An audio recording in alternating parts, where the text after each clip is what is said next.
Welcome to Fiction Audiobooks. If you enjoy the content, like and subscribing would be greatly appreciated. If you have any recommendations for novels, comment below. Please join my Patreon at https://www.patreon.com/fictionaudiobook. Chapter 1, Becoming a Chill Dude Who Just Wanted to, Censored, Women. On a particularly quiet night, a faint light still glowed within the Eternal Paradise Temple. Yet, the hour was extraordinarily late, and the scene, to say the least, unusual. The cause of this situation? A child, sitting alone on a cushion. In his hands, he held a bowl of clear water, staring at his reflection within it, his expression utterly indifferent, an expression that didn't match his young age at all. His rainbow-colored eyes added an even more mystical aura to the scene. The night breeze lifted his hair, as if nature itself wanted to emphasize the divine presence of this child. It was an almost logical gesture, as his face seemed sculpted by the hand of a god. If a true child of God existed in this world, they would probably look something like this. At least, that's what any normal person would think. Doma, isn't it? Image. ***, this is kinda embarrassing. The child made a slight pout, casually tossing the bowl toward the still open window, then propped his chin in his hand. He watched the moon slowly set through the opening, his multicolored irises glimmering like clear gemstones. There was a cold rationality in his gaze as his eyes wandered outside the temple. So, transmigration is actually real. Even after 3 days, my situation's still just as weird, yawn. In his previous life, he had died without any clear reason, right in the middle of rereading Kimetsu no Yaiba. A regrettable event, but one he felt no remorse accepting. Since the age of 10, his frail and sickly body had condemned him to an endless struggle against relentless illnesses. With such a constitution, dying without a clear explanation wasn't all that surprising. And yet, I had to end up in KNY. And as Doma, of all people. During his rare moments of freedom, he escaped into manga. Naturally, Demon Slayer was among his reads. Normally, anyone would have panicked, lost their cool, upon realizing they'd become Doma. But, he didn't. A phenomenon tied to the very nature of his new identity, already heavy with threats. The only clear memory he had before arriving in this reality was floating in an endless darkness, until a child with multicolored eyes appeared before him. That child had greeted him with a compassionate smile, arms open, and had accepted his existence with an almost divine joy. And so, their two beings had fused. Or rather, together, they had given birth to a new life. And with that, Jay had inherited Doma's curse. The original child truly had no emotions. Doma murmured, lowering his eyes with an saddened air. He felt no joy, no anger, no ordinary human sorrow. Yet, he had a hard time forgetting anything, like a machine. Doma in the manga was a genius. That was a fact. But his behavior raised so many doubts that debates still raged within the KNY community about it. That's why Jay was astonished by the new worldview he perceived through these multicolored eyes. Maybe it's not so bad, for both of us. With that thought, he flashed a pure, radiant smile, one no one would have suspected was artificial. The fruit of Doma's genius, born from his long observations of ordinary people. Young lord. The side door opened, and a respectful female voice interrupted his wandering thoughts. The believers have arrived. I understand. Let them in. Doma grabbed a black and gold lotus-shaped hat from beside him, placed it on his head, and instantly flashed a flawless smile. He always found it a bit ridiculous that a group of adults came to complain about their troubles to a child. But he had decided to play his role. After all, he was the Lord and Master of the Eternal Paradise faith. He had to carry out this task with seriousness. The believers soon entered the hall and knelt before him. One by one, they recounted their struggles, unloading their burdens as if to lighten their load. Some hoped for divine salvation, others merely a practical solution. All looked up to the child of God seated on his throne. Doma, for his part, maintained a compassionate expression. His mind wandered elsewhere, weighed down by boredom. At times, he shed calculated fake tears, bowing with sympathy, murmuring words of comfort. He even recycled, in his own way, speeches from manga, like Jiraiya's talk about enduring adversity. Of course, he replaced the word ninja with man. TCH, what an exhausting waste of time. It wasn't until dusk, when the last rays of sunlight had faded, that the believers were escorted out by the temple's servants. Strangely, each left deeply grateful, as if revitalized by their session with the sacred child. Doma had spent the entire day, from dawn to dusk, listening to their grievances. His body felt some fatigue, but his mind remained cold and unshaken, like ice. He returned to his room, satisfied with his work. To others, it was devotion. To him, it was just a symbiotic relationship. The believer's offerings.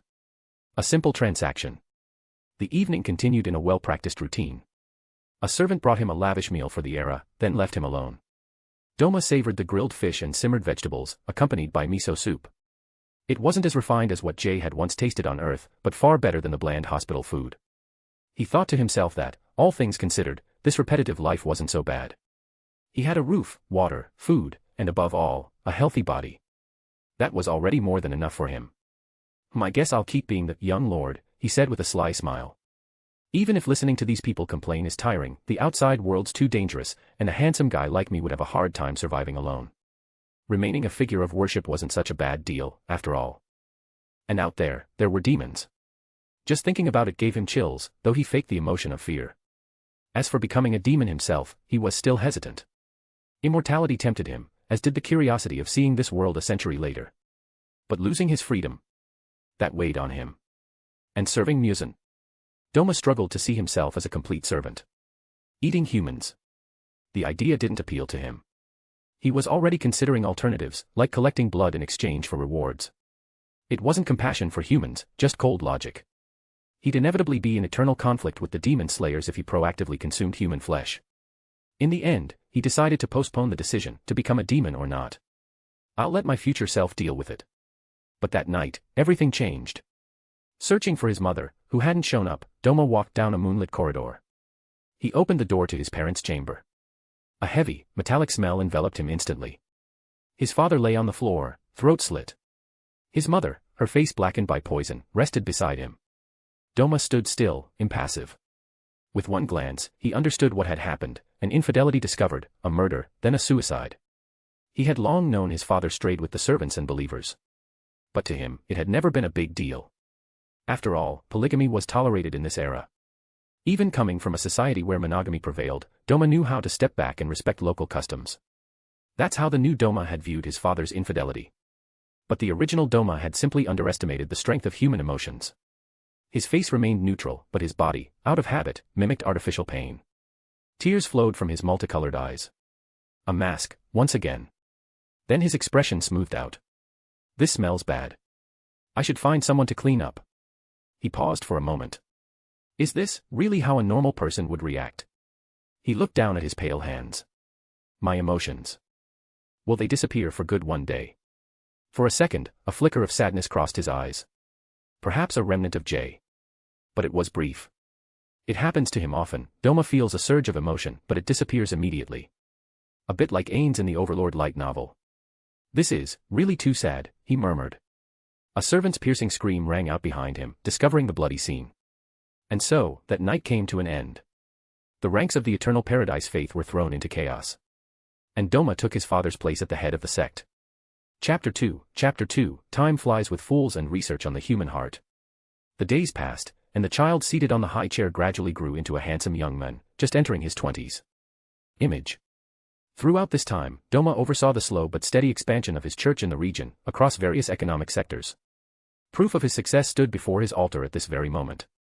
It was a new believer, come, like so many others, to seek help from his sect after a misfortune. He was weeping, lamenting that he had fallen victim to a scam and lost his entire fortune in an outdated venture. Unfortunately for him, his family only bickered and tore itself apart during this miserable period. No one in his circle showed any understanding for his pitiful situation, nor did they curse the thieves who had taken all his possessions. He bore the blame alone. Doma sat upright on the plush cushion of the altar, dressed in the solemn attire befitting the leader of the Eternal Paradise faith. His platinum blonde hair and pale skin seemed to glow faintly under the light. He resembled an exquisite sculpture, radiating a divine aura from head to toe. The compassionate expression on his face, as he looked at the crying men, only heightened the ethereal glow he exuded.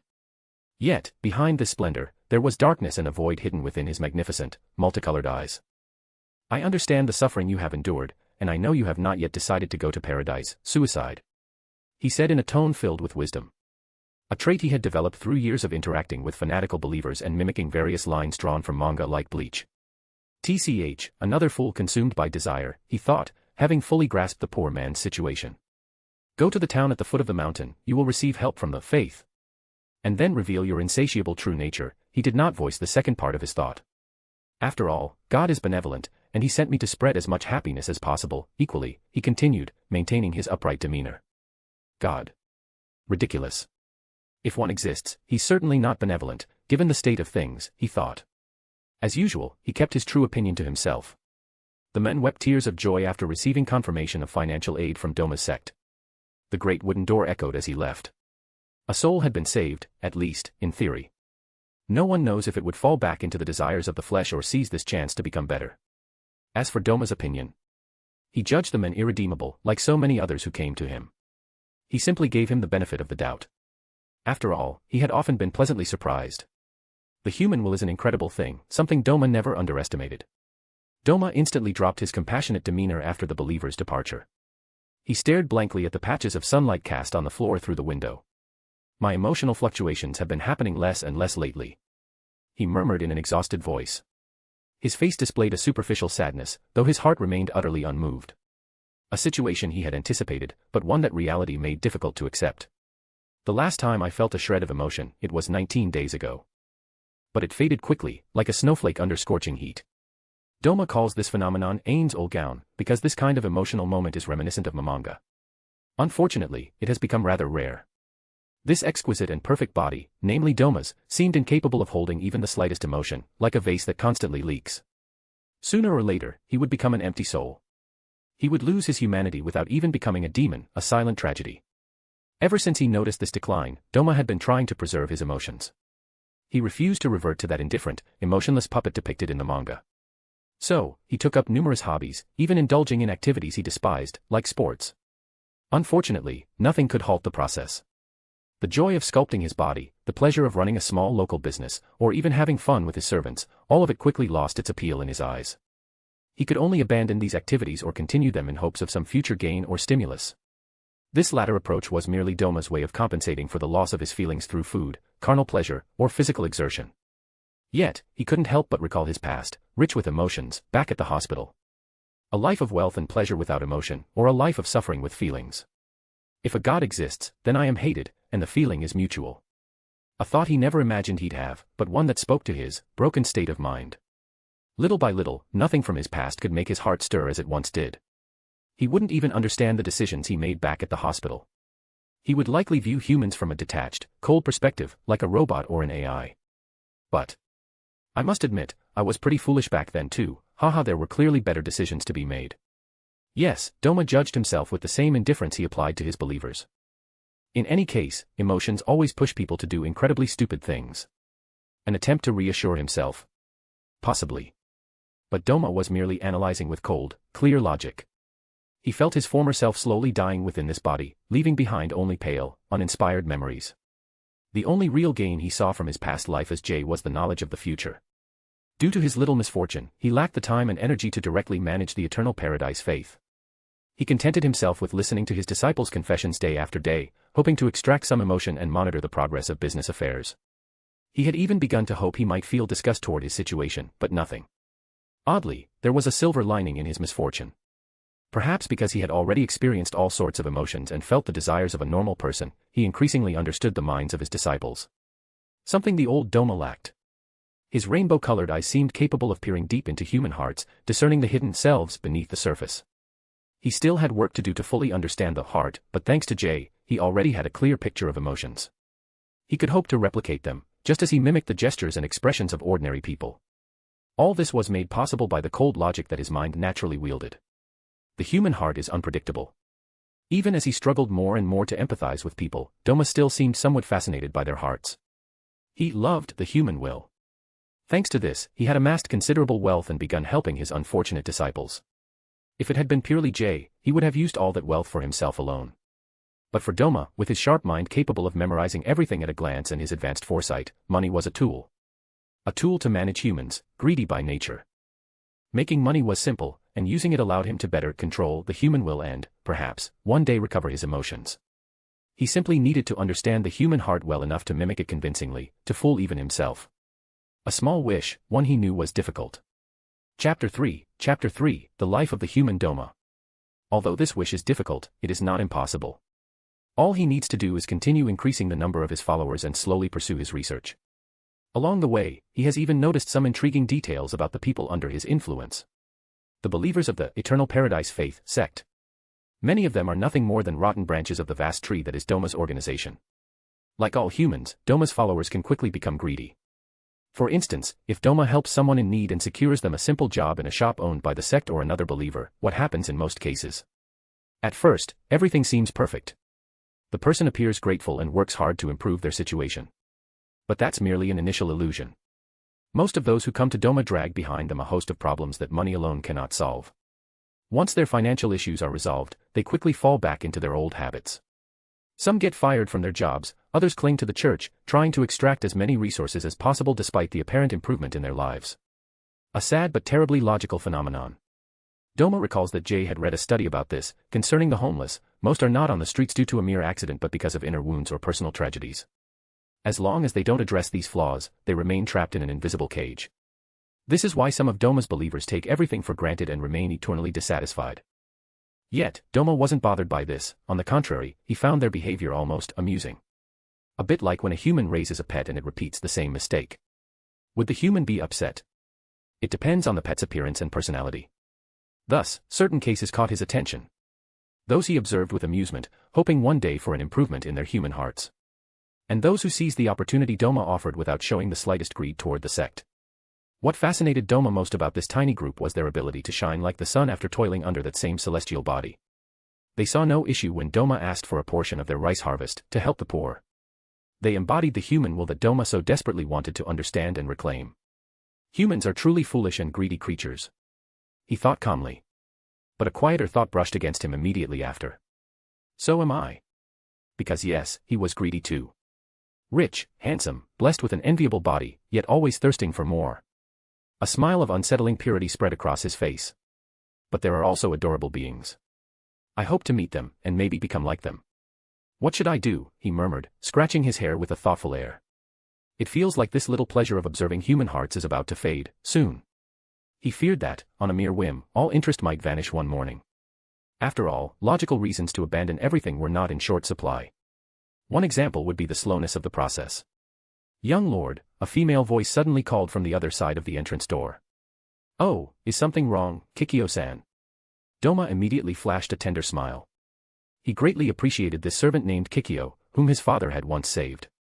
Though she remained somewhat naive, obsessed with helping others, Doma considered her precious due to her talent for management and her innate charisma. She reminded him of a priestess he had seen in another manga, but Doma dismissed it as mere coincidence. Image. The door opened, revealing a graceful woman. She carried a wrapped object, which Doma guessed was a gift for him. Perhaps because his gaze had drifted, Kikyo looked at him for a moment with eyes full of respect and a deeper emotion, which she hid as soon as Doma focused on her again. A disciple sent a gift, Kikyo said with a radiant smile. I think it suits Doma-sama perfectly. She handed him the object, a pair of custom-made golden iron fans. The fans were pleasing to look at, and Doma was already accustomed to using such ceremonial objects due to his role in the sect. Thus, he opened them with a gesture both natural and elegant, as if they were an extension of himself. He examined the finely carved lotus patterns after a brief flourish, then nodded with satisfaction. They're magnificent, he murmured. Pleasant to hold, and to wield. A simple compliment, devoid of any false emotion, for there was hardly any left to begin with. I'm delighted that Doma-sama likes them, Kikyo replied cheerfully before withdrawing. She had many other tasks, as Doma no longer managed the entire sect alone.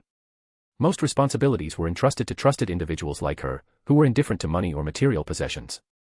Doma hadn't noticed that Kikyo's true desire wasn't money or material goods, it was Doma himself. An awkward situation born from the near non-existent romantic life of both Jay and Doma. Silence returned. Doma played with the fans for a moment, then looked up at the setting sun through the window. He slowly rose from the plush cushion. He was tall for his era, with a lean, muscular silhouette. Doma even believed he was taller than in the manga Kimetsu no Yaiba. A result made possible only through the athletic training of his childhood, 1.91 m. He walked toward the glowing red light of dusk, gazing at the lotus pond. His face, calm and almost inhuman, betrayed no emotion.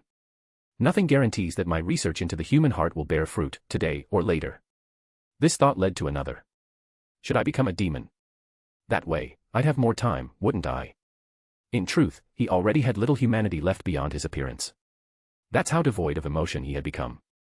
Jay had only delayed the inevitable, offering a glimmer of hope, but the abyss within Doma had already corroded that light. There's no real reason to hesitate anymore. He lowered his eyes to the iron fans, sealing a decision that would weigh on the fate of the world. His expression remained cold, almost mechanical.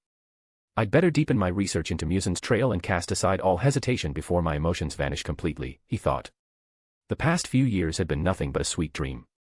The one Jay's soul had woven for him would soon fade, giving way to the empty monster he was at his core. Pathetic. Doma murmured. Harsh words, rarely spoken about himself, but ones Doma deemed fitting. He hadn't been able to solve his problem alone and was about to do what his sex believers did, ask for help.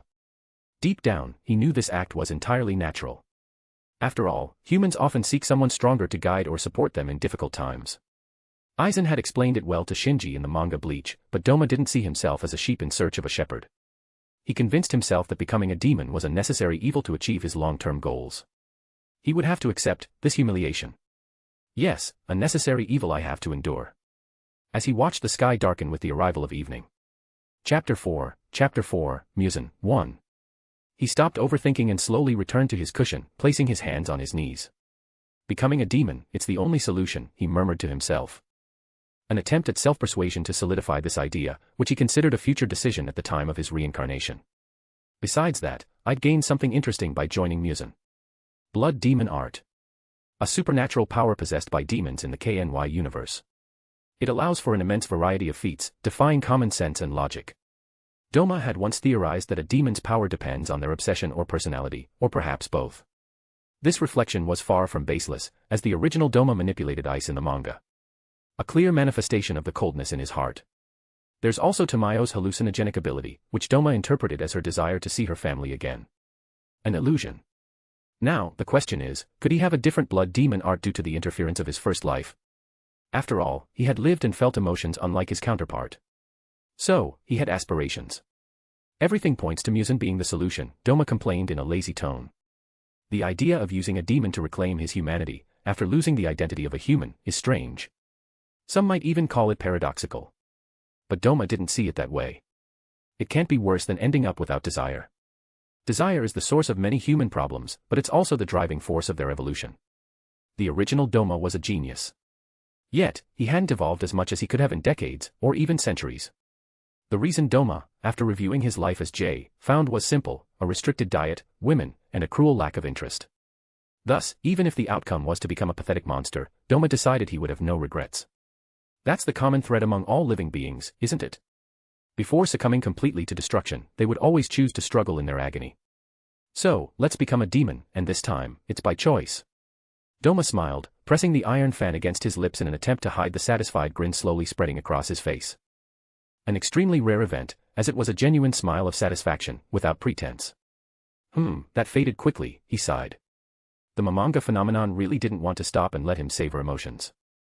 After mobilizing more believers to keep an eye on all the stories of monsters devouring humans at night, Doma's life remained almost unchanged. Doma's only active intervention, aside from Musen, was ordering his disciples to follow a few major directives. He asked most of them to stay at the foot of the mountain at night, leaving only a few high-ranking members in the monastery. The official reason he gave was that the monastery had become too cramped due to the growing number of people in need. Thus, some disciples would have to stay in dormitories specially built at the base of the hill.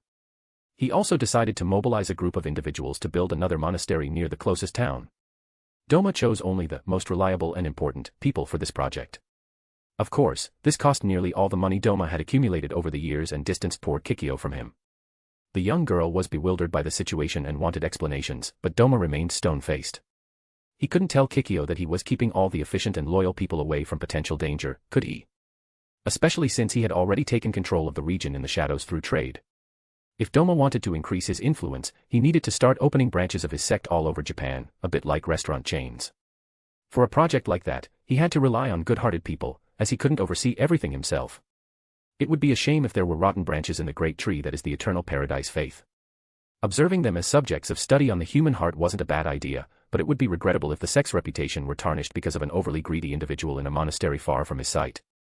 In any case, he couldn't tell Kikyo about the corrupt nature of some cult members or the true nature of Musen, the men he was seeking through these believers. Thus, all these events led to this tragic night.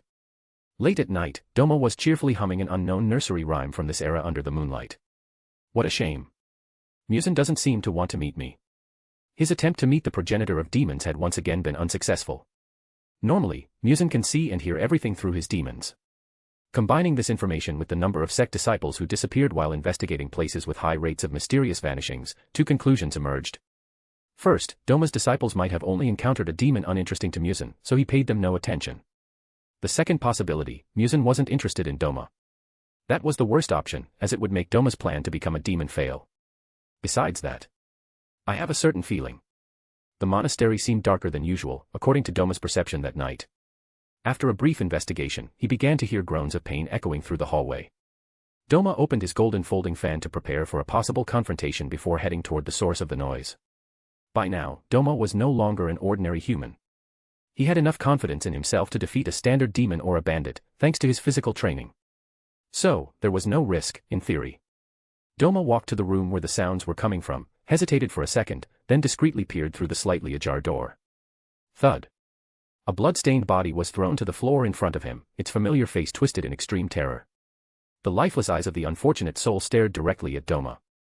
Yet, Doma paid no attention to this detail. He looked further into the darkness and noticed a gruesome spectacle: corpses. All dead in a brutal and cruel manner. Blood flowed to Doma's feet as he took a step inside the room. He could have fled, which would have been the most logical solution, but Doma knew. If he left now, he might miss a potential opportunity here. The strong smell of blood in the air was nauseating, but he ignored it. There was something more important. A beautiful woman in a dark kimono stood calmly among the corpses. She was of supernatural beauty, despite the morbid environment around her. In a slightly unsettling movement, she turned her head toward Doma. Her face was pale, her features delicate and elegant. Yet, Doma noticed something even more striking: her vertical plum-red pupils, like a blood moon in the sky, fixed on Doma. It was the progenitor of demons, Muzan Kibutsuji, female form. "Oh my god, this is going to be a pain to clean up," Doma said, slightly pouting. Then he smiled and waved in greeting, "Good evening." Muzan approached unhurriedly, her cold and merciless plum-red pupils observing Doma with interest. Thanks to her superhuman senses, she had already detected Doma's abnormal existence. The imposing man wasn't afraid. Is this recklessness? That was the first thought Muzan had upon seeing his nonchalant face. Are you the young lord of this religion? The woman's voice interrupted the hentai thoughts Doma was having while admiring her appearance. Unfortunately, Muzan's voice ruined all his mental plans and brutally brought him back to reality. Muzan was a man. Her dangerous and masculine voice was a harsh reminder of that. Yes, do you know me? Doma nodded with a smile, his rainbow-colored eyes lighting up even more. But Muzan didn't respond immediately and continued to observe the specimen before her. She thought she had seen something in Doma's pants, but it vanished right after her first sentence. Did I see wrong? Muzan would never have believed the truth, even if someone had told her. It was just too absurd. Sir, are you a demon? Doma's question finally broke the silence, as it confirmed Muzan's suspicions. After all, how many humans would send their disciples into the hands of demons just to meet her? In Muzan's view, Doma was truly insane. So you're the one who wants to see me? That's right. I'm the one who told everyone to ask about you among the demons. A cruel decision, as many of Doma's disciples had died at the hands of demons. The only upside, Doma had sent those deemed irredeemable. He unfolded his fan with elegance and flashed a carefree smile. Your goal? Muzan slowly approached, intrigued by the fact that a human was actively seeking her. No demon slayer would have sent civilians like this, ruling out that possibility. Curious, Muzan had come merely to satisfy her curiosity. Say, Demon-san, could you turn me into a demon? Doma asked, closing his fan, his face filled with impatience. Chapter 5, Muzan, 2. Do you want to become a demon? And why is that? Muzan scrutinized Doma more closely after hearing this request. In his long life, he had usually been the one forcing people into this fate. Of course, there were cases like Michikatsu Tsujikuni, otherwise known as Kokoshibo. Muzan had offered him that path, but a situation like Doma's was a first. Because I think it's truly necessary to become a demon, Doma reflected for a moment before offering a vague yet honest response. But he continued, noticing that his words hadn't satisfied the progenitor of demons. I also feel like it will bring interesting changes and more opportunities to my wretched life. Finally, the dangerous aura Muzan had begun to exude due to Doma's initial response subsided. He once again radiated curiosity and interest. He's indeed a different specimen from before, seeing hope in me rather than death or an abomination. Muzan took Doma's cheeks in his hands as a hopeful expression slowly formed on the cult leader's face. An act, for his heart maintained an indifferent stance. There was no fear, no repulsion, no urgent desire, no great expectation. The tender expression on Muzan's face quickly faded after noticing something unusual. From a human perspective, his movement was imperceptible, but the demon struck Doma in the chest. Doma didn't grasp the situation before his body was sent flying through the air, crashing through several walls. Cough, cough. He coughed and spat out a throatful of blood after attempting to stand. A pool of blood formed on the ground, slowly fed by his wounds. The bones in his chest seemed shattered, with fragments piercing his internal organs. Gravely injured, he decided to remain seated there. Oh my, have I been rejected? Doma displayed a disappointed expression devoid of genuine emotion, looking up at the figure slowly approaching. Demon-san, are you going to eat me? The question was asked in an amused tone, but Doma's eyes would unsettle anyone.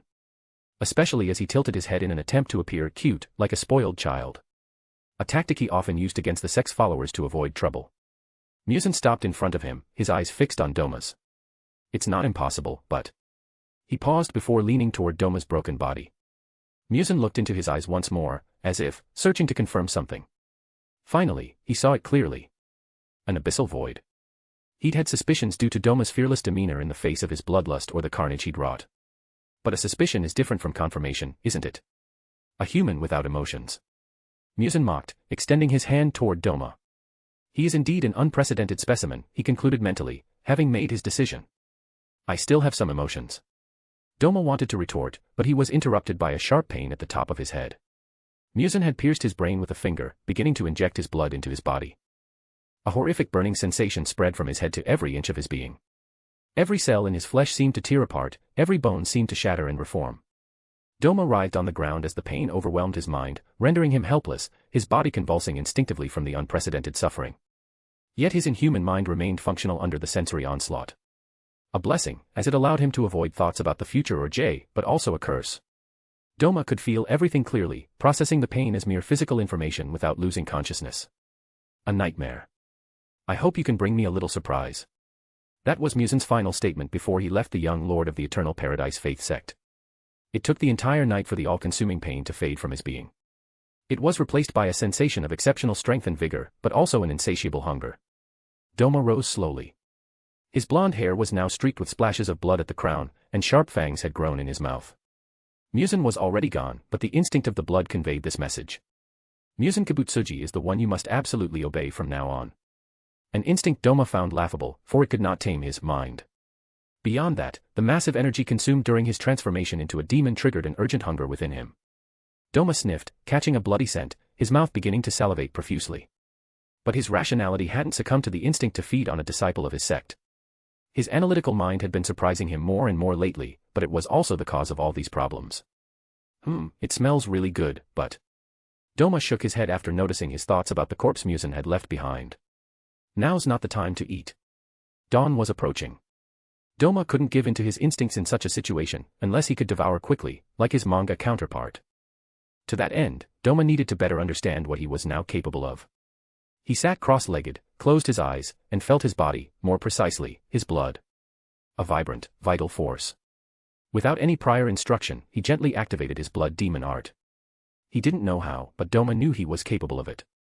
With a slight movement of his finger, a cold, white mist filled the room's air.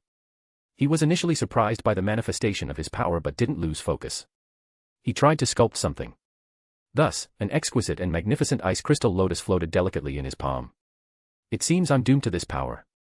This ice perfectly embodied Doma. A cold individual with no real warmth within. Doma gave a sad smile, but the implication of this reaction froze him in place. He had felt an emotion. Why? I shouldn't be moved by something so trivial in my wretched life. Doma displayed a genuinely hurt expression as he began to examine himself. It didn't take the young cult leader long to understand his situation. No, it's not true. I'm truly disappointed. Normally, this emotion would have faded as usual, but it didn't. I really held on to it. A faint sense of loss lingered in his heart, not vanishing instantly as it typically would. Doma blinked, and everything before him dissipated like mist, his thoughts sinking into a vast, empty, nihilistic world. A gray world. There were no ripples in his heart, only subtle thoughts floating like spheres he could manipulate at will. He could even touch his memories, he realized after checking. Though it seemed there were no thoughts, in this state, all emotions, thoughts, memories, and even desires were clearly discernible and manipulable by Doma.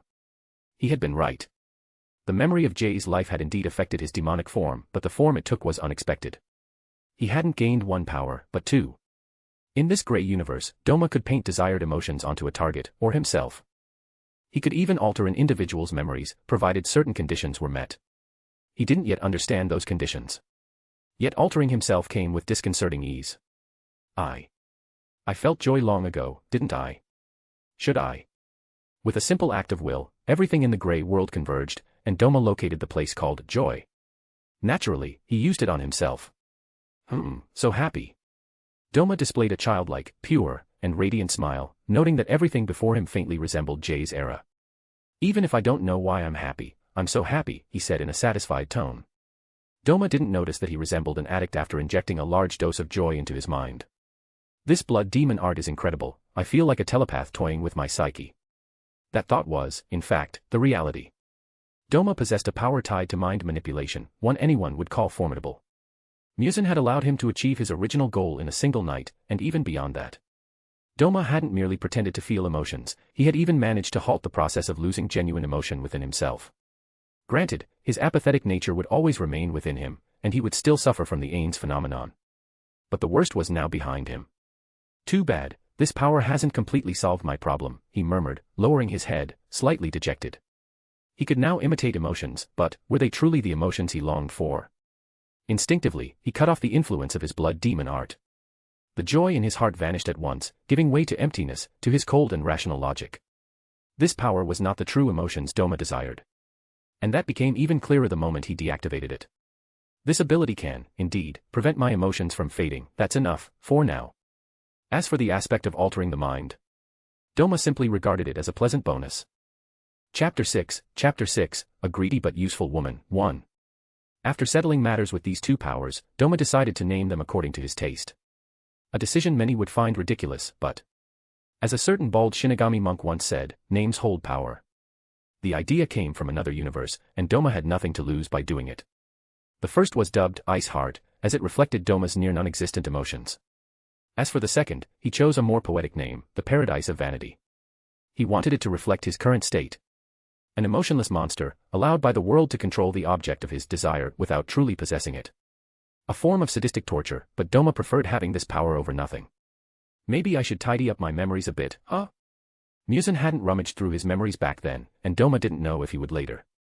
The ancestor of demons had likely deemed a sedentary, emotionless creature like him to have nothing useful to reveal about that mysterious flower. Of course, Doma had gone to great lengths to emphasize his inhuman side in front of Muzan. He wanted to discourage the demon from any attempt at mental probing, playing the card of complete transparency to lull him into lowering his guard. A subtle manipulation made possible by the demon's arrogance and Doma's apparent nonchalance. Blood demon art, Paradise of Vanity. With that, he got to work. He hid all his important memories behind absurd or embarrassing scenes, convinced that Muzan would never have the patience to dig deeper. Then he carefully sealed everything related to Jay and the future behind multiple layers of mental barriers. If Muzan ever forced through those barriers, Jay's memories would be utterly destroyed. Doma preferred that to seeing Muzan triumph at the end of Demon Slayer's story. It wasn't out of kindness, but clarity. Muzan is too dangerous. He refused a future where that being would rule eternally in humanity's shadows. Once his mind was organized, Doma exited the particular state required for the advanced use of the Paradise of Vanity. He still hesitated to use this ability, capable of altering the hearts of living beings, but this time, he had deemed it essential. After that, he inflicted several wounds on himself to provide a believable explanation for the believers regarding the incident that night. The timing was perfect, no sooner had he finished than a commotion was heard outside. Finally, someone's coming to clean up, he muttered, flashing a fake smile of relief. Doma-sama. Are you there? Kikyo's panicked, tearful voice echoed from behind the door. Doma picked up the traditional sect leader's hat, placed it on his head, and replied in a simulated hesitant tone. I'm here, Kikyo-san. The door burst open. Kikyo entered, her eyes brimming with tears, followed by a few loyal followers. It's such a relief that you're okay. Sniff so many people died. The young girl's words were barely comprehensible, spoken in such an emotional state. She seemed genuinely terrified at the thought that something might have happened to Doma. I know. Doma displayed a look filled with compassion, his voice tinged with feigned sadness for Muzan's victims. Yet the truth was entirely different, he felt only a rare contempt for his deceased disciples. He knew the truth, those who died were far from innocent, and he had long since uncovered their dubious activities. Without the slightest remorse, he concocted a story. Last night, bandits broke in. Even though I drove them off, some didn't survive. He tried to comfort the young woman in his arms, but his words triggered fresh sobs. There's no need to be sad, Kikyo-san, they've simply gone to paradise, as they wished, he said with calculated gentleness, holding the servant closer. The young woman gradually calmed down. Doma then noticed the sinful curves she hid beneath her servant's attire. An inappropriate thought sprouted in his mind and refused to fade. Should I have a taste of Kikyo? This line of thought was interrupted by the person in question. Really? Is that true? Kikyo asked, sniffling. He nodded. Yes. Then, that's wonderful. She lowered her eyes, her face suddenly tinged with a shy blush that Doma didn't fail to notice. Too bad she'll soon have to join the group tasked with opening a new branch of the sect elsewhere. An initiative that Doma's rational mind slightly regretted letting take shape. Unfortunately, it was a bit too late. Kikyo had already pleaded against this decision, but Doma had dismissed all her arguments. How could he backtrack now? After Musen's visit to the Eternal Paradise Faith sect, there were significant losses among the cult's higher ranks. A reorganization of the upper echelons was necessary. Thus, chaos reigned for several days before peace was restored. During those days, the sect didn't hold official visits to allow believers to confide in their leader. Doma enjoyed a rare period of leisure, which he intended to use to better understand his demonic nature. But this life wasn't exactly comfortable, as he was very hungry. Looking at the food Kikyo had brought, Doma forced himself to take a piece of fish and put it in his mouth. Unfortunately, he couldn't tolerate the awful taste and spat it out seconds later. It's horrible. Kikyo's cooking was excellent, as she often cooked for Doma. So the problem didn't lie with her. Doma was no longer human, and human food no longer suited him. It felt like eating tasteless sand with every bite. Worse, his body reacted negatively whenever he tried to ignore the sensory warnings. This led Doma to freeze the food in a block of ice before shattering it and making it disappear. He couldn't let the sect's disciples notice their leader's dietary anomaly. Besides that issue, my body is gradually weakening. Demons don't die of hunger, but they grow weaker the longer the deprivation lasts. A serious problem, as Doma didn't just want to enjoy the status of a demon. He wanted to be strong. I can't properly develop my blood demon arts in these conditions, he said, frowning. After all, using a blood demon art consumes a demon's stamina. If a demon doesn't eat, how could they develop their power? Indeed, a demon like Nezuko is not normal. Doma had refrained from eating because he wanted to test a lifestyle similar to Nezuko's. But he couldn't recover solely through sleep, like the demon girl. He needed nutrients. As for the reason behind Nezuko's unique nature, Doma speculated that the blue spider lily was the key. It was the only element that set Nezuko apart from other demons. If I keep weakening like this, it'll just be a slow death. Doma displayed a pitiful expression, though his inner self remained impassive. Musen would also be very disappointed with my performance.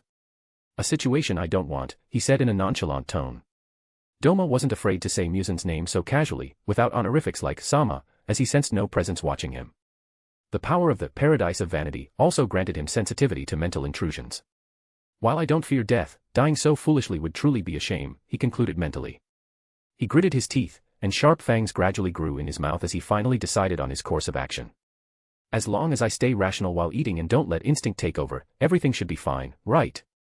The values he had cultivated in his past life had largely crumbled during his struggle against emotional loss, leaving only a rational mind. As the young lord of the Eternal Paradise Faith, Doma hated seeing people suffer.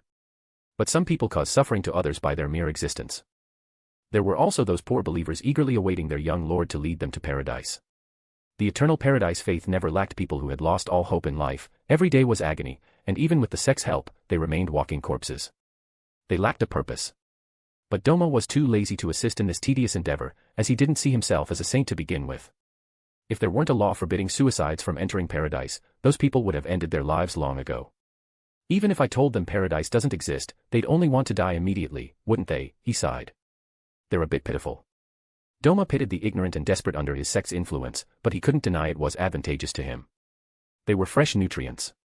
A situation akin to a shepherd or livestock breeder deciding to eat a goat that no longer produces milk. That's why I'll bring them salvation and liberation, such as my duty as the young lord. He decided to devour any believer with suicidal tendencies. Of course, he also planned to consume those deemed corrupt by excessive greed or harmful to society. After their death by my hands, paradise for the just, hell for the scum, he said with a sincere tone. He felt like a Buddha. It's very just, isn't it? After all, I'll end up in hell because of my demon status, so I might as well help. Doma rested his chin on his hand, feeling neither sadness nor fear, utterly indifferent to a decision leading to the deaths of many innocents. "Young lord, a believer has arrived," a voice called from outside. The sect wasn't receiving official believers today, but there were exceptions.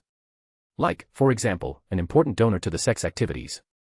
"Ah, let them in, please," Doma said, putting on his sect leader's hat as usual. This time, the believer was a beautiful woman. She looked at Doma with stunning scarlet eyes, though they were tinged with tears. She soon confided her sorrows to him. According to this lost sheep story, she had received neither her family's love nor that of her beloved, and she was always alone. In short, she had ended up sinning by committing a murder. "Oh my, I want to hear the truth, Kaguya-san." Image. Doma opened his fan to cover the lower half of his face, while his eyes narrowed into an amused smile. Even though he felt no emotions, his posture conveyed a sense of amusement through his multicolored eyes. He sensed the lie emanating from this woman through the paradise of vanity. What? Chapter 7, A Greedy but Useful Woman, 2.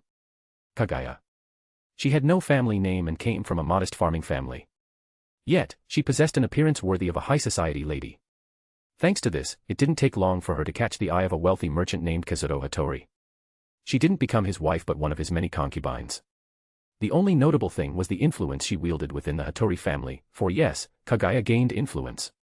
She hadn't received a proper education due to her humble origins, but the Hattori merchant family provided her with the resources necessary to create the monster she would become. Kaguya was a genius. She managed to increase the Hattori family's profits through her keen insight and understanding of economics, surpassing even Kazuto Hattori himself. Quickly, she became more than just a concubine within the merchant family. But Kaguya wanted more. Unfortunately, Hattori wasn't serious about their romantic relationship. He was only interested in Kaguya's intelligence and beauty. The lovely young woman was doomed to live in this gilded cage, but things changed rapidly one day. She stumbled upon a strange sect. For a pragmatic and rational woman like Kaguya, sects were foolish things. But this one was somehow a rival to the Hattori family for control of the region's trade. This sect resembled more of an organization with a logical hierarchy than a true cult centered around a single leader. She even discovered that there was an entity called a department, managed by an individual with a proper education. The department heads of the sect met frequently at the end of the month with the sect leader to decide the future direction of the various departments. It was an interesting idea that Kaguya copied for the Hattori family, as it decentralized power from her husband's hands. More importantly, it sped up decision-making without sacrificing efficiency. This discovery pushed Kaguya to investigate further.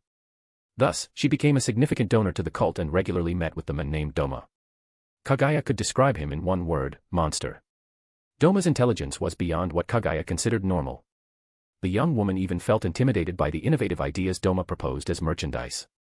She quickly became a regular visitor to the cult, following Doma's teachings. His sect didn't just teach how to reach paradise but how to live. The man named Doma took every measure to guide and help those in need. All these discoveries turned Kaguya's life upside down, as she had always been resigned to her fate, a mere concubine, more useful than the others. She quickly realized that the power to change things had always been in her hands. The night of the monastery incident was decisive for Kaguya, as she understood something crucial: even Doma could perish at the hands of a group of bandits. She orchestrated the assassination of her husband, after paying a generous sum to a Ronin samurai and his band of outlaws. After this act, she bribed all the heads of the various departments of the merchant organization led by the Hattori family. For such a bold move, she had to use various promises of wealth and promotion. For simple employees who had become department heads thanks to Kaguya's ideas, the opportunity was too good to pass up. The result exceeded her expectations. Kaguya became the head of the Hattori family, as the elders deemed it a necessary compromise. She had the power, and they, a prestigious family name in the region. The agreement was sealed on one condition. Kaguya would have to bear a child, but if she couldn't conceive, she would have to hand over the merchant business to the family elders. This led to the current situation. Kaguya went to the cult to confess her mistakes and hoped to obtain from Doma a child. Why Doma? The young woman judged him to be the only one worthy enough to give her something Kazuto Hattori had failed to provide. But what? Doma saw right through her. Are you really surprised? Well, I must admit your little act was well played, but I'm not stupid, Doma declared with a shrug.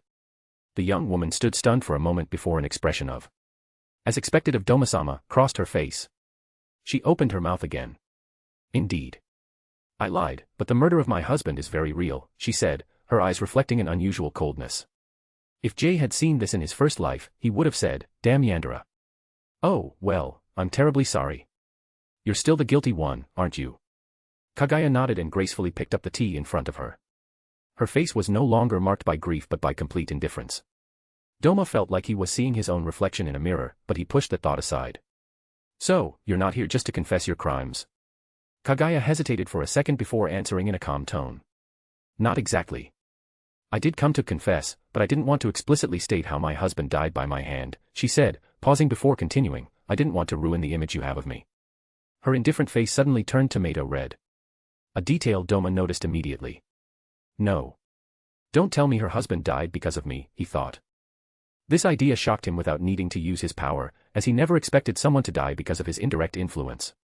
In the original timeline, Kagaya's husband never died because she never realized her potential. Thus, Kagaya's husband died because she was drawn to the intelligence and business strategies Doma had demonstrated. A Yandere. I've stumbled upon a Yandere widow, Doma thought. Doma became more cautious around her but let nothing show on the surface. I see, but you still did something wrong, he said, shaking his head slightly to express his disapproval. Surprisingly, Kagaya didn't contest his words. Indeed, that's why. I was already prepared to go to hell when I chose this path, she declared. Her words made Doma's eyes widen slightly, surprised by the boldness of her statement. He wanted to confirm her feelings and motivations. What drives you to follow this path? Why go so far? Kagaya hesitated for a moment, then suddenly stood up and walked toward Doma. He remained calm, confident in his ability to control her if necessary. I want to bear your child. Doma-sama, she confessed, her face no longer able to maintain the seriousness she had displayed at the start of the conversation. Doma saw the young woman confess her feelings, but... Sorry, but... I'm sterile. Chapter 8, Rapid Expansion. Huh. Kagaya let out a strange sound after hearing Doma's words. She had anticipated several reactions, hesitation, perhaps even a vow of chastity tied to his faith. She was convinced she could persuade the men of faith to share her resolve. But Doma's response was utterly unexpected. Why, you're a eunuch. It was a logical assumption given the situation, but Doma immediately denied it, fully aware of how ridiculous the conclusion sounded. No, haha, I'm not a eunuch, he said, before drawing attention to Doma Jr. The demon's member seemed ready to take on the young widow, but it was restrained by its owner's rational mind. A shame for it. After laughing genuinely for a brief moment, Doma locked eyes with Kagaya. The woman was clearly unsettled by the display of Doma Jr., but she skillfully masked her embarrassment. I've never been able to have children, he said with a nonchalant shrug. Doma had simply taken care to prevent his followers from getting pregnant, at times, by using herbs recommended by an apothecary within the cult. At present, he wasn't certain he had the ability to make her conceive. He was a demon, and she, a human. Not to mention, he had heard that the author had declared the demon sterile. Kokushibo had descendants simply because he had children before his transformation into a demon. Michiro was the result of that act. As for the child Muzan was carrying during his first encounter with Tanjiro, that child was adopted, and their fate remains unknown by the end of the manga. Should I try? After all, there's indeed a biological compatibility issue, but demons are adept in these matters. Muzan himself could take the form of a woman or a child to blend perfectly into human society. Doma assumed it might be possible to bridge the genetic gap through adjustments with each attempt. Oh, yes, I understand your doubt, but... Kagaya clenched her teeth for a moment, then suddenly kissed Doma. Let me try, as long as it takes. Faced with such sincerity, Doma couldn't refuse the widow. He flashed a predatory smile, briefly revealing his fangs. He hadn't eaten a human as he might have liked, but Doma Jr. seemed satisfied. For months had passed, and Kagaya showed no signs of pregnancy. Doma had even begun studying genetics, both for her sake and out of sheer curiosity. After all, he now had eternal youth and needed some way to pass the time beyond training and managing the cult. The lack of a child didn't stop Kagaya from maintaining complete control over the Hattori family and their business. Thanks to Doma's mind-related abilities and his capacity to feed properly, his blood demon art, Vanity's Paradise could influence others. For it to work, two conditions had to be met, which Doma had discovered over the past few months. 1. Doma had to consume a small part of the target, flesh, blood, or otherwise, to use his power on them. 2. The effectiveness depended on the mental strength of both the target and Doma himself. Naturally, Doma's rational and twisted mind gave him an overwhelming advantage over ordinary people. As a result, the entire Hattori family fully accepted Kagaya's leadership, despite her status as a woman and former concubine. Beyond managing the Hattori merchant group, Doma had decided to keep Kikyo by his side. The expansion project was proceeding as planned, but the young servant remained with him.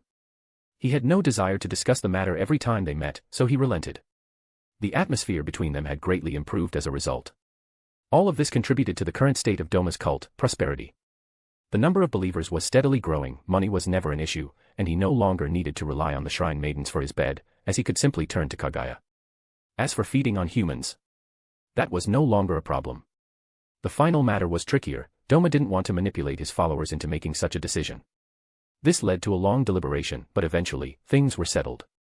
Now, in the faith of eternal paradise, it was possible to reach paradise more quickly. One simply had to request permission from the cult leader. After that, the individual had to undergo a month-long evaluation to prove that this world was no longer suitable for them. The applicant needed to convince their loved ones of their desire to leave and demonstrate their distress through clear examples. Thus, Doma fed on individuals with suicidal tendencies, but that wasn't all. Sinners deemed too corrupt were also included in his diet. All it took was for Doma to gather enough evidence through his vanity's paradise ability for the individual's fate to be sealed. Doma-sama, the water lilies in the courtyard are blooming beautifully this year. Kikyo held a few pink-purple lotus flowers, still half-bloomed, in her hands, her voice conveying genuine happiness. Doma couldn't help but feel a slight shame, as Kikyo had regained her original personality after being told to stay at the monastery. She wouldn't be participating in establishing a new branch of the cult in another region. Oh, it's already the water lily blooming season. His life as a demon had already lasted 6 months. Doma was seated cross-legged on the altar cushion, as was his habit, smiling as he watched Kikyo arrange the flowers in a vase. He wore a ceremonial outfit, a black base with golden trim, pale gold-striped pants, and a black cape draped over his shoulders, adding solemnity and mystery. He wasn't comfortable with his iconic manga top, so he opted for this attire. Indeed. Will you go admire the flowers outside, Doma-sama? Kikyo asked with a smile. I won't. It's enough for Sister Kikyo to see them for me, Doma replied in a playful tone. Yet, he felt no true joy. The sun was forbidden to him due to his demon status. Normally, he should have been sleeping at this hour, but he stayed active to fulfill his duties as cult leader, making him an unusual demon. Ah, all right. Kikyo seemed troubled by his response and behavior. Doma-sama, the participants for the passage ceremony have been finalized. She quickly changed the subject, her face serious as she respectfully handed over the list of names. Leave it here. Doma gave the list a nonchalant glance as Kikyo set it down, then dismissed her. It's been a while since I went out with Doma. She thought innocently. But her thoughts inevitably returned to the list he had received. She didn't know the exact procedure of the passage ceremony, but she clearly understood its purpose, the death of the believer. Kikyo didn't like that Doma killed people, but she saw how desperate these individuals were. The believers had volunteered, and after an evaluation conducted by her and Doma, those with no attachment to this world were selected. Then, Doma personally led them to paradise. To outsiders, this might seem cruel from Kikyo's perspective, but the believers had chosen this path themselves. Doma had merely suggested the idea. I truly hope they find happiness in paradise, Kikyo prayed in her heart. Oh. I almost forgot, there's a rumor that man-eating monsters have been roaming the city at the foot of the mountain recently. Before leaving the room, Kikyo casually mentioned this important piece of information. The young girl didn't take the stories of monsters prowling at night in search of human flesh seriously. Yet, one such monster stood right in front of her. Doma looked up, attentive to the information. He hadn't hunted in the city this month. Too many human deaths would draw the attention of the demon slayers, which was undesirable. Maybe some bandits have infiltrated the city. A believer went missing last night, Kikyo said, concerned. Doma-sama, please don't go out at night during this time, she added in a serious tone. Oh my, Kikyo's worried about me. That's cute. Doma replied, his cheek resting on his hand, a fake radiant smile on his lips. Kikyo tried to maintain a serious posture, befitting a shrine maiden, but her efforts were in vain. She bowed slightly, then quickly left the room. Once out of sight, Kikyo let out a sigh of relief, her cheeks slightly flushed. The poor girl harbored feelings for a monster in human form without even realizing it. Chapter 9, First Fight to the Death, 1. Author's Note. I will be releasing 2 chapters, up to chapter 20, and observing how this work evolves. I'll also give it a little boost with some promotion, thanks to other fanfics connected to me, directly or indirectly. After managing to calm her turbulent emotions, Kikyo glanced around the room where sunlight never penetrated. Since the intrusion of bandits into the monastery, Doma had made several adjustments to the infrastructure. Kikyo couldn't help but frown as she took in the current state of the room, once bathed in the sunlight she so dearly loved. This new darkness diminished Doma's unique radiance, in Kikyo's opinion. Honestly, who invited those craftsmen in charge of rebuilding the monastery, she grumbled, displeased, for Doma's reception hall now resembled a massive, sunless box. Doma sensed Kikyo's presence gradually fading as she moved toward the neighboring corridor. He lazily sprawled on his cushion, nonchalantly playing with his golden folding fan. Is there really a demon nearby, he wondered. Beneath his carefree demeanor, the ice demon's mind was racing. An intruder was on his territory. Yes, Doma now considered the entire region his personal domain. I haven't yet seen another of my kind. I wonder if we could communicate, he murmured with amused curiosity, though he knew the odds were slim. Most demons were merely mindless creatures, slaves to their instincts or Musan's will. Communication was never guaranteed. In any case, I should set things straight. This one dared to lay a hand on my adorable believers. He snapped his two fans shut, clapping them together. Blood demon art, crystallization of the Miko. Image. As the fans parted, a crystalline ice doll, a miniature replica of Doma, materialized. The small being, barely a meter tall, leapt to the ground with agility and bowed obediently. This little thing is truly adorable. Though my adversaries would likely disagree. Doma smiled and tapped the ice creature's head with his fan. His blood demon art had developed smoothly. He already knew exactly which direction to take with his ice powers. Yet, his ultimate technique, Lotus Bodhisattva, was not yet perfected. It wasn't a lack of understanding of cold, but simply a matter of energy. Doma needed to eat more. After all, he had only been a demon for a year, and Musan had granted him only a small amount of blood, transforming him on a whim. Despite this, his power was growing at an abnormal rate. I really have a talent for being a demon, he thought, tilting his head in an unintentionally cute gesture. He inspected his creation before sending it to practice some of his combat techniques. Satisfied, he struck his fan again and summoned another. Eventually, he discovered his current limit. 2 clones, without using Vanity's Paradise, is my maximum. With that additional technique, he could control up to 4 ice creatures. The ice creatures served as relays. Doma perceived each of their actions and channeled his power through them. But too many relays weakened the signal, making it difficult to manage the flow of information. Vanity's Paradise lightened that burden, but the strength of each clone diminished if their number exceeded 4. Doma fanned himself with an elegant gesture, his eyes scanning the 4 small ice statues, his Miko. They began wielding their fans, performing various blood demon art techniques. They possessed nearly the same intensity as their creator but could neither spawn other creatures nor unleash large-scale attacks due to a lack of energy. Doma, however, knew that all it would take to push those limits was eating more humans. In an instant, the entire room was enveloped in thick frost. Delicate ice lotuses bloomed on the walls, their beauty deadly. The frigid air bit at the skin, each breath risking lung necrosis, a perfect weapon against demon slayers. If I grow strong enough through feeding, I could neutralize my enemies without fighting myself, he thought, admiring the frozen spectacle. When night fell, he left the monastery and descended toward the town at the foot of the mountain. His goal was twofold: to find some treats rejected by society, irredeemable scum, and to track down the demon responsible for the recent disappearances. But the evening proved disappointing. As the night wore on, the streets emptied, and he still found no trace of the culprit. Doma consoled himself, thinking he would surely achieve at least one of his 2 objectives in the last unexplored districts. He wandered through the alleys, using Vanity's Paradise to probe suspicious passers-by for potential crimes. Thanks to his reputation as a cult leader, people greeted him warmly, and he even overheard whispers from children and women as he passed, compliments on his appearance, and a few rare criticisms of his sect. He crossed paths with some believers distributing food to the destitute. They greeted him, some even offering him something despite their poverty, a gesture he noted mentally. Someone who gives when they have little will give even more when they have plenty. A homeless girl handed him a blue tulip. He tucked it behind his ear, briefly rediscovering a moment of good humor, until a familiar scent stopped him dead in his tracks. The smell of blood. His demon instincts awakened instantly. Following the trail, he arrived in an alley where the moonlight illuminated wide scarlet splatters. A large silhouette was unmistakably devouring the body of a child from humble origins, judging by the tattered clothes of the unfortunate soul. Damn, he was still too young and too scrawny. Doma stepped forward, deliberately letting the other sense his presence and his irritation. A demon dared to feast on his territory. Forget any peaceful discussion, this demon must perish here. However, Doma would not act rashly due to the child's death. He still didn't know the exact strength of the enemy before him and hadn't reached the same level as his manga counterpart. Doma was many things, but he wasn't a shonen protagonist blinded by his emotions. Can't you hear me, or are you too lost in your instincts? Seeing no response from the other, Doma tilted his head slightly and continued his one-sided conversation. The shadow of the demon at the end of the alley turned around, a bloodied arm still in its mouth. If Doma had to describe the creature, he'd conclude it was tall and massive. That alone was enough to emphasize its intimidating appearance, especially since Doma himself stood around 6 feet 3 inches. At least. 6 feet 9 inches, he estimated mentally as the demon fully straightened up.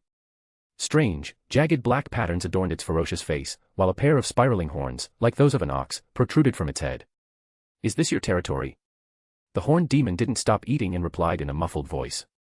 The crunching sound of the arm being crushed by its fangs created a kind of unpleasant music by Doma's standards, though any ordinary human would have trembled in fear. Naturally, that included Jay. "I've never seen a demon that looks so human. Could it be a defective product?" The imposing demon mumbled its thoughts aloud unconsciously, its red eyes fixed on Doma. Even though its eyes saw a human, its instincts and sense of smell confirmed it was dealing with a true demon. Chapter 10, First Fight to the Death, 2. Huh. Doma's eyes widened at the horned demon's words. He brought his golden fan to his mouth, but his astonishment remained unmistakable. Doma would never have believed that his next genuine emotion, outside the paradise of vanity, would be born from a mere taunt. A defective product. What a hurtful remark. He declared in a mockingly sad tone, his brows slightly furrowed. Then, as if melancholy had only grazed him, he quickly resumed his polite, carefree smile. "Well, it seems you come from another region, don't you? Would it bother you to find another place? It's nothing personal, but your appetite is causing me some trouble, you see." Doma knew his opponent would reject this olive branch. He was merely offering an honorable way out, fully aware that Musen was observing their exchange. Is he one of his favorites? No matter, if he rejects diplomacy. That thought crossed his mind as he casually fanned himself, his face still calm and smiling. "I'm a wandering gourmet," growled the horned demon, his tone slightly hostile. He picked up the head of a body lying in the dark alley. "I'll leave, but only after enjoying this place for a while." It wasn't a request, to him, Doma was expected to bow out and vanish. "So, get lost, and don't bother me while I eat." This time, the demon no longer hid his bloodlust. Contrary to what he hoped, Doma showed neither fear nor anger. He simply raised a hand and pointed at the head the demon was holding. "Oh. You didn't just devour some poor child, but a believer of the sect, too, huh?" Doma's memory was remarkable, he never forgot a face. He recalled seeing that young boy 3 times at the monastery, coming to collect food offered to the poor. The boy's only flaw, refusing the free lessons offered by the sect's disciples. To be eaten like this, what a tragedy. A genuine pang of pity briefly pierced Doma's cold heart before fading. Yet he let false tears fall and struck a prayerful pose, like a grieving Buddha. "May you find peace despite your mischievous nature." Was it a blessing or a mockery? No one could tell. When he raised his eyes, his compassionate expression contrasted with the emotionless void of his multicolored gaze. "You're quite cruel, Demon-san. You ate my charming disciple, and it's not even the first one, from what I know." Despite the lightness of his words, his icy tone carried something unsettling. "Good grief, even I restrain myself from eating them so carelessly," he added, scratching his head in feigned annoyance. "You're so annoying," roared the ox-horn demon, his patience exhausted. Doma, still outwardly compassionate, maintained an empty stare. The icy demon's surreal demeanor instinctively made his opponent shiver. "I also ate someone wearing similar clothes yesterday," the demon threw out, pointing at the boy's garments. Upon closer inspection, Doma recognized the typical attire of the monastery. The monastery's disciples offered such clothing to the destitute. "Judging by your look, I'm right, aren't I?" "Ha ha. Looks like I ate your livestock." His arrogance rang hollow, Doma's impassivity was creating a growing sense of unease. "I'm imagining things, this weakling can't scare me, can he?" The demon reassured himself, continuing his provocations to goad Doma into lowering his guard and attacking. Musen disapproved of deathmatches between demons, but he tolerated fights without fatalities. So, the horned demon wanted to beat Doma into a pitiful state to assert his dominance and claim his territory. "I ate one last night, and another offered itself to me today, delicious," he added, licking his lips. Doma covered his mouth with his fan, his expressionless face fixed on him. The atmosphere was no longer conducive to dialogue. "I know my disciples are foolish, but isn't it rude to barge into someone's home and steal like that, Demon-san?" With a sharp gesture, crystals of ice exploded into the air. Blood demon art, emerging ice lotus. Vines of ice adorned with flowers twisted like serpents, binding the horned demon. "You're courting death," the latter growled. Author's note: sorry, I read a Chinese novel. So yes, I really wanted to slip that line in. Without moving, he shattered the icy bindings in one blow. The structure scattered into cubes on the ground. "Huh," Doma said, surprised but remaining calm. He immediately analyzed his opponent's power. The demon stomped the ground and charged at Doma, his fist clearly aimed at Doma's head. His speed isn't exceptional, but... Doma sidestepped with fluid grace, easily dodging the blow. Brute violence was substituting for technique. The fist struck a wall, reducing it to small cubes that collapsed. Oh, I see. Doma smiled behind his fan. The wall had broken uniformly. The demon didn't rely solely on brute strength. That was Doma's conclusion after this brief exchange with the horned demon. Is that your blood demon art? It must have the ability to shatter anything it touches, doesn't it? That's quite dangerous. Even though Doma declared his opponent's power threatening, he showed no sign of fleeing or fear, instead attacking the horned demon immediately. Doma waved his fan, a tornado of icy petals formed. Blood demon art, lotus petal tornado. The attack was nearly impossible to dodge or destroy. Doma wanted to test the limits of his opponent's destructive power. The demon couldn't shatter the semi-intangible storm and was soon lacerated by countless icy blades. When the tornado dissipated, he was covered in deep wounds, one arm nearly severed. Blood demon art, ice pillars. Even though his opponent seemed defeated, Doma didn't relent in his assault. Doma summoned dozens of icy spikes that pinned the creature to the ground. Already done. So weak. He murmured, his fan under his chin. Weak. Me. You. The demon's veins bulged, the pillars shattered under the pressure of his regeneration, far slower than Akaza's and Jay's memories. You want to keep going? You can't beat me, so, let's stop here. It'd be a shame for Muzan-sama if you died here. Out of respect for Muzan's gaze upon them, Doma used the honorific sama when mentioning the demon progenitor's name. He also preferred to end this fight, valuing his relationship with Muzan more. But the demon's response was another charge, faster this time. The ground cracked under his steps. Doma leapt onto a rooftop, out of reach. Nice try, but... He sighed in disappointment, the speed was still insufficient. You're clearly no match, but fine, I'll grant you a fight worthy of you. He summoned a Miko, finding the fight boring and losing all interest in the horned demon. The Miko chained blood demon arts with cold precision, pushing the horned demon into a desperate struggle. Meanwhile, Doma approached the monastery disciple's body. He calmly and gently placed the head back on its mutilated shoulders.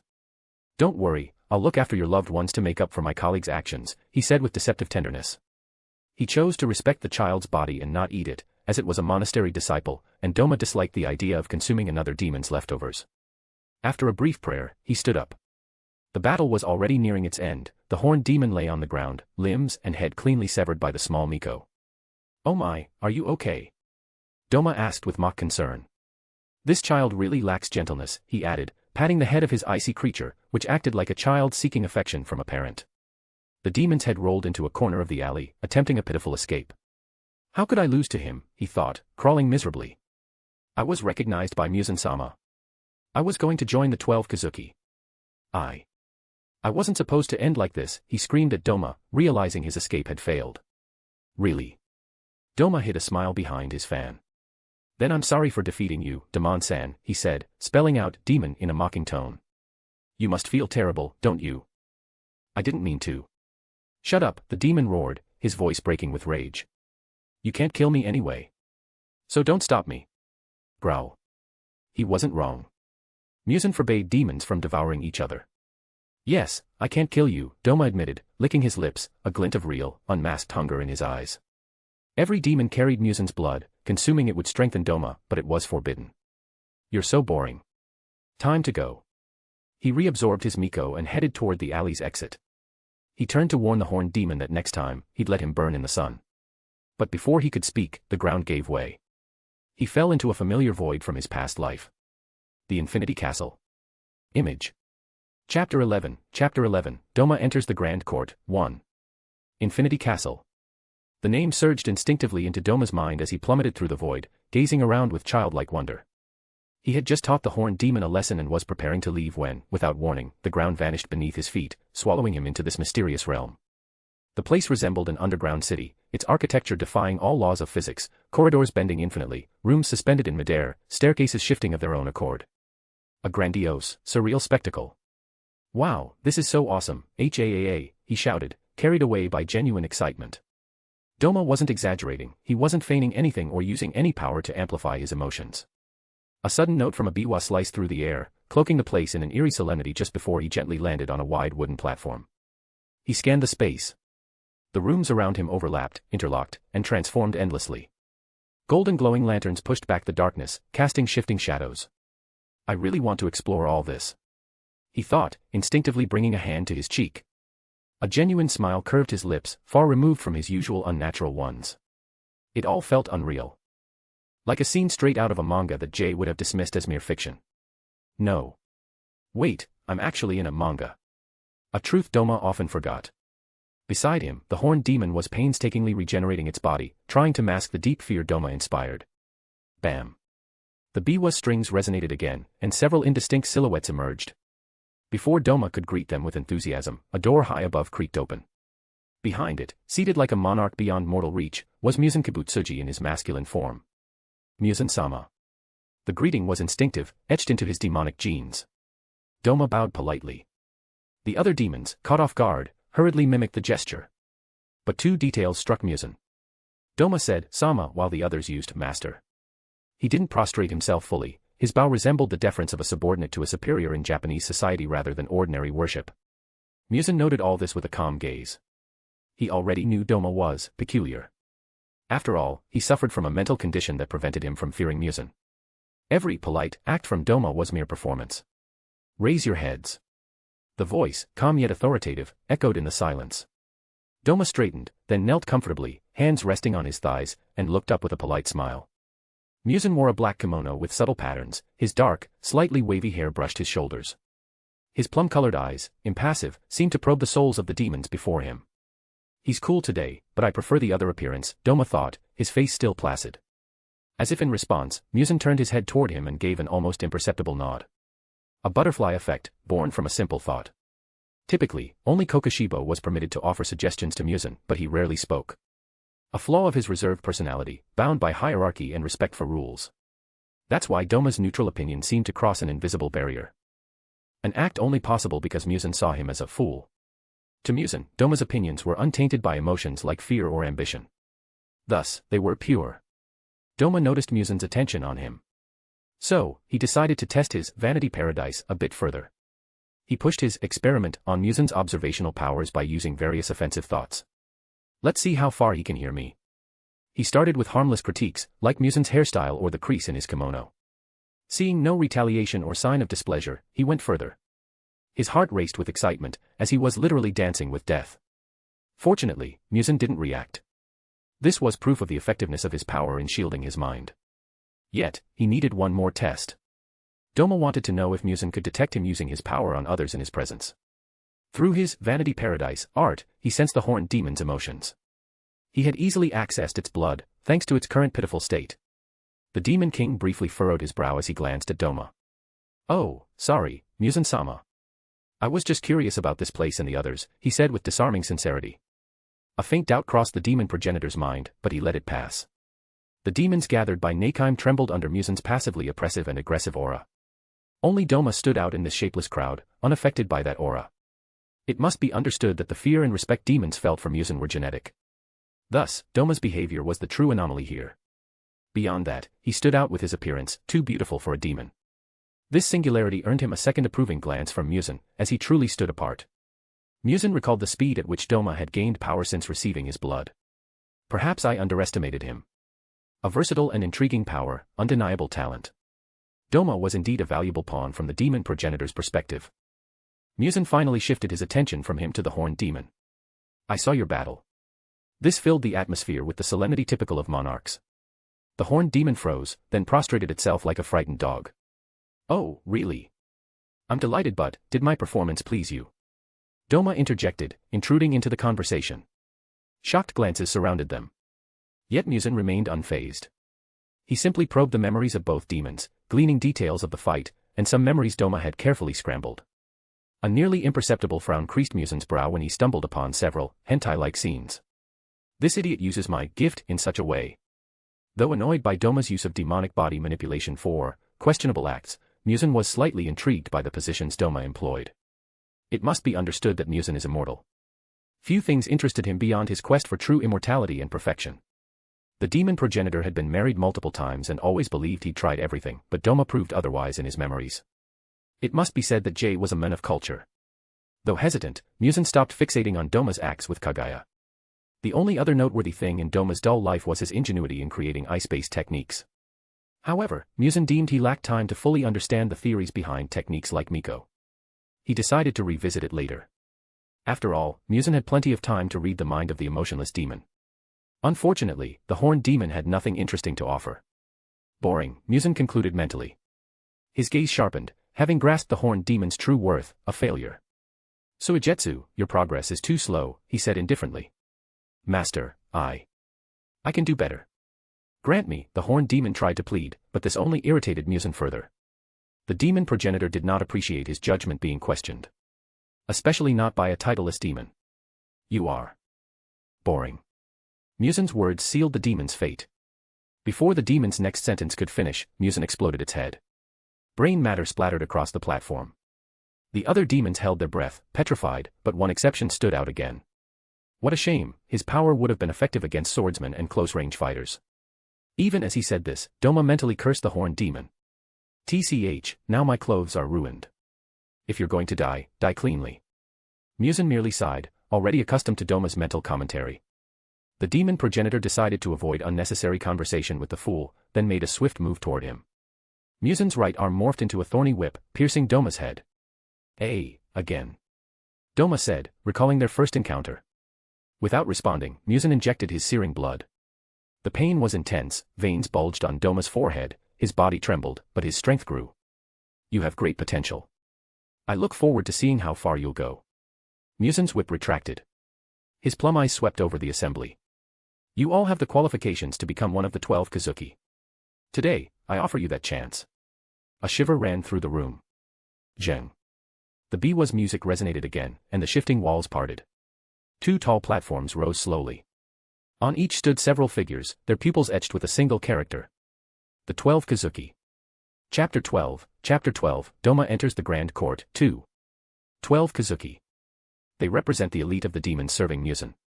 Once, Jay felt a certain fascination for this group, but that is now a thing of the past. Doma feels nothing but calm indifference toward their power, thanks to his own raw potential. Yet, he retains a certain curiosity, he still wishes to meet some of their most remarkable members. I am deeply disappointed. Muzan's voice shattered the solemn atmosphere's calm once again. Upper Moon 6 is dead, struck down last night by the combined efforts of 2 pillars. Muzan's anger was not concealed behind his words, on the contrary, it intensified as he spoke. Only one of those 2 pillars fell. The heavy silence among the demons grew denser with every word Muzan uttered. Though Doma judged their attitude as cowardly, he could not dispute their approach. Why such an opinion? Muzan is like a volcano whose eruption no one can predict.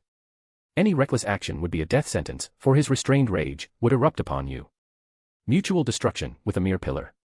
An inferior human. Each syllable vibrated with a contempt that chilled the air. With a sharp gesture, Muzan slammed his hand on the table before him. The terrifying aura that emanated from it forced every demon present to bow even lower. This is the second Upper Moon to perish under a Slayer's blade, in less than a decade. Muzan's voice carried the rage and disappointment he had held back until now. My efforts to strengthen your powers, are they a joke? He growled, his scarlet eyes sweeping across every face. He was not addressing only the 12 Kazuki. Every demon, from the weakest to the most ambitious, felt the weight of this accusation. The lower moons are endlessly replaced, and the upper moons stagnate. He paused briefly, a silence that made the air tremble. It seems I have been far too lenient. You've grown complacent in your comfort, you've lost all ambition. You lack a true crisis to remind you of your place. The message was clear, the era of complacency was over. At any moment, a new demon, or even a mere pillar, could become the instrument of their demise. That is why I deem it necessary for this battle to take place. There was a hint of sadism in his tone, but that was of little concern to the demons present. They were all far more preoccupied with something else, namely, survival. Demons with strong potential will challenge a demon for a Kazuki position. The weak have no place among the 12 Kazuki I created, he said, pausing briefly to observe each one's reaction. The strongest lower moon, determined in the blood battle, will receive my blood and become the new upper moon 6. This part of Muzan's speech managed to stir the hearts of the demons present, despite their fear. Fight with all your strength. The victor will be rewarded, and the vanquished will be devoured by the winner. After stating this obvious truth, Muzan cast a glance at the demons below before walking away. All the demons outside the 12 Kazuki displayed anxious expressions, but their opponents seemed calmer. After all, they are inherently older than the creatures with the potential to replace them.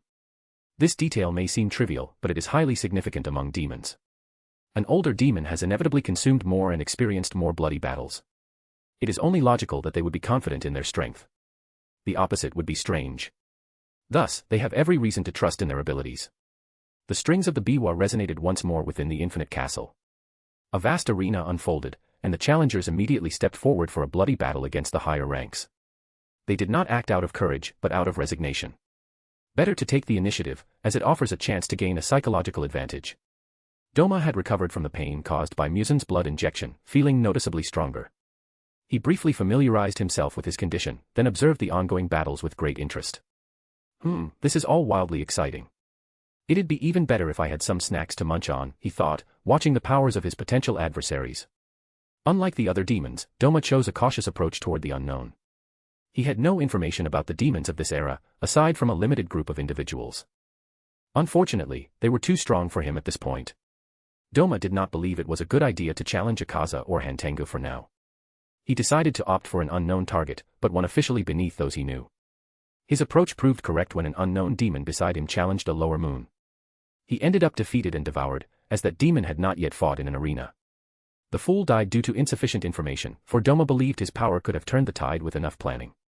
Oh my Buddha, things are truly gory here. Should I start now? Doma displayed a feigned troubled expression. Fortunately for Doma, he soon gathered enough information to confront his target. Lower Moon 1 was the goal Doma set for himself that night. Why not Upper Moon 6? Doma judged that he should not run before learning to walk. He felt capable of defeating the demon who had been beaten due to his haste, which he attributed to a lack of planning. One element belonged to Doma, thanks to his sacrifice. The other reason, besides avoiding haste, was: I must not reveal everything to Musen. Doma's multicolored eyes gleamed with a mysterious light as he unfolded his fan to cover the lower half of his face. Lower Moon 1. He had earned his position because his predecessor had recently died at the hands of demon slayers. He had been challenged only once. He's certainly powerful, but he has a distasteful appearance, Doma judged as he headed toward an open arena. The demon had multiple eyes across his body but possessed the most imposing stature in the place. Doma even considered him a giant, as his height was immense, 2.5 meters. He could easily pass for the giant named Argos in Greek mythology. Doma tilted his head toward him, intrigued by his strange appearance. Unconsciously, he stared at him for too long. He ended up catching the demon's attention, as an eyeball on Lower Moon 1's arm suddenly turned toward him. The demon's eyes and Doma's met directly. The giant's eye suddenly lit up, and other eyes fixed on Doma's position. The eyes gleamed with excitement, as if they had spotted prey, but Doma remained unfazed. He flashed a fake radiant smile and gave a polite wave to the other party. If nothing unexpected occurred, this would be his opponent. Doma considered Argos strong, but there were ways to counter him easily. He even judged that a frontal victory was feasible and unavoidable anyway. Doma had no intention of waging a subtle battle against the demon's hundreds of eyes, as that would be tedious. Doma does not like tedious things. When more than half of the demons around him had left, and it seemed no other demons were issuing challenges, Doma finally raised his right hand, like a well-mannered child raising their hand to answer a question in class. This act naturally drew attention. May I request to challenge Lower Moon 1 Senpai? Chapter 13, Becoming Lower Moon 1 in less than a year, 1. As Doma's voice faded into the air, the massive demon with hundreds of eyes leaped eagerly into the arena. All its eyes locked onto its target, a mischievous smile spreading across its face. Doma, too, fixed his gaze on the creature he inwardly nicknamed Argos. He didn't need a sixth sense to know this opponent harbored sinister intentions toward him. Rising gracefully from his kneeling position, he stepped toward the center and greeted the other party with a polite smile. Delighted to meet you, Senpai. I'm Doma. As usual, his soft voice carried no genuine emotion, everything was calculated. His excitement had dwindled since his time in the Infinity Castle. I lost my name long ago, but they call me Hundred Eyes, the creature replied. Its deep voice echoed as dozens of its eyes took an eager step forward. Lower Moon 1 already stood in the center of the arena, confident, striking an offensive stance. Your eyes are truly beautiful, it suddenly remarked after a brief pause. Really? I think so too, but people get used to their presence far too quickly, alas, Doma said with a feigned sigh, as if the world adapted too easily to such a rare sight. I can understand your frustration. I myself experienced something similar. Doma's rainbow-reflecting irises sparkled with amusement. He let out a clear, almost childlike laugh. Haha, it sounds like we'll get along splendidly. If it weren't for this occasion, I think we'd be friends. He gave a slight shrug, a hint of regret in his voice, his face adopting a falsely pitiful expression, as if he were about to do something he'd regret soon. Then, he unfurled his golden fan. No matter. I'll devour you, and your eyes will be mine. Hundred Eyes raised its left arm after its declaration of Doma's demise. A blue eye opened in its palm, fixed on its target. Blood Demon Art, 100 eyes, pierce. The eye glimmered, and a rain of sharp spears shot through the air. Oh! Doma let out a feigned exclamation, though the speed had caught him off guard. Yet, his fan swept upward, summoning ice. A crystalline wall rose, adorned with magnificent frozen lotuses. The spears embedded themselves with a sharp clink, some curving through the air to pursue their target. I see, precise projectile control. Adopting the same tactic he used against the horned demon in the alley, Doma shifted into observation mode, minimizing his attacks to study his opponent. He stepped back with a soft laugh, erecting a second ice wall. You want to keep my eyes as a souvenir? Greedy idea, senpai. While speaking in a playful tone, he conjured myriad frozen crystals that burst into delicate petals. Blood demon art, lotus petal. Across from him, 100 Eyes raised its right hand, a purple eye opened. Blood demon art, 100 Eyes, illusion. Doma's vision blurred. And he found himself sitting cross-legged in the temple of the eternal paradise faith, surrounded by weeping disciples. Ugh, this boring. He tilted his head. An illusion, of course. Even without Jay's otaku knowledge, Doma knew such an art was predictable. Devoid of true emotion, he offered no openings. Illusions based on feelings were useless against him. Blood demon art, vanity paradise, he thought. The illusion shattered like a pierced bubble. Looks like that doesn't work too well on me. Such a shame, senpai. He reopened his fan and resumed his assault. The lotus petals continued to slash at 100 Eyes, who couldn't counter effectively. But the demon didn't panic, a massive green eye opened on its chest. Blood demon art, 1000 Eyes, divert. The petals parted gently, flowing around its body like a rock in a river. Limited vector manipulation. Annoying, but it's localized to a specific area, Doma concluded. Yet, the icy powder lingered, and the cold gnawed at the enemy. Crystals embedded themselves in some of its eyes, while the temperature plummeted. Muscle stiffness, hypothermia, numbness, frostbite. The longer the fight dragged on, the more certain Doma's victory became due to the cumulative effects of cold exposure. Soon, frost appeared on 100 Eyes' skin, its breathing grew ragged. Tiny crystals even formed inside several of its pupils. You're awfully quiet now, have you lost your arrogance? Doma's multicolored eyes gleamed with amusement. He waved his fan again. Blood demon art, white priestess of winter. 2 icy vines sprouted, blooming into twin frost lotuses before blossoming with a priestess inside each. The priestesses exhaled a breath of frigid air, coating the ground in thick frost. White mist spread relentlessly across the arena. Aren't they magnificent? Doma smiled, erecting more ice walls as the mist expanded. Unfortunately, the demon failed to notice the growing number of icy berries in the arena. 100 Eyes retreated, frowning. But the freezing air engulfed everything. Realizing the danger, it opened its left eye, a faint glow pulsed in the black pupil. Blood demon art, 100 Eyes, grasp. Ha! Doma suddenly felt his perspective shift. He saw through his opponent's eyes, observing his own motionless body. What a strange ability. He mused, intrigued. 100 Eyes' frontal eye opened, its demon rank etched in the scarlet pupil. Blood demon art, 100 Eyes, die. A red beam shot forth, tracking its target like Itachi's Amaterasu. But before it could connect, Doma vanished, cloaked by the thickening cold mist in the arena. From 100 Eyes' perspective, Doma's speed suddenly surged. Around him, the ice walls reflected the silhouette of the golden fan-wielding demon, a perfect mirror reminiscent of Haku's technique from the Naruto universe. Are your eyes playing tricks on you, senpai? The ice walls Doma created during the fight weren't merely defensive. Doma had crafted them as a failsafe, having witnessed the wide array of 100 Eyes techniques. He also noticed a common thread in all of his opponent's abilities. They required sight, or locating, the target. This was a troublesome factor in an arena duel, but Doma had the confidence to counter this complex challenge in an open fight. If I can't ambush you because of the terrain, then I'll change the terrain itself. A bold idea few could wield against 100 Eyes as Doma did. In the misty, ice-fogged environment, 100 Eyes couldn't distinguish what was real from what was false. You already used that move, and I found its weakness, he said, referring to the unfortunate demon 100 Eyes had devoured before facing Doma. The remark stunned the spectators in the Infinity Castle, as Doma implied he had planned everything from the start. The silhouette on the ice wall raised its folding fan and brought it down, satisfied with the demon's troubled expression. Blood demon art, winter's ice pillars. Dense, sharp ice pillars descended rapidly from an aerial position, thanks to Nakeim's random configuration of the Infinity Castle. The giant 100 Eyes hurriedly tried to move away, only to discover its feet were frozen to the ground without realizing it. It opened the eye on its chest, about to use its blood demon art to alter the trajectory of the falling ice pillars, but suddenly felt a terrifying sense of danger emanating from beneath its feet. Doma wasn't attacking from one direction but two simultaneously. This act shocked all the spectators, as it meant the ice pillar attack was a ruse in itself. Hundred Eyes should never have wasted time being stunned by the mirrors or the ice pillars, as it had already lost enough time and mobility to escape in time. And the worst wasn't the reduced mobility from the ice and frostbite, but the neutralization of its vector-based defensive power. It could no longer dodge or provide proper defense. A cluster of sharp ice pillars suddenly erupted from the frozen ground, piercing Hundred Eyes' body. The cold and stiffness prevented it from reacting in time, even as it blocked the aerial ice pillar attack with vector manipulation. Well, Vlad Dracula would be proud, Doma thought, observing the scene from afar, hidden in an ice-covered crevice. Yes, Doma wasn't truly in a mirror. To be precise, he had entered a mirror and dug a hole beneath the arena from within the mirror, ice wall.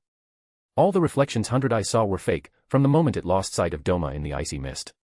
No matter what Hundred Eyes chose, it could never have outmaneuvered Doma without a large-scale attack. An ability this demon didn't possess, as Doma had deduced through observation.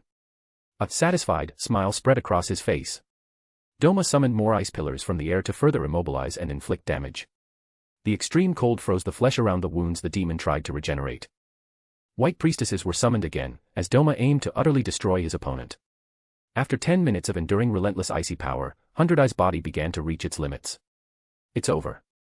Hundred Eyes was desperate, but it could only stand helplessly before its impending death. Strangely, long-forgotten memories quietly resurfaced in its mind. Since its birth, its vision had been nothing but darkness. It could never see the dazzling sun, the summer flowers, or its family that never abandoned it. It had so desperately wanted to see, to be useful, to see more. It froze for a moment as an important memory flashed in its mind. It even overshadowed its agony. What have I done all these years? Please, forgive me, Tear. Before being fully engulfed by the ice, a tear fell from Hundred Eyes' purple left eye. This situation halted Doma in his tracks, as Jay's memories reminded him of something important. The blood of Musen in the target and the logic behind demonic powers in the KNY universe. Damn, you're making me look like the villain here. Fine, okay. Doma approached the fallen demon. It was slowly turning to icy dust due to the extreme cold exerted upon it. Doma leaned down and tore out the only intact eye of Hundred Eyes before swallowing it. According to Jay's memories, it was possible to use a demon's power without being its true owner. However, there were two conditions. First, the target had to be alive, and second, the target needed to use an element to activate its power. Much like Nakaim and her Biwa. Doma didn't devour Hundred Eyes' eye, but he intended to assimilate it through the biological manipulation unique to demons. It's worth noting that the original Doma was highly skilled in the art of biological manipulation. Doma had devoured Shinobu while facing Inosuke and Kaneo. Thus, he was confident in his ability to deceive Hundred Eyes' body and claim its power as his own using Musen's blood within. You can die in peace now. Your eye will still see this world, he said in a gentle tone, as he would to his suicidal followers. Doma glanced at the skin of his hand, where the eye bearing the lower one mark was now visible.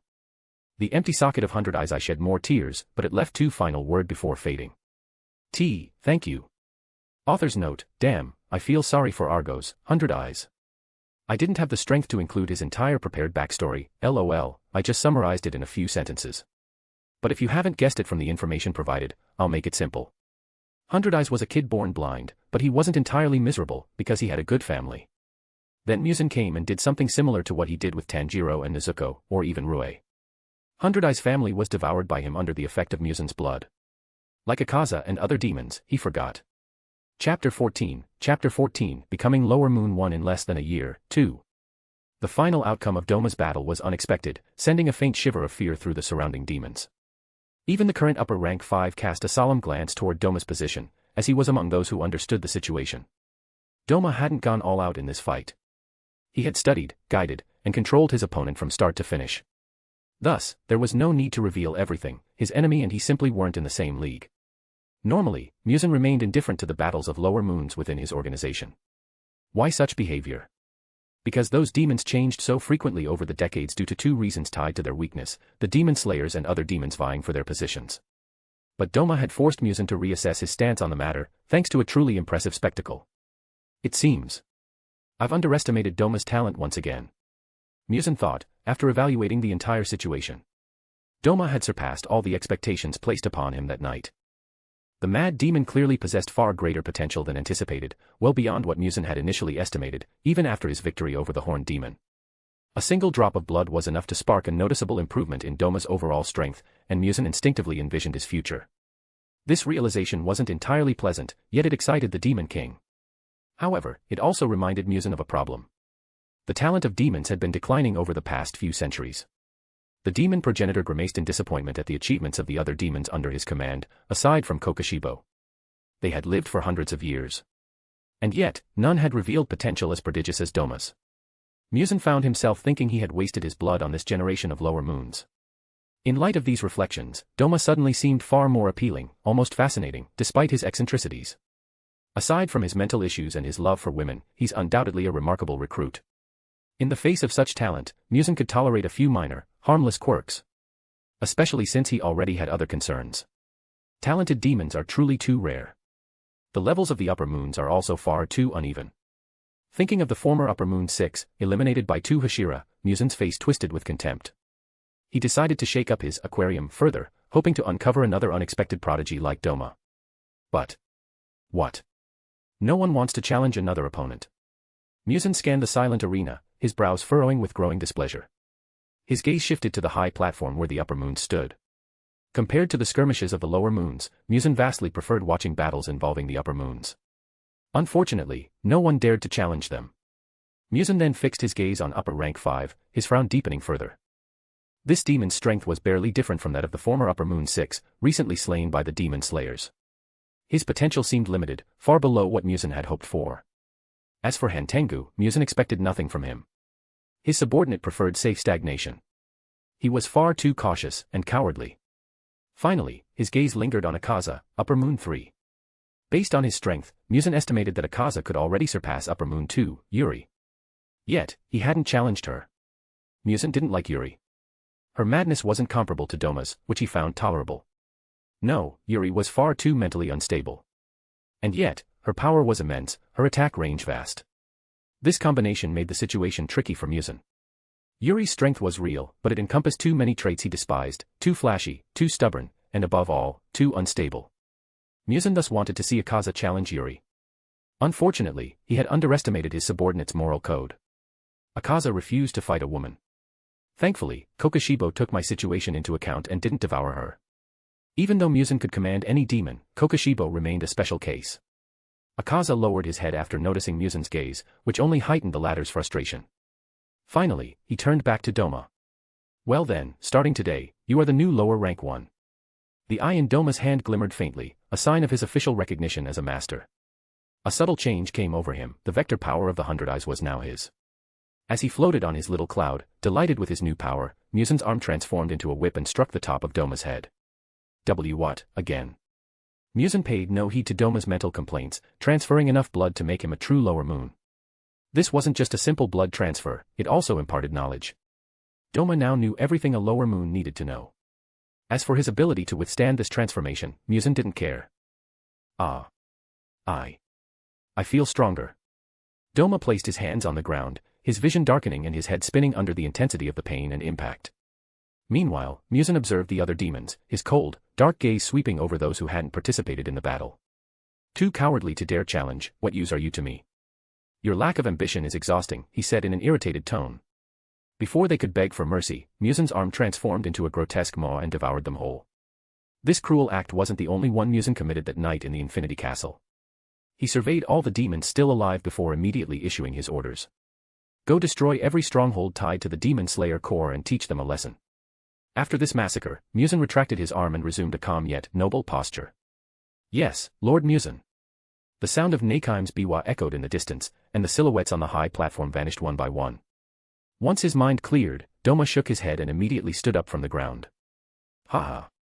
I'm finally an important member of the organization. Now I can rub shoulders with the others, he said, thinking of Kokushibo, Akaza, and Nakaim.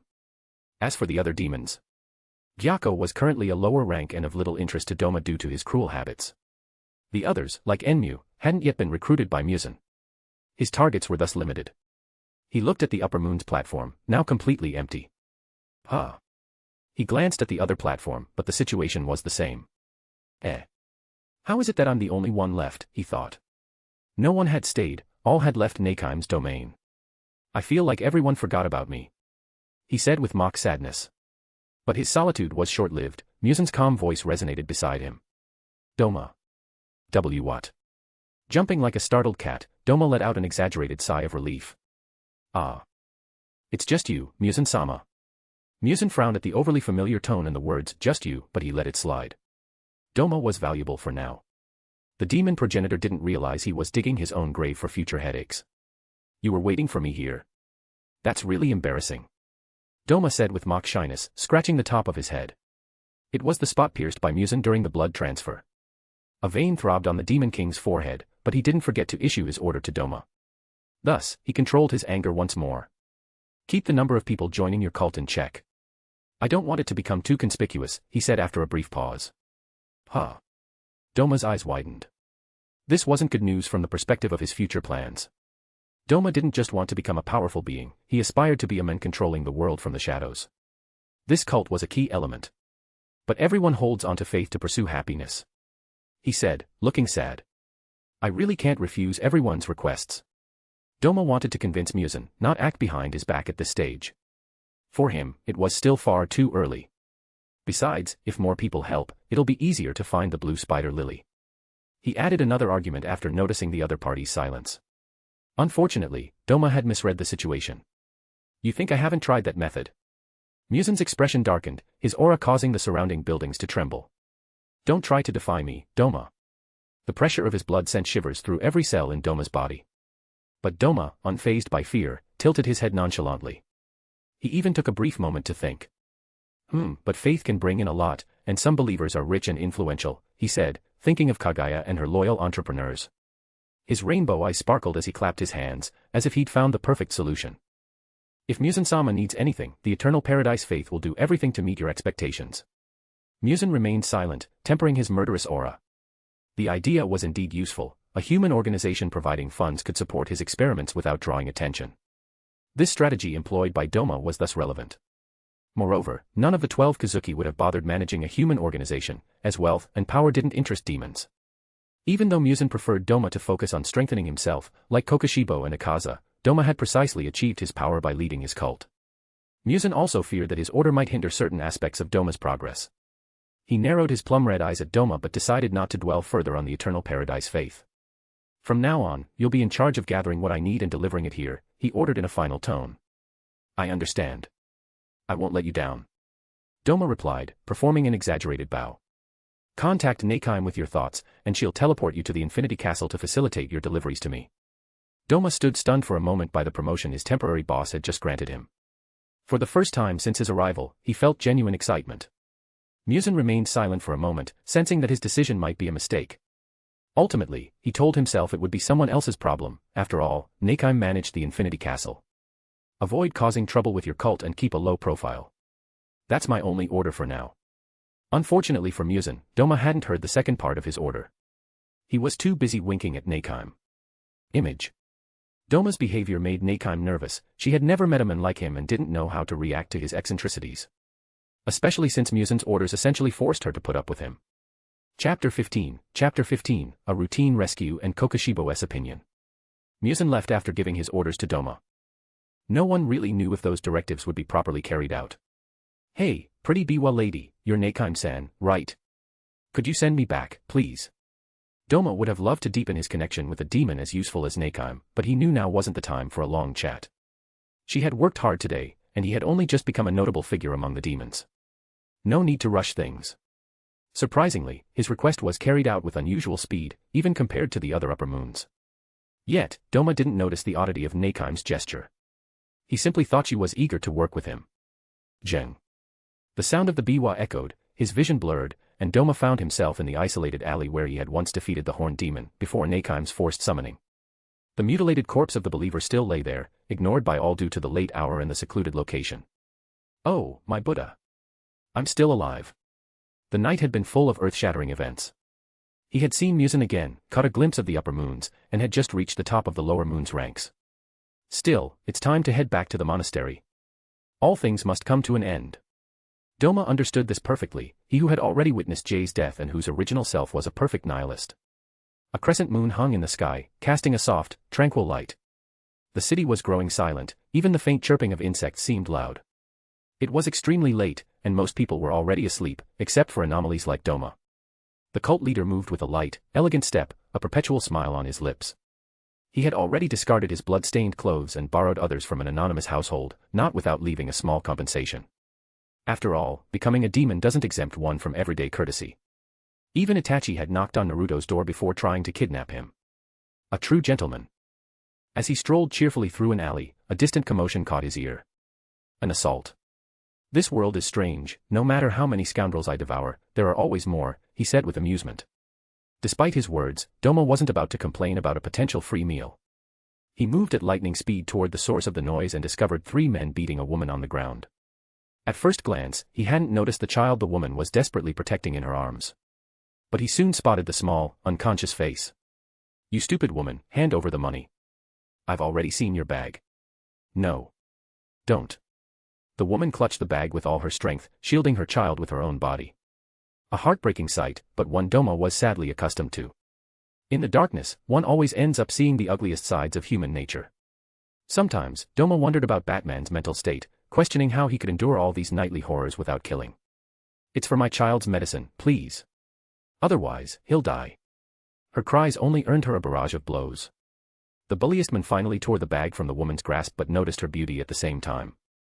A lecherous smile spread across his face before he spoke in a cruel tone. "Take her too, she's not bad." The lust-filled eyes of the bandit leader heightened the woman's fear even more. But what about the kid?" One of the thugs hesitated. Doma concluded that the man wasn't aware of this part of the plan, as he seemed surprised by his leader's words. "Leave the kid. He'll die anyway without that money." The leader's tone shocked his subordinate, but the latter complied nonetheless, likely out of fear. He probably didn't want to become another victim tonight. It was in this tense atmosphere that Doma made his presence known. "Hey, what are you all playing at?" Doma's calm voice echoed through the alley. He stood on a rooftop, facing the scene of the assault perpetrated by the thugs. "Can I join you?" he asked with a dazzling smile. Alas, that expression ruined the heroic aura and the mystery he passively exuded under the moonlight behind him. "Who's this idiot?" growled one of the bandits. "How should I know?" "Look at his appearance," replied their leader, uneasy. Doma pointed at the woman with a flick of his fan. "I think I've caught you, haven't I?" His relaxed voice put the bandits on edge. Why was he so calm facing 3 men? Did he have a weapon? Was he crazy? So many questions raced through their minds in the face of Doma's illogical actions. "Please, save me," the woman pleaded. A faint glimmer of hope emerged in her eyes, once filled with despair. This gesture prompted the bandit leader to want to finish his looting quickly or drive Doma away. "Stay out of this if you want to see the sun tomorrow morning." A foolish threat, one Doma had never heard since his transformation. "Sorry, but..." Doma stepped forward with a fluid motion, a slightly mocking expression. "I'm not interested in your proposal." He shrugged. He wasn't a saint but a demon, and in legends, demons punish sinners and despise the light. The only difference was that he avoided harming the innocent. Thus, the thug's proposal was rejected. "Wait a minute. I recognize him. He's a well-known charlatan around here," sneered one of the bandits. The others burst into laughter. "I have another proposal," Doma said, stopping just in front of them. His multicolored eyes no longer held any amusement after the bandits' mockery. The atmosphere froze. The delinquents' instincts screamed, "Danger!" Unfortunately, their brains were slow to listen. "You can try to seek redemption, or..." His soft voice was now tinged with murderous intent. "I'll listen to your suffering during your punishment. After all, it's my duty as a cult leader." The bandits shuddered. "Get lost," roared one of them, trembling. I don't want," stammered another. "Ah. No. You're refusing eternal rest. Salvation." Doma remained impassive. "No matter. I'm always ready to redeem you by force, because I'm a chill guy who hates seeing people go astray." His words fell as naturally as rain. Yet, his interlocutors didn't understand the meaning of the word chill he had used. "To hell with your salvation." The 3 men exchanged a glance and attempted to flee. This action testified to their caution, as they finally sensed Doma's abnormality and acted accordingly. "I'm offering you peace, which is a good thing, so why run?" Doma opened his fan, and his silhouette vanished from the perspective of an ordinary mortal. A moment later, the 3 thugs stumbled. Their heads rolled, blood splattering the stones. "I wish you happiness in your next lives." Doma stood close to the decapitated corpses. His words sounded like a small prayer for the departed. However, his gaze remained indifferent to the bodies lying on the ground. He closed his fan and licked his lips, his hunger for human flesh awakened, but... Ugh. Compared to the faithful who meticulously prepared themselves before the passing ceremony, these three were hygienically questionable. Next to the bodies, the woman seemed strangely tempting. Too bad, she's not a bad girl. You okay? He asked softly, approaching her. The woman fainted before he could even extend his hand. I really don't understand why all the women I save end up collapsing under my charm. Doma cursed his beauty, then altered the unfortunate woman's memory using the power of the paradise of vanity. She would only remember a masked man who killed the thieves before disappearing. Kokoshibo, what do you think of Doma? Muzan was seated on a cushion facing Kokoshibo in his quarters in the Infinity Castle. The atmosphere was surprisingly relaxed. He is strong. A brief, composed response. Kokoshibo. Image. He is Upper Moon 1, and by that title, the most powerful demon after Muzan. Some KNY fans suspect Muzan suppresses him because of his habit of only eating his demonic opponents. Beyond fan theories, he has held the position of Upper Moon 1 for centuries and has never truly faced danger from another demon. Strong. It's rare for you to evaluate someone like that. Muzan gave a faint smile, moving a piece on the game board in front of him. Kokoshibo remained impassive, then added. It's simply a fact. And. Muzan's eyes narrowed, attentive. He trusted the instincts of his most formidable subordinate. He possesses a frighteningly strategic mind. I think he could challenge Hantengu for his position at this point. The words made Muzan's eyebrows rise slightly. The evaluation was high, perhaps too high. Yet, the facts were there. Doma had defeated a demon nearly at the level of the Upper Moons, and in less than a year. Add to that the fact that Upper Moon 5 was already rivaling the recently deceased Upper Moon 6, killed by 2 Hashira. Yes, Doma could indeed compete for a place among the strongest. A truth that, until now, even Muzan had unconsciously dismissed. Especially since he's grown even stronger after defeating 100 Eyes. Kokoshibo's assessment didn't disappoint Muzan.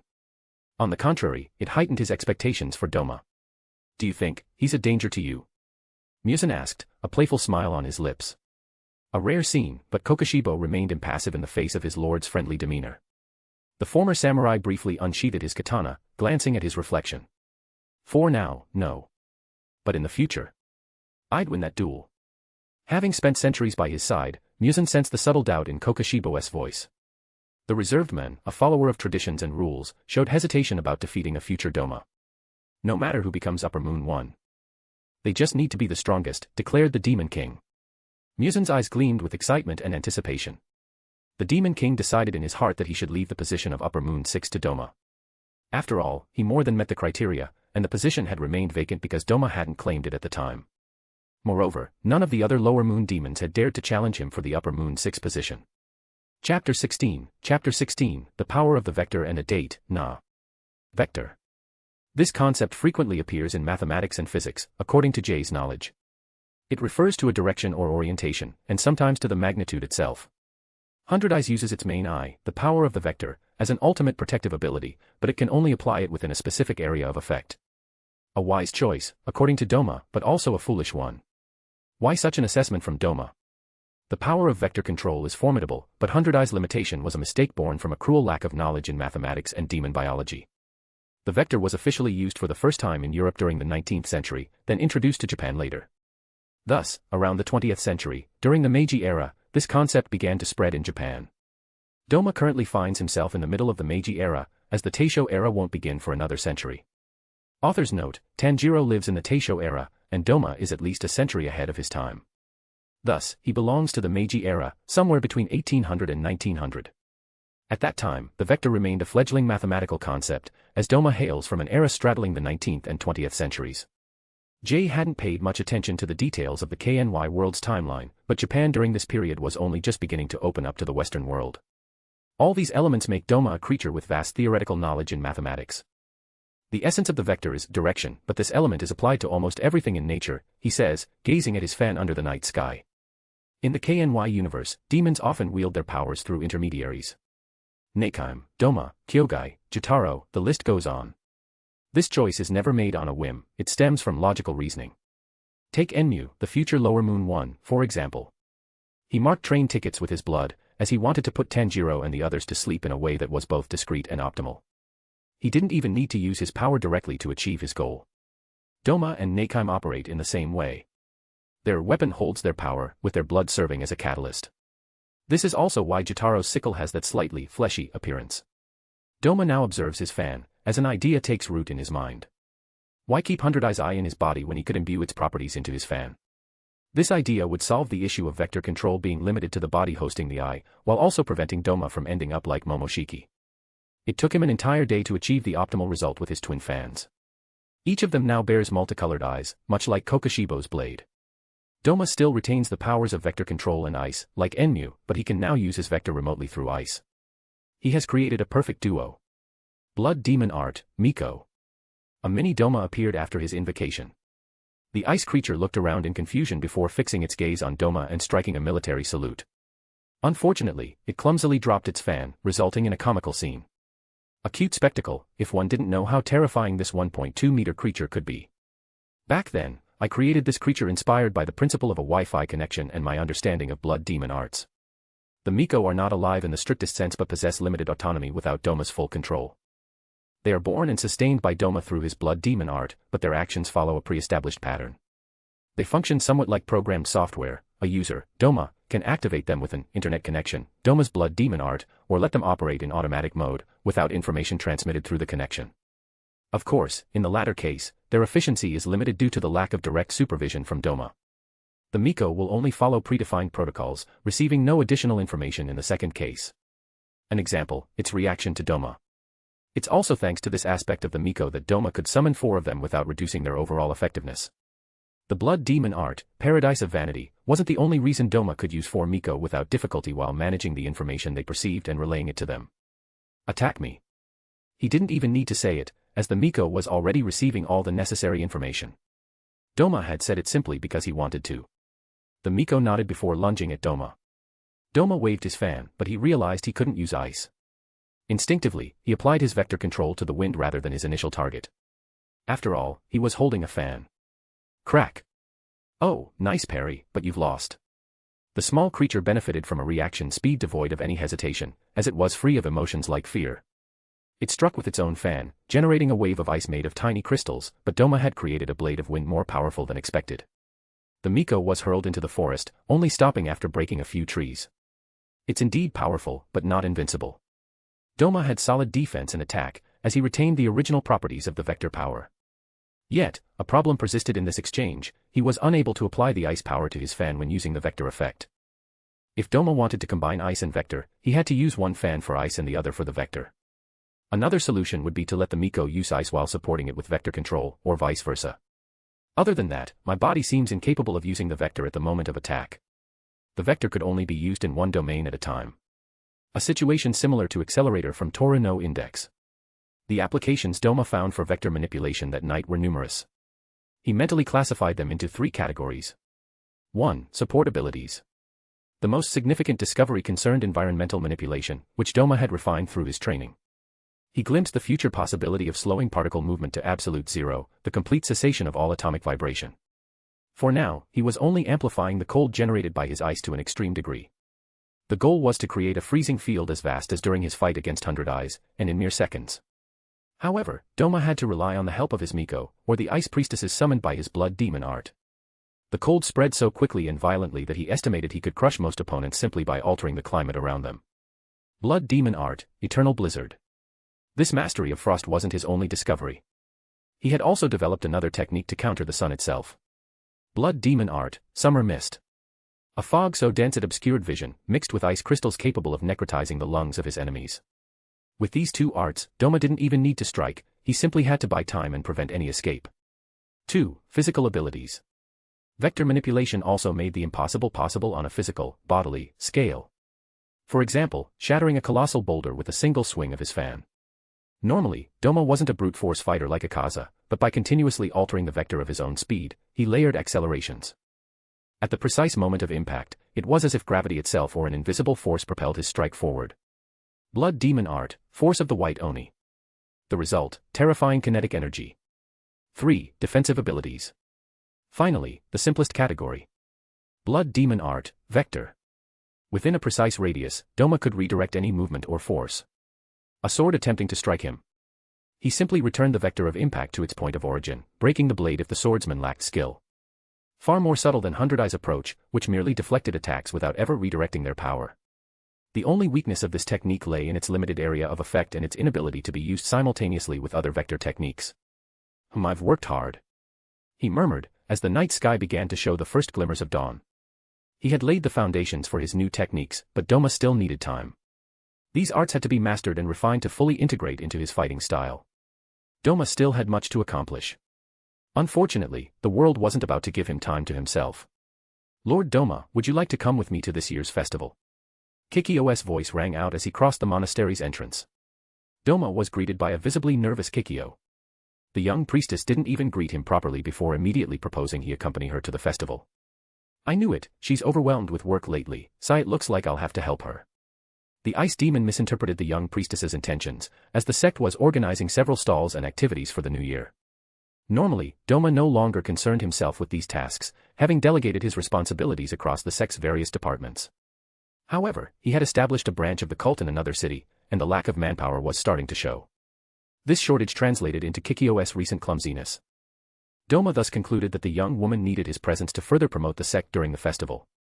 All these elements turned poor Kikyo, despite herself, into the organizer of a work-related outing rather than a romantic date. "Tomorrow, I'll have an entire night with Doma-sama." The poor girl still had no idea she had been completely misunderstood. Author's note: I should create a character sheet based on Doma, a kind of detailed status. If you're okay with it, I'll publish it in the appendix tomorrow. Chapter 17, Kagaya's Feelings and the Aspiring Hashira. What is the worst nightmare for a healthy man?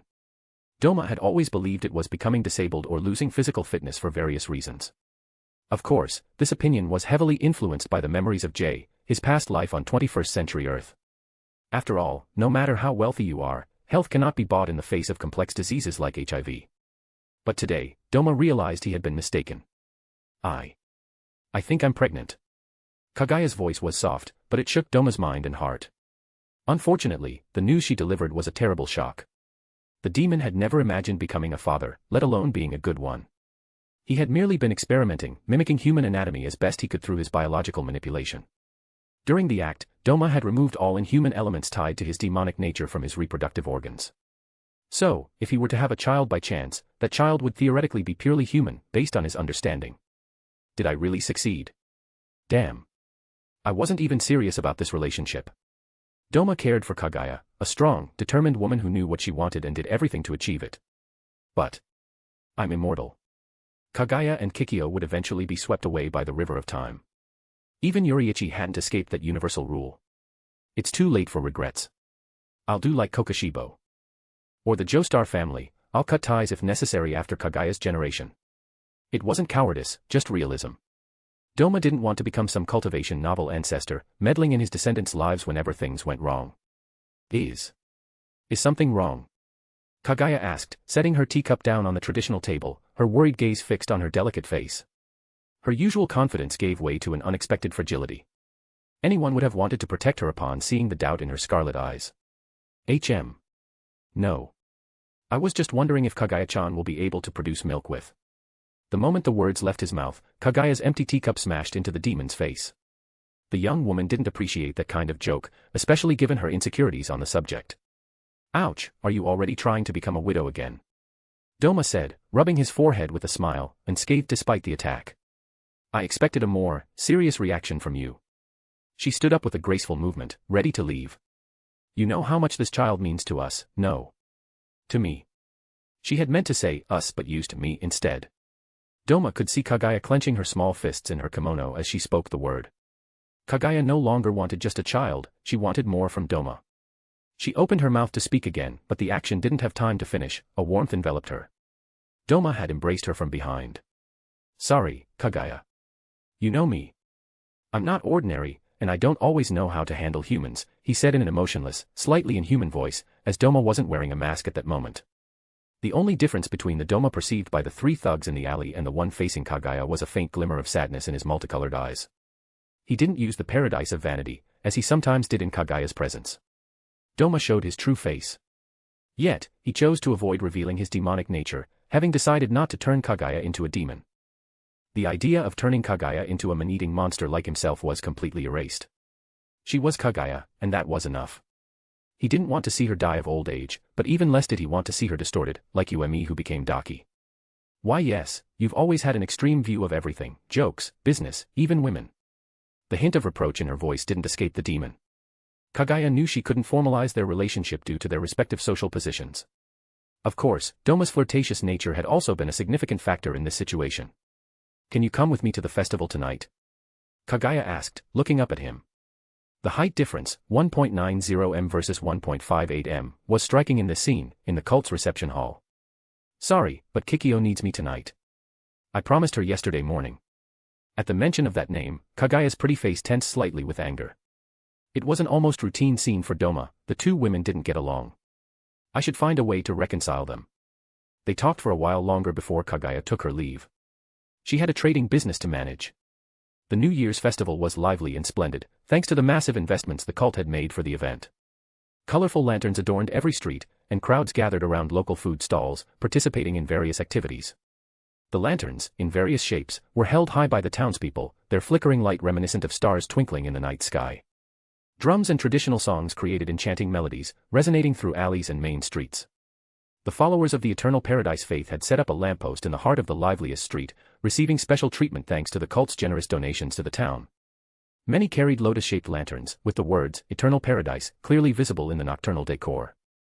Doma, dressed in a luxurious outfit specially prepared by Kikyo, sat atop a high platform surrounded by lanterns, legs crossed, an impeccable smile on his face as he observed the crowd in the street. The believers had built this platform with almost religious care, as if they were celebrating a stone idol. At the slightest gesture, someone would come to check on his comfort, treating him like a fragile object. So boring, Doma thought, nodding gently to a follower with a warm smile while inwardly cursing his fate. At first, he enjoyed Kikyo's company, the duo working together by inspecting the cult stalls and sharing a few pleasant moments. Kikyo wanted to tell him something important, but an issue arose.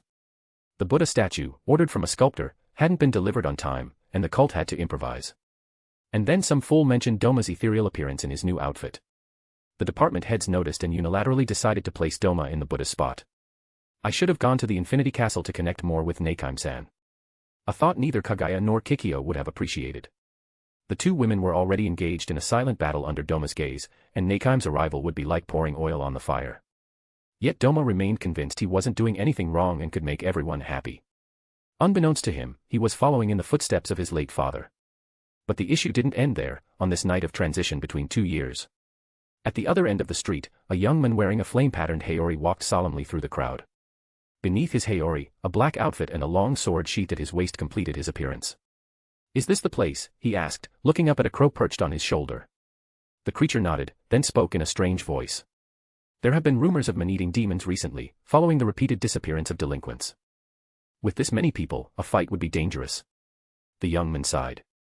If it were my master, he'd kill the demon without alarming anyone at this festival. He tightened his grip on his sword, his brows furrowed. A few days earlier, his master and the Wind Hashira had jointly faced the Upper Moon Six. After a fierce battle, the demon was killed, but at the cost of the Wind Hashira's life and severe injuries to his father. The doctor said the master can no longer engage in high-intensity combat and must stay on the sidelines. The young man was none other than Kamiya Rengoku, a member of the Demon Slayer Corps and an aspiring Flame Hashira. He aimed to quickly take over from his father and was searching for a powerful demon to test his abilities. No. I must stay focused. The master expects me to become the Flame Hashira. He pushed aside intrusive thoughts and reminded himself. The master and the others killed an upper-ranked demon. A victory that hasn't happened in decades. Slapping his cheeks to motivate himself, he made his way through the crowd. Suddenly, he caught a faint scent of a demon. A phenomenon imperceptible to an ordinary human, but Kamiya possessed a special sense of smell. He could even detect lies. Scanning his surroundings, he fixed his gaze on a woman in a white priestess outfit standing by the roadside. She's giving off a demon scent. But, when I sense her up close, it disappears. Strange. Is it my imagination? Kamiya Rengoku advanced with determination, and the woman turned her gaze toward him. The demon slayer made no attempt to hide his presence. Sir, would you like to learn more about the doctrine of the Eternal Paradise faith? I'm Kikyo, a priestess of the cult, she said, handing him a pamphlet. What doctrine? Kamiya asked calmly, accepting the pamphlet. Doma had designed this approach to promote the cult. The Eternal Paradise faith advocated for a serene spirit and a happy life. There was no need to burden oneself with tasks that brought pain or sadness. The ideology blended Christian values with a touch of nihilism and atheism. There were no deities in the traditional sense, the figure of Buddha was merely a symbolic element to maintain harmony with local Shintoism. A paradise for the good, a hell for the wicked, Kamiya thought. Sounds pretty good, he said, intrigued. Kikyo's eyes lit up, and her smile widened, dispelling the melancholy born from her temporary separation from Doma. The eternal paradise faith has always helped those who suffer. Our goal is to achieve happiness with everyone.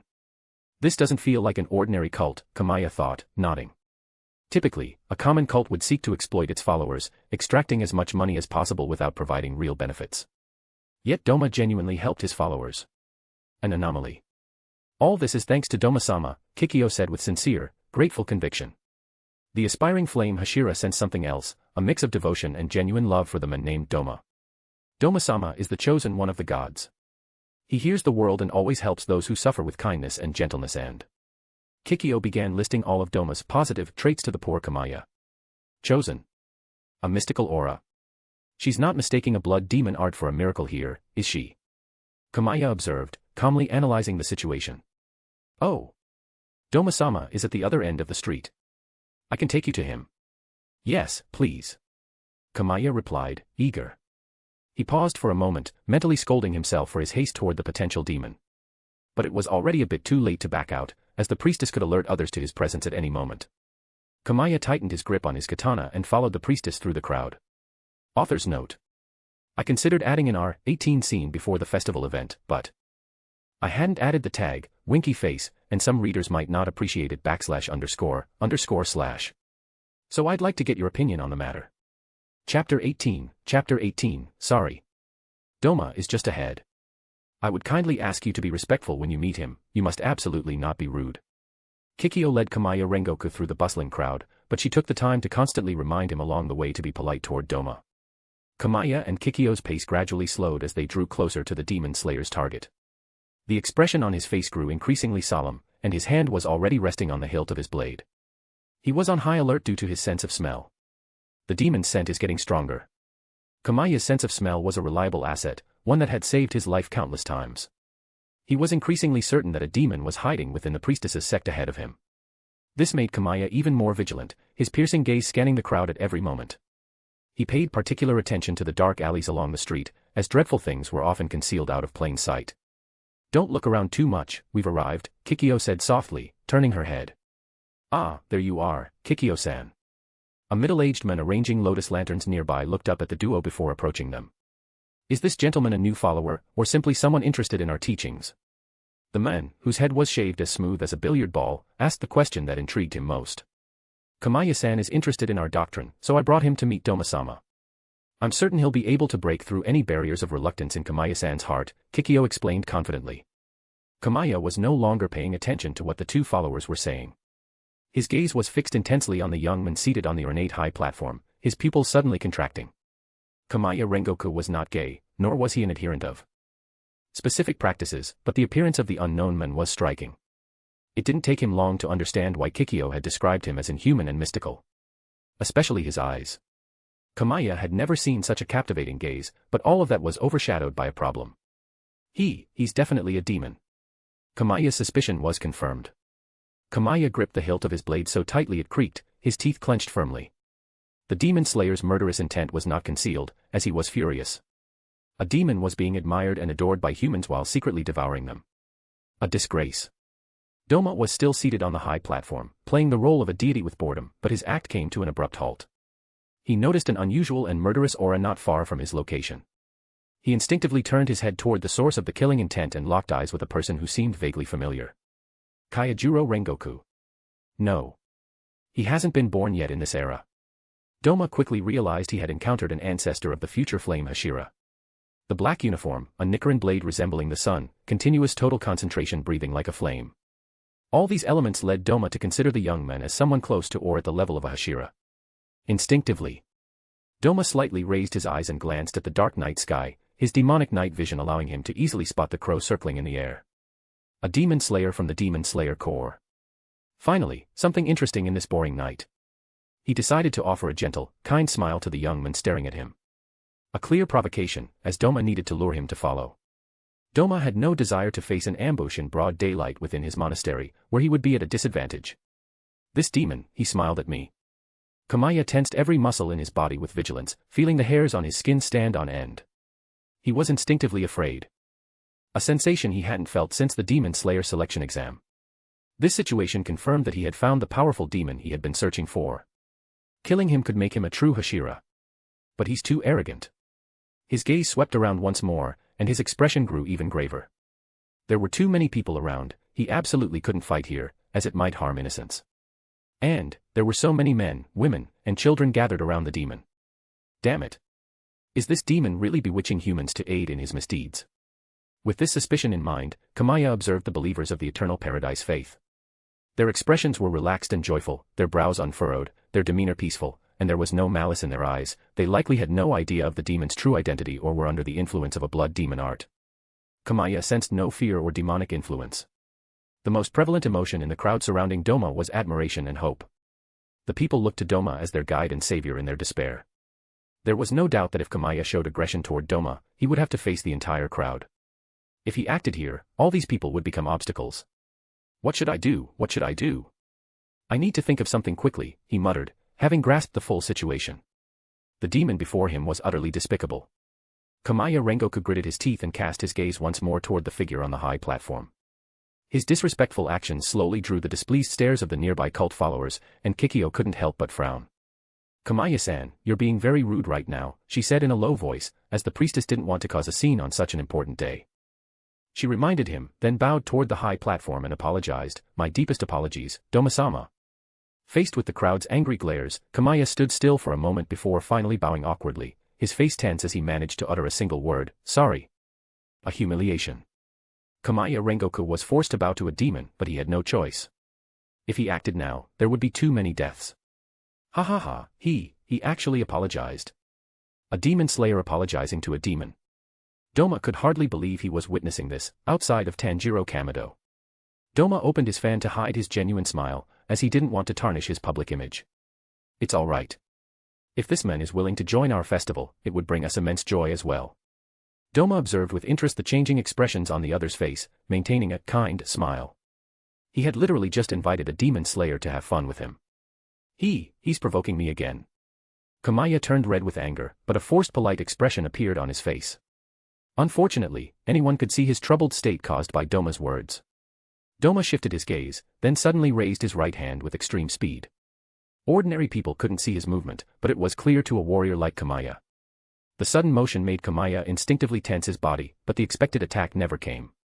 Doma simply adjusted the sect leader's hat on his head calmly. Kamaya exhaled subtly in relief, unless absolutely necessary, he didn't want to fight the demon here. At that moment, Doma turned his head toward him again and smiled politely once more. His expression sent an invisible message to Kamaya, you really fell for it, didn't you? An utterly immature act, but Kamaya had to swallow this bitter pill without reacting. The rest of the festival evening passed peacefully for Doma, as he was no longer bored thanks to Kamaya. He amused himself by watching Kamaya's reactions each time he hugged a child or came dangerously close to the skin of a defenseless young girl. The aspiring Hashira was mentally exhausted by the end of the festival. Eventually, the believers dispersed in twos and threes, leaving only a few to clean up. Doma slowly descended from the high platform, casually picked up an exquisite lotus lantern, and walked gracefully through the lively crowd. Kamaya followed him at a distance, his hand firmly gripping the hilt of his Nichiren blade. Doma ignored him for the moment, strolling leisurely, a carefree smile once again adorning his face. He bought a few small toys that caught his attention, then blended into the crowd to watch a theatrical performance. It was an event Kaguya had organized under Doma's advice. She wanted ideas for other types of products to sell, and Doma had suggested the entertainment industry. As for the play's content, Doma hadn't contributed to the writing. Kaguya had insisted on writing her own play, claiming she had an idea. An impossible love between a devout believer and a concubine already claimed by a cruel merchant. She's telling our story and doesn't even pay me. Doma was indignant about this but satisfied with the actor's performance. When the play ended, Doma glanced behind him and turned into an isolated intersection away from the local crowd. Time to have a chat with my stalker. Chapter 19, Are Demon Slayers Racist? You know, there's no need to hide anymore. Doma calmly turned his gaze toward the concealed presence of the demon slayer. An eerie silence settled over the isolated alley before a young man wearing a haori adorned with flame patterns emerged. Kamaya observed the demon with a serene smile and slowly drew his katana from its scabbard. What a beautiful night, isn't it, Kamaya-san? Doma said in a carefree tone. He hadn't learned that name from the man himself but through Kikyo's whispers when the priestess had apologized because of Kamaya. You've been following me for so long, are you hoping to debate doctrine with me? Doma continued, deliberately ignoring the Nichiren blade the hunter had just unsheathed. I'm here to kill you, Kamaya Rengoku declared, stepping forward cautiously. You want to kill me? Have I broken some law? If so, do you have any real evidence? And in that case, shouldn't you bring me before the proper authorities? Doma's words, though perplexing, weren't devoid of logic and caught the young Rengoku off guard. He hadn't expected a demon to speak of human laws in such a way. Demons aren't human and shouldn't exist in this world, the Slayer retorted, resolute. He had no intention of debating, but he couldn't help responding, as if justifying his future actions to his own conscience, somewhat like Conrad Kurz in Warhammer 40k. Oh. I see. So you're the owner of this world. My apologies, Your Majesty, for existing, just as a predator hunts to feed in the forest. Doma gave a theatrical bow, his apologies dripping with irony. I find it strange that humans accuse demons of hunting men, yet fail to examine their own actions toward other creatures, or even their own kind. And yet, you reproach demons for eating humans, a natural act you yourselves perform on other species, don't you? Kamaya furrowed his brow. The demon's words irritated him, despite himself. He took a deeper breath, his fingers tightening around the hilt of his katana. He was ready to strike at any moment. Doma raised his fan to cover the lower half of his face, his multicolored irises glinting with a light both captivating and mocking. He had succeeded in creeping into his opponent's mind. Demon Slayer-san, I have an excellent proposal that would benefit both your organization and me. Kamaya remained silent, but the subtle flicker of interest in his eyes didn't escape the demon. Doma adopted a serious expression and continued. Tell me how you found me, and join me. Of course, I'm not asking this for nothing, I promise you immortality, and a chance. He paused briefly, his smile widening. The opportunity to cut down Muzan with your own hands. Silence. The atmosphere between Kamaya and Doma crackled with invisible tension, but anyone could see that the young demon slayer was intrigued by the demon's proposal. The conflict on his face was undeniable proof. But, no. He's surely lying. According to the common sense of the Kimetsu no Yaiba world, demons cannot scheme against Muzan. But Kamaya's sense of smell didn't lie, Doma wasn't lying. No, it would be more accurate to say he had never lied since their encounter at the festival began. Despite his whimsical behavior, which deeply annoyed Kamaya, the demon before him had always shown disarming honesty. Even when he had invited Kamaya to the festival or forgiven him, Doma had never lied. Impeccable logic, a human doesn't need to lie to prey or livestock. And Doma saw things the same way. The ice demon felt no need to resort to lies in his daily life. For example, when he spoke of heaven and hell in his cult, their existence had been hinted at in the manga. The proof was the death of the original Doma, when he encountered Shinobu Kocho's soul. Beyond this aspect of the KNY universe, there were other things Doma was wary of. The possible existence of a world's will, like in Tenshura, explaining the Ubuyashiki clan's curse and Yorichi's birth. The exact origin of the medicine Muzan consumed. For now, these are things beyond my understanding. I must focus on my target. Kamaya Rengoku. Doma genuinely wanted to recruit him and turn him into a demon capable of reaching the level of the 12 Kazuki. Like Kaigaku, who would become one in the future. Though confident in his strength, Doma wasn't arrogant. He didn't know Muzan's true power, as the demon progenitor had been consistently weakened during the final battle. Nor did he believe himself capable of defeating the entire Demon King's organization alone. This left him with three choices. 1. Remain a mere hunting dog, destined to perish once the hunt was over, that is, when Muzan achieved true biological immortality. 2. Contact the Demon Slayer Corps and join forces with them to prepare an attack. 3. Create an organization, the option Doma decided to pursue now, a group uniting humans and demons, working hand in hand to eliminate anything that might disrupt his chill, immortal life. However, he had underestimated Kamaya's determination to eradicate demons. I refuse. Kamaya's response slightly surprised Doma, but he quickly attributed it to his diet. Are demon slayers racist? The thought sprouted in his mind, but he chose to give Kamaya the benefit of the doubt. He decided to clarify things. Is it because I'm a demon? Kamaya didn't respond, but his silence spoke volumes. Listen to me. I've never killed or devoured an innocent without their consent, and I always ensure those I consume deserve my judgment. Doma quickly explained to Kamaya the workings of the passage ceremony, noticing a subtle anger at the mention of devouring innocents. Unfortunately, this effort was in vain. So, my dear Kamaya-san, do you still think I'm an evil demon? Doma spoke with confidence, convinced of the integrity of his way of life. How could you not be? All those desperate people who came to you for solutions, you devoured them. They could have led decent lives, given time and real help. Kamaya Rengoku gripped his katana's hilt tightly, his eyes burning like blazing flames. He had made his decision. Doma tapped his chin with his folding fan, speaking in a calm tone. I doubt they could have recovered.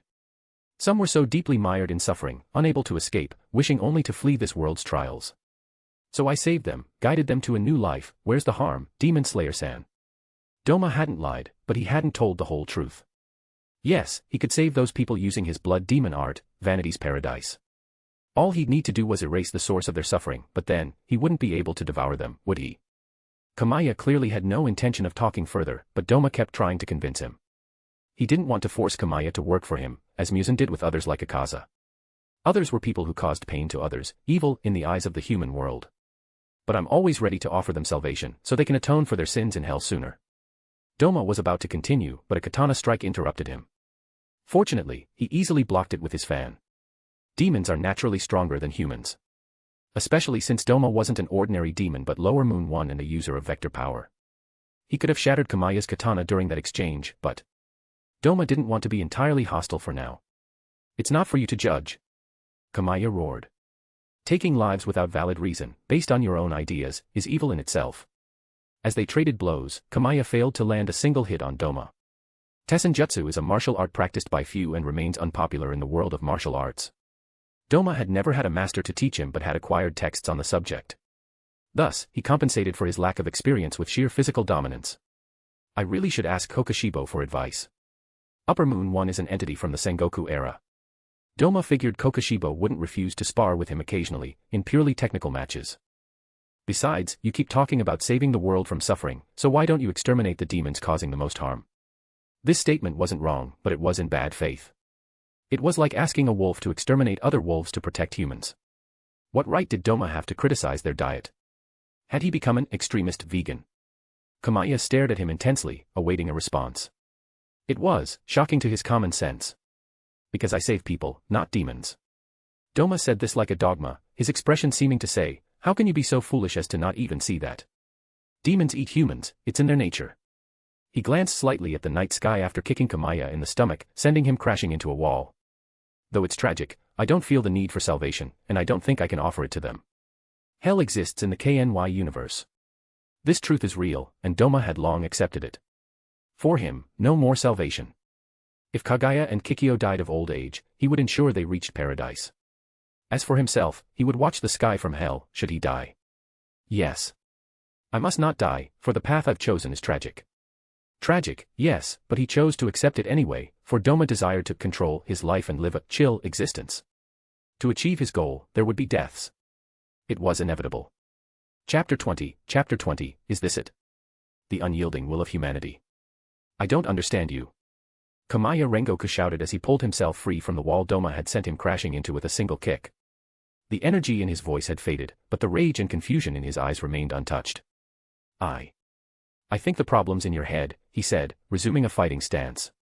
What? The problem's in my head? Haha, you're just refusing to face the truth of this world, Doma replied, a slight mocking tone in his voice. He rested his fan against his chin. That's kind of hurtful, he said, feigning offense. Talking more is pointless. I'm going to decapitate you here and now. Kamaya charged at Doma with a speed far greater than in their previous exchange. The man had clearly regained his fighting spirit, setting aside any thoughts about Doma's nature. His mind now had only one goal, to behead the demon before him. Flame-breathing, first form, sea of fire. The Nichiren blade glowed with a scarlet light, like a blazing inferno, as it surged toward Doma. The target of the attack was clear, Doma's neck. But in the next instant, the blade struck nothing but air. The figure before him had vanished in a flash. My eyes. I couldn't even track his movements, it was like a blur. Kamaya quickly scanned his surroundings, searching for his target. Is that the famous breathing technique you use to decapitate my kind? Doma stood atop a nearby rooftop, smiling as he observed Kamaya's reaction. You're the first demon slayer I've met, but I've got some bad news for you. He adopted a serious expression. You can't defeat me at your current level. Kamaya didn't respond and leaped from rooftop to rooftop, brandishing his blade once more. Doma had already assessed the physical gap between himself and the demon slayer, only Kamaya's experience fighting demons like him gave him an edge. That's why Doma took the initiative for close-quarters combat. No intelligent demon would face a demon slayer in hand-to-hand combat without an ace up their sleeve. It was a subtle idea planted in Kamaya's mind. He began to believe Doma had a power suited for close combat. Yet the truth was that Doma excelled primarily in ranged combat and ambushes. Flame breathing, second form, rising sun flames. A chill ran through Doma. He instinctively stepped back. The spot he'd occupied was slashed by an upward strike. The attack wasn't lethal to a demon, but Doma could have been hit. Did he see me? No. His eyes clearly couldn't follow my attack. Doma reached a conclusion, thanks to his rational mind and the knowledge inherited from Jay. The demon slayer before him must possess one of the 5 senses developed to an extraordinary degree, much like Zenitsu or Tanjiro. Oh. I was a bit arrogant, Doma admitted. Without Jay's memories, he might have chalked it up to mere luck on Kamaya's part. This situation only reinforced the importance of information in a fight. Now, which of his 5 senses is exceptional? He coldly analyzed the situation before adding another piece to his conclusion. That reaction speed, he's definitely a strong human. Kamaya, too, was evaluating Doma's strength, comparing it to the information about the lower moons already defeated by the demon slayers. No doubt about it, Doma's physical strength is on par with the lower moons. Unfortunately, Kamaya was mistaken. Doma had been holding back from the start, as he had plans other than devouring him. He wanted to recruit him. Ah, Kamaya-san has the strength of a Hashira. Doma glanced at his Nichiren blade. It didn't have the words, Demon Slayer, engraved on it. He tilted his head. You're not a Hashira yet, are you? It'd be such a shame to die here.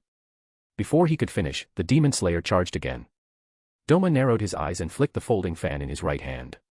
He wanted to cool his opponent's fervor a bit. Nothing can withstand a fistful of love. Blood Demon Art, Ice Lotus Vines. Icy vines with razor-sharp petals surged toward Kamaya. But this wasn't Doma's true attack. The lotus emitted tiny ice crystals into the air, designed to paralyze breathing techniques. Flame breathing, fourth form, blazing wave.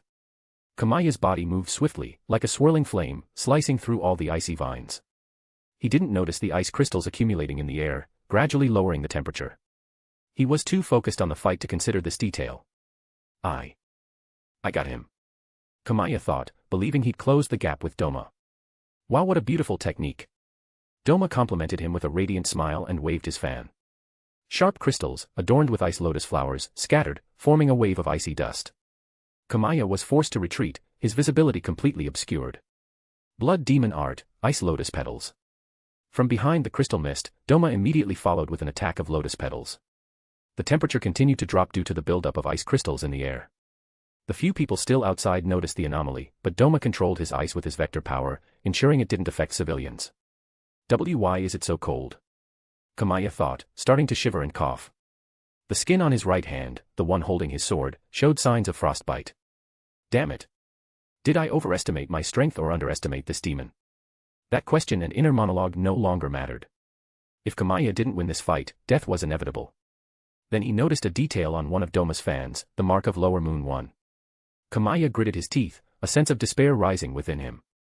Are you actually scared? Haha. I haven't even fully unleashed my icy mist yet, Doma said, twirling the fan in his right hand. It's too dangerous for humans. Those words were enough for Kamaya to understand the source of the dropping temperature and his coughing with each use of his breathing technique. Barely visible ice crystals in the air were causing the temperature to plummet and infiltrating his body with every breath. If this continued, Kamaya would soon be unable to use his breathing techniques, and his special sense of smell, capable of tracking Doma, would become useless. He'd be reduced to an ordinary human facing a lower moon-level demon. Am I going to die? The thought wasn't wrong, it was the logical conclusion for a demon slayer on the verge of losing to his prey. At that moment, Kamaya caught sight of his father's silhouette, standing with his back to him. He knew it was just a hallucination, born from his breathing difficulties, but this vision was a spark. If he was to perish here, he would burn his life like his father's comrade had against Upper Moon 1. Kamaya took a deep breath. Judging by your expression, you've already figured out your situation, haven't you? Can we stop this? Doma spoke in a casual tone. He no longer felt the need to stay vigilant, his opponent shouldn't be able to fight without total concentration breathing. Yet Doma immediately noticed something unusual. Where's this heat coming from? The question slipped out before he realized Kamaya's reckless act. He's pushing his breathing technique to its limit, a desperate attempt to generate more strength and heat. The idea wasn't foolish, but Kamaya risked permanently shortening his lifespan. No. Doma estimated the young man would suffer irreversible damage after this fight. I'm sorry, father. I won't be able to carry the title of Hashira, but I'll take this scum with me. An explosion of fighting spirit radiated from Kamaya, actual steam rising from his body as the heat of his flesh met Doma's ice crystals. All humor vanished from the demon's face. Only a neutral expression remained as he watched this man burn himself out like a blazing inferno, consuming all its fuel. Is this it? The unyielding will of humanity. Doma took his opponent's desperate act seriously, as it reminded him of Akaza's pitiful state against Kaijuro Rengoku. Upper Moon 3 had nearly been decapitated. Sorry. I was disrespectful toward you and your convictions, Doma said in an emotionless voice, unfolding both his fans. The time for negotiation or recruitment was over, this was a fight to the death. Let's properly introduce ourselves. I am Doma, of the 12 Kazuki, Lower Moon 1. Though Kamaya hesitated, it was customary to give one's name in a duel to the death. The demon slayer slowly opened his mouth, gripping his Nichiren blade again despite the frostbitten damage to his hands. I am Kamaya Rengoku, eldest son of Itori Rengoku, and now former Tsuguko demon slayer. Tsuguko.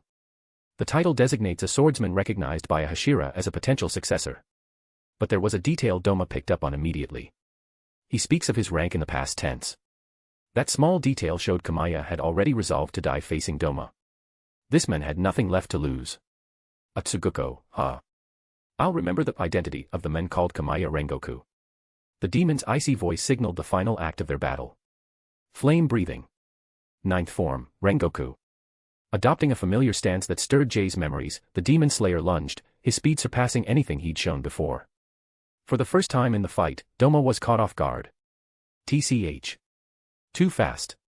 One fan barely intercepted the Nichiren blade, but the katana still carved its path, toward the demon's throat. Blood demon art, vector. Clang. The single, devastating slash reached its target, but the force Kamaya had put into it was instantly turned back against his katana. The young man's will remained unshaken. His blade, however, couldn't bear such a burden. Kamaya's technique was powerful enough to carve the ground along the entire path of his charge. He even managed to draw a thin red line across Doma's neck. Marvelous, you're truly worthy of joining me, Kamaya-san. But I'm talking to myself, sigh. Doma gazed at the headless body of the young demon slayer. The moment he activated his vector power, he could no longer rely on ice, he still lacked the experience to combine both arts instinctively. So, he had chosen to swiftly decapitate Kamaya, using only his raw demonic strength and the fan that remained intact under the demon slayer's strike. A cold decision, dictated by the situation. The human brain ceases to function a few minutes after the heart and vital organs stop, he thought, picking up Kamaya's head. Blood demon art, vanity's paradise. Doma intended to keep his promise. He would remember Kamaya Rengoku, for his techniques would now live on through him. A meager consolation, since the man himself had slipped through his grasp. He was about to become a father. Author's note, I managed to hang in there, lol. I posted 2 chapters a day all week, up to chapter 20. Well, it really wore me out, especially since I have another fanfic, I even fell behind on that one, yikes. But I held on. Chapter 21, Promotion to Upper Moon 6-an. Kokoshibo, 1. Kamaya-san was truly incredible, he said after finishing reading all the memories, up to the moment his brain ceased to function. A clear sign that the demon slayer was definitively dead. He knew he was going to die, and yet, he gave everything he had against me, without even thinking of fleeing. A foolish but courageous act. Doma felt respect for Kamaya, but also regretted his stubborn refusal to become a demon. A waste of potential. Of course, he could have forced Kamaya to become a demon after defeating him. But he would no longer be Kamaya Rengoku. Logically, Doma had nothing to lose in this matter, but Jay's memory pushed him to make a decision based on emotions rather than rationality. That's why Doma respected Kamaya's wish to remain human and did not transform him after brainwashing. Indeed, it's too bad he had to die here. Even while complaining, Doma could do nothing more about it. After all, Kamaya was now dead. Just thinking about it, a strange glint flickered in Doma's eyes as he glanced at the decapitated body. Unfortunately, that emotion quickly faded, and the dark abyss of his heart reclaimed its rightful place. Beyond his child and breathing techniques, Doma had also discovered several things in Kamaya's memories. A special sense of smell. Kamaya had been able to track Doma's movement speed thanks to his abnormal sense of smell. This was also why he hadn't immediately called Doma a liar. He could sense the demon's sincerity from the start. A troublesome ability, but he won't be the only one I'll face. Doma was referring to abilities like Zenitsu's ears, a problem he decided to leave for his future self to handle. Unfortunately, Kamaya didn't know the location of the Demon Slayer Corps' headquarters. A logical situation, since he wasn't a true Hashira according to their organization's rules. Besides, Muzan had spent centuries searching for that place. It would be strange if Doma managed to locate it on his first encounter with the Demon Slayer Corps. However, he had learned the locations of a few small Demon Slayer Corps outposts. There were also several temporary rest points for the organization's members that Kamaya had visited since the start of his career. Doma recalled that Muzan wanted those places destroyed in retaliation for the death of Upper Moon 6. Doma thought for a moment, then showed a troubled expression. That's interesting, but I'm too lazy for that, and it's pointless. Those small outposts, even if destroyed, would be rebuilt in greater numbers a few years later. Pursuing them out of mere spite made no sense. The only truly useful thing would be to kill a lot of people and seize their breathing techniques, as that would deter demon slayers and strengthen him. But Doma wasn't interested in such a massive task, which would force him to leave his cult for a long time. He decided to raid a few outposts when he had some spare time and send orphans there to be trained. That's indeed ideal, since I won't have to spend anything, and the Demon Slayer Corps will take care of everything. All he had to do was ensure the fanaticism of the children he sent, and Doma found this idea increasingly appealing, especially as he remembered he would soon have a child of his own. However, I'll act like I don't know anything in front of Muzan, haha, Doma chuckled, setting the matter aside. He felt slightly guilty toward Muzan. Even though Muzan wasn't aware of the events of that night, he would be frustrated to learn of Doma's inaction against the overly bold demon slayers recently. I'll just work harder in the future through the cult and provide more money for his experiments. Doma nodded to himself, having convinced himself of the nobility of his insubordination. He left the rooftop destroyed by his fight with Kamaya with a light step and returned to the bustling street. As for Kamaya's body, he had destroyed it with ice. He even took the time to eliminate a suspicious crow in the night sky. Doma didn't want any information about him falling into the hands of the demon slayers. He knew very well how valuable information was in a fight. Even Muzan had lost because of that factor. Days passed quickly after the festival. Doma was alone in the cult's reception hall after a day spent overseeing his followers. A routine already ingrained in him. Currently, he was facing a beam of sunlight streaming in from outside. Again, one more time. After the battle against Kamaya, he had decided to take his training more seriously, especially to perfect his defensive power, the Vector. Some might call him cowardly, but Doma would say he was cautious, excessively so. Ugh, damn, it burns. After about 40 seconds, the flesh on his hand had been burned by the beam of light filtering through the monastery's walls. Doma looked at his hand with frustration, gritted his teeth, and started again as soon as his regeneration allowed him to continue. The cycle repeated until evening. This masochistic act didn't come out of nowhere. The Vector power drew its essence from manipulating the direction of all things. Doma knew, thanks to his 21st century knowledge, that everything that moves follows a direction. That included sunlight and its components. The universe is in perpetual motion. Even a seemingly inert body moves at the cellular, even atomic, level. This truth alone showed the terrifying potential of the Vector power, wasted by the ignorance of the hundred-eyed demon. Still, it's hard for me to redirect the sun's properties for long, and this is just my hand. His goal in this masochistic training was to apply the Vector power to his entire body for a full day. At first, Doma even hoped to use it like Gojo Satoru's Infinity or Accelerator from Tora no Index. But the task was colossal. He had to filter out the dangerous particles emitted by sunlight and maintain that focus 24/7. Doma sighed before taking notes in a small notebook. He recorded that he had lasted 40 seconds. Phew. I can conquer the sun. No sooner had he uttered those words than a gaze fell upon him, and he was abruptly teleported by Nakheim. Muzan had summoned him. Yet Doma didn't panic. It was impossible for Muzan to know about his training against the sun, which he considered an absolute secret, to be censored in his mind like any act of betrayal. Doma, said a masculine voice, though it came from a woman dressed in traditional attire. Muzan, in his female form. Good evening, Muzan-sama, what brings me to your summons? Doma replied with a slight bow after landing in Nakheim's domain. He was already perfectly familiar with the place, having delivered several scientific devices over the past month. I summoned you because of an issue concerning your cult. And something else. Muzan pulled a pamphlet from his chest. Doma couldn't help but sneak a glance, purely out of scientific and cultural curiosity. Fortunately for him, Muzan wasn't interested in such things and turned a blind eye to this small act of voyeurism. Oh, you received one of the pamphlets our followers distribute to outsiders. Are you interested, Muzan-sama? After locking eyes with Doma's multicolored gaze, Muzan slightly furrowed his delicate brows. The emotionless demon's jest didn't offend him, but he chose to set boundaries with a subtle warning through his gaze. The effect was immediate. Doma lowered his eyes, like a student caught by his teacher in the middle of class. After calming Doma's antics, Muzan chose to refocus the discussion on the main topic. I believe I was clear about discretion.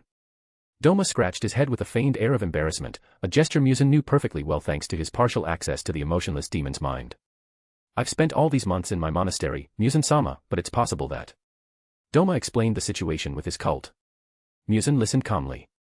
After a brief silence and a stare down, the demon progenitor spoke. I want you to step down from your duties as cult leader within a decade and take the vacant position of Upper Moon 6. This announcement didn't surprise Doma. He had anticipated it and made arrangements. The cult would soon elect a temporary leader until his son came of age. For now, Kikyo seemed the most practical candidate for the role. No problem, Muzan-sama, he replied calmly. I don't want any. Wait, you're serious? Muzan's voice and perplexed expression had something cute and oddly pleasing to watch. Doma gave a faint smile inwardly. Even if one day he had to eliminate Muzan, he couldn't hate him. After all, the demon had been a true benefactor, both for him and his cult. Since there's no issue, you may leave, Muzan said, turning his back, a slight blush coloring his cheeks. It didn't take a genius to guess that Muzan had read Doma's thoughts about him being cute. The Demon King was annoyed and embarrassed by the situation. Unfortunately, Doma didn't notice, as he would have laughed at this side of Muzan. However, the emotionless demon then addressed him to bring up another topic. Wait a moment, Muzan-sama. Muzan barely turned, casting a curious glance over his shoulder. I'd like to meet Kokushibo-sama, but he wasn't willing to. After his fight against Kamaya Rengoku, Doma had decided to refine two elements of his style, the vector power and Tessenjutsu, his close combat art. Unfortunately, neither Akaza nor Kokushibo wanted to see him. You wanted to see him? Like a lower moon, haha. Muzan's laugh was terrifying but held a peculiar charm in his female form. After a moment, he calmed down. You don't seem to have thoroughly checked the memories I implanted in you. Lower and upper moons have special privileges in the Infinity Castle. Muzan said no more and left the scene, visibly in a good mood. Doma stayed behind, reviewing the information implanted in his mind. A genuine smile spread across his face. Now, he could become Kokushibo's guest. He had become qualified. Chapter 22, Promotion to Upper Moon 6 An. Kokushibo, 2. Nakaim-san, could you take me to Kokushibo-sama? After Muzan's departure, the atmosphere of the Infinity Castle had returned to its usual dull and tedious state. Yet, this didn't seem to affect either Doma or the mistress of the castle. Understood. A low, monotonous voice echoed, immediately followed by the pluck of a biwa string. By nature, Nakaim was neither talkative nor particularly sociable with the other demons. Under normal circumstances, she would have simply nodded in response to such a request. So why did she bother to speak and break from her usual habits after Doma's request? A clue lay in the current thoughts of the biwa playing Demoness. Please, just leave quickly, not again, not today. Doma was harassing her. Yes, it might seem absurd, even strange, a demon harassing another. But it wasn't a rare phenomenon. Power struggles over control of human territories were commonplace. However, Doma's harassment wasn't violent in nature. On the contrary, he was surprisingly gentle with Nakaim, often bringing her music-related gifts. The real issue lay in his approach. Thank you for guiding me, Nakaim-san. I'll play another song for you later. Though she teleported him swiftly, the words he left behind sent a shiver down the poor Demoness' spine. Her pale hands trembled as she clutched her biwa. The worst possibility had come true. Doma intended to play his strange music in the Infinity Castle again. Should I complain to Lord Muzan? No. He tolerates far too much of Doma's antics, and he ordered me to summon him here whenever he wishes. There was also Doma's recent promotion, which the biwa Demoness now had to take into account. She no longer held a higher status than Doma in Muzan's organizational hierarchy. Thus, Nakaim's mind worked at supernatural speed, searching for a solution. She did not want to hear the noise Doma called music again. Surprisingly, Doma didn't find himself in a simple, traditionally styled room. He stood face to face with Kokushibo, but the upper moon one was alone, standing on a platform resembling the arena once used by him and the hundred-eyed demon. The former demon slayer wore a purple kimono adorned with a snake pattern and a black hakama, his eye-covered katana resting at his waist. The peculiar appearance of Kokushibo's weapon caught the attention of the ice demon, who glanced at his own fans. Both their weapons bore eyes. I'd thought about it before, but seeing it with my own eyes is quite the spectacle, Doma mused as he approached with a casual stride, making no effort to conceal his presence. Kokushibo's long, dark red hair, tied into a high ponytail, was meticulously braided.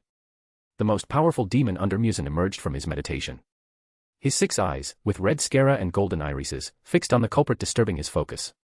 As a being deeply devoted to hierarchies, Kokushibo was surprised to see Doma approach him without the slightest sign of the respect other demons typically showed. "Good evening, Kokushibo-sama," Doma said, waving enthusiastically, completely oblivious to the fact that he was interrupting a meditation session and unaware of Kokushibo's thoughts about his behavior. Yet, Kokushibo didn't react negatively. He remained silent for a moment, patiently analyzing the situation. "Why are you here?" he asked in a clear, measured voice. His slow, deliberate speech exuded a noble aura and a unique presence that other demons lacked. Doma, however, paid no attention to it, or rather, he didn't even notice this elusive aura. His rational mind and inability to easily feel emotions without relying on his powers explained this detachment. Beyond this mental factor, Doma's personality also played a role. The former sickly man found Kokushibo's behavior oddly reminiscent of someone autistic. A significant generational divide had thus formed between Upper Moon 1 and his colleague. "Ah. You don't waste any time," Kokushibo-sama sighed. Doma put on a deeply wounded expression, raising his right hand to clutch his heart. "That's really cruel. I always thought Kokushibo-sama was respectful." Kokushibo observed Doma, who was clearly putting on an act with his fake sadness. The face of Upper Moon 1 remained impassive and solemn, though inwardly he wanted to shout at Doma that he was the disrespectful one here. However, such an outburst would have lowered him to his interlocutor's level. Thus, Kokushibo lost himself in thought. In all his centuries of existence, he had never dealt with someone like Doma, which caused some confusion in his mind. Is he truly the strategic genius I witnessed that day? Is this a ruse? Why is he acting like this in front of me? Is he challenging me? If so, why is his tone so familiar? And why is he so blatantly disrespectful of the codes between a junior and a senior?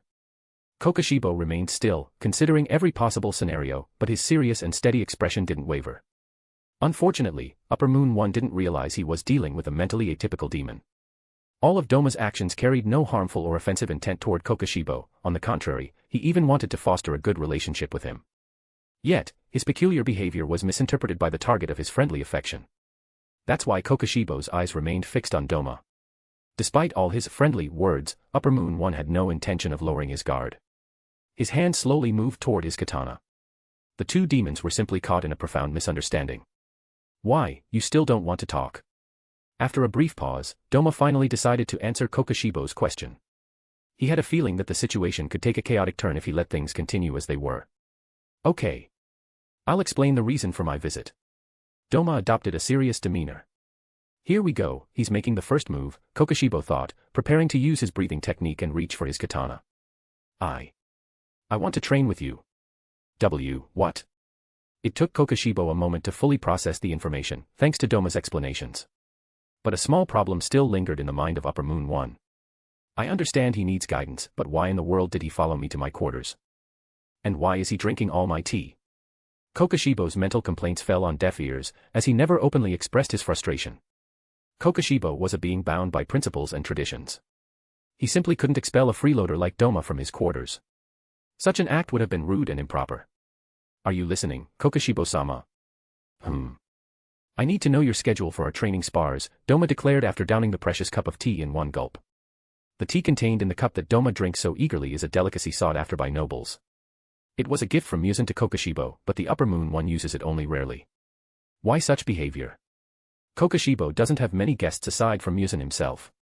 Thus, Doma was completely unaware that he was dancing on the razor's edge with death itself. He simply helped himself to more tea, oblivious to the bulging veins on Kokushibo's pale hand gripping the hilt of his katana. "I want to spar, now." Kokushibo stood, left the traditional table, and walked slowly toward the door. One would have to be blind not to sense the combative aura radiating from Upper Moon 1. Doma had pushed him to his limit, and Kokushibo intended to teach him a lesson. "Wait, Kokushibo-sama. We haven't even set the rules for the spar yet, and..." Kokushibo completely ignored Doma's words, leaving behind a single phrase. "No rules, in a battle." Author's note, I'll post a bonus if we reach 320 stones. I'm counting on you. Chapter 23, Today's Strongest Demon versus the Strongest Demon in History, 1. Doma. In the manga Kimetsu no Yaiba, he is the Upper Moon 2 and the third most powerful demon. According to Jay's memory, some fans speculated that he could have single-handedly saved Muzan if he hadn't devoured Shinobu Kocho. Others even believed that, given his rapid growth in just a century of existence, he might eventually surpass Kokushibo. A logical assessment, as Doma's laziness and disinterest hadn't stopped him from outmatching the power of all demons older than him, save for Muzan and Kokushibo. All of this speaks to his genius, despite his mental issues and peculiar habits. Why bring this up now? Can I really win this sparring match? That question surfaced after Doma arrived at a training ground reserved for demon battles within the Infinity Castle.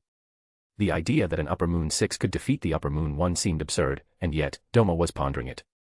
The demon wielded vector manipulation for defense, ice to control and attack his enemies. Above all, he possessed the Vanity Paradise to handle all tasks without being overwhelmed by options. Thus, the idea of victory slowly took root in his mind. Yet, that notion was quickly swept away by logical reasoning in his head. Doma wasn't the strongest, at least, not yet. Muzan is cautious and cowardly by nature. It wouldn't be wise to show too much growth too quickly. He decided to face Kokushibo seriously while preparing to abandon victory at a critical moment. That way, he could learn from this sparring match without offending the pride of his superiors. Are you ready? Kokushibo's calm voice echoed through the Infinity Castle as he slowly drew his blade from its sheath. Doma's reflection was perfectly visible on that demonic blade, embedded with eyes. Kokushibo's sword didn't intimidate Doma, nor did it make him hesitate, but only temporarily. This aura. An intense fighting intent radiated from Kokushibo as he assumed his combat stance. Doma felt as though he were facing seasoned warriors who had lived through countless battles. No, this isn't just a feeling. From the Sengoku era to the current Meiji era, several centuries had passed. During all that time, Kokushibo had never slackened in his sword training. The silhouette of that man had never stopped haunting his mind since their last encounter. Kokushibo had fought and killed many demons foolish enough to covet his position and eliminated every demon slayer unfortunate enough to cross his path. All these factors had forged this unique aura that even Muzan didn't possess. One was a warrior guided by codes, the other, a monster devoid of true principles. That was why Muzan's impression on Doma during their first meeting differed from the one Kokushibo exuded now. One wanted to kill, the other simply wanted to prove his superiority. Doma unfurled his two fans, displaying his first genuine emotion since meeting Kokushibo. Excitement. Doma was excited. He hadn't used his powers to provoke this feeling, but the same emotion he had lost at the end of his battle against Kamaya was starting to make his icy blood boil. We can begin, Kokushibo-sama. No sooner had Doma spoken than he noticed Kokushibo's blade already aimed at him. So fast. Even surprised, Doma's mind was far from ordinary, and the power of Vanity Paradise was working at full capacity to process all the information. Doma immediately used one fan to deflect Kokushibo's casual strike before employing the other to summon his Miko. Blood Demon Art, Vector. Blood Demon Art, Miko Crystallization. For miniature ice domes were instantly summoned after Kokushibo's blade was partially destroyed by the vector effect. The force of the blow had been turned back against the katana, but it didn't phase Upper Moon 1. Kokushibo paid no attention to Doma's summons and slowly retracted his katana's blade toward himself. The first attack had extended his blade toward Doma, but the latter had countered it. He wasn't lying, this man is truly trying to counter his close combat weakness, but did he use his full strength to break my katana? Kokushibo's mind analyzed all the information gleaned from this brief exchange as he regenerated his demonic blade. Unlike Muzan, Upper Moon 1 was unaware of Doma's vector power.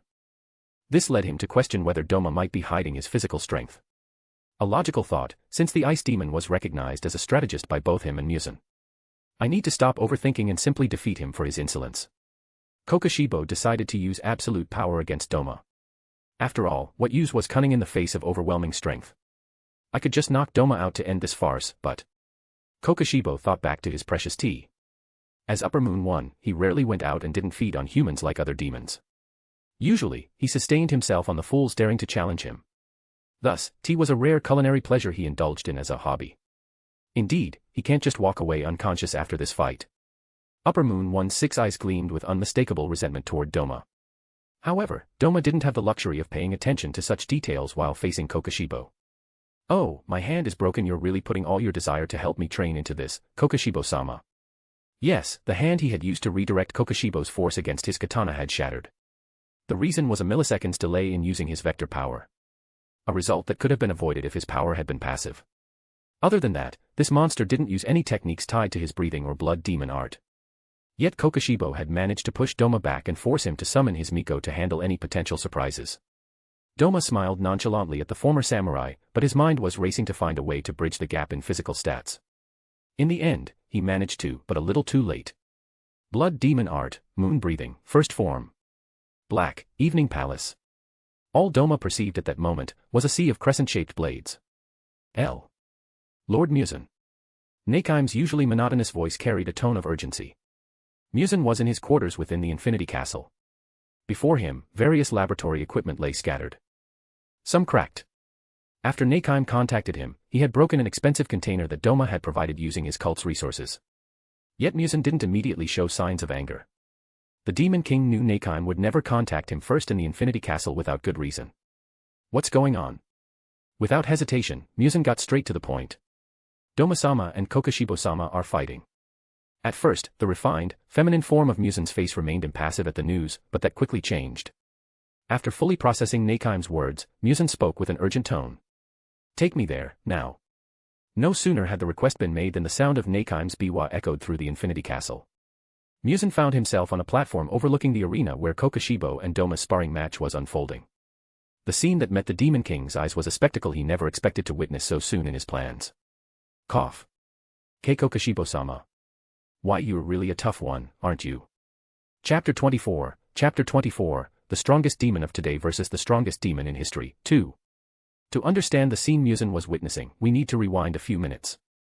At that moment, Kokushibo had just unleashed his moon breathing against Doma. The ice demon found himself facing a veritable sea of crescent-shaped blades. Dodge.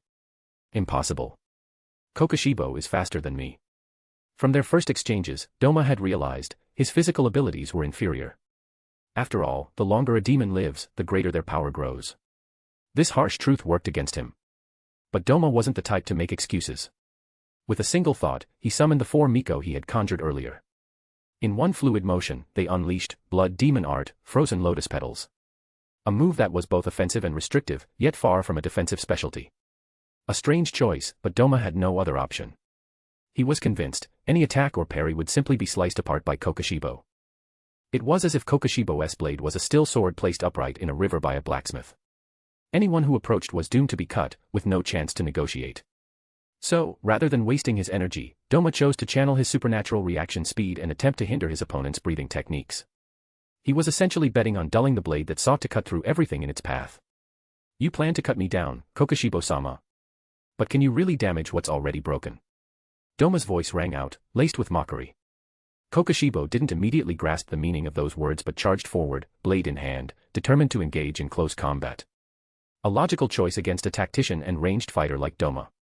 Kokushibo's crescent moons were instantly swallowed by a cloud of icy dust, mixed with lotus petals conjured by the Miko. Seeing this, he finally understood Doma's words. His katana couldn't truly defeat the lotus petals. Even when shattered, they reformed, either into ice crystals, making the air even more biting, or into thousands of tiny petals capable of hindering his every movement. Kokushibo felt their restrictive effect on his total concentration moon breathing. But as Upper Moon 1, he could afford to ignore them. His superhuman regeneration compensated for the sting of the ice in his body. However, the sudden drop in temperature posed a real problem. A chilling stiffness was relentlessly seeping into his body. Sooner or later, Kokushibo would slow down. Blood Demon Art, Moon Breathing, Third Form, Loathsome Moon, Chains. Ignoring the constant pain inflicted by the icy dust, Kokushibo closed the distance in a single leap and executed 2 massive crescent-shaped slashes. From these arcs erupted a storm of smaller blades, bursting forth like a rain of slicing moons. Doma frowned at the sight. His opponent was relentless, giving him no respite. It was clear that Kokushibo distrusted his intelligence and had decided to neutralize him quickly. Miko. Doma shouted, his tone slightly urgent, devoid of his usual nonchalance. He raised his 2 fans with perfect timing, ready to unleash a theoretical attack. Retreating was out of the question against Kokushibo's overwhelming pressure, as Doma had quickly assessed. Even if he managed to pull back, Kokushibo would close the gap in an instant, launching a devastating wide-range attack. Doma's only chance at that moment was to step into the eye of the storm. He accepted Kokushibo's invitation to close-quarters combat, despite the obvious disadvantage. Regardless, his initial goal remained unchanged, to perfect his Tessenjutsu skills and address his weakness in close combat. To overcome his lack of experience against sword-wielding, martial fighters. Just like I had to bet on his last attack, I have to bet on myself again, he thought. Doma could only rely on his talent and current strengths. He still lacked the necessary training, and his experience with his weapons was limited. The Blood Demon Art, Paradise of Vanity soon found the most optimal solution to Kokushibo's aggression. This demonic art allowed Doma not only to read memories and emotions but also to alter them. He even used it to modify his own perception, though this application was limited. To put it simply, it was as if Aizen used his shurikai to slow his own perception of the world, allowing him to analyze the situation more clearly. Unfortunately, such a process had its limits. Doma himself. If he was too weak, he wouldn't be able to react in time. This sub-ability of the blood demon art, Paradise of Vanity, had a name, *accelerated thought. An imitation of an extra skill from the world of Tenshura. That's how Kokushibo had managed to break his hand, despite Doma's extraordinary reaction speed. That's how Doma could assess the best course of action by observing Kokushibo's ferocious offensive. He decided the best strategy was to combine Kamaya's flame breathing with his vector manipulation, controlling the flow of information through Paradise of Vanity. Against Upper Moon One's assault, the Ice Demon realized these three elements had escaped Kokushibo's notice. Kokushibo was unaware of the vector manipulation and didn't know Doma had stolen knowledge of breathing styles from a demon slayer. Above all, Paradise of Vanity was currently Doma's most precious secret. Kokushibo could never have imagined how terrifying Doma's mind could be. Flame breathing technique, 4th form, blooming flame undulation. Blood demon art, vector manipulation. The image of Kamaya spinning to defend against Doma's icy lotus petals flashed in his mind, and Doma replicated the movement perfectly. The only difference lay in the weapon used and the way the technique was applied. Doma seemed to dance under the onslaught of Kokushibo's crescent moon blades, while Kamaya had appeared far more disciplined against Doma's icy petals. This feat was made possible by biological manipulation and the stolen memories of Kamaya. Every sensation of the technique's perfect execution already resonated in his body. Until now, Doma had lacked a true sparring partner. Now, Kokushibo stood before him. What? A breathing technique.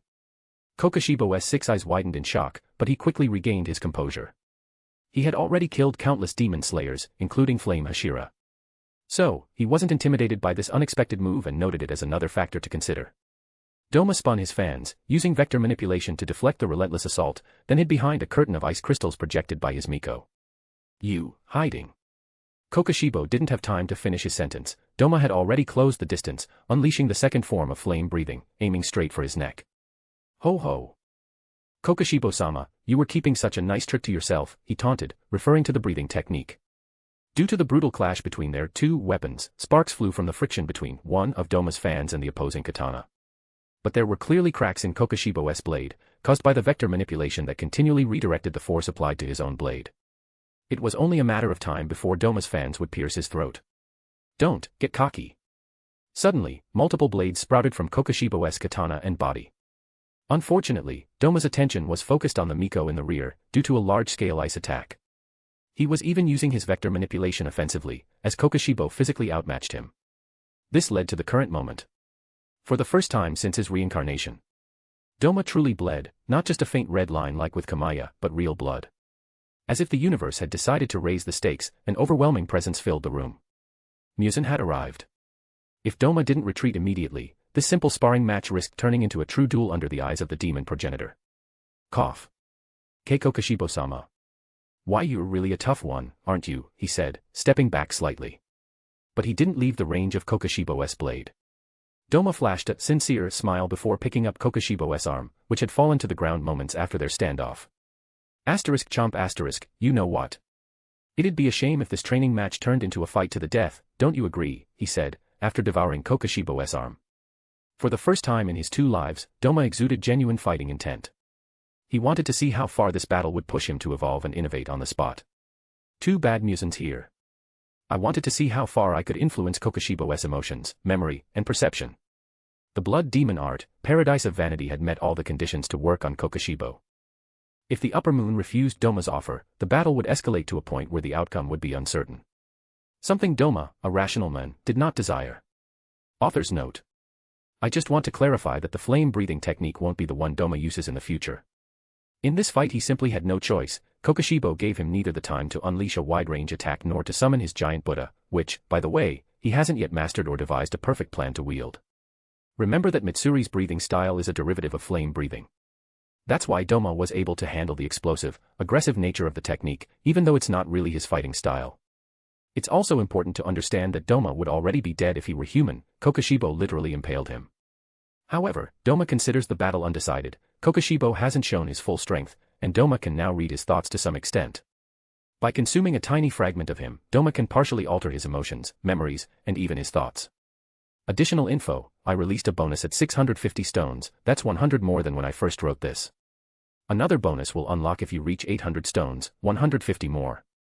I'm counting on you. Chapter word count, 1. Note, my chapters are at least 1,200 words, and when inspiration strikes they can reach 1,900 to 2,000 words. Chapter 25, Inevitable fights, even if you're a chill guy. Doma. After Doma's suggestion, a heavy silence fell over the training ground. Fortunately, that silence didn't last long. Muzan spoke in a calm voice, but everyone present could clearly sense something unusual. There was something more in Muzan's voice, though no one could quite pinpoint it, except Kokushibo. Lord Muzan seems to have higher expectations, Kokushibo thought as he observed his master and Doma. What is it, Muzan-sama? Even though he was still within range of Kokushibo's katana, the ice demon turned his back to him. A clear sign of confidence. But the question was, in whom did Doma have such confidence to turn his back on Kokushibo when their fight wasn't even over? Everyone present shared a similar opinion, or perhaps a different one.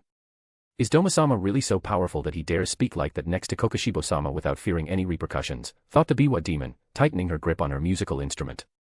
The pale woman seemed slightly uneasy in that moment, troubled by her inappropriate behavior toward a superior. Even if Doma played music poorly, she should have handled the situation better. That was the conclusion Nakime had reached, but the reality was slightly different. Demons respect strength, no matter its origin. That's why, in the Demon Slayer manga, Akaza gritted his teeth when facing Doma. He could let his frustration show, but Doma was stronger and could commit acts Akaza found shameful without ever facing consequences from him. The law of the strongest reigns among demons, but not all demons understood this. Nakime could not know that her behavior was not entirely the result of her free will. The demon instinct, engraved in their biology, guided her to submit to Doma. The feelings of guilt she currently experiences are similar to the behaviors of animals during mating season, it is purely instinct. On his end, Muzan remained calm on the surface. Yet, his mind wandered over several things as he watched Doma step slightly closer to him, his back still turned to Kokushibo. Judging by these thoughts, he has complete trust in my judgment, concluded Muzan, after probing Doma's mind. Yes, Muzan was reading Doma's memories and thoughts. He already had an idea of the situation thanks to memories altered by the power of the Paradise of Vanity. Yet, a certain satisfaction coursed through him upon discovering the absolute trust Doma placed in his rationality. In his mind, the ice demon believed Muzan would help him reign in Kokushibo's madness, as he could likely reach at least the level of Upper Moon 2. A position currently held by Yuri, a demoness Muzan deeply despised for her instability. However, she was powerful, which is why she had remained number 2 for decades. In the end, Muzan reached a different conclusion from Nakime's after analyzing the situation based on his understanding of Doma and the memories he had observed. He's insane, but I like that audacity. A charming smile spread across the refined face of Muzan's feminine form before she parted her lips again. He had decided to let Doma end this pointless fight and give him the chance to eliminate Yuri. Tell me, Doma, why did you interrupt the fight on your own accord? Muzan's question immediately drew Kokushibo's attention. The former samurai and Upper Moon One tightened his grip on his katana, as if warning Doma at his side. If his answer didn't satisfy him, then. And why not? Everyone looked at Doma as if he were mad, except Muzan. He had already gained a certain level of self-control over his subordinate's deranged behavior. He simply narrowed his eyes at him and emitted a faint murderous intent, a clear sign of his displeasure. Okay. I decided to stop because this fight lost its essence. Doma shrugged casually, continuing his explanation. Of course, he kept feeding Muzan false impressions and fabricated opinions every time the demon progenitor probed his mind. I didn't challenge Kokushibo-sama to a fight to the death, but for a training spar, however. He turned his gaze toward the six-eyed demon, who stood motionless. To someone unfamiliar with Kokushibo's ways, he might have seemed indifferent to the situation. Yet, the chaotic, battle-hungry aura emanating from his body spoke volumes about his desire to continue this training. He no longer merely wanted to punish Doma's irritating behavior. Kokushibo felt that fighting Doma would also aid his own path as a swordsman. After all, anyone could see Doma was a genius in the art of combat. However, things got a bit out of hand because of Kokushibo-sama's enthusiasm to help, he said, opening his fan and casting an almost pleading glance at Muzan. A bit like a kid, persecuted by his older brother, seeking his mother's help. Muzan remained unmoved by Doma's little act but glanced at Kokushibo. The two had lived together for centuries, so few words were needed between them. More importantly, Muzan had already probed Doma's mind, unaware that the information he gleaned was falsified. However, out of respect for the men, he hadn't probed Kokushibo's mind. Upper Moon One nodded toward Muzan after noticing his gaze. That was more than enough to confirm Doma's words.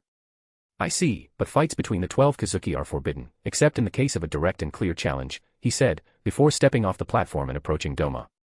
But I understand this was just an overly enthusiastic training session, he added. He walked with an elegant gait, like a noble lady, before stopping in front of Doma. Oh. I'm glad Muzan-sama understands our bond. Doma didn't finish his sentence before the top of his head was sliced off by Muzan's attack. Unlike the incident at the monastery, he saw the attack coming but didn't dodge. He even used his Paradise of Vanity power to show Muzan his indifference to the punishment. However, the Castle of Infinity is neither a playground nor a place meant for quarrels between people of your stature. Muzan surveyed the environment, ravaged by Doma and Kokushibo's techniques. He could indeed take on Yuri, he thought, before turning his attention back to Doma. The demon had already regenerated, despite the temporary absence of the top of his head. Besides all that, and I must add that Muzan-sama shouldn't waste his precious time on me, Doma declared, heedless of Muzan's warning about his casual attitude toward him. His insanity is sometimes annoying too, Muzan thought, ignoring Doma, then stabbed him through the heart. A large quantity of blood was injected into him without Doma having a say. But Doma wouldn't complain. Unlike the pain of the past, he now felt his strength growing exponentially. This is your reward for that performance, even if you were reckless. Muzan was already walking toward the door, leaving Doma to assimilate the blood. Once it was done, Doma discovered a hidden message in his mind: challenge Yuri within 10 years. It was a message Muzan had directly planted in Doma's mind through the blood injection. An odd silence settled among the 3 demons left behind after the Demon King's departure. But it was quickly broken by Kokushibo, much to Nakaim's surprise. Though she wasn't very talkative by nature, Kokushibo was no less reserved in that regard. You can come at the end of each month for advice. Without turning back, Kokushibo left. Oh my. Kokushibo-sama is such a tsundere, isn't he, Nakaim-san? The Biwa playing demoness wanted to scream that she didn't want to get involved in the affairs of important demons. Unfortunately, she lacked both the authority and the strength to voice her true opinion. All she could say was, please. Doma-sama, I can't meddle in the affairs of higher ranks. An unusually long speech for her, but she made the effort to speak more due to the sight of Doma facing Kokushibo. You're right. But you know what? I feel like relaxing now, how about we play that music? At that moment, Nakaim genuinely wanted to banish Doma from her domain. She even considered trying to join the 12 Kazuki to gain authority over Doma. But unfortunately, she wasn't a demon specialized in combat. Oddly enough, Nakaim wasn't the only one lamenting her fate at that moment. Doma was also lost in thought as he gestured for the Biwa player to start the music. Inevitable fights, even if you're a chill guy. He would have to face Yuri soon, whether he wanted to or not. Chapter 26, Oge Mori. After the incident with Kokushibo, a few weeks passed swiftly in peace within the cult. Doma's life hadn't changed much since Muzan and the other Kazuki entered his existence. The only notable change was his diet of bandits, which Doma loathed eating due to his standards, and his suicidal followers. Beyond his diet, there was also the endless training. Every day, he had to practice his vector control against the sun itself, and at night, Doma spent his time perfecting his ice techniques and breathing. Breathing techniques didn't bring much physical improvement to a demon like Doma. He wasn't human, but a monster with naturally high physical strength and exceptional control over his body. Doma could even simulate the strength boost provided by a breathing technique without actually using the art. Yet he continued to use it for 3 important reasons: the transparent world, the Demon Slayer mark, and the passive but steady increase in his strength thanks to the technique. This was an element that pushed Doma to persist on the slow but rewarding path of martial discipline. He had even developed a power in the style of Baki, to continue fighting Kokushibo and Kamaya in his mind. It was less effective than a real fight, but the simulator was a perfect place for training. Especially since Doma could apply it against an opponent after consuming enough flesh. As for his mastery of ice, he had long possessed a scientific understanding of it and an idea of the techniques of the original Doma. He only needed human flesh and a bit of experience to execute all the wild techniques of his manga counterpart. After all, ice is born from slowing particles in space. Doma could control this by nature thanks to his blood demon art, and vector power was incredible support in this regard. One slowed particles to create ice, while the other countered movement through an understanding of motion in the world. A highly complementary duo. Yet, I still haven't beaten Kokushibo in my head after 7 months of training, he said bitterly, looking at his reflection on his fan. This statement was highly arrogant on his part. Any demon under Muzan might be tempted to slap Doma for his words. Kokushibo had lived for centuries and was recognized as a swordsmanship genius in his father's domain, even when he was still human and young. After consuming his flesh, Doma gained access to a vast amount of information about him, including his breathing technique combined with that of the sun. That's why he could face a serious mode Kokushibo in his mind, thanks to the simulator option of the Paradise of Vanity. Unfortunately, Doma either lost or ended in a draw due to both sides' inability to continue. The fight could be close, but the gap in experience worked against him. But, it's just a simulation, so I can't really go all out, like in a fight to the death, he thought, closing his fan. This was also true for the simulated Kokushibo in the gray world created by the Paradise of Vanity. Doma wasn't even 30, but he estimated he'd fully reach Kokushibo's level within the year, or at the latest, within the decade. Absolute confidence in himself. This was also why he could turn his back on Kokushibo even though their fight wasn't over. It wasn't that he trusted Muzan, but he now felt he no longer feared the speed Kokushibo had demonstrated back then. Doma felt he had more leeway against fast and berserker opponents like Kokushibo. This situation further showed how practical the power of the Paradise of Vanity was. Excuse me, Doma-sama. A youthful, slightly hurried voice echoed from beyond the reception room's door. It was currently dusk. That's why Doma was using the sun to train and reflect on his progress. At the moment, he could withstand the sun for 5 minutes. So, he wasn't surprised that someone came looking for him for some yet unknown reason. Yes. Is it a guest, or another follower needing my guidance, he said in a kind tone. There was no trace of complaint from him about the interruption of his training by the servant. A small sound echoed in the reception room before a woman entered. It wasn't Kikyo, but one of the monastery's many servants. Her name was Yuzuru Nishimiya. Unlike the other followers, she wasn't a believer and didn't follow the cult's precepts. She had been assigned to her role on Kagaya's recommendation after Kikyo left to spread the cult's doctrine. Yuzuru was a rather small, lowly, girl, with fair skin for her age, jet black hair kept short, the longest part reached her nape, while the front strand stopped at the bridge of her nose. She had dark blue eyes and a petite frame. Doma considered this girl a reverse trap due to her androgynous appearance. Image. No, Kagaya-sama is about to give birth. The carefree expression Doma wore 24/7 wavered slightly at this news. He glanced at the beams of dusk light before standing up from his cushion. Little Yuzuru felt slightly intimidated by the serious aura she had never seen from her cult leader. Especially since Doma was now standing in front of her after leaving his comfortable cushion. His 1.90-meter height near the young girl was a bit intimidating, amplified by his serious expression. Rare were those in the cult who had seen Doma without his usual carefree demeanor.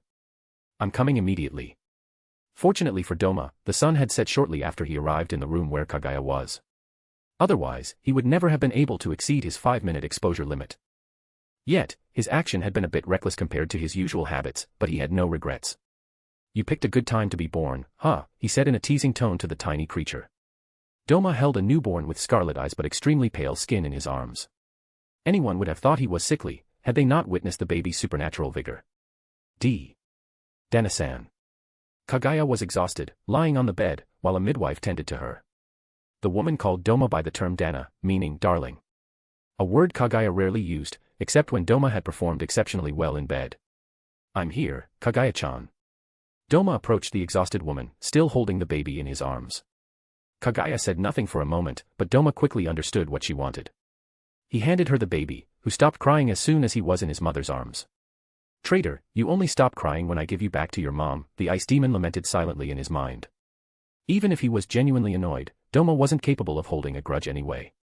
Even the joy of holding his child was overshadowed by the phenomenon called Ain's Ulgaun. The abyssal void within him gave him no respite, but Doma didn't care for now. He just didn't want to ruin Kagaya's moment. That's why he didn't fake it and used the Paradise of Vanity to allow himself to feel false happiness. A moment of weakness, which Kagaya observed without understanding the true implication behind the usual smile she saw on her man. Have you decided on a name? At Doma's question, the young mother shook her head and gave him an expectant look. It was clear Kagaya wanted Doma to choose a name for their child. He's lively, he's strong and has scarlet eyes like his mother, but he's not a girl. Doma sighed in disappointment, regretting he couldn't give his child the name Megumin.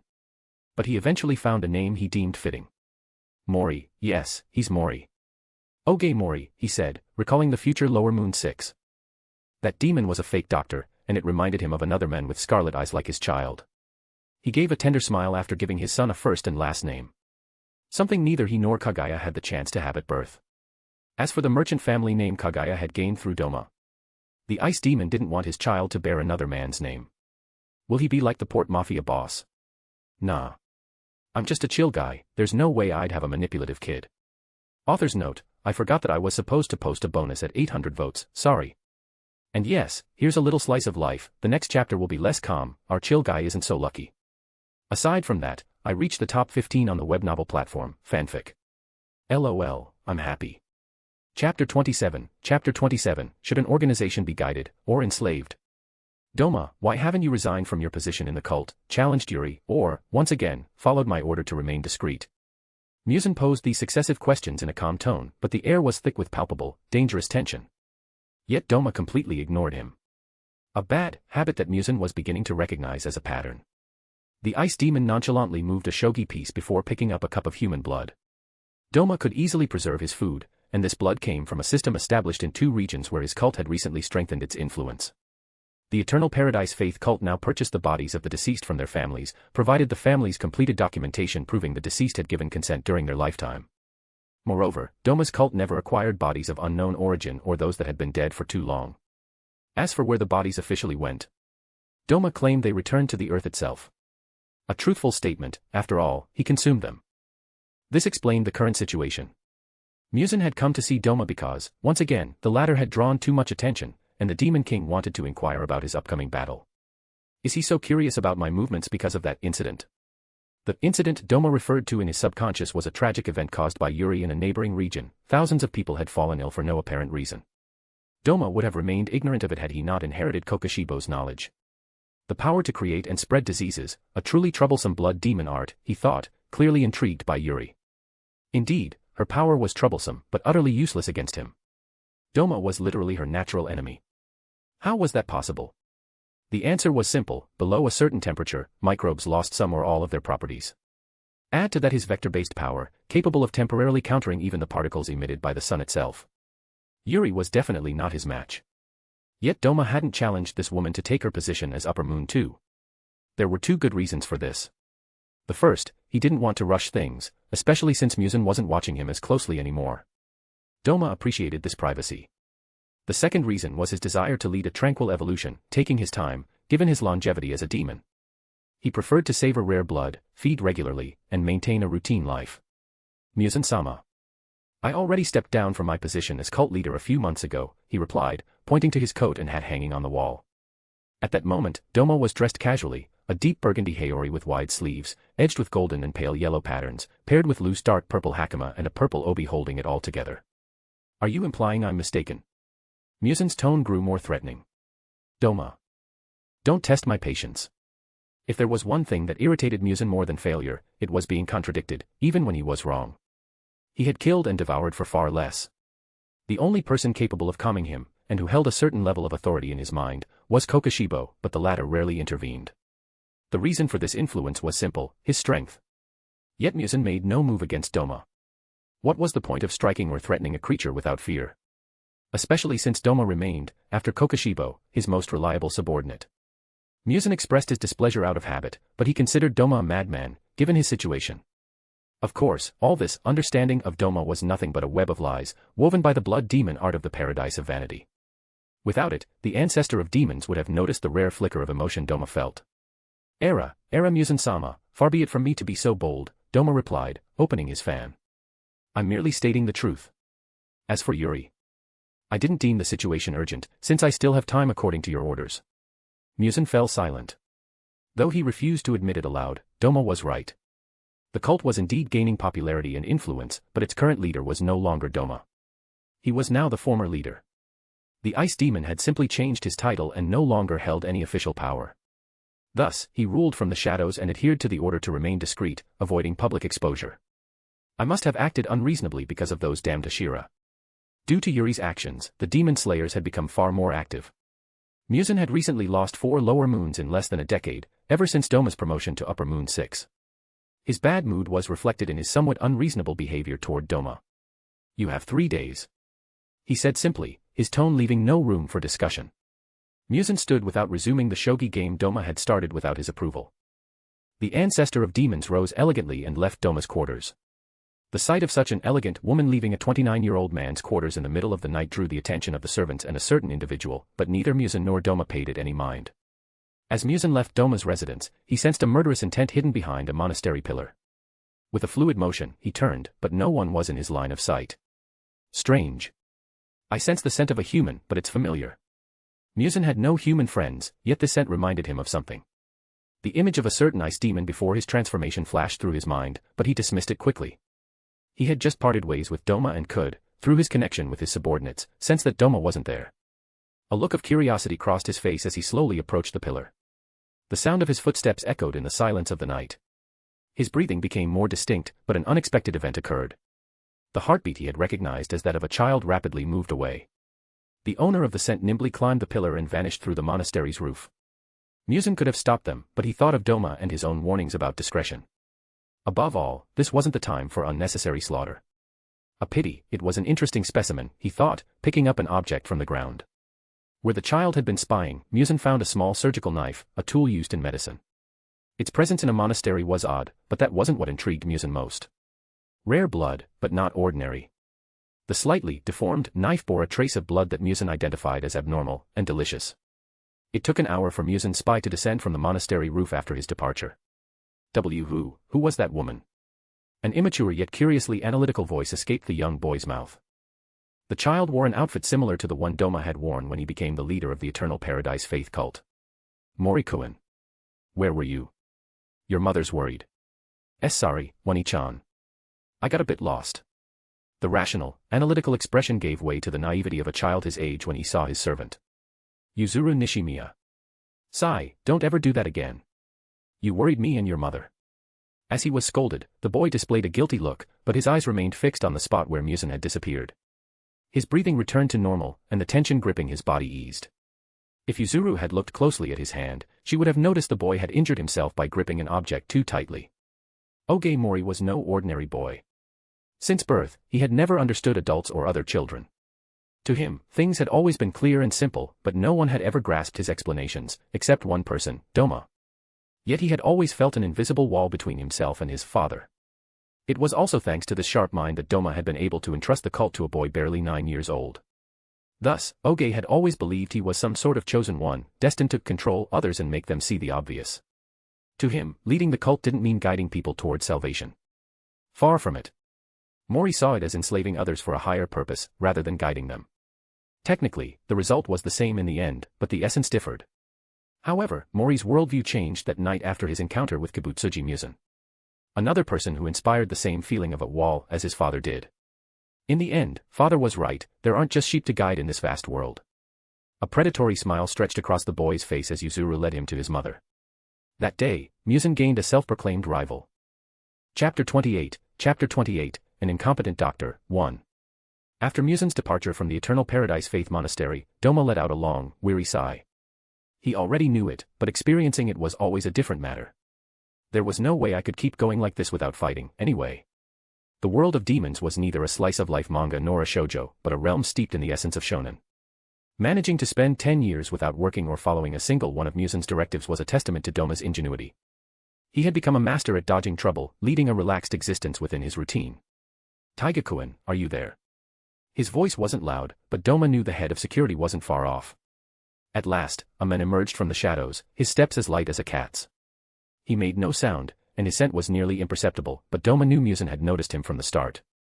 The Demon King had deemed the presence of this human uninteresting, even laughable. After all, Doma was a demon of overwhelming power. Why would he need a human bodyguard? To Musen, Tatsumi Taiga's existence was just another eccentricity of his subordinate. Why, you called, Doma-sama. Taiga's voice was deep, slightly muffled by his oni mask. He wore a standard samurai outfit, a katana at his waist. His existence stemmed from one of Doma's whims, sending orphans to the Demon Slayer Corps after uncovering the locations of several outposts belonging to the aspiring Hashira Kamiya Rengoku. Many children had perished during the selection exam. The few survivors were either traumatized or had become formidable fighters. The former became men and women tasked with overseeing the businesses created by Kagaya and Doma, minimizing losses from theft or extortion, far from the ice demon's direct influence. Among the latter, Taiga was the perfect example. The sect even had a few members infiltrated within the Demon Slayer Corps, some still active, others having faked their deaths on Doma's orders to escape the Ubuyashiki clan's scrutiny. The plan's a success. I have 10 agents, including Taiga, with decent strength, but none reached the level of an upper moon. Even Doma doubted his private assassins could defeat a lower moon individually, except, perhaps, Taiga. Indeed. I think it's time I go out again. Can you prepare things as quickly as possible? Doma unfurled his fan, hiding half his face. Taiga knelt. Due to his mask, Doma couldn't see his features, but he had already sensed his unease since Musen's departure. I'll arrange it immediately, Lord Doma, but... Taiga hesitated. Doma raised an eyebrow, inviting him to continue. But I still find it improper that the master continues to serve that man. The allusion to Muzan was unmistakable. Doma remained calm, despite the tension his subordinate had stirred in the room. I figured as much. All the orphans trained by the Demon Slayer Corps have a biased view of demons. No surprise there. The Demon Slayer Corps was fiercely belligerent. It sought neither understanding nor peace with demons, only their extermination. Rare exceptions, like Kirei Kocho, were almost impossible to find. Doma had expected his subordinates to be tainted by this ideology. That's why, reluctantly, he had used his blood demon art, Vanity's Paradise. Doma had rekindled their devotion to the cult, not outright brainwashing, just enough to bolster their zeal for him. A manipulation he didn't enjoy but had little choice in employing. The upside is, it only affects the first generation. I'll never have to do it again. Doma planned to draw inspiration from both Kyojuro Rengoku's family and, to some extent, the Kirei clan from the Kengan Ashura universe. He intended to create a group specialized in demon-slaying techniques, but loyal exclusively to him.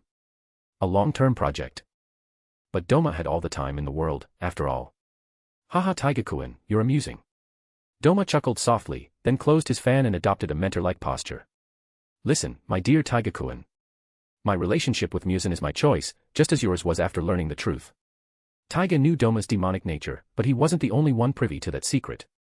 A small elite group within his team had also been entrusted with this revelation. Doma deemed this choice necessary. These men and women were meant to serve him across generations. A secret kept from Kagaya, Kikyo, and even Mori, who was unaware that his father fed on human flesh. I understand. My apologies for being presumptuous, Taiga replied, bowing lower. Doma approached him. His steps echoed silently in the room until he placed an icy hand on Taiga's shoulder. No need to apologize, my boy. You don't yet know the darkness lurking in this world. He murmured, his voice heavy with mystery. Then, in a neutral tone. Besides Muzan, have you found the two individuals I described? As usual, Doma spoke of Muzan casually in his absence. Indeed. I've gathered information on a boy and a girl in the Yoshiwara district, Taiga replied, his tone almost enthusiastic. Doma didn't know when or where Daki and Jutaro would be born, but he conducted yearly investigations in the Pleasure District. A strange act in the eyes of his men, as he was searching for a young boy and girl in such a place. It raised questions about Doma's tastes, but to him, Jutaro's combat talent was well worth the effort. After all, Doma was sorely lacking in truly competent subordinates. But the woman named Tamayo, that's too difficult. She appears to heal the destitute and then vanishes without a trace, Taiga explained. Doma nodded. Tamayo's hallucinogenic power was a formidable ability, especially for a human. Combined with her subordinate's power, she would slip through his fingers like water. If he wanted to meet her to one day escape Muzan, he'd have to do it himself. I can't pin all my hopes on that flower supposed to appear in a century. The butterfly effect was a reality Doma wouldn't underestimate. That's why he relied on tangible elements, like vector manipulation and Tamayo. However, we managed to track down and capture the charlatan you mentioned, Taiga added, with a faint hint of pride. Doma froze mid-thought. Why didn't you tell me sooner? Enmu. The future Lower Moon One, a fanatic of Muzan. Doma had targeted him thanks to Jay's memories, seeing in him a fascinating power, the ability to create and manipulate dreams, even to kill within them. In many ways, this power resembled his own blood demon art, Vanity's Paradise. Both touched the mind and subconscious. Doma even believed Enmu could, if he wished, deceive Muzan's senses. Unfortunately, he's too fanatical. Yet it was that fanaticism Doma sought. If he could train Enmu as he would Jutaro and Daki, he'd gain a solid faction within Muzan's organization. As for Rue, the boy hadn't been born yet. Sorry, I plan to inform you tonight, but... No further explanation was needed to understand that Muzan's presence had also unsettled Taiga. Doma turned and walked toward the door. What are you waiting for? An invitation, he said teasingly. The former demon slayer nodded, then took the lead to guide Doma. As for the stroll he had planned, it wasn't more important than recruiting the charlatan and future fanatic. In a facility of the Eternal Paradise faith, used by the sect to aid the poor and homeless, stood an individual whose gender was hard to discern. Their slightly pale skin gave an impression of fragility, almost sickly. Their deep blue eyes slanted sharply toward the sides of their face. Their straight hair, black at the roots, fell to their chin. The tips were red-orange, with two longer strands ending in blue. Despite their tall stature, this person exuded an undeniably feminine aura. This was the individual who would later become Enmu. Image. Doma recognized him immediately, after catching sight of him in his room. Chapter 29, An Incompetent Doctor, 2. Once upon a time, the man who would later be known as Enmu was just a child like any other. With one small difference. He was a dreamer, with a scatterbrained personality. This is why he began to lose track of the boundary between dream and reality. The child grew up with this mental condition into adulthood. At this stage of his life, the young man became a charlatan of the worst kind. If Doma is a charlatan who sells dreams and hope to his followers, Enmu sells a gentle and inevitable death. Aspiring to be a doctor but lacking the real skills for it, young Enmu administered fake treatments to various patients, fully aware that he had hypnotized them through the art of hypnotherapy. Countless people believed they were cured of seemingly incurable diseases thanks to Enmu's unorthodox methods. Thus, he quickly gained notoriety. Unfortunately for him, he didn't have my charisma in the art of deception, Doma thought, observing the man in his early 20s. Enmu's lies were a ticking time bomb. The young man simply couldn't hide the strange deaths of all the people he had treated for their illnesses, could he? Finally, the day of reckoning arrived. A small crowd, made up of the relatives of the deceased patients, gathered at his doorstep. Even though Enmu was indifferent to the consequences of his actions, due to his muddled mental state regarding the concept of dream and reality, he was thrown in prison. Luckily for him and Doma, announcements had been made about his execution by hanging in a few months. Taiga's subordinates managed to break him out without drawing too much attention. Enmu-san, is it? My name is Doma. I'm the elder of the Eternal Paradise Faith sect, he said in a casual tone. Doma strolled into the room with a nonchalant gait, fanning himself with his golden fan. Though he appeared relaxed, a certain presence naturally emanated from him, the kind of aura one develops after guiding and advising hundreds, if not thousands, of people over 2 decades. Oh, you're the man seeking my services. Enmu's voice was just as calm as Doma's, with a slight drawl on certain words, marked by the same dot. But there was a subtle difference in the essence of their speech. Doma spoke this way to lighten the mood and seem approachable to his interlocutor. If he revealed his true personality, cold and analytical by nature, he would never have gathered so many followers in his sect. Doma doubted his rare bursts of emotion were enough to make him truly human in the eyes of others. Especially since he wasn't human in a biological sense. This explained the need to emphasize the friendly and relaxed side of his personality. Enmu, on the other hand, spoke with a slowness that betrayed a mind elsewhere, as if trapped in his own world. Doma would describe him as someone stuck in his own bubble. From Jay's perspective, this former 21st century earthling and man of culture probably wouldn't have paid attention to these details and would have simply shouted, "This guy's a total trap." However, if he set aside his otaku side, Jay would likely have described Enmu as someone with advanced autism. Haha, don't put it like that, especially with those gestures. Doma said, pointing to Enmu's clasped hands and his use of the word services. Anyone could have thought Doma was asking for something particular from Enmu. Even Taiga let out an awkward cough upon hearing the way Enmu expressed himself. Come now, Doma-sama. I don't intend to make my savior uncomfortable, the fake doctor declared, widening the perpetual smile already adorning his face. I'm delighted to hear that, but... Doma paused briefly before sitting on a simple chair in the room. But, well... I must confess something a bit embarrassing, Enmu-san, he said, scratching his head with a feigned air of unease. Enmu remained impassive, as if he already anticipated what was coming. As expected from a charlatan capable of convincing multiple patients they were cured. I don't just need your services, Enmu-san. Doma's voice suddenly grew serious, his face losing all traces of nonchalance. Doma dropped his mask to reveal his true self, an expressionless demon. He was about to utter words heavy with consequences, fully aware they could lead a third party to hell. A very real hell, not just a metaphor from an atheist's perspective. The atmosphere shifted, as did Doma, after he decided to be frank with Enmu. I want you, Enmu-san. Not just for your services, but, for eternity, he said, extending his hand toward his interlocutor. A gesture inviting him to join. Doma was about to continue, having noticed the troubled expression on the fake doctor's face. However, he noticed something unusual in the room, Taiga's gaze fixed on him. Behind his traditional Oni mask, the former demon slayer wore a look Doma had never seen before, disappointment. Is something wrong? Doma asked, interrupting his declaration to address Taiga. But before he could get an answer, an unexpected warmth enveloped his hand. I'm truly flattered by your proposition, Doma-sama, but I need more time, we haven't even had a proper date yet, and... Enmu began speaking like a young girl straight out of a romance novel. Doma was confused for a moment, but his analytical mind processed the scene at superhuman speed. It took no more than a second, after Enmu grabbed his hand and spoke hesitantly, for the ice demon to understand the situation. Wait a minute, did I just make a confession? Damn it, this universe isn't an eki, he thought, finally grasping the situation. The confession wasn't the worst part, according to Doma. What truly surprised him was that Enmu hadn't outright rejected him. Though he felt like cursing the fake doctor, he calmly placed his hand over Enmu's without pulling away. After all, his goal was still to turn him into a demon and condemn him to a very real eternal damnation for his own selfish needs. Doma deemed this incident a small price to pay for Enmu's eternal damnation and services.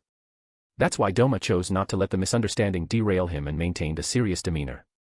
A professional reaction Jay would never have been able to sustain.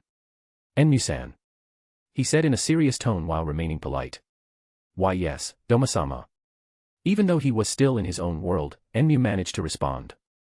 "I'm not interested in men, but in women, particularly busty MILFs," he said, maintaining his serious expression as if stating the obvious. "I'm not denying that small breasts have their charm too, or maybe I'm more of a thigh guy," he thought, as he began explaining his request to Enmu. Meanwhile, someone else had an opinion on Doma's preferences based on their observations.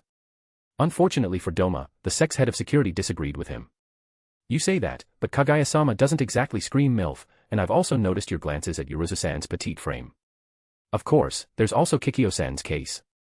You've left that poor woman hanging for years when she's the very definition of a perfect MILF."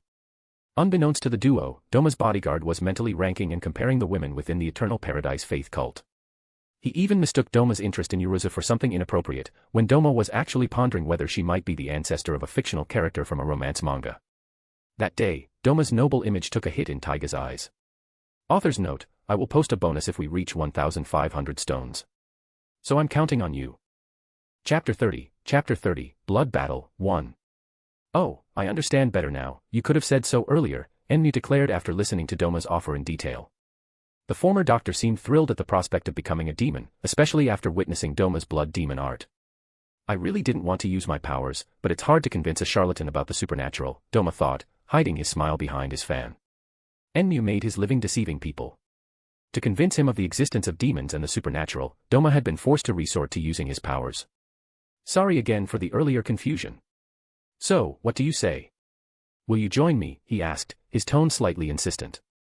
Enmu nodded without hesitation, having grasped the full scope of Doma's proposal. Powers in exchange for a life away from the sun. A fair deal, he concluded, analyzing the offer before him. As for hell, Enmu wasn't really aware of it, and Doma didn't mention it. It was in Doma's interest for Enmu to become a demon. The latter was neither a good person nor a victim of fate like Akaza. That's why Doma didn't hesitate to withhold certain information, especially since having knowledge of the afterlife wasn't exactly normal in this world. How could Enmu hold it against him later?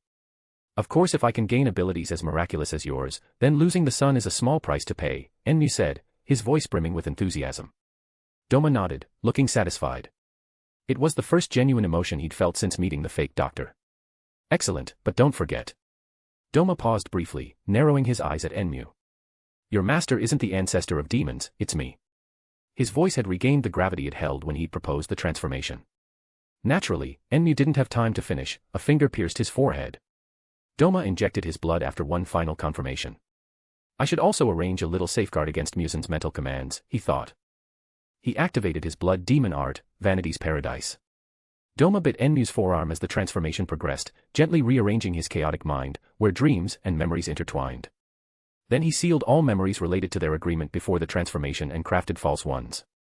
It would take Musen considerable time to notice this anomaly. When the process was complete, Enmu awoke. His skin was paler than at their first meeting, his eyes slightly inhuman. New markings adorned his face, and a mouth had opened in the palm of his hand. "Lord Doma, am I to your liking?" he asked, his tone less dreamy, the mental cleanup having taken effect. Hearing these words, Doma realized the demon was alluding to the flesh he'd taken to perform his blood demon art. "Enmu-san, avoid that kind of talk, people might get the wrong idea," he said, glancing at Taiga in the background. The former demon slayer watched the scene, speechless, unable to find words. For the first time since his reincarnation, Doma felt genuinely exhausted from interacting with someone. The sun was slowly setting behind the hill, and a beautiful night descended quietly. 24 hours had passed since Doma had transformed Enmu into a demon. The former doctor was temporarily staying at the cult's monastery, but he couldn't linger there forever without incurring Musen's wrath. The ancestor of demons didn't allow multiple demons to gather without his approval, and Doma had received no such permission. After all, Rui was an exception, he was one of the few who had sparked a semblance of pity in Musen. Still, I might need to consider obtaining that special permission, Doma thought as he polished his golden fans. These were different from his usual fans. Thanks to cult followers infiltrated within the Demon Slayer Corps, Doma now had access to Nichiren metal. He had chosen to reforge into weapons, convinced that combat with other demons was inevitable. Alone in a dark room, he cleaned and prepared his equipment before facing Yuri that evening. Muzan had given him 3 days, but an incident within the cult had forced him to act sooner. Kikyo had fallen ill. The Pandok. The neighboring region had been struck by Yuri's power, and in trying to help the locals, the cult had made a mistake. The disease was contagious. Several members were already in quarantine. Doma possessed considerable medical knowledge, thanks to his studies and his blood demon art, Vanity's Paradise. But Yuri's diseases were no ordinary ailments. He had underestimated the threat, considering it a minor issue he could handle at any time. In reality, the disease was extremely aggressive and adapted to every remedy. If infected, Doma doubted he could survive without eliminating Yuri quickly. It's time to request an official battle for a rank change, he murmured before contacting Muzan. Unlike the lower moons, the upper moons could communicate directly with their master. It didn't take long for a mental connection to form. Muzan-sama, are you there? No response at first, though he could feel the Demon King's attention. Speak quickly. Muzan's irritated voice suddenly echoed in his mind. An unpleasant sensation. Haha, Muzan-sama is as lively as ever today, how reassuring. Doma replied, unfazed. Ignoring the annoyed tone, he continued casually, here's the situation, Muzan-sama, I wish to challenge Yuri-sama today. Challenge Yuri, now. Muzan, posing as an old man in a manner, paused his actions for a moment. He was absent-mindedly stroking his grandson's head and asked a servant to take him away. Then, without hesitation, he sent instructions to the other upper moons. Finally, that fool is taking action. Muzan thought, pleased at the prospect of Yuri's antics coming to an end. His confidence in Doma stemmed largely from Kokoshibo's remarks about his progress and personal breathing style.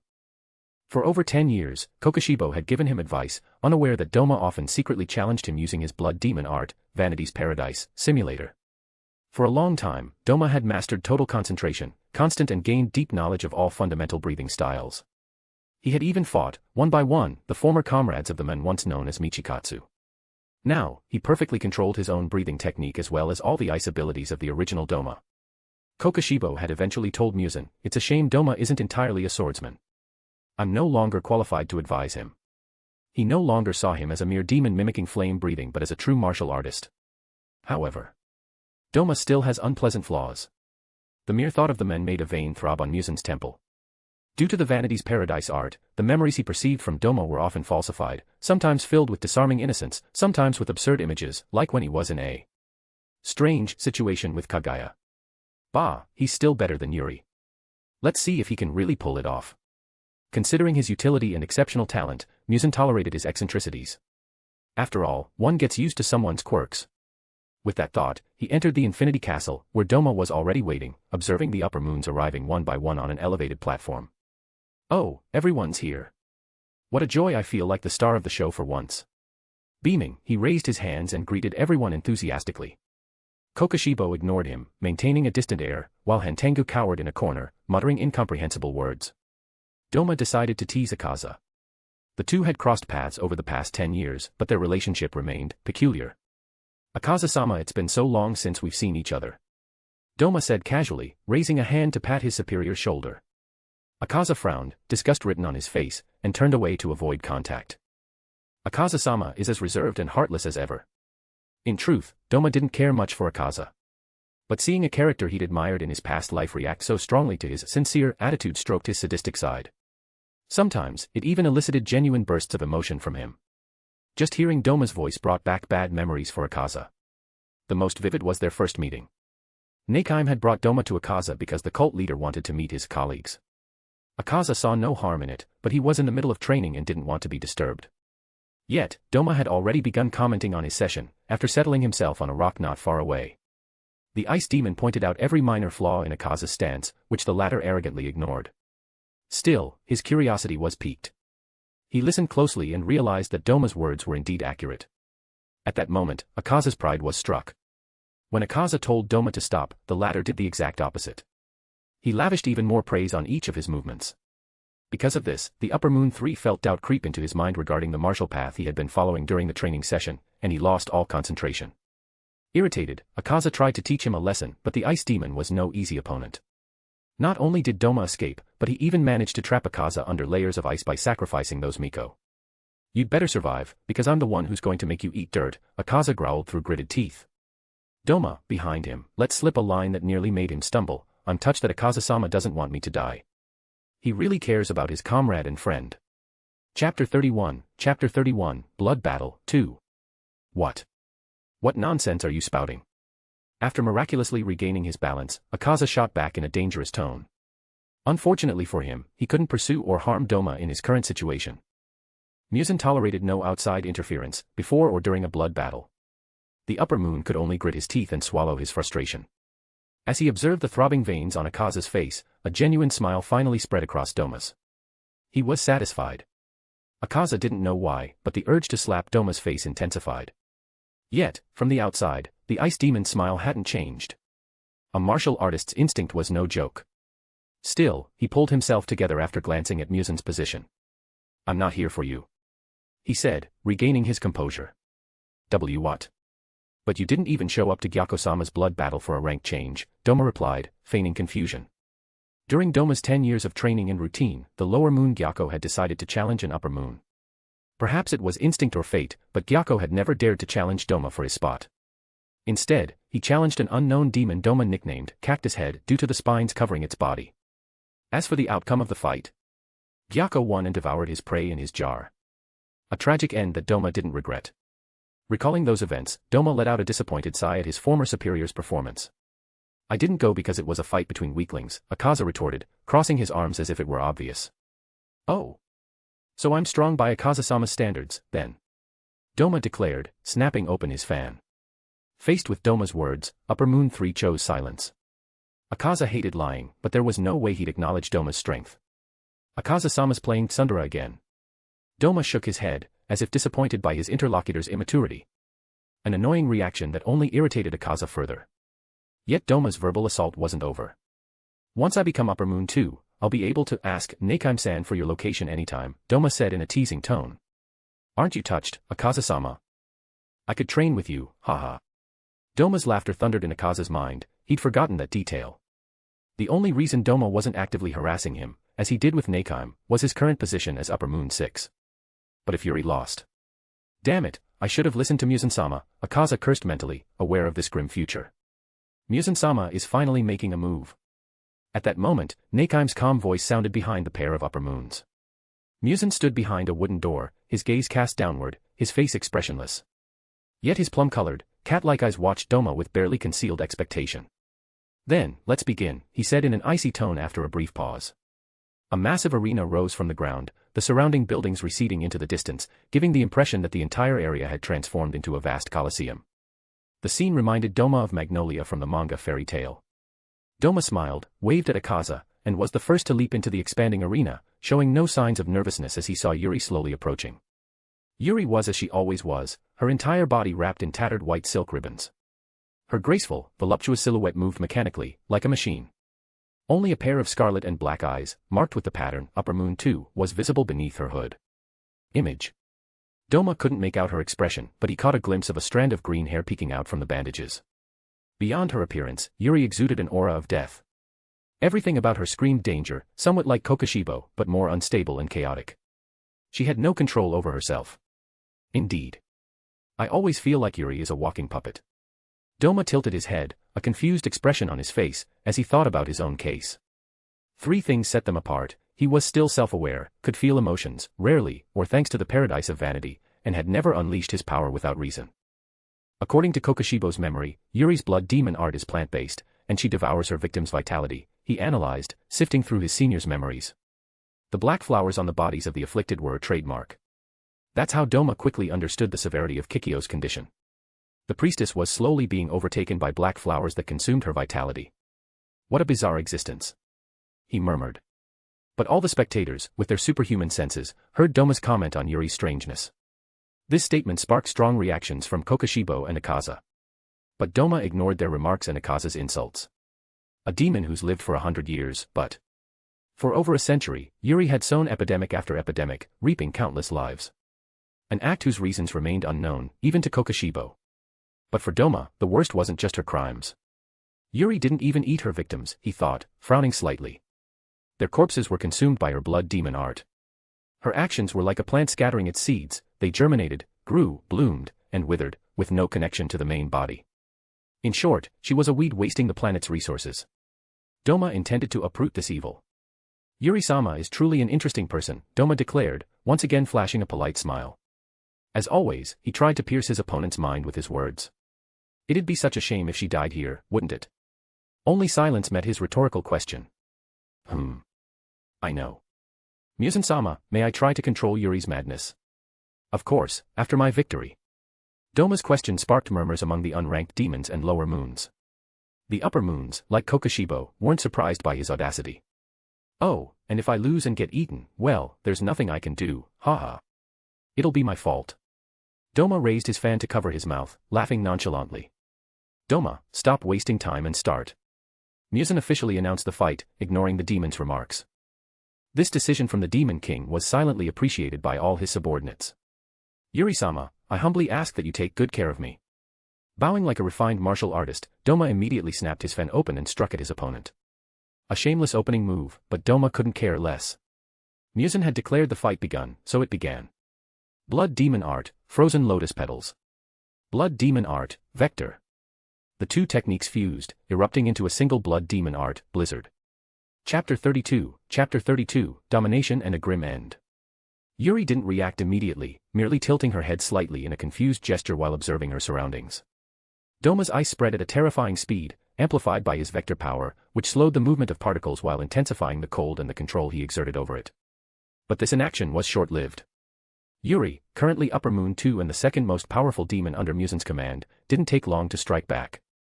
Doma soon noticed thin blades of grass taking root and sprouting, an abnormal phenomenon in such an inhospitable environment. Small emerald green leaves swayed gently, as if caressed by an invisible breeze, crowned with vibrant purple flowers. In an instant, a magnificent lawn spread out at Yuri's feet. The vegetation even attempted to invade the arena, but the farther it extended from the demoness, the more it met fierce resistance from the cold. Blood Demon Art, Evening Grass. Her voice, so low it was almost inaudible, was devoid of any emotion. This element seemed as lifeless as she was. Wow, a wide-range technique. That's really pretty. Doma exclaimed, his smile bright and carefree. Yet, the man was already using breathing, total concentration, constant, as a prelude to an attack. My turn. Oh. I forgot this isn't a Pokemon battle, haha, he joked, but his next actions were anything but amusing or immature. All the demons who criticized his attitude fell silent the moment they saw what he was preparing.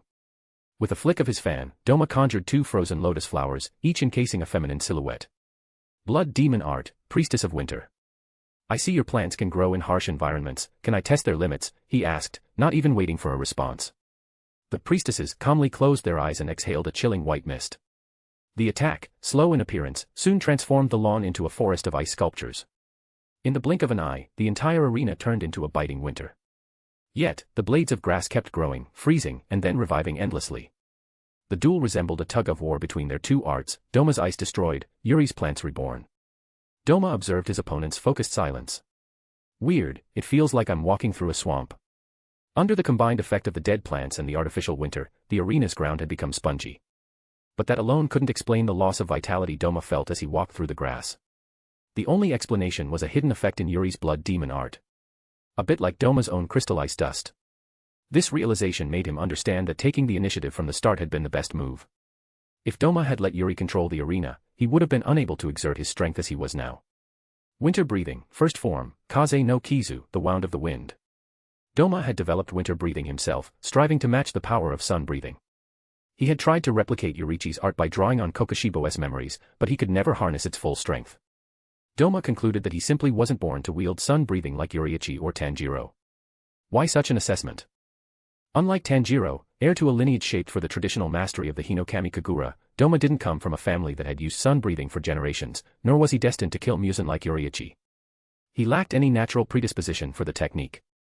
Theoretically, he could overcome this by analyzing the physical structure of Tanjiro or Tanjiro. For now, he decided to rely on a crutch until he could perfect his own breathing style. The result was devastating when combined with his Blood Demon Art. But it's still incomplete without Kamado Tanjiro or his father.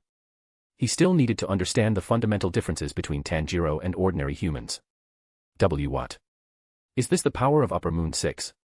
Why hasn't he already replaced Gyako-sama? Stammered a demon in the background, drenched in cold sweat. Doma's blades of ice and wind swept away all the vegetation and struck Yuri head-on. One day, I'll be able to kill 1,000 demons in a single blow, he thought with a smile, as his priestesses once again blanketed the arena in a biting blizzard. Doma advanced, confident.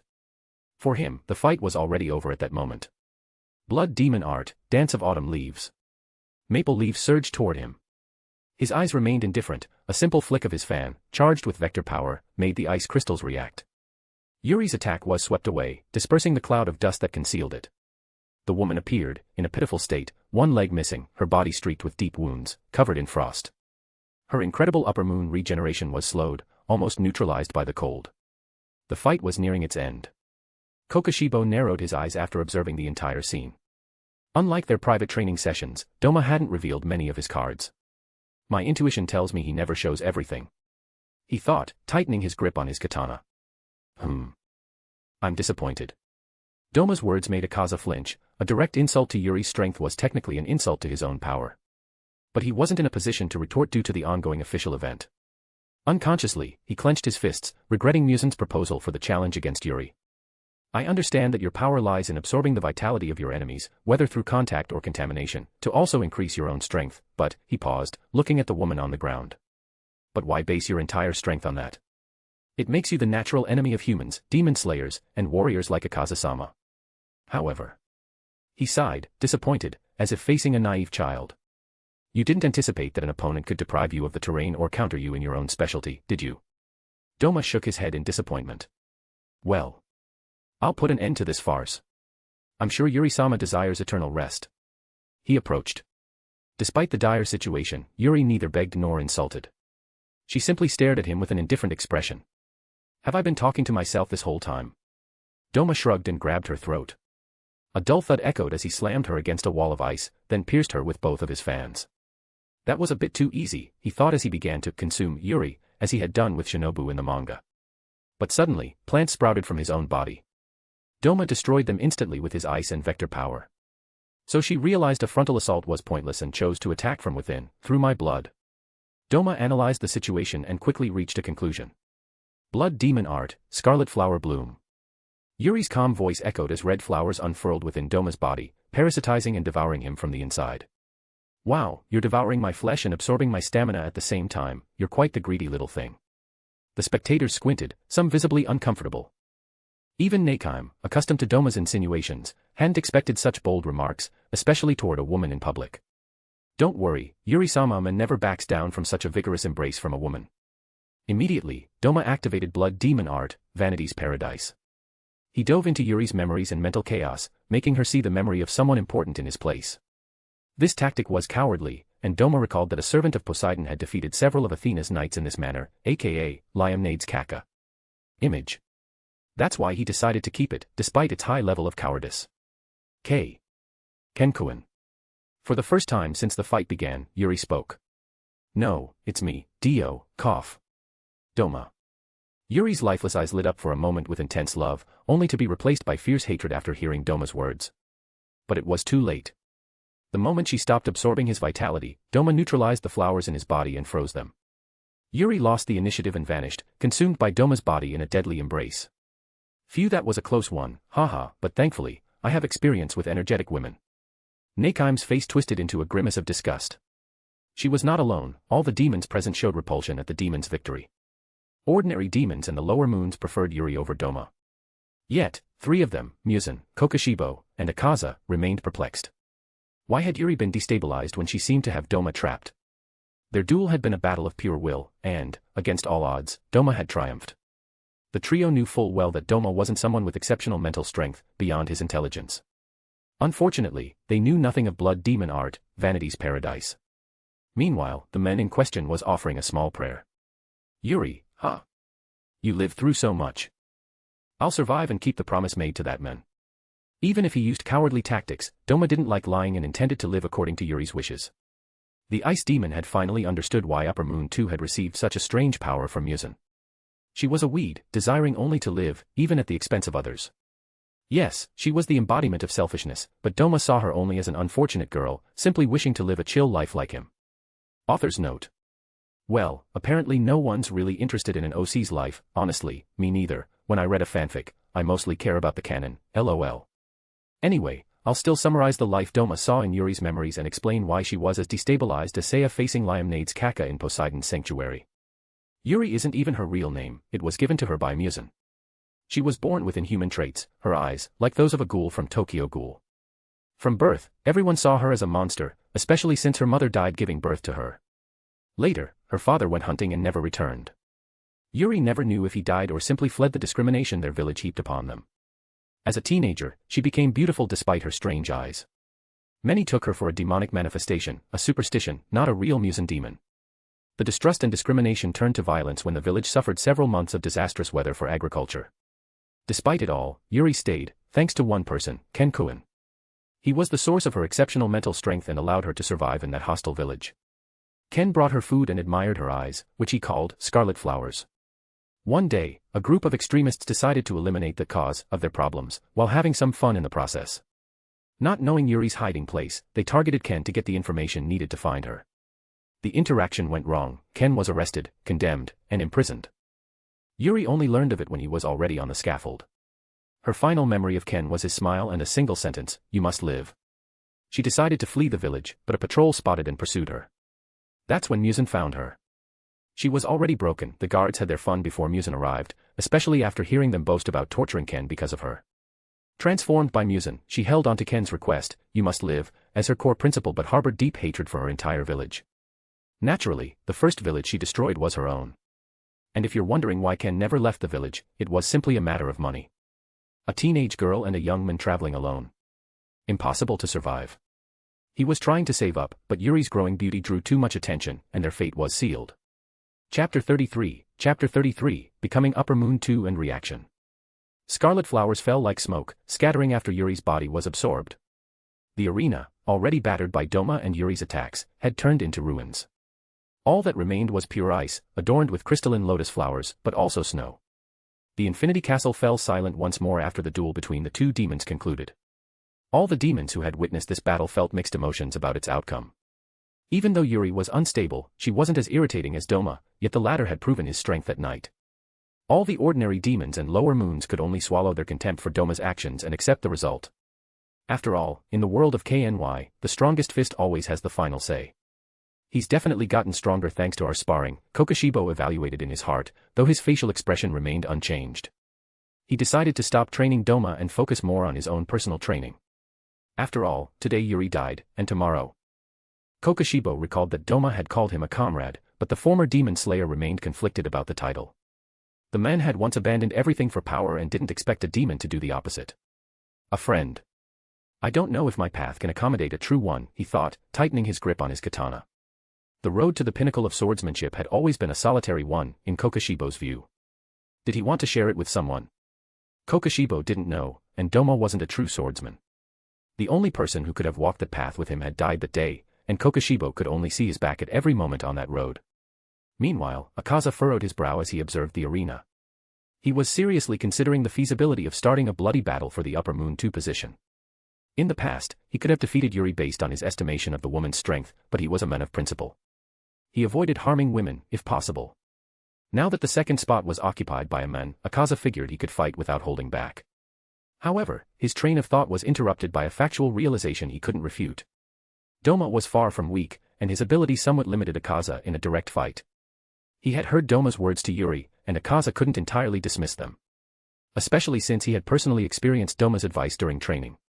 Even though he was stronger than Yuri, he wasn't certain he could defeat her before her vitality-draining plants consumed him entirely. Of course, there was also the issue of the diseases emitted by Yuri's scarlet flowers. Akaza would need to end the fight quickly. The other problem is Doma's strengthening. His brows furrowed further as veins pulsed at his temple. After devouring Yuri, Doma would only grow stronger due to Muzan's blood, making him difficult to defeat for now, according to Akaza's estimation.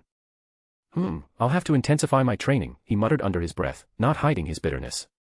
As for his former colleague, Akaza wasn't particularly close to Yuri, and the woman wasn't naturally sociable due to her broken spirit. So, Akaza didn't care too much. Even though he hated devouring women, he couldn't impose his opinion in this situation. So scary. I am scared. Hantengu trembled from head to toe, clutching his head as he stole glances at Doma. He was relieved that the ice demon hadn't challenged him. The cowardly demon felt incredibly lucky after witnessing Yuri's fate. What an incredible battle. Ah, inspiration is back. Gyako swayed grotesquely, his mind steeped in his art. Unlike most demons in the stands, he actually liked Doma. The reason was the demon's honest compliment about his jars and appearance, which he had called unique and futuristic art. The unfamiliar term, contemporary art, still eluded Gyako's intellect, but the idea of futuristic art pleased him. It meant he was ahead of his time. Alas, he didn't die, Nakaim said, lowering her head while holding her biwa, feeling a bit sorry but also inexplicably relieved by Doma's survival. She had been harassed for a decade. If Doma suddenly disappeared, she would have felt somewhat destabilized by the silence of the Infinity Castle. Ah! Why am I worried when I'd return to my usual silence, thought the biwa playing Demonis, noticing the anomaly in her thoughts. Wasn't Doma's death supposed to be a cause for great celebration? Why do I feel reluctant about it? For a moment, Nakaim was confused by the whirlwind of thoughts in her mind. She felt as if the sky had fallen on her head, grappling with the effects of Stockholm Syndrome. Deep down, the widowed woman harbored a positive opinion of her musical tormentor. The expressionless young woman was unsettled by the incomprehensible feelings she experienced at the thought of Doma's disappearance. At the same time, Muzan gazed at the arena with complex eyes. Unlike most of the demons present, he had clearly discerned a fleeting sadness in Doma after his declaration to Yuri. Could this guy have developed emotions? The idea made Muzan's female form frown, as he understood the implications of such a possibility. Muzan didn't like Doma's lack of emotions, as being emotionless meant feeling neither fear nor reverence toward him. Doma was literally the only demon without a real motive behind his service to the Demon King, an unstable element in the overly cautious Demon King's eyes. However, this incapacity gave Doma something crucial in the eyes of the demon progenitor, a transparent, unfiltered perspective. Normally, Kokoshibo was the demon closest to this approach, but he saw himself as Muzan's blade or a close servant. Doma, on the other hand, wasn't like that. He might call himself a servant, but it wasn't sincere. The man had no sense of loyalty, according to Muzan's understanding. To Muzan, the ice demon operated rationally and logically. It was in his interest to work for Muzan, as death would simply be inconvenient. A simple but effective logic. This understanding was also why Muzan kept Doma around. The demon progenitor held the kill switch for this machine called Doma. Pondering all this, Muzan began probing Doma's thoughts. He rarely read Doma's mind, as the ideas in his head were too bold and erratic. He feared being contaminated or developing strange notions. Recently, he had wanted to try something using Doma's knowledge. He transformed into a tanned, blonde, handsome young man before approaching the wife of his current fake son and others around the mansion where he resided. A pointless act that Muzan would never have considered doing on his own. The result? Muzan discovered another form of amusement beyond simply intimidating lesser life forms with force. His pleasure wasn't sexual but came from observing oblivious husbands and the scandalous acts of their wives with another man. The funniest part, according to Muzan, was a servant who was aware of the mistress's actions. Yet, this woman said nothing to the husband and secretly observed for a long time. A humorous scene, in Muzan's view. Amusement was a rare thing for an immortal creature like the demon progenitor. But this situation also slightly frightened him, as the strange ideas in Doma's mind could distract him from his ultimate goal, true immortality. A mind-craving stimuli had become a Pandora's box from the demon progenitor's perspective. What crazy idea had he come up with now to regain his emotions? This question haunted Muzan as he delved into Doma's mind. Even if I stumble upon material, I can just ignore it, right? Upon connecting, Muzan sensed that Doma's inner world was still calm and unshaken. An icy state. I knew it, this guy's always acting. Wait, what's this? A Shota, being bullied by Anwani-san. Unfortunately for Muzan, he had dug too deeply into a significant part of Doma's mind. He ended up triggering one of the protective mechanisms Doma deemed unsuitable for the Demon King. Unbeknownst to the Ice Demon, the Demon King was growing increasingly interested in post-war Japanese culture. If Doma hadn't set up multiple layers of security in his mind, like temporary memory alterations, Muzan might have stumbled upon something problematic. This Shota says no, but he's clearly interested. An intriguing idea sprouted in the Demon King's mind, and he decided to learn more about the story of the Shota being harassed by the Wani-san. Unfortunately, the timing was poorly chosen. Ah. Muzan-sama, am I officially Upper Moon too? At Doma's sudden voice, the Demon King was slightly startled but let nothing show on his delicate face. He gave a satisfied smile before nodding. Indeed, congratulations. You are now Upper Moon too. Muzan gave no speech or ceremony, he simply stood and left the scene with hurried steps. Only Doma and Muzan knew that the Demon King had left the room to better read the doujinshi in the mind of Upper Moon too. Author's note, Muzan is turning into another Veldora, sigh. Good news, I've managed to stockpile a decent number of chapters, I'm broke, lol. More good news, the chat group officially appears in Chapter 35 and is fully introduced in Chapter 36. Another note, a bonus chapter is possible if we reach 200 stones. Chapter 34, I will be reincarnated, and I will remain yours for eternity. The Ice Demon wondered if he wasn't dealing with Veldora disguised as Musen, after observing the Demon King's enthusiasm while flipping through dubious articles in his mind. Should I hide my memories related to hentai and that stuff? No, that would be suspicious at this point. Doma could only hope that Musen would quickly tire of this novelty. After the departure of the demon ancestor, all the demons had wasted no time returning to their territories. Doma decided to linger a bit, wanting to remind Akaza of his future fate as his subordinate. Akaza, you can now call me Doma-sama. Doma emphasized Akaza's name without honorifics, stressing the sama in his own, before flashing a smile. Upper Moon 3 clenched his teeth but chose to leave, ignoring the provocation. He had already experienced conversations with Doma and preferred to avoid unnecessary humiliation. After all, he was better with his fists than with words. Oh, you're leaving me already. I thought you'd want to celebrate my victory with Kokushibo-sama over a cup of tea, Doma said, stepping into Akaza's path. Isn't it interesting? A gathering among comrades. Noticing that the word comrades made a vein bulge on Akaza's temple, the Ice Demon decided to memorize this detail, much to the latter's misfortune. Move, or else. A dangerous aura emanated from Upper Moon 3. The tension rose, but Doma didn't flinch at Akaza's behavior. He knew his actions would violate the rules set by Musen, an act that wouldn't please a certain someone nearby. Akaza. Like Doma before him, Kokushibo called Upper Moon 3 directly by his name, imposing a raw and clear hierarchy. He walked slowly toward them, his hand never leaving his katana. Doma is now your superior, he continued, positioning himself just behind Doma. A gesture to clearly show his support for the new Upper Moon 2. If your superior invites you to a gathering, can you arbitrarily refuse? Can you threaten him? Kokushibo's words were clear, Doma had invited Akaza, and the latter couldn't refuse without a valid reason beyond his own desires. I have important training, Akaza muttered, offering a flimsy excuse, ready to leave with Neikim's help. I see, training is indeed important, but... Kokushibo's slow, imposing voice stopped him in his tracks. The strongest demon after Musen paused before continuing. It's not a reason to undermine the prestige of an Upper Moon, he said, looking at the duo. This time, he wasn't addressing only Akaza but also Doma. Kokushibo was drawing a clear line against the pranks or abuses of power Doma planned to perpetrate in the Infinity Castle after his newfound authority. Upper Moon 1 was already aware of Neikim's fate over the past 10 years but turned a blind eye to Doma's actions. He had noticed the subtle change in the Biwa demon's somber music and found it pleasant to hear. That's why Kokushibo tolerated him, but Akaza was different. He was a demon with great potential, and Kokushibo didn't want Doma to interfere with his training. It could be positive, as it was for Neikime, but there was always a risk. Kokushibo didn't want to jeopardize Musen's interests with such a risky gamble. Okay, I'm not forcing anyone to have tea with Kokushibo-sama and me. Kokushibo looked at Doma as if he were staring at a madman. Since when did I agree to this idea? And is he still talking about my tea? Upper Moon 1 narrowed his 6 eyes at the Ice Demon but ultimately decided to follow Doma to this gathering.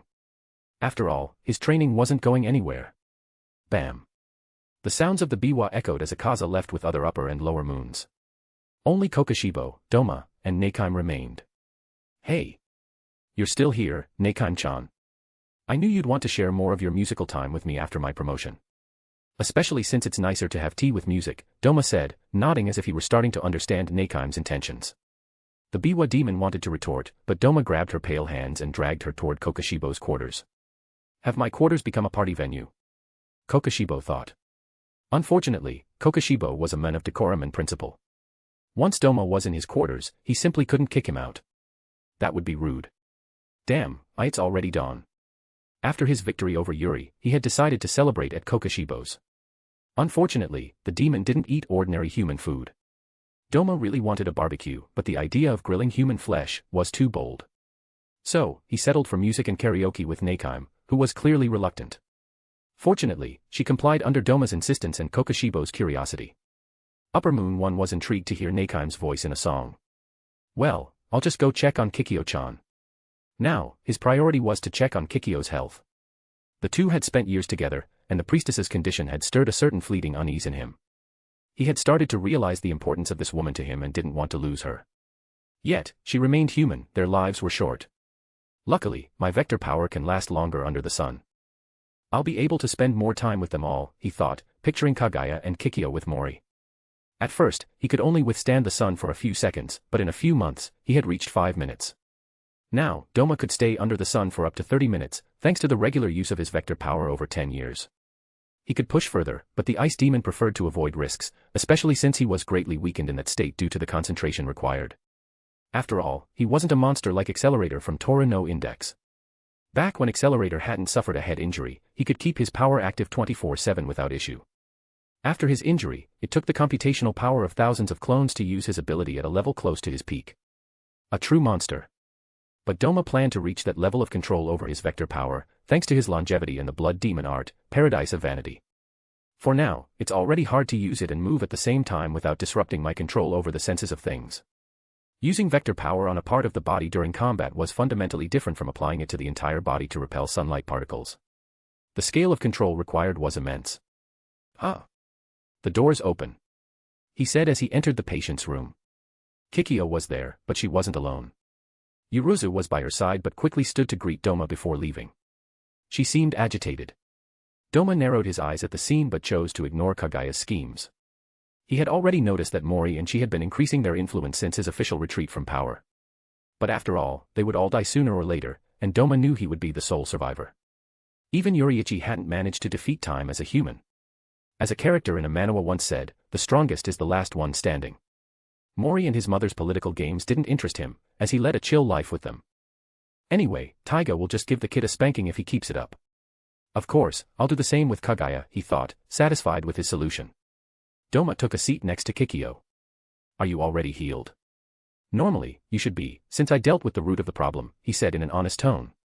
Yet, Kikyo simply stared at the ceiling, paying no attention to Doma. The silence lingered for a moment before the young woman finally spoke. Doma, do you hate me? She said, looking at him. The priestess's action seemed ordinary, but Doma noticed two things at that moment, a letter hidden by Kikyo and her eyes filled with doubt and uncertainty toward herself and Doma. It didn't take a genius to understand that Kagaya planned to eliminate her only true rival for Doma. Haha, me. Hate you, Kikyo-chan. Doma said, calling her name affectionately, but the abyss in his eyes remained active. There was no salvation possible for him. Emotional surges were never permanent, and they would never allow him to have a normal relationship with a woman. That's why Doma had kept Kagaya and distanced Kikyo. One wanted a child, and Doma couldn't maintain his position as cult leader.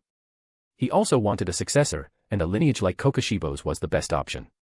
Thus, their goals were somewhat aligned. But Kikyo was different from a project like Mori or a symbiotic relationship like Kagaya's. Then why? Tears began to stream down her face as she fixed her gaze on Doma's multicolored eyes. The priestess's soft, pale hands clenched into small fists before she threw herself into Doma's arms. It's cold, but it's nice, she thought, holding him as if she didn't want him to disappear. I just can't love you. Doma's words were like a sword, piercing the priestess, but she chose to hold on to him. Doma quickly realized that expressing himself verbally would be foolish in this situation. So, he grasped the priestess's small shoulders and did something he hadn't thought he'd do with Kikyo. What are you doing, Doma-sama? The priestess's voice was muffled. Doma kissed Kikyo and used Paradise of Vanity to let her know everything about him, except for the earth and Muzan. For Kikyo, Doma was, and would remain a cursed man. It wasn't a lie, but it wasn't the whole truth. Still, it was enough. Yet, things didn't go as Doma had planned or speculated. Kikyo wasn't afraid of the dark abyss in his mind, his rationality, or the weight of a possible eternity on Doma's shoulders. The woman pitied him. She cupped Doma's face like a chalice as he tried to pull away and kissed him of her own accord. Afterward, she locked eyes with his multicolored gaze, displaying a smile Doma had never seen before. Kikyo's expression wasn't seductive or enchanting, but it held a charm unknown to Doma. A certain innocence, despite her status as a mature woman.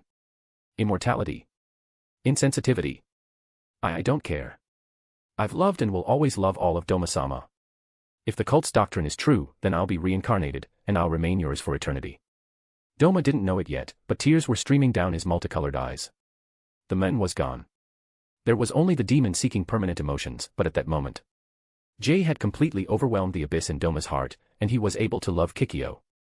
The experience was brief, but it represented something Kagaya had never achieved. Doma loved. Something unknown even to Jay until now. Chapter 35, Scenario. Canon event. Doma spent the entire day with Kikyo after clearing things up between them. Even though he hadn't yet conquered the sun, Doma had managed to convince the young woman to accompany him to his quarters within the monastery. A place where sunlight struggled to penetrate. This scene was witnessed by many servants and cult followers. Some gave knowing smiles, their eyes seeming to whisper, "You've finally done it." Fortunately, the scene lasted only as long as a conversation with Taiga and the walk to Doma's quarters.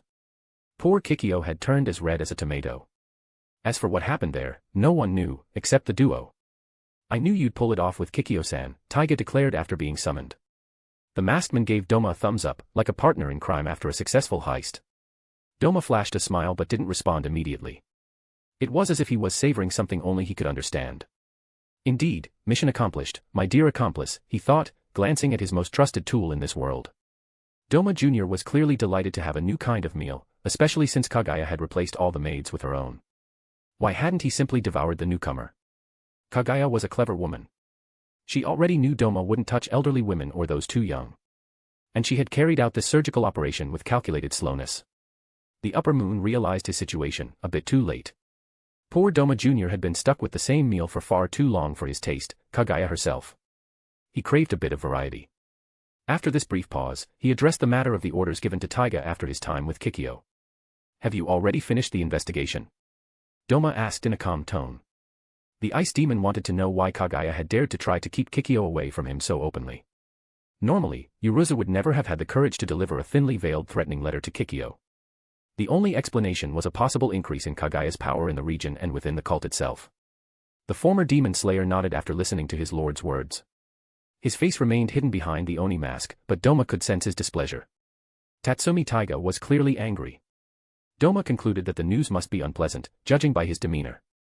The news isn't good. Part of the security seems closer to the current sect leader, and they've started reconnecting with the Demon Slayer Corps, Taiga said, pausing momentarily. His expression made it clear he had more bad news. Beyond that, "I've heard there's another organization within the sect, but it cares nothing for our doctrines. It's only after money and political influence," Taiga admitted, a hint of shame in his voice.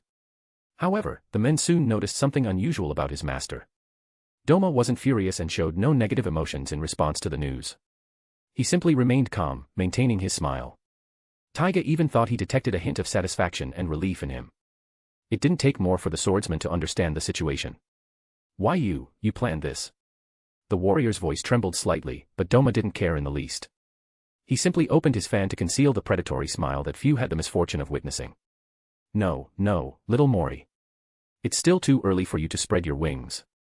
And Kaguya, you've been a naughty girl, he thought with amusement. Doma easily pieced together the facts thanks to Taiga's brief investigation and his rational mind. Everything had unfolded exactly as he had foreseen since Oge Mori's birth. Kaguya was a clever woman, but her greed was plain to see. She knew what she wanted and how to get it by any means necessary. From the start, Doma knew their carnal relationship wouldn't be enough to satisfy this greedy woman. Mori's birth had merely been the trigger the ice demon had been waiting for. Kaguya didn't just want Doma's child, she wanted the demon himself. Unfortunately, what she covets is impossible, he mused with a self-deprecating smile. Doma's heart was something unattainable, except fleetingly, and, according to his rational mind, it wasn't worth the effort. Indeed, I already knew the sect would be stolen by Mori, but Kaguya sped things up, he said with a shrug, as if it wasn't his problem. No matter the little game Kaguya and Mori were playing, they were like Sun Wukong in the palm of the Buddha. They wouldn't escape Doma's control and would only amuse him in the end. Taiga was stunned by Doma's indifference and genius. Yet, the man was unaware of the power called Vanity's Paradise. If he knew, the former demon slayer would feel more fear than admiration. After all, Doma could control Kaguya, Mori, and even Taiga himself at any moment. But why would he? He already knew Mori would take control of the sect in his lifetime until his natural death, and he didn't care. Besides, Muzan wouldn't appreciate his power or influence growing too quickly. It was better to hide his own progress and use talented individuals like Mori as intermediaries among humans. That way, he could use the sect's resources and continue training without dealing with followers all day. There was also another truth Doma knew. Mori and Kaguya would never try to kill him, thanks to Vanity's Paradise. At worst, Kaguya would simply try to keep him from pursuing other women. It was all part of the plan. The only loser was the future Mori, who would be buried under work and responsibilities. As for Kaguya, she was doing fine, as she could always console herself with Doma Jr., but they're traitors. Taiga drew his Nichiren blade, a palpable bloodlust emanating from him. His murderous intent wasn't directed at his lord but at the woman and child. An act of loyalty Doma appreciated but didn't deem necessary. Taiga. Doma's expressionless face showed nothing, but the icy atmosphere in the room made cold sweat bead on the former demon slayer's forehead. You want to kill my heir? At that question, the man sheathed his blade and sat back down on the floor.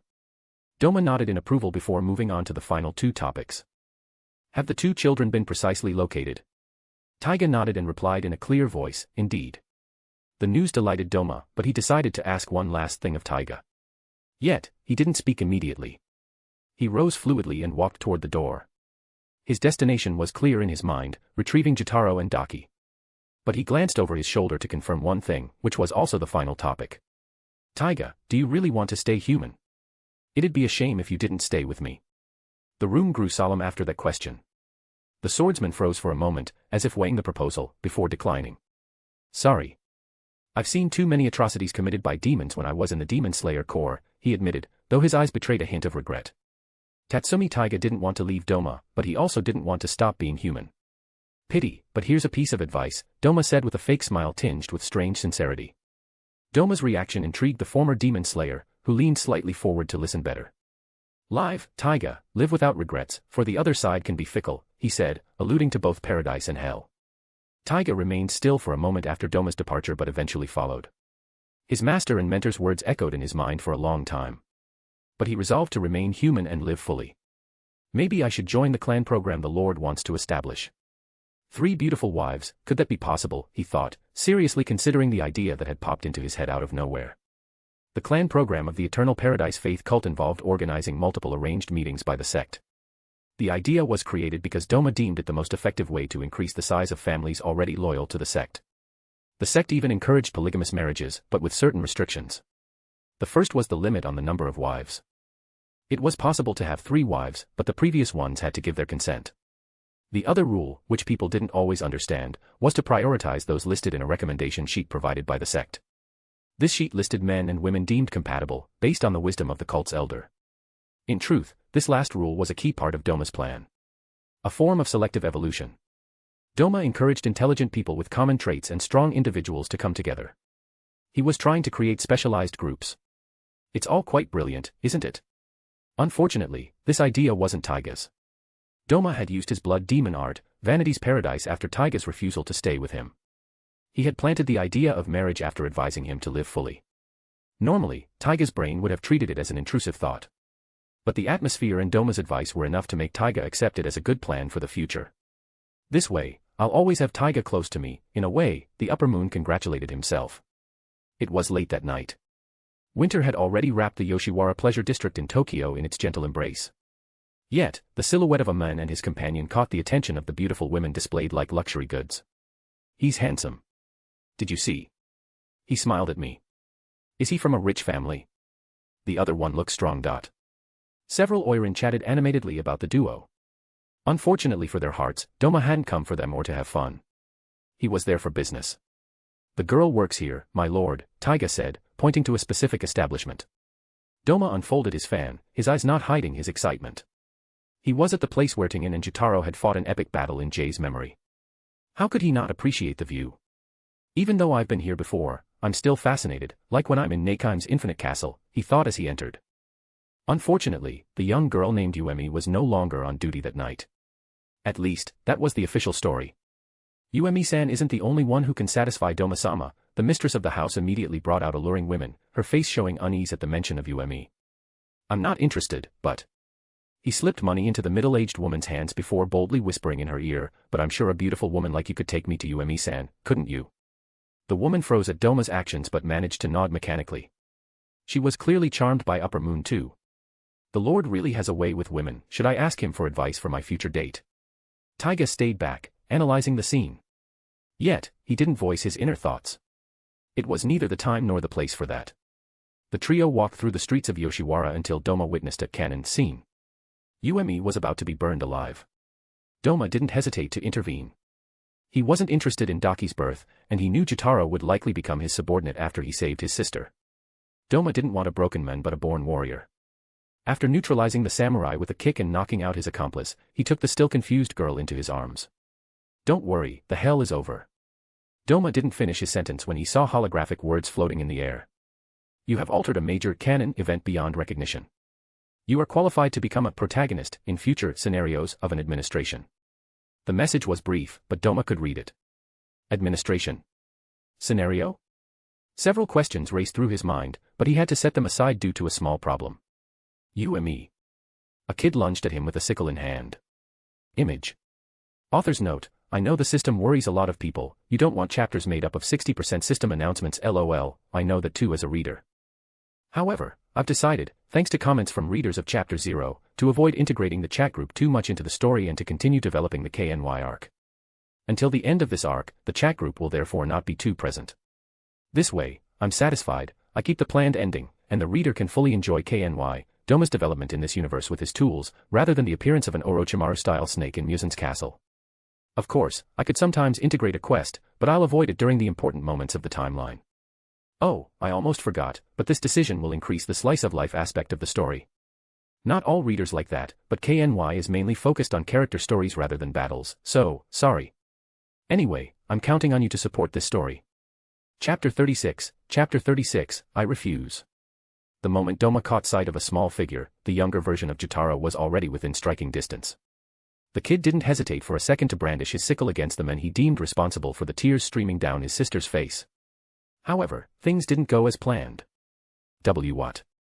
Jotaro's blade was stopped dead in its tracks by Doma's finger, before the latter deftly confiscated the sickle with a fluid motion and pushed him back with a precise kick.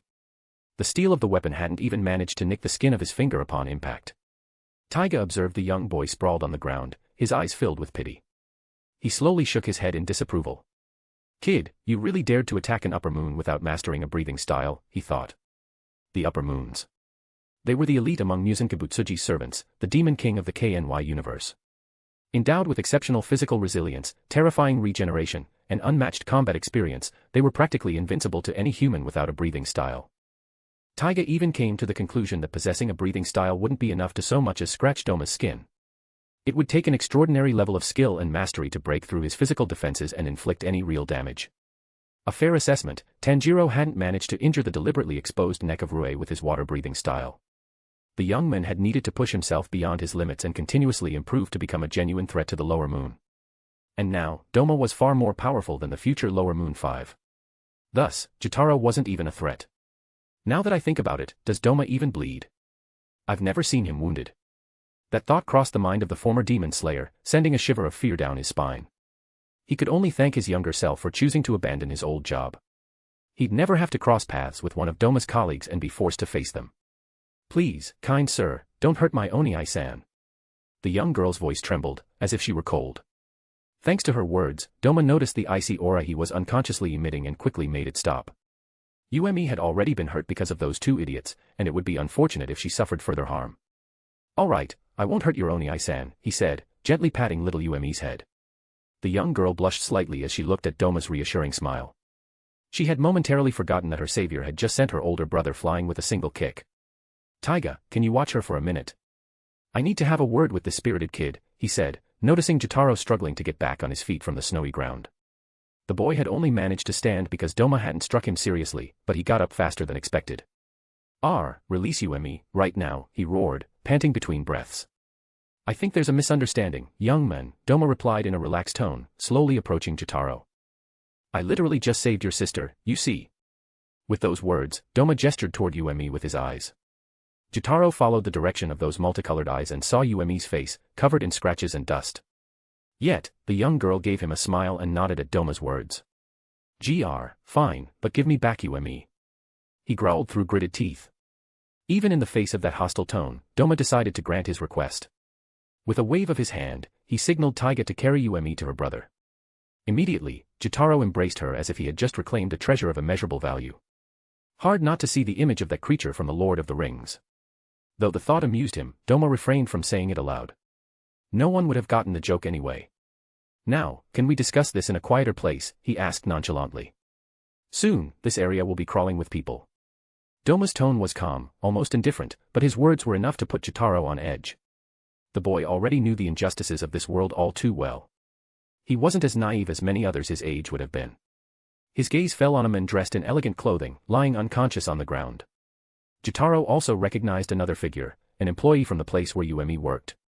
Connecting this detail to the words of this abnormally powerful being who claimed to have saved his sister, he quickly pieced together part of the story. Uemi must have gotten into trouble with some annoying people, he thought, clenching his small fists. Uemi is a beautiful young girl. That truth is undeniable in the boy's mind, and it's also his pride. Yet, that blessing could become a problem in certain situations. Jotaro knows this all too well. That's why he took care of the trash. Unfortunately, he hadn't been there this time to fulfill his role as a debt collector. He silently cursed himself. His presence could have prevented this disastrous situation. Now, neither he nor Uemi could stay in Yoshiwara. So you're saying you can take us somewhere safe? He asked cautiously. Doma simply nodded. As for recruiting the duo or turning them into demons, Doma wasn't in a rush for now. He needed to let the older brother taste wealth and a certain peace first, before revealing the price to pay for maintaining that lifestyle. Knowing Jotaro, he'd sell his soul to the devil for his sister. And vice versa, Uemi would do the same for her brother. The moment he had crossed paths with these two children, their fate was in the hands of Upper Moon too. A cunning smile formed behind his fan, invisible to all. You are not yet eligible. Locked. You are not yet eligible. After ordering that the children be taken care of, Doma retreated to his quarters. He would have liked to speak with Kagaya, but dawn was approaching.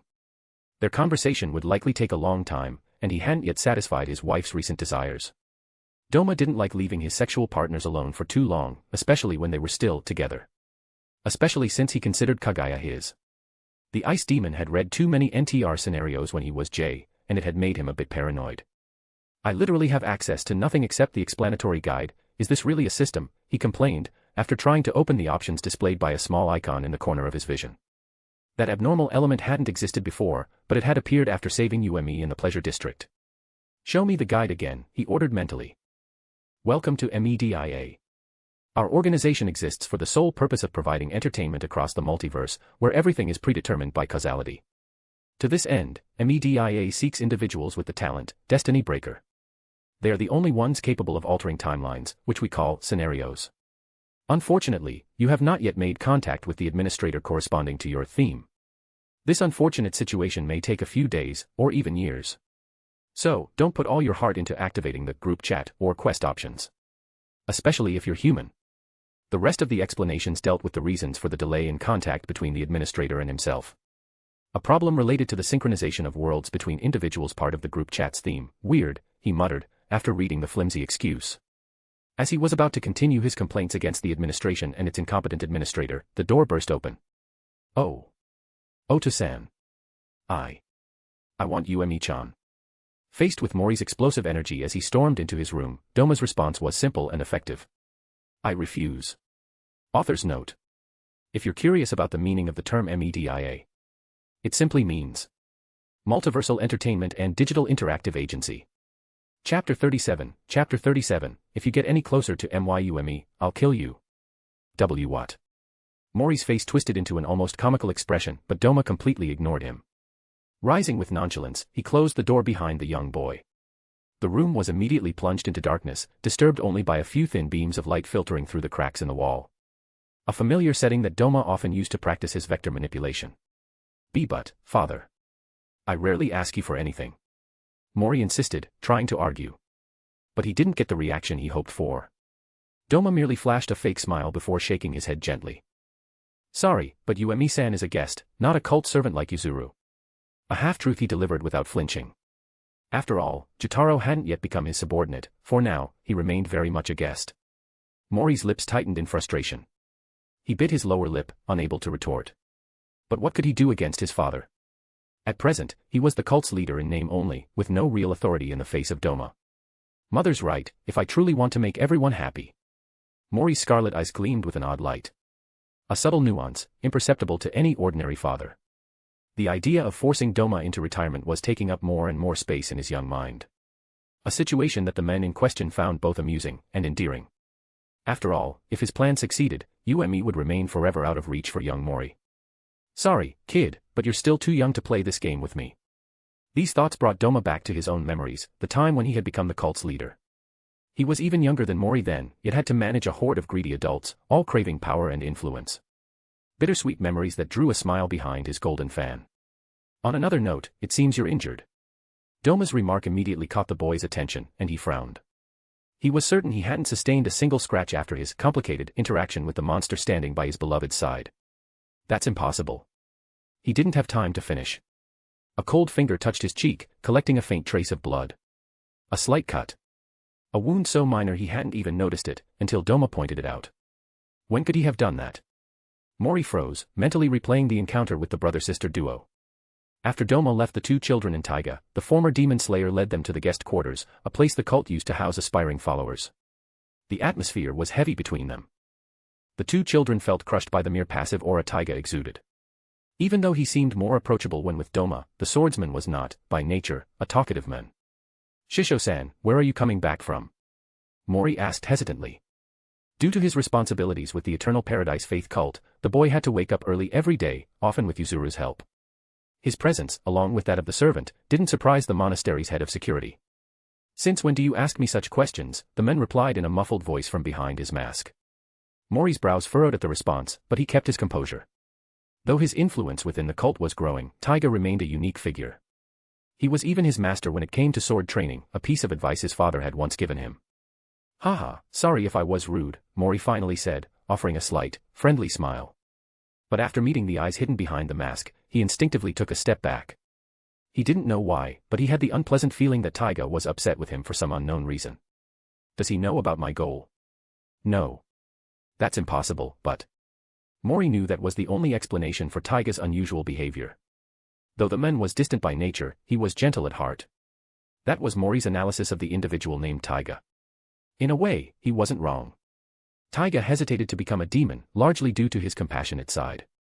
The only logical explanation for his behavior toward Mori lay in his loyalty to Doma. Mori made a mental note that these actions might already be known to his father. Information his mother would surely not appreciate. Ah. Taiga-san, who's this brat? Jitaro's grating voice immediately interrupted the speculation swirling in Mori's mind. The boy turned his gaze toward the creature following Taiga through the monastery. Unlike Doma, who never judged his followers emotionally because his feelings rarely surfaced in a week, young Mori was different.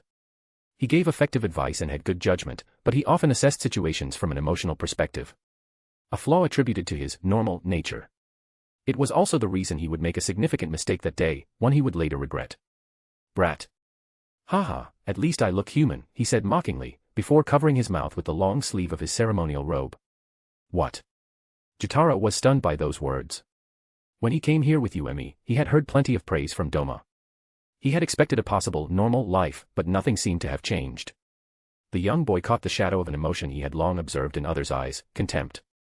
Unconsciously, Jitaro tightened his grip on his sickle, but he didn't attack. He couldn't risk losing the place Yuemi cherished, despite his personal feelings. He chose to suppress his anger. Jitaro had already endured the contempt of everyone, even his own mother. He had a well-honed sense of restraint. Yes, as long as Yuemi is safe. He thought, before clicking his tongue in frustration and looking away. No reaction. Sigh, at least you've got a brain, Mori said, after turning his eyes away from Jitaro. Mori's scarlet pupils fell on Yuemi's blue, angry eyes. Beautiful. Mori didn't know the feeling called love due to his young age. Yet, he felt it deep within. This girl had to be his. Unfortunately, the young girl had clearly overheard the interaction between him and the boy at her side. It's fine, they're too different to be connected, he concluded mentally, before moving closer to Yuemi. Who are you? I haven't seen you around here before. I'm Oge Mori. The words flowed from Mori's mouth with great eloquence, befitting his current status. Unfortunately, he received only a from Yuemi. She even tried to slip behind Taiga to hide from Mori's presence. However, the young boy didn't yet understand the concept of consent at his age. Before Yuemi could hide behind Taiga, the young cult leader grabbed her arm. Don't be shy, I don't bite. Oh, Mori dodged a blade that grazed his cheek. But he didn't notice the small wound. If you get any closer to Yuemi, I'll kill you. Jitaro stepped between his sister and the unknown boy. Kill me? Ridiculous, but I'm curious to see you try. Barely had he finished speaking when Mori grabbed Jitaro's head and attempted to slam him violently to the ground. Though Jitaro was born with a strong physique, so was Mori. However, Mori had something Jitaro lacked at that moment in the monastery. A demon slayer's breathing technique. Fortunately for Yuemi's older brother, the young boy's actions were stopped in time by Taiga. You heard him, didn't you? He said he'd kill your cult leader, Mori declared, clenching his fists in the air. Jitaro was whisked away by Taiga, thanks to his superhuman speed and superior mastery of the flame-breathing technique. Leader or not, they're under my responsibility. Taiga's words left no room for negotiation. The former demon slayer even gripped his katana after his statement. Mori sensed a certain enthusiasm in his gesture. If he kept pushing, something bad might happen here.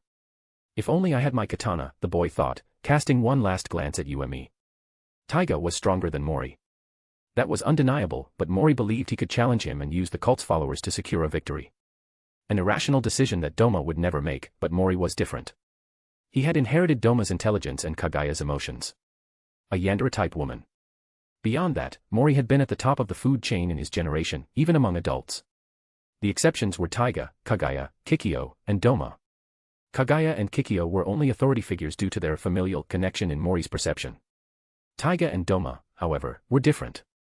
One was his mentor, the other a goal to surpass and a figure of admiration. That's why Mori considered removing one person from that list. Was an outdated mentor a significant figure? The logical answer was no. Fine, fine. Father will agree with me anyway, Mori declared, shrugging. The young boy turned and left as he had come. Even if father keeps his distance, he's never refused me anything, he thought cheerfully. He was already imagining having Ume as his personal servant and no longer sharing Yuzuru with Doma.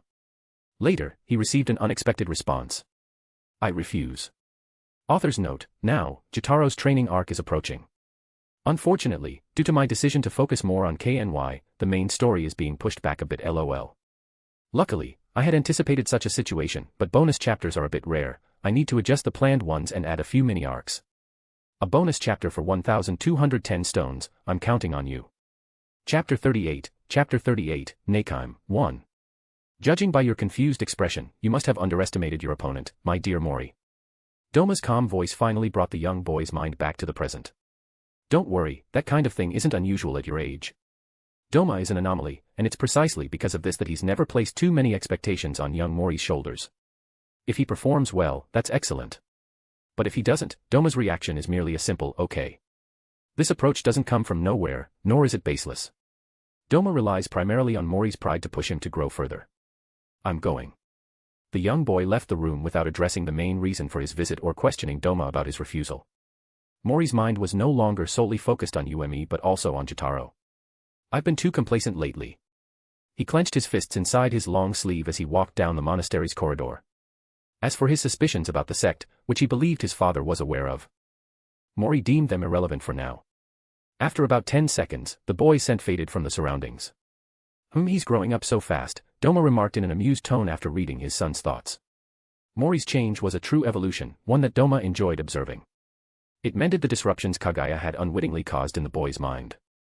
Still, I'd better do the same and avoid relying on an external force, Doma thought after casting a final glance at the hologram before him. During his conversation with Mori, he had tried to show him the hologram, but to no avail. A cliché event, but a welcome one, he mused before walking toward the beam of light streaming through a thin opening in the wall. Doma has no intention of depending on an external force. He became an upper moon through his own decisions and schemes since his reincarnation. After seeing his son's state and failing to achieve something through his authority, Doma once again concluded that personal strength is the best path to follow.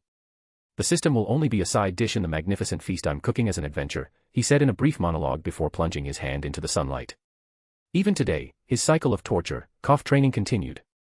Time passed quickly since that day. 10 more years had elapsed within the Eternal Paradise Faith sect. Now, Doma was 40 years old and had been a demon for 20 years.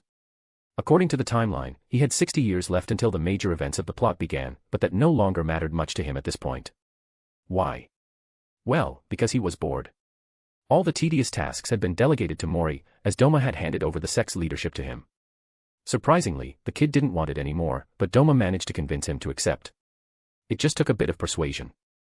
Even though the boy had stopped being a scheming figure in the shadows and adopted a more warrior-like demeanor, he couldn't resist the allure of money and the perks of power. Even Lloyd Frontera couldn't resist that, so how could he? The transfer of power wasn't without a few small reforms initiated by Doma. One example was the purge of the sect's security members. Taiga would never have handed his group over to anyone other than Doma.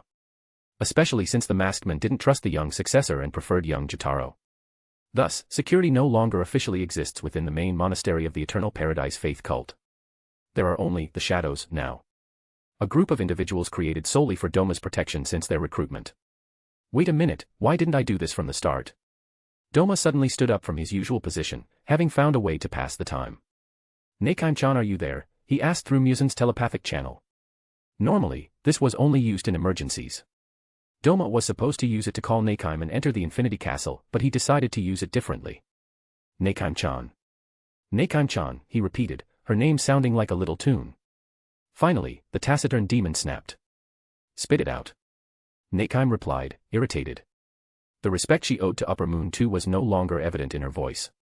Her behavior was strangely familiar, unlike the other demons who sought her help. She felt more at ease with Doma. Ah. Neikaim-chan, what are you up to right now? Doma flashed a fake cheerful smile after getting a response.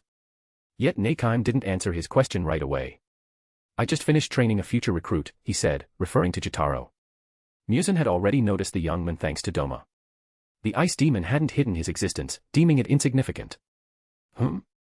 Why aren't you talking, Neikaim-chan, he said in a confused tone. However, a genuine teasing smile spread across his face as he imagined Neikaim's upcoming reaction. His little prank was just beginning. Of course, if there's a small benefit in the end, Doma wouldn't say no. It's not evening yet, Neikaim-chan, so you can't be busy hunting humans, right? What are you doing in the Infinity Castle? Sleeping. Playing your biwa without me. Isn't it too sad to play alone? Just thinking about it makes me feel so bad for you. As he was about to continue, Neikaim's voice cut in again. Doma-sama, shut up. Neikaim's furious roar echoed in Doma's mind. Huh? Why? Are you suddenly mad? He said in a perplexed tone, but his boredom vanished thanks to Neikaim. Doma knew why the demon musician was angry, and hearing her flustered was music to his ears. Are you asleep? I thought demons didn't need to sleep. Oh no, did I disturb you? Ah. Could it be that Neikaim-chan wants to take a shower? Can I take a peek? Oops, sorry, I forgot you're the shy type. Perhaps sensing that Doma would continue relentlessly, the biwa-playing demon decided to try to stop this infernal barrage of stupid, intimate questions. Stop talking. You're annoying, she said mentally, her tone weaker. It was almost as if Neikaim was exhausted. Yet she hadn't used her mouth. That's how much Doma affected the poor musician's mental state. Neikaim-chan, did you know that talking like that is rude and very hurtful, he said in a mock-offended tone. The dignity of an upper moon manifested instantly through Doma's incredible talent. Playing a role was no issue for him, thanks to his mental state.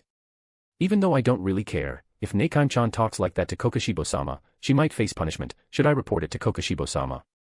Doma's words made Neikaim's already pale face even paler. The woman gripped her musical instrument tightly but eventually loosened her hold on the biwa, as if giving up on something. What do you want, Doma-sama? If it's to play a song. Neikaim tried to express herself, but the words didn't come easily. I was just thinking that Neikaim-chan has never had a real date, right? The sect is holding a festival, and my women are busy with that, so. Doma hadn't even finished his sentence when Neikaim quickly spoke up. She was fed up with listening and even agreed to temporarily leave the Infinity Castle to shut him up. Doma's harassment is not something to underestimate. All right, I'll come. After hearing the good news, Doma hung up the call. Haha, I haven't lost my touch with women, he said after securing a date with Neikaim. Doma hadn't touched other women since Kikyo and Kagaya buried the hatchet. Good news on paper, but Doma Jr. no longer benefited from gaps in Kagaya's surveillance. He was watched by both women. Unfortunately for them, Doma could still manipulate demons in a pinch. The man is, after all, a man of culture. However, a mischievous thought crossed his mind, too bad little Mori didn't inherit enough of this great Mies charm. In the 10 years since Ume joined the Eternal Paradise Faith cult, the young girl had lived happily in every way except one, Mori. The kid was a simp, much to Doma's disappointment. This situation led Taiga to separate Ume and Jotaro until the day the latter could protect his sister. As for Ume's current whereabouts, Taiga had taken her to her maternal uncle in a shinobi village somewhere. Even Doma didn't know the exact location, as guests were frowned upon. To visit Ume, one had to wear a blindfold. This particular situation also explains why Taiga was at an orphanage and not in the ninja village. The young man couldn't go there back then due to his lack of strength. As a bonus, his uncle wasn't aware of his sister's death. It's a shame those ninjas won't sell their training methods, but the chief agreed to personally teach Ume. Of course, Doma had helped secure the deal with his blood demon art. Why hadn't he stolen their training method? Simply because he practically owns it. All thanks to Taiga and his 3 wives from the shinobi village. Chapter 39, Neikaim, 2. As Doma reflected on recent events, which made him increasingly aware of his age, he caught the scent of a familiar servant from beyond the door. It didn't take long before a soft knock echoed, followed by an aged voice from outside. "Come in, Lin-san." Doma straightened up, his expression instantly softening into one of kindness and warmth. Gone was the shadow of the demon Nakaim had encountered during their telepathic conversation. Lin was a woman nearing the end of her 40s, with a serious face and a dignified posture. Each of her steps seemed measured with the precision of a ruler, a testament to her noble origins. According to Doma's knowledge, she hailed from an important family across the sea. Tragic events had forced her to seek refuge in Japan with her only daughter, a story all too common within the cult. But Doma never trivialized their misfortunes in their presence. Fortunately for her, Lin's age had secured her a position among the servants closest to Doma. Kagaya and Kikyo had deemed her old enough not to attract Doma's interest. Of course, Lin's clothing style and tattoos had contributed to their mistaken judgment. "Elder Lord, the annual cult festival is approaching," Lin declared in a reserved tone. Her voice, however, carried a hint of unease, as if bearing uncomfortable news. I know, but that doesn't concern me." Doma unfurled his fan out of habit, a gesture Lin interpreted as a sign of his current good mood. "That is true, but the sect leader will be occupied with envoys from the Demon Slayer Corps. The department heads have deemed it necessary for you to temporarily return," the older woman explained calmly. Yet, Doma detected a slight nervousness in her voice. "She's likely afraid I'll refuse and that she'll bear the blame when she leaves," he concluded mentally. Lin's situation was also why Doma had handed over the sect to Mori. The political games of his entourage bored him. At first, it was amusing to think, I already predicted this, but it quickly became repetitive. Doma loathed being bored without his monthly dose of emotions. As for the connection between the cult and the Demon Slayer Corps, which had grown into a sort of symbiotic relationship, Doma found it harmless and didn't stop Mori. Taiga had already eliminated the potential issue Muzan might have held against him. The cult strengthened the Ubuyashiki clan with breathing-style users. The sect cooperated with the Demon Slayer Corps solely to aid demon slayers in their travels through its branches. Doma allowed it because he hoped to soon uncover the Ubuyashiki clan's base and the swordsmith village. For what purpose? Naturally, to eliminate or subjugate them. To Doma, any demon slayer not trained by his sect through the shadows posed a potential threat. Thus, the Ubuyashiki clan was a potential enemy. After all, the memory of Kyajuro Rengoku's ancestor remained fresh in his mind.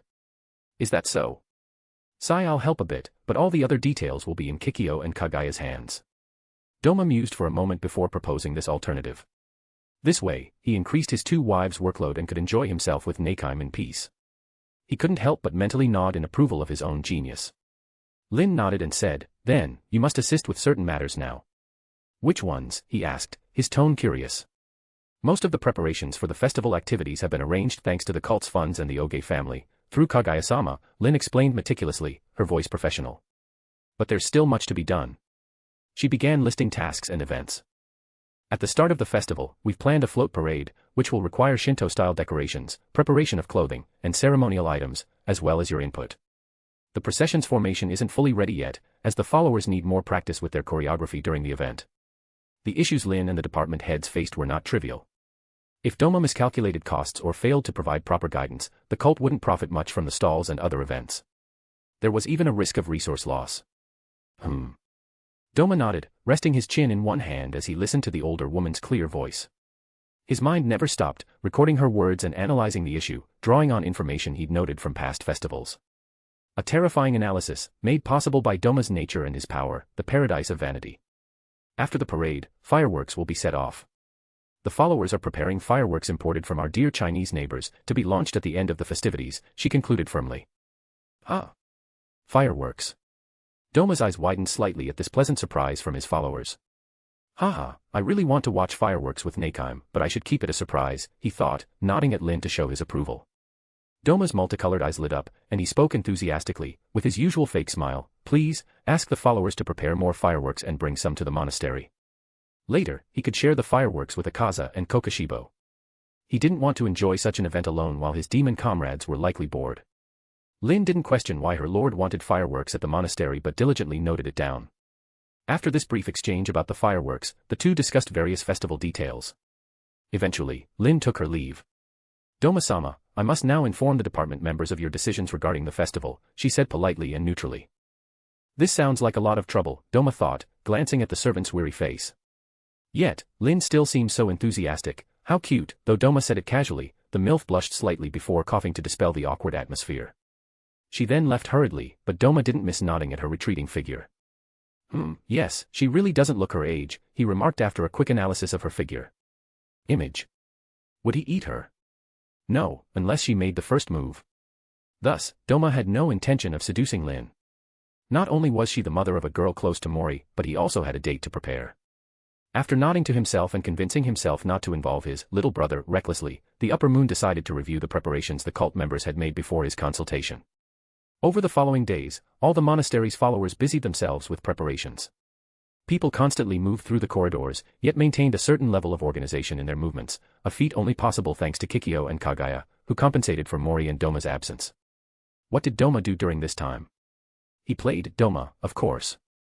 It was the only thing that truly amused him in his daily life, though it also depended on luck.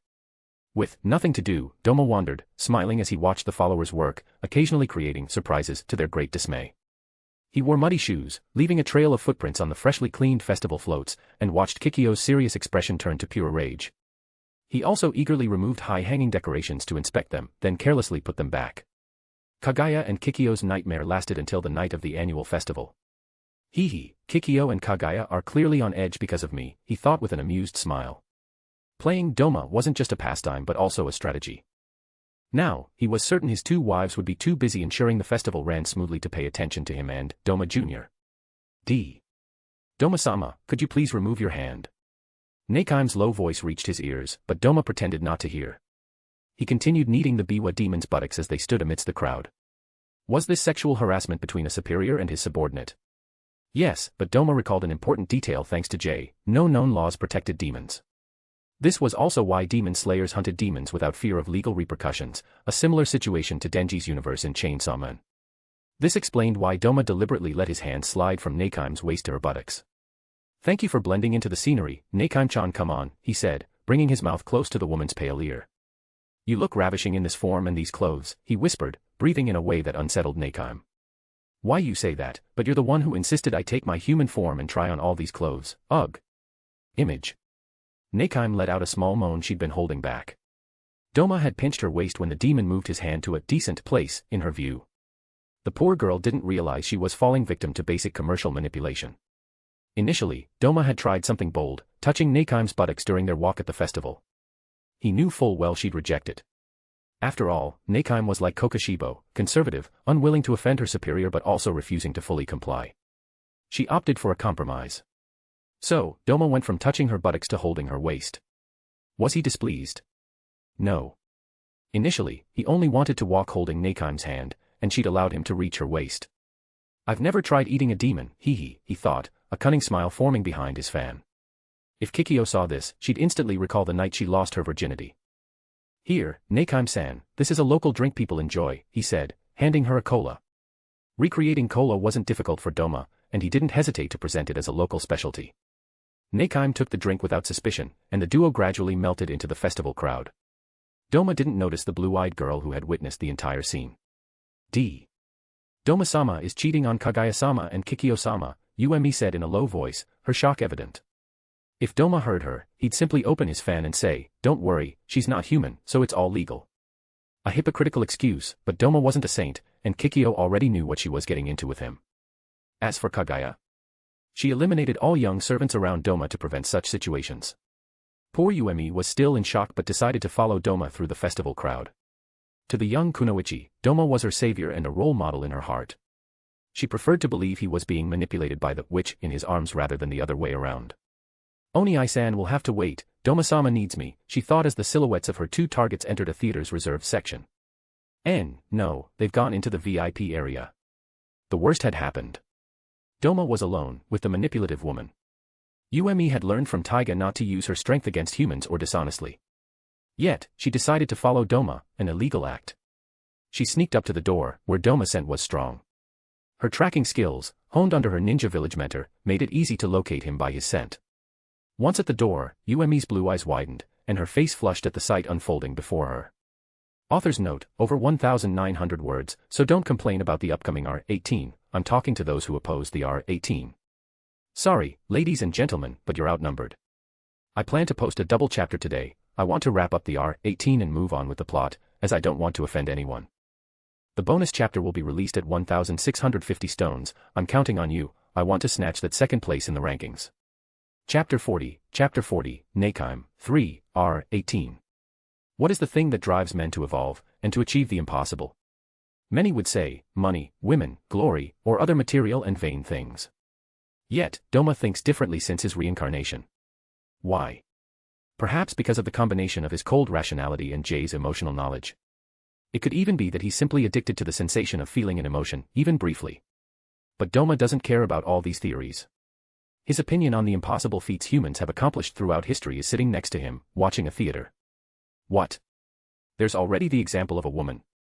Then you haven't understood Doma's perspective. TCH, this sensation, is it sadism? No, it's different, he would analyze, before his multicolored eyes sparkled. Domination. The human race achieved all this because it aspired to become the apex species on Earth. As a hierarchical leader, it imposes its will and customs on all other creatures. This is also why Tanjiro could never have persuaded Muzan to become kind, like Naruto with Obito. There was a racial barrier and a matter of the food chain at play. Here, even in the theater, Doma accomplishes something all humans had done before him. He was going to conquer and dominate a woman. But, how, he thought, as his hand casually slid onto Neikime's knee. Pinch. Unfortunately, the woman attacked his hand. Even though it didn't hurt when Neikime tried to push back his bold gesture. Doma considered himself a gentleman, so he understood the message Neikime conveyed. She didn't want to offer her body to Doma like a worthless prostitute. He had to convince her. Doma also noticed Neikime's body language after his mistake. Neikime's fingers tensed, her nails digging into the palm of her hand. The ice demon risked getting rejected and ending up with blue balls if the situation didn't resolve quickly. He could have used blackmail to get Neikime, but Doma refused to take that path. After all, he wasn't entirely a fan of NTR techniques to achieve his goal. He had used Kokushibo to bring Neikime here, but Doma would never use a colleague's name to get off with another colleague. That would be too vile, even for him. As for directly using his authority as Upper Moon too, where would the fun be in that? So, he decided to play it soft this time. Even if creatures like demons don't follow the logic of consent, I have some reservations about going beyond it, he thought, as a sly smile reflexively formed on his lips. He had a plan. But for now, Doma decided to divert the topic from the sexual tension he and Neikime were feeling. Neikime-chan, are you enjoying the show? Doma decided to shift her attention. Neikime was unaware of Doma's thoughts and nodded while watching the theater. On the stage, actors were performing a simplified, Japanese rendition of the Twilight story. I'm glad you're enjoying it, Neikime-chan, but, watch out. Doma grabbed a fake insect from Neikime's hair, then pretended to brush it off.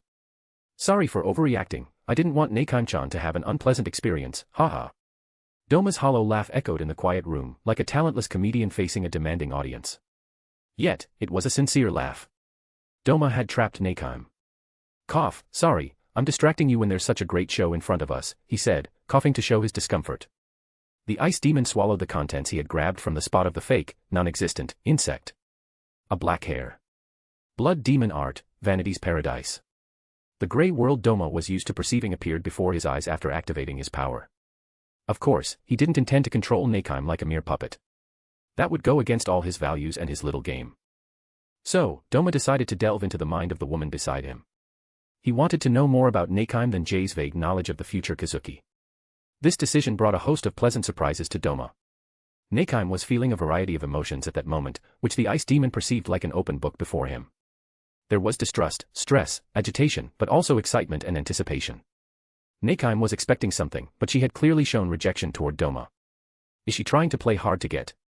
The possibility was real, but he dismissed it after observing Neikime's memories as a human and in the Infinity Castle. Pain, loneliness, and joy. Neikime was once a married and happy woman, but things quickly took a turn. Her husband slowly but surely became addicted to gambling and ruined their household. At first, the young woman could still endure the situation thanks to her talent with the biwa. But one day, she snapped. Neikime's husband had sold the dress she used for her usual performances. Furious, after losing her only passion and means of subsistence, Neikime killed. After killing her husband, she walked to the performance venue, dressed in a worn-out dress. The crowd didn't appreciate her disheveled appearance, but Neikime decided to play despite the insults from an unsatisfied audience. At that moment, a miracle happened. Or was it an abomination? It didn't matter, Neikime played magnificently, fueled by the fresh sensation of her first murder still vivid in her mind. She hated herself for killing the men she loved and for using those emotions in her biwa playing. But, she had never played so well. This is how Nakime developed the bad habit of killing before every concert. It's also how she met Muzan. The woman had tried to kill him without success, but her story and musical talent touched the heart of the Demon King. The human woman's life ended there. This sums up the origin of the pain and the current musical style of the biwa playing demoness. As for the origin of the loneliness in Nakime's heart, that emotion was caused by Muzan. He had deprived Nakime of the very reason behind her music, an audience. This was the trigger that led to the third emotion Vanity's Paradise detected, joy. This emotion is recent and faint, but Nakime enjoys playing music with Doma. Say, Nakime-chan, do you like spending time with me? Answer honestly. After grasping Nakime's inner turmoil, the ice demon understood. If he wanted to conquer Nakime, he had to be sincere and direct. Even if she clearly showed rejection, Doma had to assert himself. After all, Nakime didn't even fully understand her current feelings. Doma didn't want a tsundere. She was confused. Should she stay in the vast, empty hall of the Infinity Castle and play for no one? Or should she try again to play for others as an audience? The image of Doma, who had suggested playing together, came back to her mind after hearing the Ice Demon's words. Should she spend time with him and play music for him and others? Doma-sama, this isn't the right place for that kind of conversation. Unlike last time, she spoke more. Doma grabbed her chin and placed her face in front of his. Is that true? Yet, there's a stage right there. He said, pointing to the theater stage. I saw how you look at that place, Nakime-chan. Doma brought his face closer. Their breaths intertwined. Don't you want to play with me? Is it so unpleasant to play with someone else by your side? This life is a grand performance, Nakime-chan, and I don't think I'm that bad as a partner. He said, before launching his offensive. Jay wasn't an expert in romantic relationships with girls when he was on Earth. But he had read enough stories to inspire Doma in his approach toward Nakime. Doma spoke using their lives and surroundings in musical terms to better charm the biwa player. The result was undeniable. Nakime didn't reject Doma's advance. Wyd do.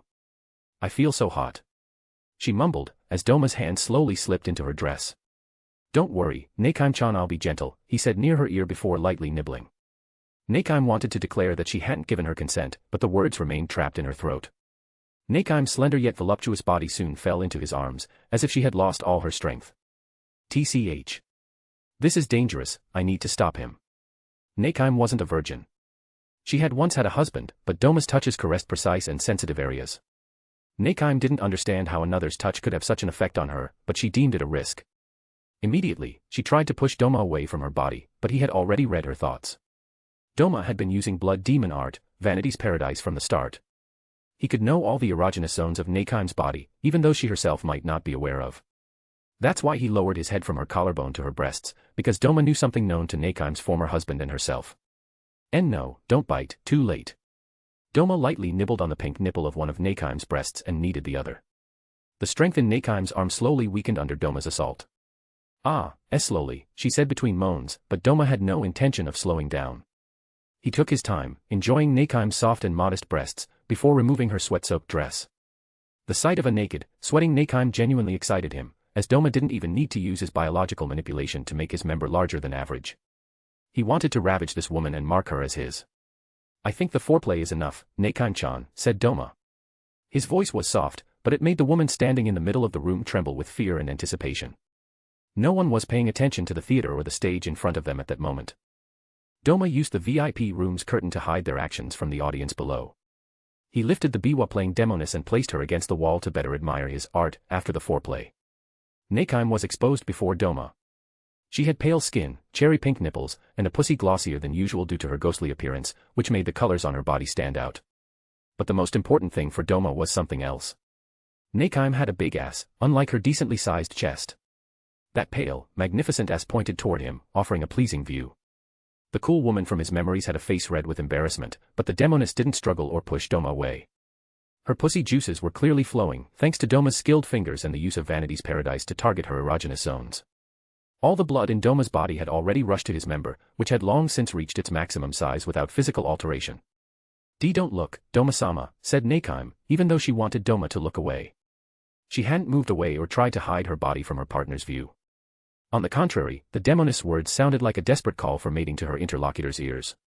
Doma removed his lower body clothing and positioned his member at the entrance of Nakime's vulva. Without a hint of hesitation, he penetrated her. He wasn't worried about her as he had been with Kikyo or Kagaya, as the demoness had a high healing factor. Thus, Doma slammed his hips against Nakaim's without too much concern for her. He trusted her vitality. It's been a while, Ahe, she mumbled between uncontrolled moans. Yet, Doma frowned. Nakaim's current foolish expression satisfied him, but her unintentional mention of her former husband slightly annoyed him. Doma decided to thrust his hips harder and deeper. Nakaim's vaginal walls soon trembled under Doma's caresses and thrusts. Finally, the inevitable happened. I'm coming, she said in a breathless voice. Nakaim hadn't finished her words when Doma pulled her toward him for a deep kiss. The sounds of saliva and sighs echoed in the room before he released his hold on Nakaim, and she fell to the floor due to the sensation of weakness in her legs. Nakaim's panting, mixed with muffled moans, resonated in the heavy air. She was recovering from the orgasm Doma had given her, but one thing sparked both excitement and a bit of fear in Nakaim. Doma's cock didn't seem to weaken, even after ejaculating a good amount of baby-making seed into Nakaim's pussy. The ice demon grabbed her again and put her in a doggy-style position. Wait, I'm still recovering, ngh, she said, but her words stopped after Doma's penis re-entered her cave. Her vaginal walls trembled again due to their sensitive state. What if I increased her sensitivity a bit? A dirty idea popped into Doma's mind as he watched Nakaim writhe in pleasure in his hands.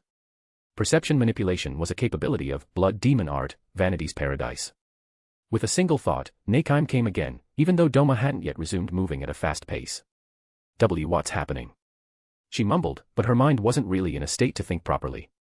Nakaim had climaxed twice in a row. Doma started moving again after noticing that her pussy juices had stopped flowing. Each thrust was calculated, each movement precise, thanks to his knowledge of the woman's intimacy in his arms. Nakaim felt like she was melting under the intensity of the pleasure Doma was giving her. You're so tight, Nakaim-chan, Doma whispered, his voice almost a growl at that moment. He leaned against Nakaim's back to put her in a position easier to penetrate. Nakaim's intimacy was more exposed to Doma's view, but he continued his assault without caring about the magnificent sight. That night, he and Nakaim would play a symphony unknown to many together. The music of love in its most primal state.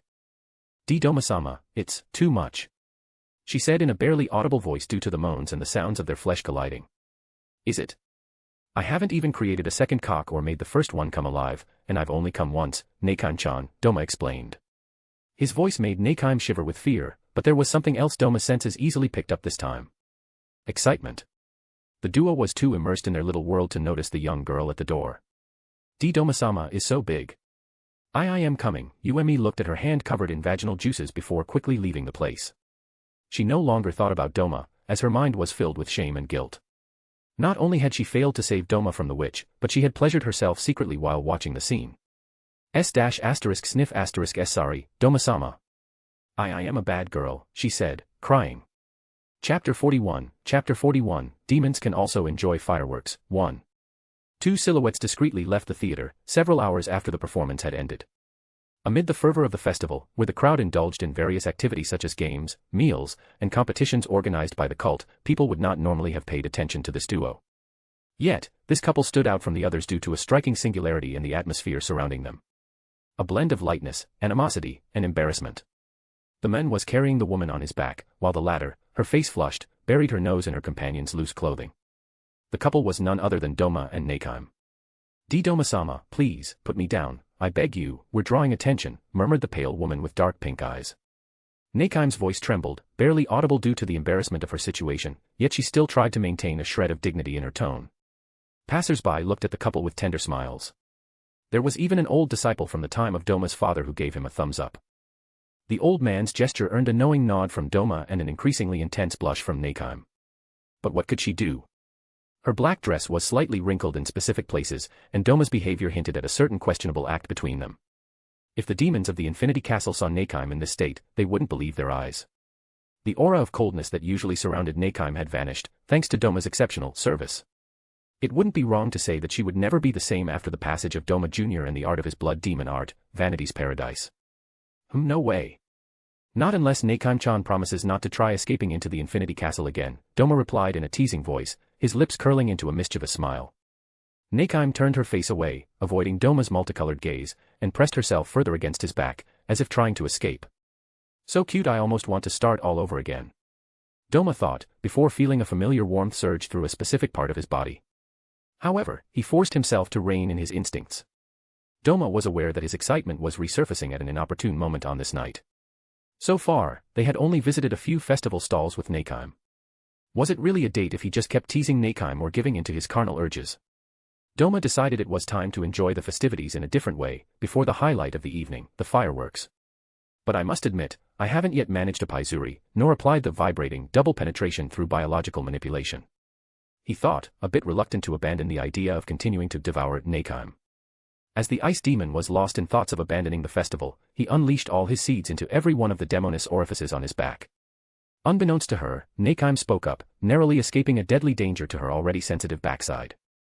"All right, I promise not to try escaping anymore, but..." Nakime said in a reserved tone, pausing before continuing. She stared at Doma's muscular back and spoke in a serious tone.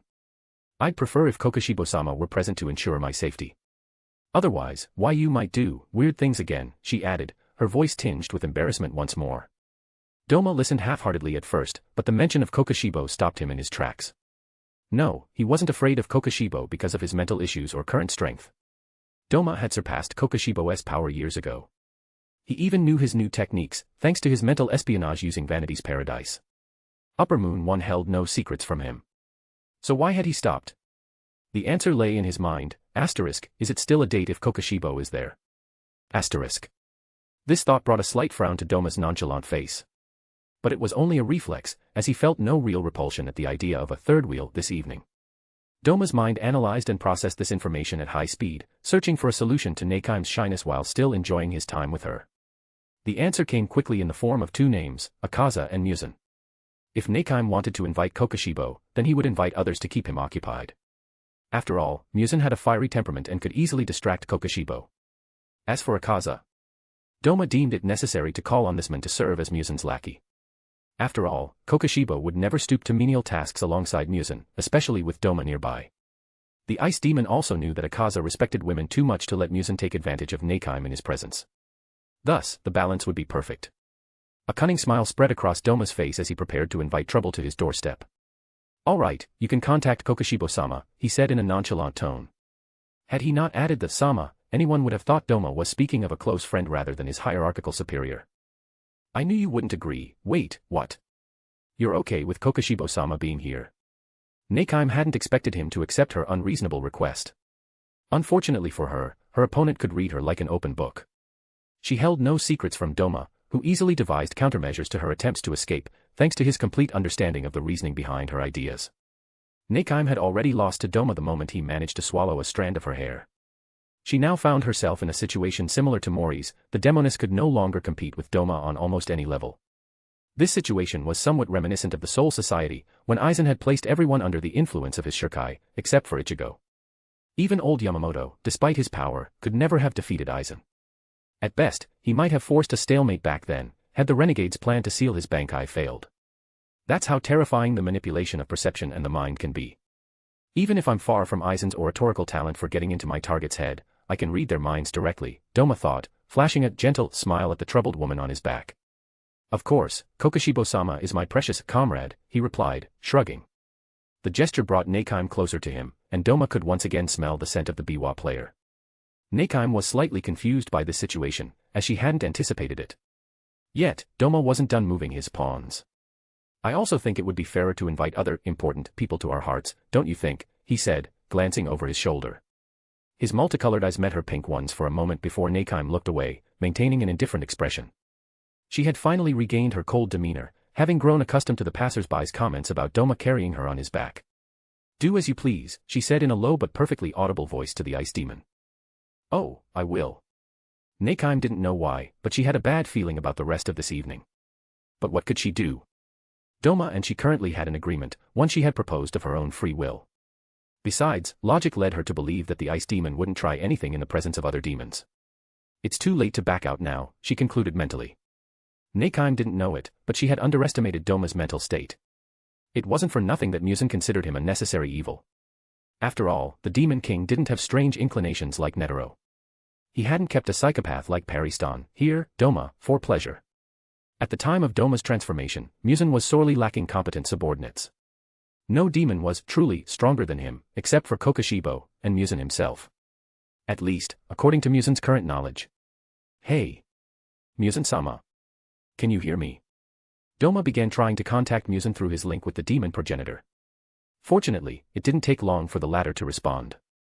All the upper moons were closely monitored by Muzan, except for Doma, due to his disturbing mind. Muzan kept a closer eye on the others. Doma, I'm busy, Muzan's telepathic voice echoed in his mind. Sorry to disturb you, but I've organized a little festival and... Doma explained part of the situation to Muzan, but the latter learned much more by probing Neikim's mind. Was he angry? No, because Doma hadn't lied. He had only omitted confessing that he had slept with Neikime, and he was trying to reassure her about his intentions by contacting Muzan. Normally, the Demon King would have categorically refused to participate in such a farce. But Muzan was intrigued by Neikime's memories when he saw how Doma had manipulated her body. His curiosity prompted him to make an unusual decision. Thus, he felt tempted to join this little festival his subordinate had organized. Jay's knowledge had created a butterfly effect that Doma could never have imagined. Even though he had planned to use Muzan as a diversion against Neikime, Doma's rational mind knew there was little chance Muzan would actually show up. Surprisingly, this option turned out to be a success. I'm coming with Akaza and Kokoshibo, Muzan said without asking Doma for more details. He had already gleaned all the necessary information from Neikime's mind, including their little adventure at the theater. In just a few dozen minutes, a woman in a traditional dress, as one might see on special occasions, arrived with two men. Unlike Kokoshibo in his human form, Akaza didn't hide his demonic nature. The group was summoned by Neikime after receiving their coordinates through Muzan. It could be described as a relay teleportation, using the Infinity Castle as a central hub. Neikime, why do you smell like Doma? Muzan's question made Neikime's already pale face grow even paler. Author's note, tomorrow is Saturday, break. And yes, I'm leaving you on a cliffhanger, I'm not an orthodox hero anyway. If you want a bonus before the weekly reset, Sunday, then, you have to vote. I'm sure some will complain, but I'm not taking your money, not yet. So I can only bleed votes from you, as well as reviews to try to improve my writing. Anyway, if we reach 2,250 stones, I'll release the continuation. Chapter 42, Demons can also enjoy fireworks, too. Was I not clear? Must I repeat myself? Muzan advanced toward Neikime with small, deliberate steps. The Demon King's movements were slow, yet they carried an indescribable elegance. Neikime was visibly too intimidated to speak properly in the face of Muzan's overwhelming aura. And my lord. Even though Neikime wanted to respond to her master, the words stuck in her throat like a hairball in a cat's. By nature, Neikime was a woman of few words. The atmosphere was clearly not in her favor, as reserved beings often find themselves cornered in the presence of such an imposing figure. Thus, Neikime struggled to withstand the abnormally intense pressure emanating from Muzan. This situation wasn't part of the plan. Should I intervene? Beneath his calm demeanor, Doma analyzed the situation at lightning speed. He even regretted letting Neikime down from his back after their agreement. Had he done so intentionally? No. Without her biwa, Neikime couldn't use her powers, and Doma had simply chosen not to provoke her further after reaching a compromise. That was why she now found herself kneeling before Muzan. Alright, I should step in and save her, thought the ice demon before taking the initiative to speak without permission. An act that Muzan despised as much as having his orders questioned. Yet Doma dared to play with fire. Why such recklessness? Because, in his logic, it was impossible for Muzan to eliminate him. Doma was far too valuable. Neikime, too, benefited from special treatment due to her powers, but unlike Doma, she remained vulnerable, easily intimidated, especially because of her natural fragility. By intervening, the ice demon deliberately redirected Muzan's wrath onto himself. This action earned Doma a slight nod of approval from Kokoshibo. Having spent enough time with the ice demon, Kokoshibo understood that this man never risked his life without purpose. The former samurai concluded that Doma was taking this risk to protect a comrade. He's indeed different, like Akaza, Kokoshibo thought, watching the ice demon position himself between Muzan and Neikime. Are you talking about my scent on Neikime-chan? Hee, you'll laugh, but I couldn't help myself from devouring Neikime-chan tonight. Doma launched into an explicit monologue about their actions, much to Akaza's dismay. Upper Moon 3 was a romantic at heart and would never have dared lay a hand on a woman without a direct order from Muzan. Yet here he was, listening to a crude colleague speak shamelessly about what he'd done in a public place with the object of his respect, a woman. The worst part? Doma emphasized that Neikime hadn't given her verbal consent. Only Muzan and Doma knew that, in truth, she had taken pleasure in and cooperated during the act. Doma's gesture wasn't meant to paint himself as a predator in front of his peers but rather to save Neikime. In truth, I'm the one who put her in this situation, but the human mind always remembers those who help in tough times, Doma thought, just before his head was obliterated by a violent blow. It took only a second for Doma to regenerate that vital part of nearly all life forms on Earth.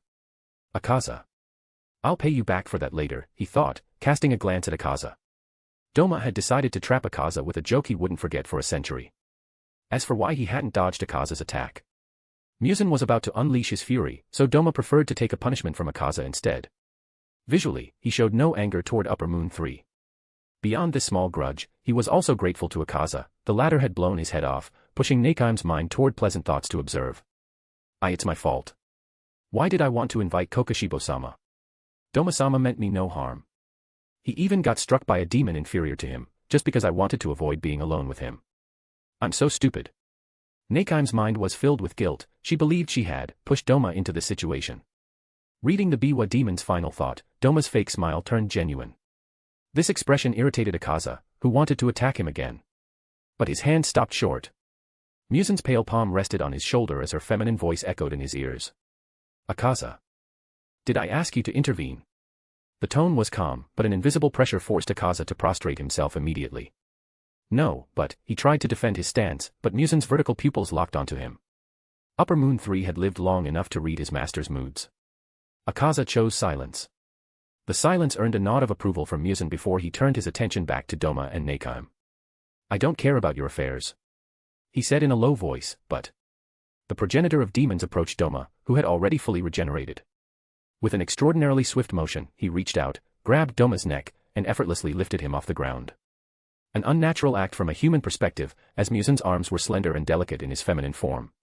But it is forbidden for demons to gather, except on special occasions that I authorize, he said in a stern tone. This served as a warning to Doma and Nakaim. Muzan no longer wanted them associating outside the Infinity Castle. The gesture surprised Doma, as he considered the rule against demons gathering to be less strict. Nevertheless, he chose to ignore Muzan's strange behavior. Oh okay, Muzan-sama, but could you loosen your grip? Muzan released Doma's throat after delivering part of his judgment. ****. See, Akaza. Devouring women never killed anyone, Doma said, barely veiling his provocation. Upper Moon 3 merely growled in response. Still, my plan half failed, should I just party with them? Doma thought, deciding to leave Nakaim alone for now. After all, he had clearly succeeded in stirring the woman's heart with his selflessness. The rendezvous was meant to bring them closer, but he had achieved it in another way, thanks to Muzan. A victory is a victory, in Doma's optimistic view. Unfortunately, the evening quickly took a strange turn due to Muzan's next words. As punishment, you will take on a childish form during Upper Moon meetings, and this penalty will take effect immediately, he said in a stern voice, though Doma detected a subtle hint of anticipation in his tone. Unlike those around him, Doma had never tried to read Muzan's mind. It wasn't that he didn't meet the conditions to use the blood demon art, Vanity's Paradise. The real reason was simple, the risk was too high, and the potential gain too small, according to Jay's memory. That's why Doma was unaware of what it would be like to live as a Shoto alongside Muzan's women. Should I make him call me Wani-san? No, that's absurd, since it wouldn't humiliate him, he thought, dismissing the idea as pointless. Muzan decided to punish Akaza in this way the next time he disappointed him. Unbeknownst to Doma, his apathy had spared him from having to call Muzan Wani-san in front of Nakaim and Kokashibo. After the explosive interaction during the encounter with Muzan, the group blended into the crowd after leaving the alley. Of course, Akaza had been persuaded by Kokashibo and Doma to take on a human appearance.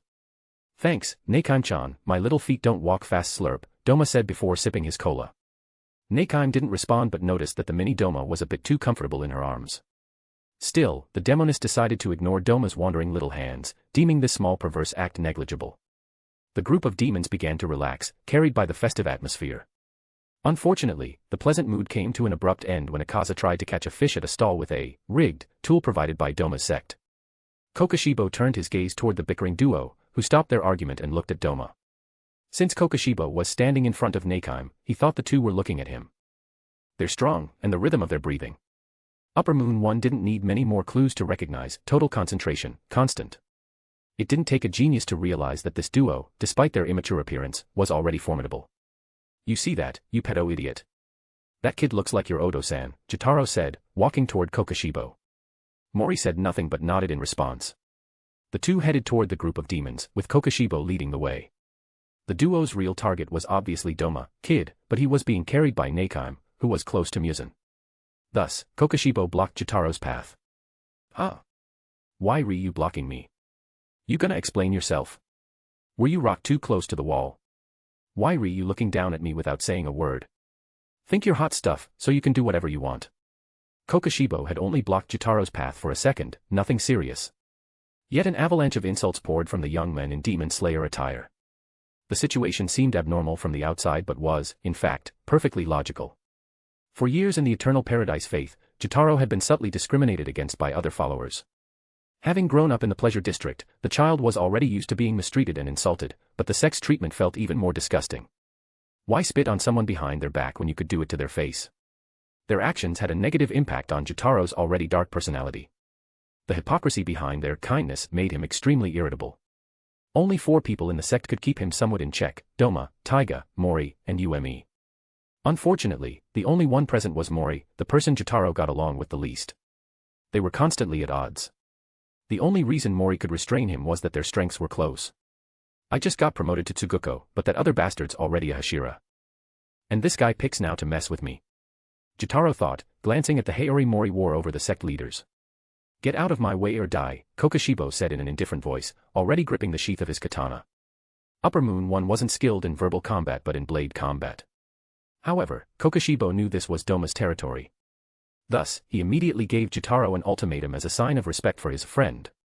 Oh, feeling hurt, mister? I'm so scared. Jotaro didn't finish his sentence before Kokoshibo's blade sliced through the air toward him. Chapter 43, Demons Can Also Enjoy Fireworks, 3. What? The surprised voices of Akaza and Mori overlapped the moment Kokoshibo's attack came to an end. A violent gust of wind swept through the area as the ground cracked slightly under the force of the impact. And yet, the mini Doma had indeed blocked a direct attack from Kokoshibo. Had he used a special technique? A blood demon art, perhaps? The answer was as simple as it was astonishing: no. Doma had merely relied on total concentration, constant, and his raw physical strength to counter Upper Moon One. Doma, why did you intervene? Though Kokoshibo was genuinely surprised by his comrade's action, he showed no sign of it. His fingers tightened around the hilt of his blade as his breathing grew heavier, more aggressive. If Doma's response didn't satisfy him, he was ready to strike again. Oh, sorry for stepping in, my dear Kokoshibo-sama, but my son is standing behind that kid, Doma replied, a calm smile on his lips, not hiding his connection to Mori. What? Interesting. Wait a minute, there are more Domes. Neikime was the first to react. Her cheeks flushed with a faint pink at the mention of the word son. A fleeting thought crossed her mind: was she, technically, a mother? The idea would likely have seemed absurd to most of the demons present. But Neikime remained a woman with a conservative temperament. After having been intimate with Doma, she already considered their relationship to be beyond ordinary. As the Biwa-playing Demonis blushed, Musen's eyes gleamed with a dangerous light. His cold gaze fell upon Mori's attire, and what he sensed within him. 3 things immediately caught the Demon King's attention. First, Doma's son was a demon slayer.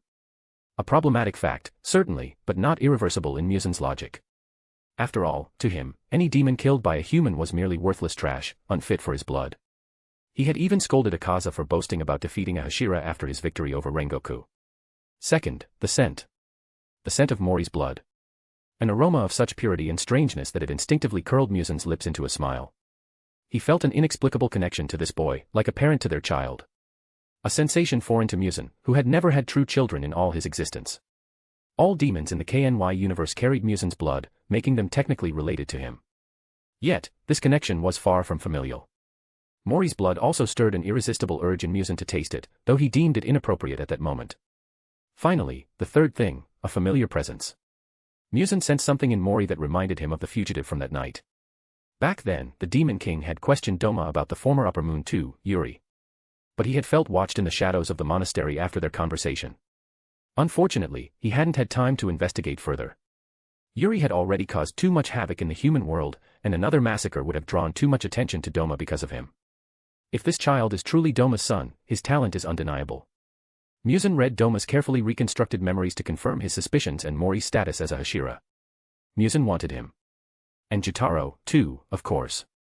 But between a potential lower moon demon and a Hashira who could reach upper moon status, the choice was obvious. That was the Demon King's conclusion, for he did not yet know Jotaro's true strength. Sometimes, I should pay more attention to the details of Doma's family life rather than his books, Musen mused. But no one could say whether he would actually follow through. Meanwhile, Akaza was living his own personal hell. Damn it, 1 Doma is already too much. But 2. He gritted his teeth, his jaw clenched like a FIFA player suffering their 10th consecutive loss in their first attempt at online play. To him, a single Doma was already a trial to endure. 2. That was divine punishment. If it turned out Mori had the same personality as his father, Akaza was ready to eliminate him on the spot. Phew. I managed to alter his memories in time. Behind his smile, Doma sensed Muzan probing his mind. Fortunately, he had sealed the true circumstances of Mori's birth. Because if Muzan discovered that a demon had found a way to procreate normally, it would be catastrophic. Such a revelation would prove that Doma had been experimenting on his own body, and on Muzan's blood itself. And the Demon King despised demons who grew too curious about their origins or sought power in uncontrollable ways. Your son. Very well, then I ask him to step aside a bit, Kokushibo said in a slow, deliberate tone. Doma couldn't help but compare Kokushibo's action to someone politely asking to pass by on a sidewalk. That's how trivial killing had become for the former samurai. No, because, you see. This kid is also like a son to me, Doma replied, before walking with his small legs toward Jotaro. You little idiot, did you really have to disrespect some random old man? Have you forgotten my advice for living a long life, he said, before leaping and striking Jotaro on the head with his fan. Jotaro didn't understand the situation at all. At first, he had only wanted to scold the man who was preventing him from inspecting the unusual kid. Then his instincts screamed at him to counterattack if he valued his life. By the time he had barely grasped his Nichiren sickles, the unusual boy in the woman's arms blocked the attack. Is he really Doma-sama? But why has he turned back into a child? And what old man is he talking about? The more he thought about it, the more confused Jotaro became. He didn't know where his mistake had begun or why he was being hit by a kid claiming to be his benefactor. An adopted child. That explains his lack of wisdom compared to you, Kokushibo said, sheathing his katana, much to Akaza's dismay. Yet, Upper Moon One's mind didn't stop working after Doma's revelation. A son. Kokushibo murmured. If I recall correctly, I left my wife behind to follow Yoriichi back then, during our hunt for demons, Unconsciously, a desire to learn more about his own descendants began to take root in his heart. Doma didn't know it, but he had once again shifted Kokushibo's perspective on certain matters. Was this a good thing for him and his plans? No one could say. Father, can you explain? Mori asked, stepping toward Doma, but the latter's action surprised everyone. Cough, why? Mori stammered before losing consciousness from the impact of Doma's fist. The small boy gently withdrew his fist from his son's stomach before resting it on his shoulder in an almost comical manner. Jotaro, take this kid back. We'll talk later, Doma said in an unusually grave tone. Perhaps Jotaro sensed the temperature drop or the oppressive pressure emanating from Doma, surpassing that of their usual training. He didn't ask questions, grabbed Mori, and quickly vanished toward the monastery. Why haven't you told your son about your demonic nature yet? Muzan murmured, his pale hands resting on Doma's shoulders, slowly applying pressure. At that moment, if this were Issei Haida from the DxD universe, he'd likely have received a power-up. But Doma felt something other than excitement at the thought of breasts behind his head. Calm down, she's your temporary boss, and she probably has an eggplant between her legs, he repeated mentally, like a Buddhist monk in prayer. I don't intend to mix professional and family life, Doma murmured, caught between truth and lies. Unfortunately, that wasn't enough. The atmosphere grew thick with a murderous aura as Muzan locked his piercing gaze onto Doma's multicolored eyes. You don't plan to turn him into a demon? Muzan asked, his slender arm sinking into the body of the mini Doma. The ice demon remained impassive. Indeed, but Jotaro is different, and back then. Doma paused, meeting Muzan's gaze. I recommended a good candidate, didn't I, he added, referring to Enmu. Though Muzan wasn't particularly fond of Enmu, he had to acknowledge his rapid progress. The Demon King even believed Enmu could soon become a lower moon. A situation made possible by Doma's shrewd advice and Enmu's addictive blood demon art. Currently, Enmu ruled Tokyo's underworld through his dream trade. Almost every homeless person and pauper was addicted to the dreams he provided through his blood-infused sake, which he exchanged for resources and, at a certain point, their lives. After all, how many would willingly perish to see their dreams fulfilled? In the end, they become living corpses after overindulging in Enmu's blood demon art, Doma thought without remorse, despite being the one responsible for Tokyo's situation. Initially, the false doctor had wanted to found a cult or control an existing branch of Doma's. But Doma suggested an alternative, inspired by a manhwa, Sweet Home. Image. In that universe, a disease allowed victims to access all their desires for a near-infinite time, until they desired nothing more. The victims became undead, devoid of any true desires. Enmu applied this principle to control Tokyo's underworld, making gangs and fallen samurai clans dependent on his increasingly addictive dreams. When a target no longer desired anything, Enmu devoured them with their consent. They all died happy. Indeed, but since when do you decide my actions, Doma? Why should I settle for Jotaro when I can have both? Muzan growled, his eyes glinting with subtle rage. Yet, Doma didn't waver. Because. I'm asking you sincerely, he replied, locking his abyssal gaze with the Demon King's murderous one. Muzan sensed no genuine emotion from Doma, but he understood one thing in that moment. Touching Mori wasn't worth jeopardizing his current bond with this creature. Author's note, I'll publish a bonus at 300 stones and another at 500, so 3 chapters are possible today, so vote. Chapter 44, Demons can also enjoy fireworks, end. Is it a wise decision to go against Muzan, especially when he's still a demon enhanced by his own blood? The obvious answer is no. Yet, Doma decided to do it anyway. Has he lost his mind? Of course not. After all, to lose one's mind, one must first have a fully functioning mind to begin with. Doma hasn't exactly been in his right mind since his reincarnation into this hollow body. The blood demon art, Paradise of Vanity, managed to prevent the passive destruction of the emotions inherited from J. Unfortunately, this power came a little too late, and Doma began replacing his lost genuine emotions with artificial ones in his daily life. This is also why Doma often seeks stimuli through questionable actions, like that night with Nakam. He enjoys distinguishing between his real emotions and those he fabricates with his power. So yes, Shota Doma is akin to a puppet controlled by himself for a good portion of his time. This is why Doma is not entirely sane. However, he is not suicidal, unlike many of his cult followers. As Muzan had already speculated, Doma is like a cold machine devoid of innate or artificial emotions. He thinks logically and will not do anything harmful to his interests or bothersome. Thus, he didn't contradict or interfere with Muzan out of altruism or some shonen protagonist syndrome. The ice demon had decided to bet on Muzan, just as he had once done when he was mortal. Muzan Kibutsuji is a selfish person according to Jay's memories, Doma analyzed, still held in Muzan's embrace. From Doma's understanding of his boss, this was absolutely true. Yet, who on earth isn't selfish? The most concrete example of human selfishness is the adoption of a capitalist system. A system that guarantees a just evolution of society but offers no real solution to poverty. Many would say this universe is fictional, but Doma considers the Ubuyashiki clan selfish as well. Is it a clan that hunts demons out of pure kindness? No, they are cursed because of Muzan's existence. Their survival depends on their ability to eliminate him. There is no selfless act, unlike Yoriichi Tsujikuni, who was literally born to kill Muzan. All this to say that humans are creatures who prioritize their own interests above all else. As for the rest, they're secondary. In the past, Doma had bet on Muzan's pride to ensure he wouldn't take an interest in his life or his memories of Earth. Now, he was betting on his selfishness. Regardless of his current demonic nature, Muzan was once human and retains a certain level of humanity within him. His selfishness is proof of that, as it embodies his desire for immortality at the expense of others. If I'm right, then, Doma opened his mouth again. Muzan-sama, if my sincerity isn't enough, then I can put my life on the line right here. After Doma's words, the dangerous atmosphere dissipated. Doma's bold statement managed to unsettle the Demon King, though he wasn't entirely detached from him yet. Your life? But it's already in my hands, Doma. The Demon King's words carried no malice but held a cold reality. Doma had nothing to offer Muzan, as the Demon King already had access to everything, according to his knowledge. Indeed, but isn't my mind an asset? Besides. Doma paused briefly to heighten the tension he felt emanating from Muzan through their blood bond. I can guarantee that Jotaro will become an upper moon. If I fail, my body can be devoured by him to keep my word, or simply destroyed by you for my insubordination. Doma's tone was detached as he spoke of his potential fate. All the demons present had varied reactions, but Akaza was the only one to show joy. Wait a minute, why isn't anyone else happy with me? The third upper moon felt strangely isolated. Outside the demon situation, the foreigners who came to the festival were terrified after Kokoshibo's actions. From their perspective, they were enjoying fun activities, and then there was a small explosion nearby. Fortunately, the humans were quickly calmed by the cult members. The latter had already received instructions for handling incidents during the festival and managed to pass off Kokoshibo's actions as part of a performance. But these minor details were of no interest to Muzan.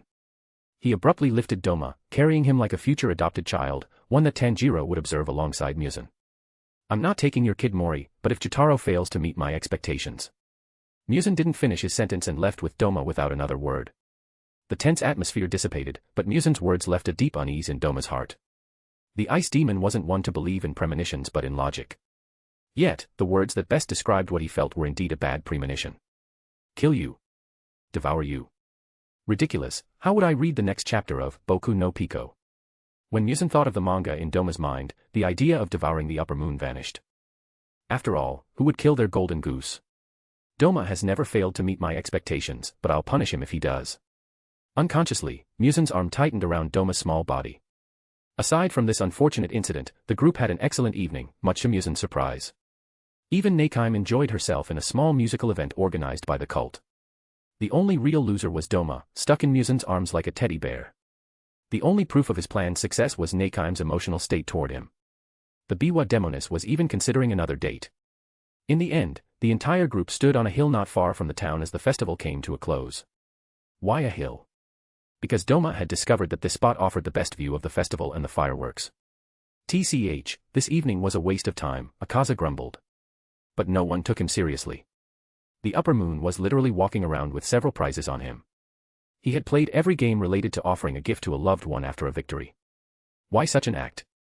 Akaza himself didn't quite know. But with each victory, he felt compelled to offer his prize to someone. Yet, he didn't know who. He even had flashes of a woman overlapping with Muzan, which led the Demon King to believe Akaza wanted to offer him a monkey plushie. Did Muzan take the gift? No, he pointed to Doma in his arms and declared that he was already fulfilling that role perfectly. Akaza, you're complaining, but you're the one who played the most, Doma said, still carried by Muzan, smiling over the Demon King's shoulder. Get down from there if you're a man. Unfortunately for Akaza, he forgot who he was talking to. Doma had never lost a battle against him.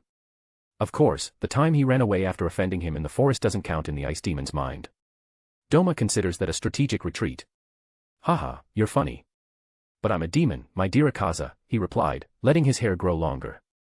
Doma didn't transform into a woman like Muzan, as he wasn't comfortable with such things. He simply lengthened his hair. For us, gender is a matter of choice, so Akaza, would you hit a little girl, he said in a teasing tone. However, Doma's plan was too effective against Akaza.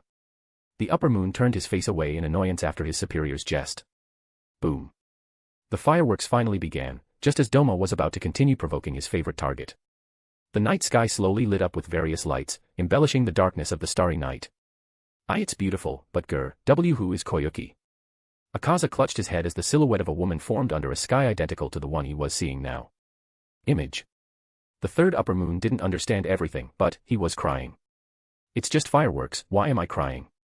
Who is this woman, damn it? Akaza couldn't clearly remember his human life after his transformation into a demon. However, Doma's fireworks and the pleasant atmosphere he was experiencing in good company awakened something in him. An unfamiliar voice whispered a single sentence, which Akaza barely caught before it faded, stop fighting and killing. Are you crying? If I'd known, I'd invite you to the cult's festivals more often. Unfortunately for Akaza, Doma's annoying voice prevented him from fully grasping what was slipping away. As if that misfortune wasn't enough, the ice demon hadn't used the blood demon art, Paradise of Vanity. He hadn't noticed the supernatural phenomenon the upper moon was experiencing at that moment. Author's note, unfortunately, the Goat Akaza didn't remember his past and didn't break free from Muzan because of Doma. Unfortunately, we haven't reached that number 1 spot yet, but I'm posting the 300 stone chapter in advance. I know you'll give the stones because this story is worth it.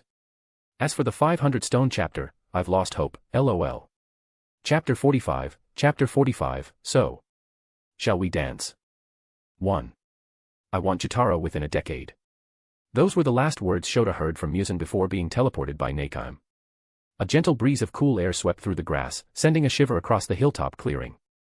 In such a serene scene, the ice demon calmly raised his eyes toward the horizon. Dawn was slowly breaking, tainting the morning sky with a pale glow. I've deepened my bond with Nakime, and, I must admit, I had a good time. But Doma turned his gaze toward the distant monastery. He had known from the start that a situation like this could arise. Yet, his identity had been exposed much sooner than he would have liked, far too early for his plans and preferences. He let out a small sigh, tinged with a hint of weariness, before slowly rising from the grassy ground. Either way. I can't exactly run from my own home, can I? He said with a tone of mock amusement. He couldn't recall the last time he had felt an emotion like this. Self-deprecation. Doma is a meticulous and cautious man, but he knows he's not infallible. He must have weaknesses, ones his mind deemed unnecessary to conceal. That's why he had never revealed his true nature to the high-ranking followers of the sect. Doma judged that only the Shadow Group, under Taiga's control, could be trusted with the knowledge of his race. Thanks to his vector manipulation, all the former orphans trained within the Demon Slayer Corps were unable to guess his true nature. Doma occasionally ate normal food in public and even appeared under the sun from time to time. He had even been seen once lying on the grass, watching the clouds, so it was certainly a summer day. How could a former demon slayer connect him to a demonic creature? Especially since he enjoyed an impeccable reputation. No need to dwell on it any longer. It's time to talk to those two kids about the reality of this world. The voice of the former cult leader carried a rare authority, different from the passive aura he usually exuded.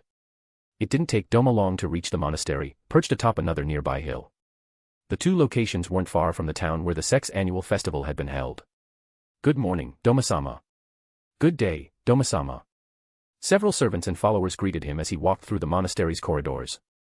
Doma responded to each with a polite nod, appearing in his adult form. If there's one thing Doma has excelled at since arriving in the world of KNY, it's social interactions. Even though Jay wasn't a perfect example, Doma had gained some understanding of the paradoxical nature of humans through him. His past life on Earth had been a valuable sample for the current Doma, offering a clear perspective on an ordinary man.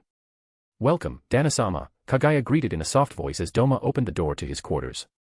Good morning, Ado-sama, Kikyo said, her hesitant voice betraying her inner stress. She carefully avoided eye contact.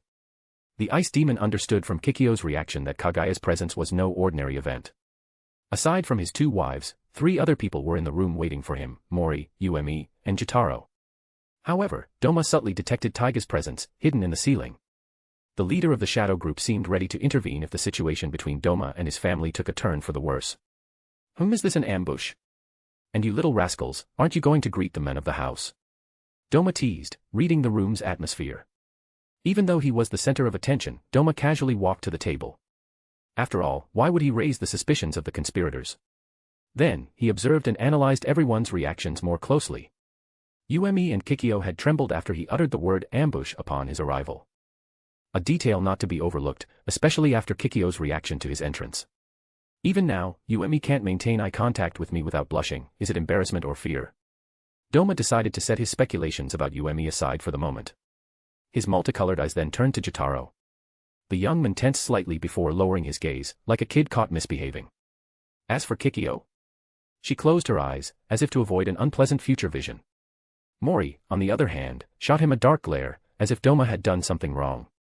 Did I steal his future wife? I don't recall making a move on Lin or her daughter. Oh, he must be mad about that punch. Doma realized he had never raised a hand against Mori outside of sparring. He must have been shocked. Well, it was about time Mori got a taste of old-school discipline. Doma nodded with satisfaction at the thought of applying Garp's teachings. After all, he has descendants who shake the world, for better or worse. Unfortunately for Doma, his nod and slight smile were interpreted as a subtle message by those present. I already know everything. A true statement, as he could know everything at any moment thanks to his blood demon art, Vanity's Paradise. You prepared such a lavish breakfast for me. Is it my 41st birthday? Doma said as he spoke again, only for Mori to grip his Nichiren blade. His action drew frowns from his mother and the others present, but Doma remained unfazed. The ice demon grabbed the food in front of him and devoured it as if it were delicious. He even smiled as the wisteria poison briefly coursed through his body before it began to neutralize it. Indeed, Tamayo and Shinobu are geniuses I won't easily cross, he thought, wiping his mouth after the meal. Contrary to Mori's expectations, their opponent had long trained his body to resist wisteria. And he continued to do so at every opportunity, even after facing the sun. In Doma's own opinion, he was likely the hardest demon to kill, second only to Muzan himself. The only thing left for him to overcome, aside from his routine, was decapitation by a Nichiren blade. Of course, he wasn't foolish enough to test such a blow while he had his vector manipulation. You know what? Why don't we speak frankly instead of playing mind games? Doma said with a kind, almost warm smile.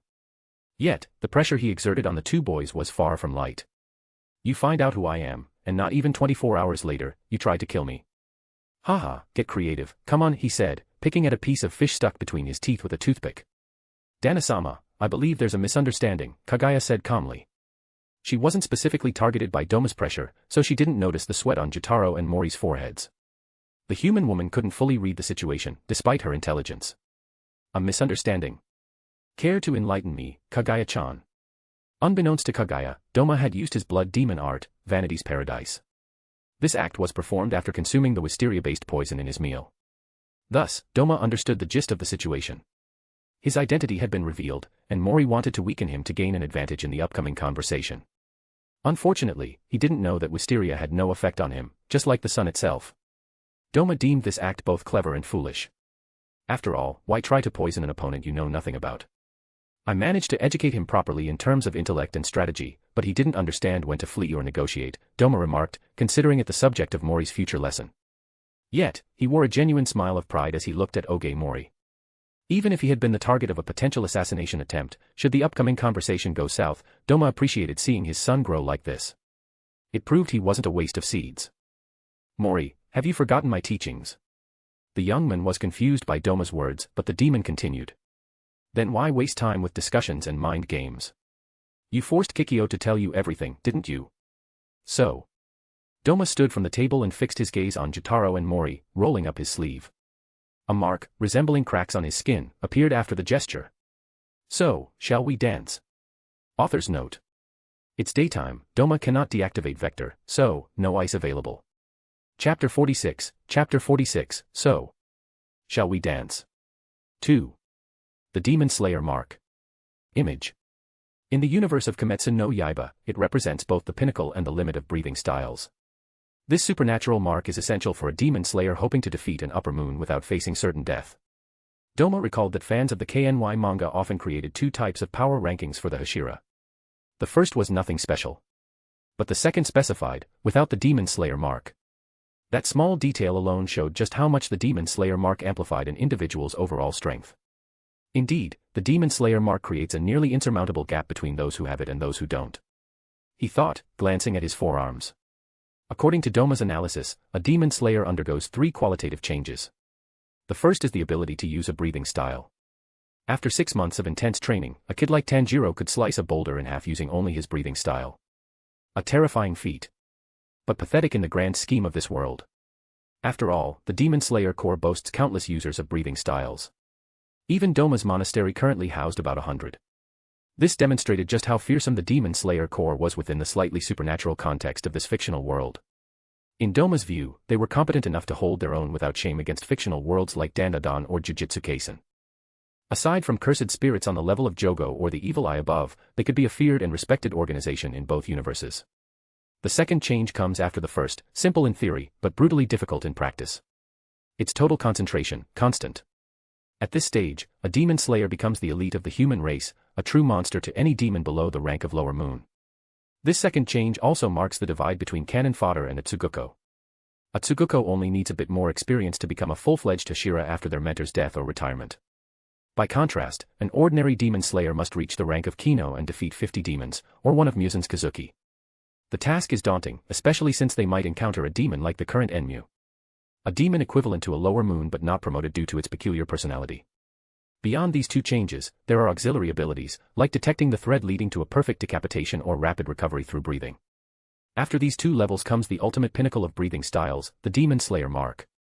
Obtaining the mark is lethal if the individual isn't sufficiently prepared. A demon slayer must reach 200 heartbeats per minute and a body temperature above 39 degrees Celsius 102.2 degrees Fahrenheit, a deadly situation for a human. However, for a demon like Doma, who uses a breathing technique, simulating these conditions is easy. And yet, I couldn't unlock the mark without help. Despite knowing this, he thought, a bitter smile crossing his face. Back then, Doma had speculated that the world itself was preventing him from unlocking the Demon Slayer mark. Without arrogance, he knew he was a genius, no less than Michiro, in his own estimation. Thus, Doma concluded that some external interference was blocking his progress toward the mark. An absurd thought, perhaps, but later, the system spoke to him about causality, confirming his suspicions. The world of KNY didn't want another demon bearing the Demon Slayer mark. But Doma managed to bypass that rule, thanks to Kokushibo. D-Dance. What do you mean? Jotaro asked, completely thrown off by the turn of events. The pace was too fast for his brain to keep up. First, his benefactor had turned into a child. Then, he learned that said benefactor was an immortal with a taste for human flesh. And now, he wanted to dance. I need help. He thought, scratching his head carelessly. The time for talking is over, my dear Jotaro. But first. Doma grabbed the table and hurled it violently toward Mori. The young Hashira sliced through the furniture with a deft swing of his sword. Grave mistake, little ant.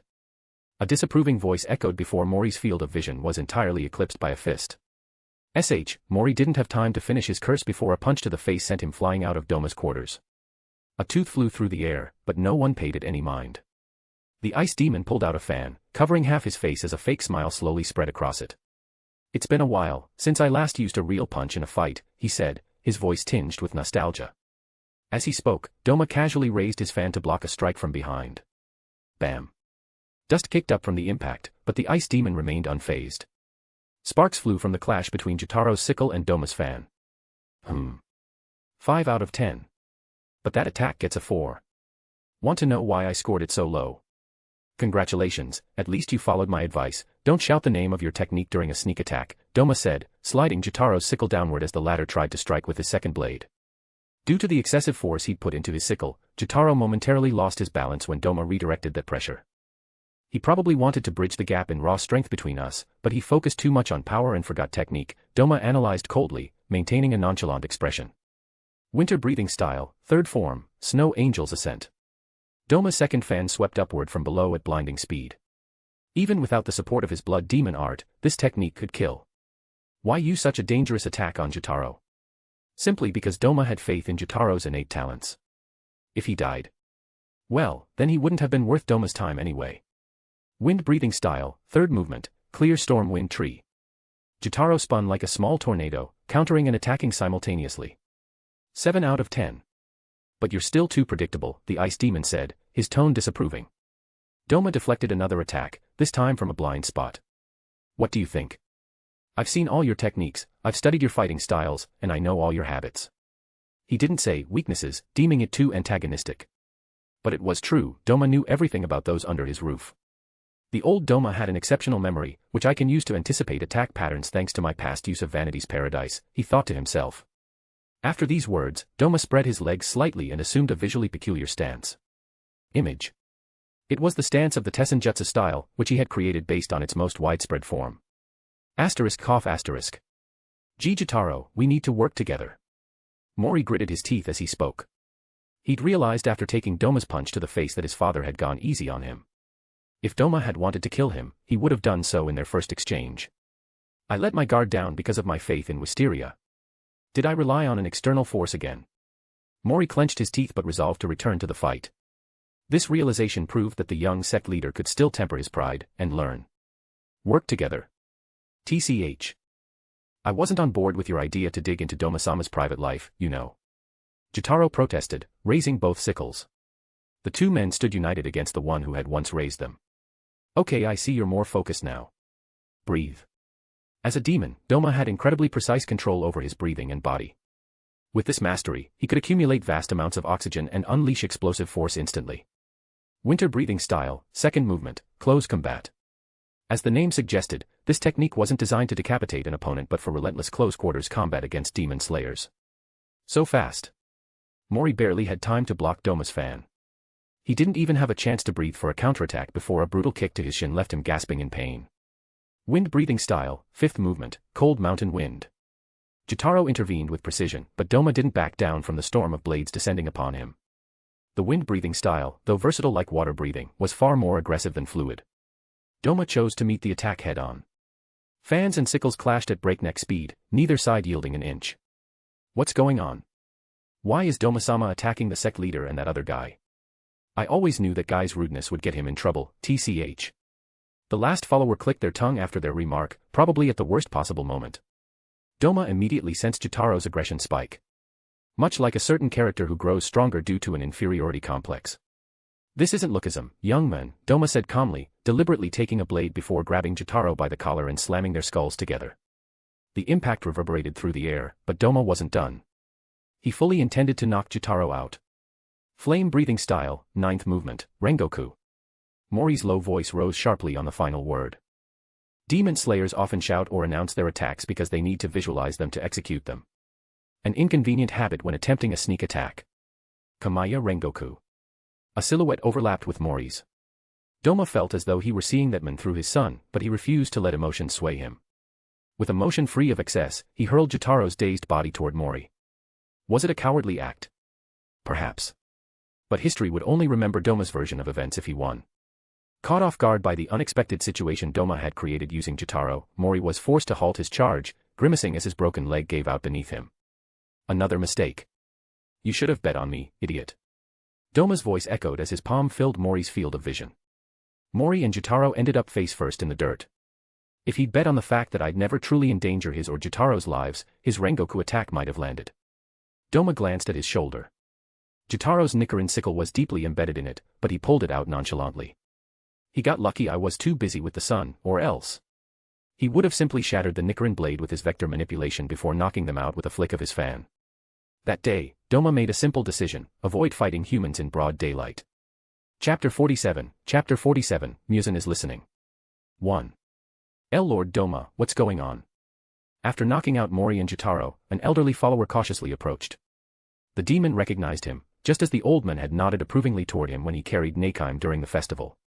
Is this guy a carrier of the Hans factor? I run into him twice in 24 hours, and major events happen, Doma thought, scrutinizing the elderly follower. The Hans factor. Doma recalled that Jay had once read a story about an office worker who became his video game character, alias Bjorn, son of Jandel. Image. Bjorn was a lesser-known protagonist by the standards of Jay's world, but he was one of Jay's favorites due to his rationality and morally questionable decisions.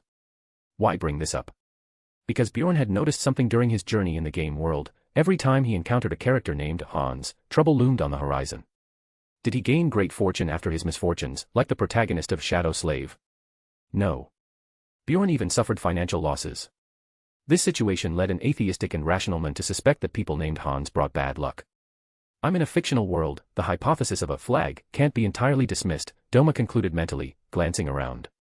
A crowd of cult followers had gathered at some point during the confrontation. Doma flashed a relaxed smile to ease the tension he sensed in the air. Sorry for the disturbance, I just wanted to teach these little rascals a lesson, haha. Though his words seemed reasonable, his choice of words puzzled the old man. Rascals. They're all in their 20s. Still, the follower didn't show his confusion and decided to go with the flow. After all, he hadn't earned his current position by chance but because his experience allowed him to read situations well. I understand, Doma-sama. We'll disperse the believers.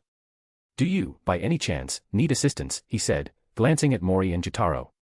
Doma bent down, grabbed the collars of their clothes, and casually lifted them as if they were kittens. It's fine, just handle the crowd. With that order, Doma returned to the room where the fight had begun.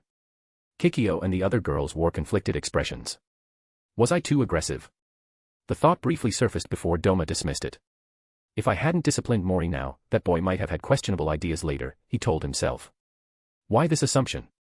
Because Doma would have done the same, and still does, even now, with Muzan. If you're under someone stronger than you and you see them as a potential threat, what would you do? Doma would eliminate them at the first opportunity or flee. That's how Mori was disciplined, and it's also why Doma beat him. The kid hadn't been as patient as Doma was with Muzan. The result was his defeat. Sorry for showing that side of myself, but... Doma wanted to reassure his women, but Kikyo interrupted him. You weren't wrong. Mori went too far with the wisteria, and... I'm sorry for talking about your nature, she said, biting her lip. Doma easily understood that Kikyo felt partly responsible for the situation. He casually dropped the two unconscious men and kissed his wife on the forehead after gently holding her chin. It's okay. Kikyo got caught up in all this, didn't she, Kagaya? After pulling his lips away from his wife's smooth, soft forehead, Doma's multicolored eyes locked onto Kagaya's. The petite woman, standing not far away, quickly averted her gaze with a soft humph, feigning innocence despite clearly having encouraged Mori's actions. Yuami-chan.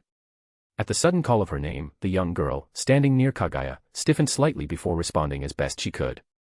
Why yes, Doma-sama. Though Yuami still struggled to meet his gaze, Doma decided to entrust her with a task. Can you drag these two to the guest quarters? I'll talk to them tomorrow, he said gently before calmly shifting his attention back to Kagaya. Yuami felt an odd premonition tighten her chest but carried out the task nonetheless. She grabbed her childhood companions and headed toward the guest quarters. Now, it's time to punish this naughty mother, Doma murmured, a mischievous glint sparkling in his eyes. No. He's not going to do that here, is he? Kagaya thought, her heart racing as she glanced at Kikyo, who was still unaware of the looming danger. The last time she'd made a mistake was when Mori was still very young. Kagaya had tried to gain influence in the cult through Mori, but Doma had punished her in his own way. Since then, Kagaya had discovered a side of herself she'd rather not have known existed. She secretly wanted to experience it again, but as a proud merchant, she refused to let Doma see her as a masochist. Kaguya simply couldn't openly ask her husband to play the kind of roleplay game again. Thus, Mori's suspicion of his father became the perfect opportunity to be punished by Doma. Kaguya didn't know that the demon feared wisteria, yet she was the one supplying the cult's provisions. How could she have missed that Doma consumed it daily without flinching? She had planned everything after learning about Doma's true nature from Kikyo. Yet, she hadn't anticipated that Mori and Doma would settle their differences so drastically. That's why she'd slightly panicked when she saw her son reach for his katana. If she really wanted to be punished, that fool could have just asked, TCH, asterisk Doma thought, mentally clicking his tongue. He left Kikyo's side and slowly approached his first wife. At this sight, Kaguya blushed but voiced her opposition due to Kikyo's presence in the room. Even though she'd used Mori's suspicion to get a punishment from her husband, she wasn't an exhibitionist. Kaguya didn't want anyone but Doma to see her like that. Wait, and not here. Kikyo's still here. In the end, the mysterious premonition Uemi had felt came true. After comforting his second wife and punishing the first, Doma stepped out of the hallway, adjusting his clothes. After glancing left and right and noticing no one around, he nodded in satisfaction. Honestly, I should give Taiga a raise, he thought as he began walking toward the guest residence. At the start of Kaguya's punishment, the leader of the shadows had slipped out from the ceiling of the room and cleared all the servants from the area. Doma appreciated Taiga's foresight, acting like a brother rather than a pervert. The ice demon wasn't sure how he'd have reacted if Taiga had had the bad idea of watching his game with Kaguya. As for Kikyo, sooner or later, Doma planned to try a threesome with his wives. She'd need to get used to seeing Kaguya in that state. Interesting, you didn't run, he said after opening the door and seeing Jotaro and Mori awake. Though Doma's words might have sounded mocking, he was serious. He'd almost expected to find the room empty after his little game with Kaguya and Kikyo. Thanks to the blood demon art, Vanity's Paradise, I could always track them down, he thought as he fully entered the room. Father, when and how did you become a demon? Mori asked, breaking the silence after Doma's entrance. Doma narrowed his eyes slightly before shrugging and indulging his son's curiosity. Is that really important? I'm a demon, and you've become a Hashira, isn't that the crux of it? But if you keep looking at me with those lifeless eyes, I guess I'll have to spill the beans. With that, he grabbed a chair and sat between their two beds. I've been a demon for 20 years. As he said those words, Doma realized the weight of his age. He was 40 now. Weird, time flies so fast when others are around, he thought before being interrupted in his introspection. So, you became a demon shortly after having me with Mom, Mori stated in a neutral tone. Unfortunately, his calculations were off by a few months. Doma had become a demon before Mori was even born, but he chose not to reveal this, sensing a certain presence lurking in his mind. Mori stared at his father with a conflicted expression, but his eyes betrayed a dominant emotion, powerlessness. If only I'd been born earlier. That thought crossed his mind before being swept away by the weight of his own weakness. Ah. Doma-sama, have you been eating humans for 20 years? Jotaro asked the most awkward question in a hesitant voice. Mori shot him a glare, but Doma flashed a fake smile and answered honestly. Indeed, I've been devouring humans for 20 long years, and... Doma pulled out his fan to reveal his rank. I'm the third strongest demon officially. My rank is Upper Moon 2. After the shock of learning their father figure was a demon, Doma's title left the two young men frozen. If Mori felt powerless after realizing he couldn't change Doma's past, he felt utterly hopeless upon learning his rank. If number 2 is this strong, then number 1. With that thought, the image of a woman leaving Doma's quarters at night resurfaced. It overlapped with the woman standing beside Doma during the cult's annual festival. The woman didn't seem to have aged a day since the last time. Just like Doma himself. That woman must be very important to that swordswoman, and father seems inferior to her based on her aura alone, Mori concluded, piecing together the puzzle in his mind. At the festival, the woman guarded by two men. Is she Maz? Mori didn't have time to finish his sentence before his father's hand covered his mouth. Doma placed a finger on his lips, signaling silence, before writing something on the paper on the table. Muzan is listening. Author's note, yes, Doma falls victim to the Hans effect, flag. But he won't kill the old man, since he's a cool guy. Another bonus detail, I noticed a small inconsistency, sorry, which is leading me to tweak the next chapter, under the premise that Doma can manage it thanks to the 20-year time jumps. In short, the small inconsistency concerns the use of the Vanity Paradise. Doma can't use it while Vector is active during the day, the latter is literally managing Vector at that moment. So it makes sense that Muzan's presence is noticed, but not that Doma uses this power to uncover all of Mori and Kaguya's scheme. That's why I'll need to adjust a future chapter to fix this. Chapter 48, Muzan listens. 2. Muzan listens. Jotaro and Mori's faces tense slightly at the news, but that's understandable. The demon slayers have little information about demons and Muzan in the original story. Even the encounter between Tanjiro and Muzan was an extremely rare event, and somewhat unlucky in certain respects. That's why Mori and Jotaro are currently confused and shocked by the current news. It's a shame I can't completely block Muzan's perception right now, he thought, frowning. The only thing possible is a slight alteration of his vision so that he doesn't see the true words in these notes and perceives the room as dimly lit.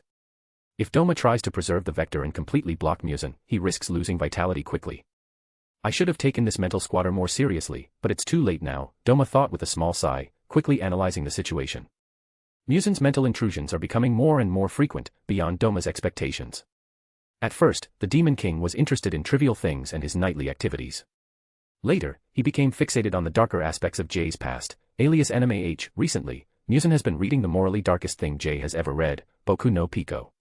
If you're wondering why Jay read that work, the young man was just too curious and had a lot of time in the hospital. Why is he so invested in Shota?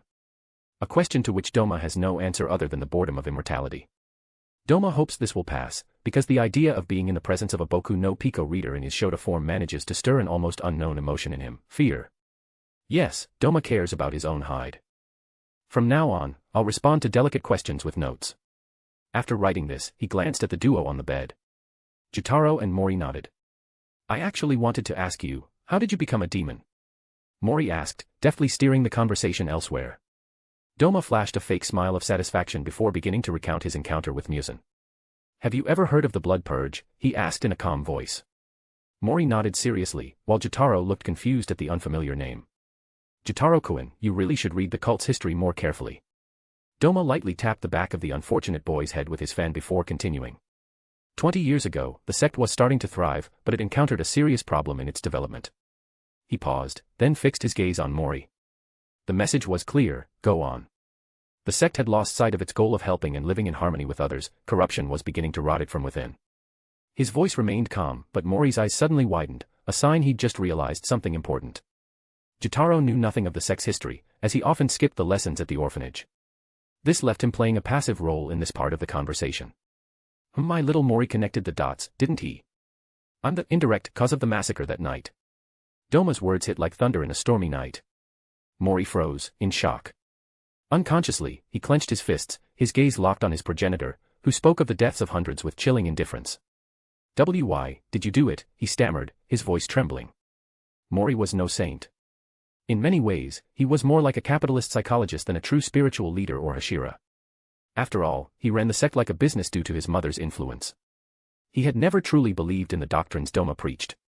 His interests boiled down to profits and expanding his influence across Japan. His rise to the rank of Hashira was as much a result of that ambition as it was a necessity, using the prestige of the Ubuyashiki family to accelerate the sect's growth. But he had also realized something else: personal strength is indispensable. Wounded in his pride during his confrontation with Jotaro, Mori had vowed to become stronger. Like his father before him. That was the true nature of the flame Hashira, Oge Mori. A man with insatiable ambition, like his grandfather, who died at the hands of his wife. Even if I'm greedy, I've never killed humans, he thought.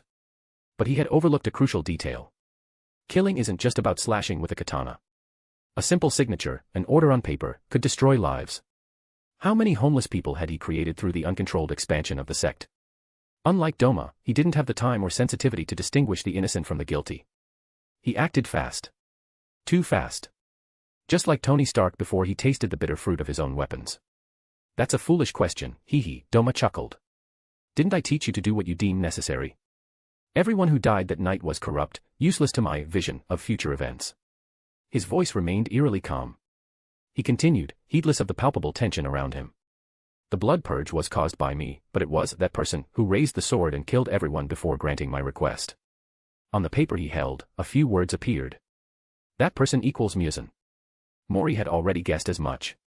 Jotaro, on the other hand, nodded slowly, as if he'd suddenly found himself back in the conversation. Your request. You were looking for him. At this question, Doma nodded, then began writing more slowly, his face expressionless this time. Indeed. I had discovered that this man could potentially help me break a curse that afflicts me.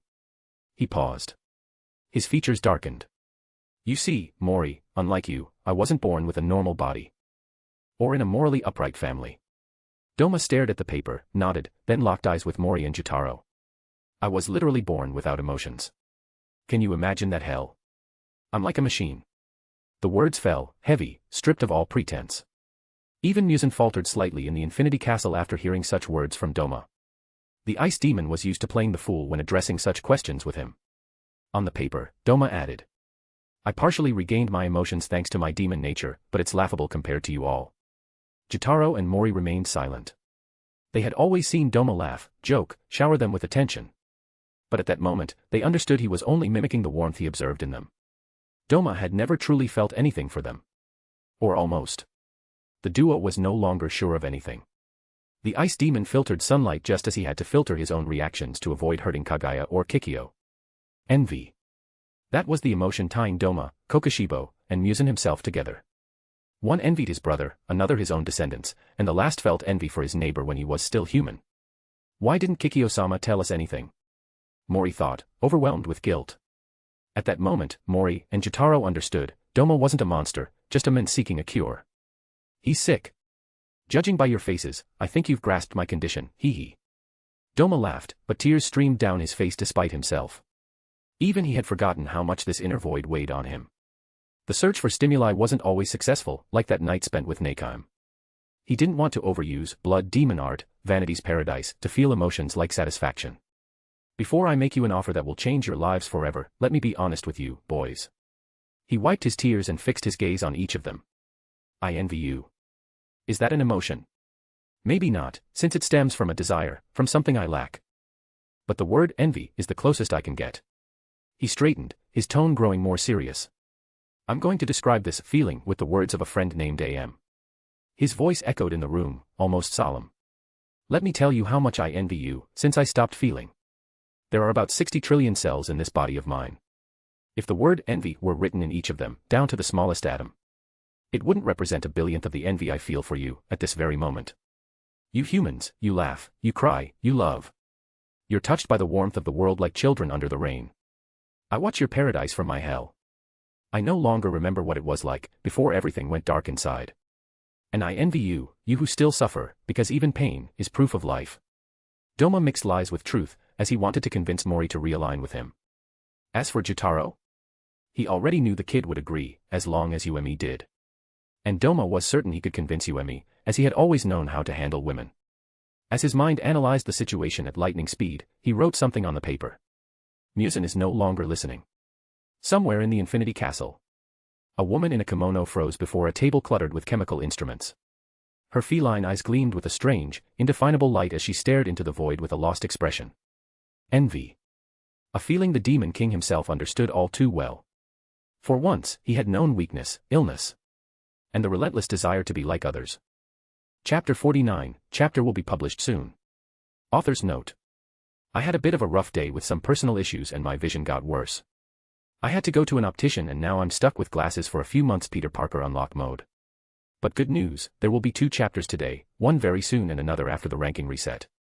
Other than that, I would also like to announce something important. However, I will keep publishing DxD, KNY, and Avatar stories on Webnovel because I genuinely enjoy writing them. What? Don't I like writing the others? Not exactly, I just need time to refocus and plan their continuation. The stories affected. Gravity Falls I am. Stan Pine soon, finished according to drafts.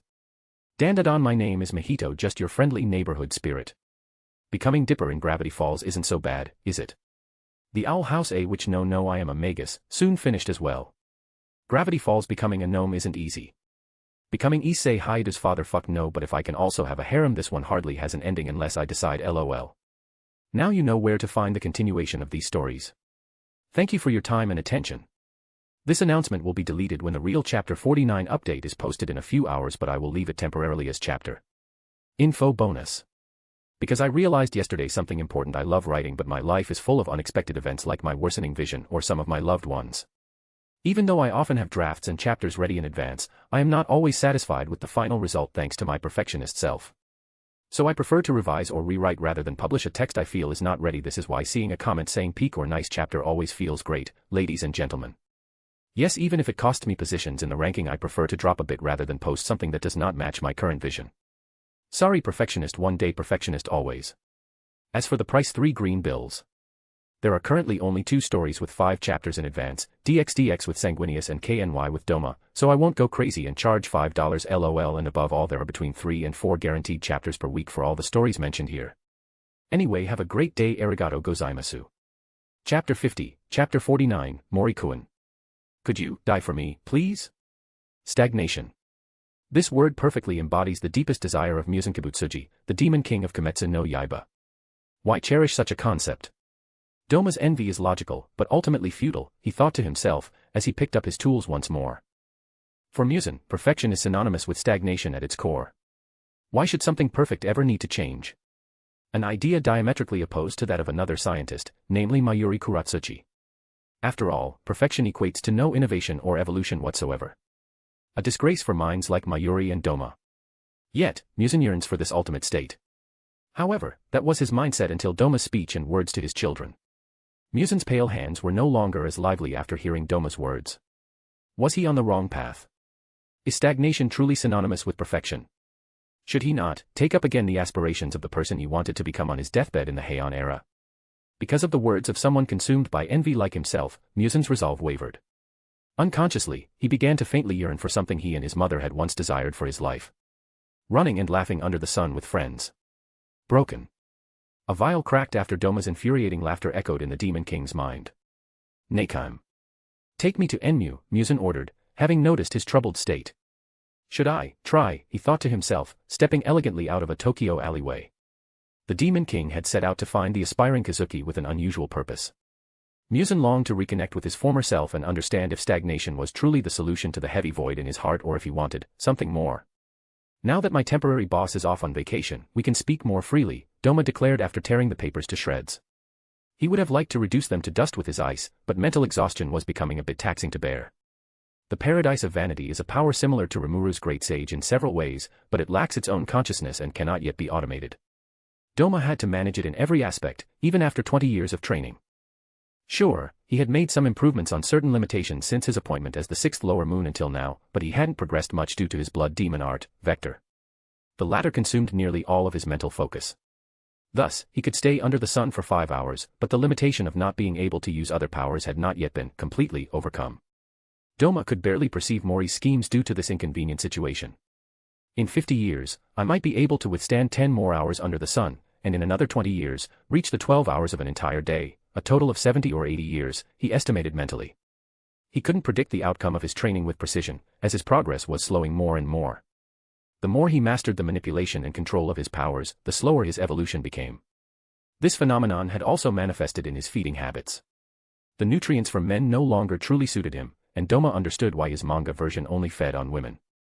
It was simply cold logic, with no perverse intent behind the act, contrary to what some female Demon Slayer fans might believe. This version of Doma simply didn't want to waste time consuming something in 10 seconds when he could devour a similar prey with greater gain in the same amount of time. Why do you call the ancestor of demons your temporary boss? Asked Jotaro, raising the question Mori himself wanted to bring up. Doma unfurled his fan with a graceful motion before hiding the lower half of his face. This nonchalant gesture was familiar to both men but always annoying to witness. Their furrowed brows were welcomed by Doma, as he wanted to lighten the heavy atmosphere caused by his situation. I don't want your pity, but your soul for my future, he thought to himself. That will bring upheaval to both of your lives, he said in a falsely gentle tone. A clear attempt to ease the tension, which was growing dark again. What is that question? Mori, tired of letting his father steer the conversation, decided to get to the point. TCH, what a little buzzkill, after complaining mentally, Doma decided to answer without wasting more time. After all, he wanted to rest too. If I said I could escape Muzan's control, would you be willing to cooperate in my future coup among the demons? The information was so shocking that the room fell silent, until Jotaro raised a crucial issue tied to their condition as demons. Wait a minute, aren't you supposed to be forced to work for him? Otherwise, why all this fuss with Muzan and the paper notes, the young man said, his voice rising slightly in confusion. He's right. Why fear being caught when you plan to kill him anyway? If you lack strength, we can join forces with the Ubuyashiki clan, Mori added, his expression serious. Unfortunately, the ice demon's reaction was far different from their expectations. Doma looked at them with the same gaze he reserved for the cult fanatics when they spoke of their problems. Why am I surrounded by people who never see the bigger picture? He sighed mentally. Okay, I'll have to refresh your memory. First, I'm a demon. Have you forgotten your reaction to that news? Yet you both know the benefits of my actions. Doma couldn't act like Tanjiro and Nezuko, as he had already devoured humans and had no intention of stopping to become a vegetarian like Tamayo. A blood-based diet will never provide the strength gains as quickly as human flesh does, he thought, not hiding his helplessness. Upon hearing these words, his son looked away, embarrassed. Jotaro, on the other hand, simply scratched the back of his head, ashamed as he recalled his past behavior. The second reason is my desire to assimilate the Ubuyashiki clan through slow but steady infiltration of my followers within it. Doma wasn't afraid that his plan regarding the Ubuyashiki clan would be leaked by Mori. The Eternal Paradise faith had already infiltrated a large part of the Demon Slayer Corps by this time.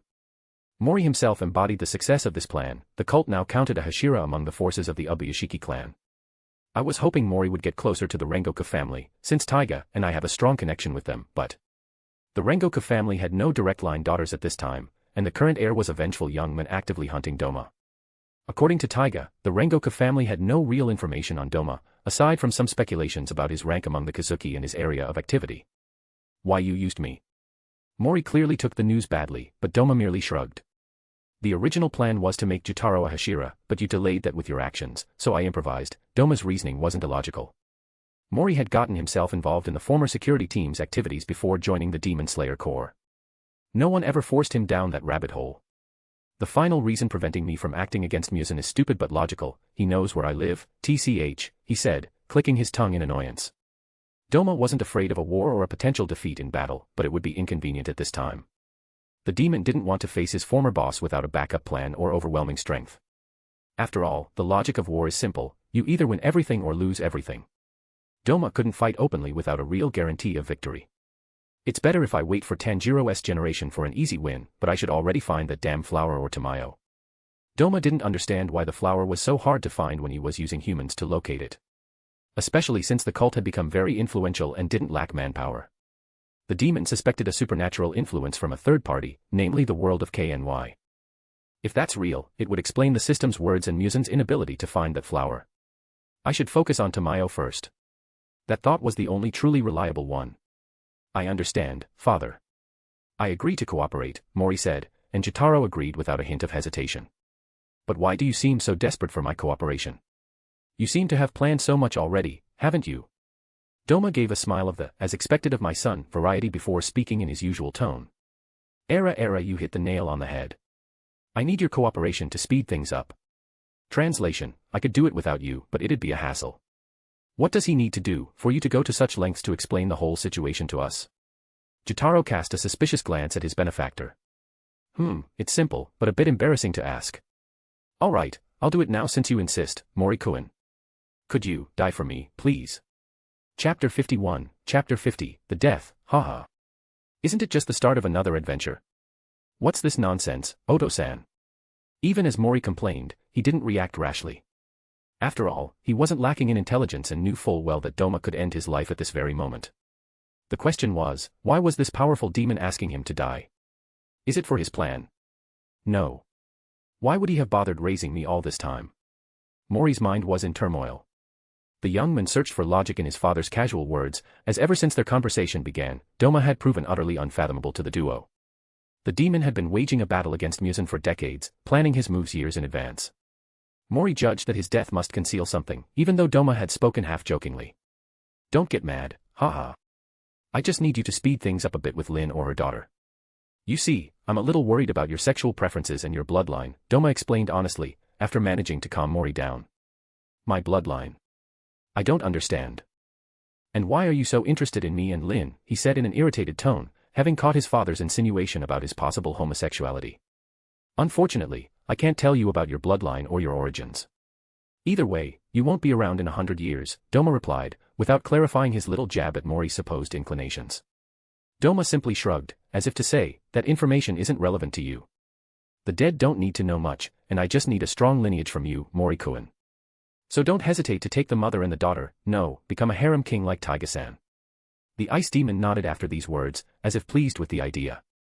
The more children Mori has, the more I can observe the differences between him and the Ubuyashiki clan, he thought, analyzing his son like an intriguing experiment. The Ubuyashiki clan descended from Muzan Kibutsuji's lineage. In the manga, their leader had a gift for predicting future events with minimal information. Doma found that strange. Especially since this family had evaded Muzan for centuries. Even without Yoriichi and his breathing techniques, they had already engaged in the fight against their demonic ancestor and hadn't been wiped out quickly. Doma didn't believe in such convenient luck, especially not luck that had persisted since the Heian era. That was nearly 1,000 years by now. He still suspected interference, the kind that had hindered him back then from unlocking his Demon Slayer mark and still prevented him from finding the flower Muzan so desperately sought. Mori was born with a healthy body, since I tried to be as human as possible during his conception with Kaguya in our chamber, but Doma knew it well. Muzan's blood flowed through his veins, and thus through Mori's as well. Biologically speaking, Muzan was technically his grandfather. Yet the curse of the Ubuyashiki clan had not yet manifested in the boy. However, Mori already has supernatural foresight, based on my observations. This was a problematic element, as pure manipulation wasn't a good idea against Mori. Doma had to win him over to his cause through honesty, omitting certain inconvenient details, like the activities of his disciple Enmu. Thus, Doma put a bit of pressure on Mori to have children before a possible death dictated by the will of the world itself. Doma-sama, can I also have a harem? I've noticed a servant who keeps looking at me, and I. Jotaro wanted his share of the pie offered to Mori, but Doma immediately shut down his ideas. Forget it. That servant is a harlot who's toyed with nearly every non-ascetic man in the monastery. You'd just get devoured and cuckolded, he said in a tone filled with pity for Jotaro. The man was in his 20s, but like his rival Mori, he had no real romantic experience. I'm used to the Orions, Anne. Once again, Doma cut off Jotaro's strange ideas. This time, not with words, but first with a fan strike to the head. Banco mode. Image. Stop being so hasty. You'll have plenty of time to find a woman when you become a demon, he said, after pulling the fan away from the young man's head. You want to turn Jotaro into a demon? To Mori's question, he received only a vague response. Of course. If you're to increase the sect's influence within the Demon Slayer Corps, then Jotaro must act among the demons. After these words, Doma turned his gaze back to Jotaro. So, are you interested? You'll have a long life, and you'll be able to love and do all the things you never had time for. Of course, you'll stay young forever, and you can share that with you and me. Doma cut his palm and filled an empty water bottle with his blood. I won't pressure you, Jotaro. After all, you already know the darkness of this world, unlike Mori. Doma didn't continue the conversation and left the scene, after taking Jotaro to a room where he set up several mental defenses in his mind.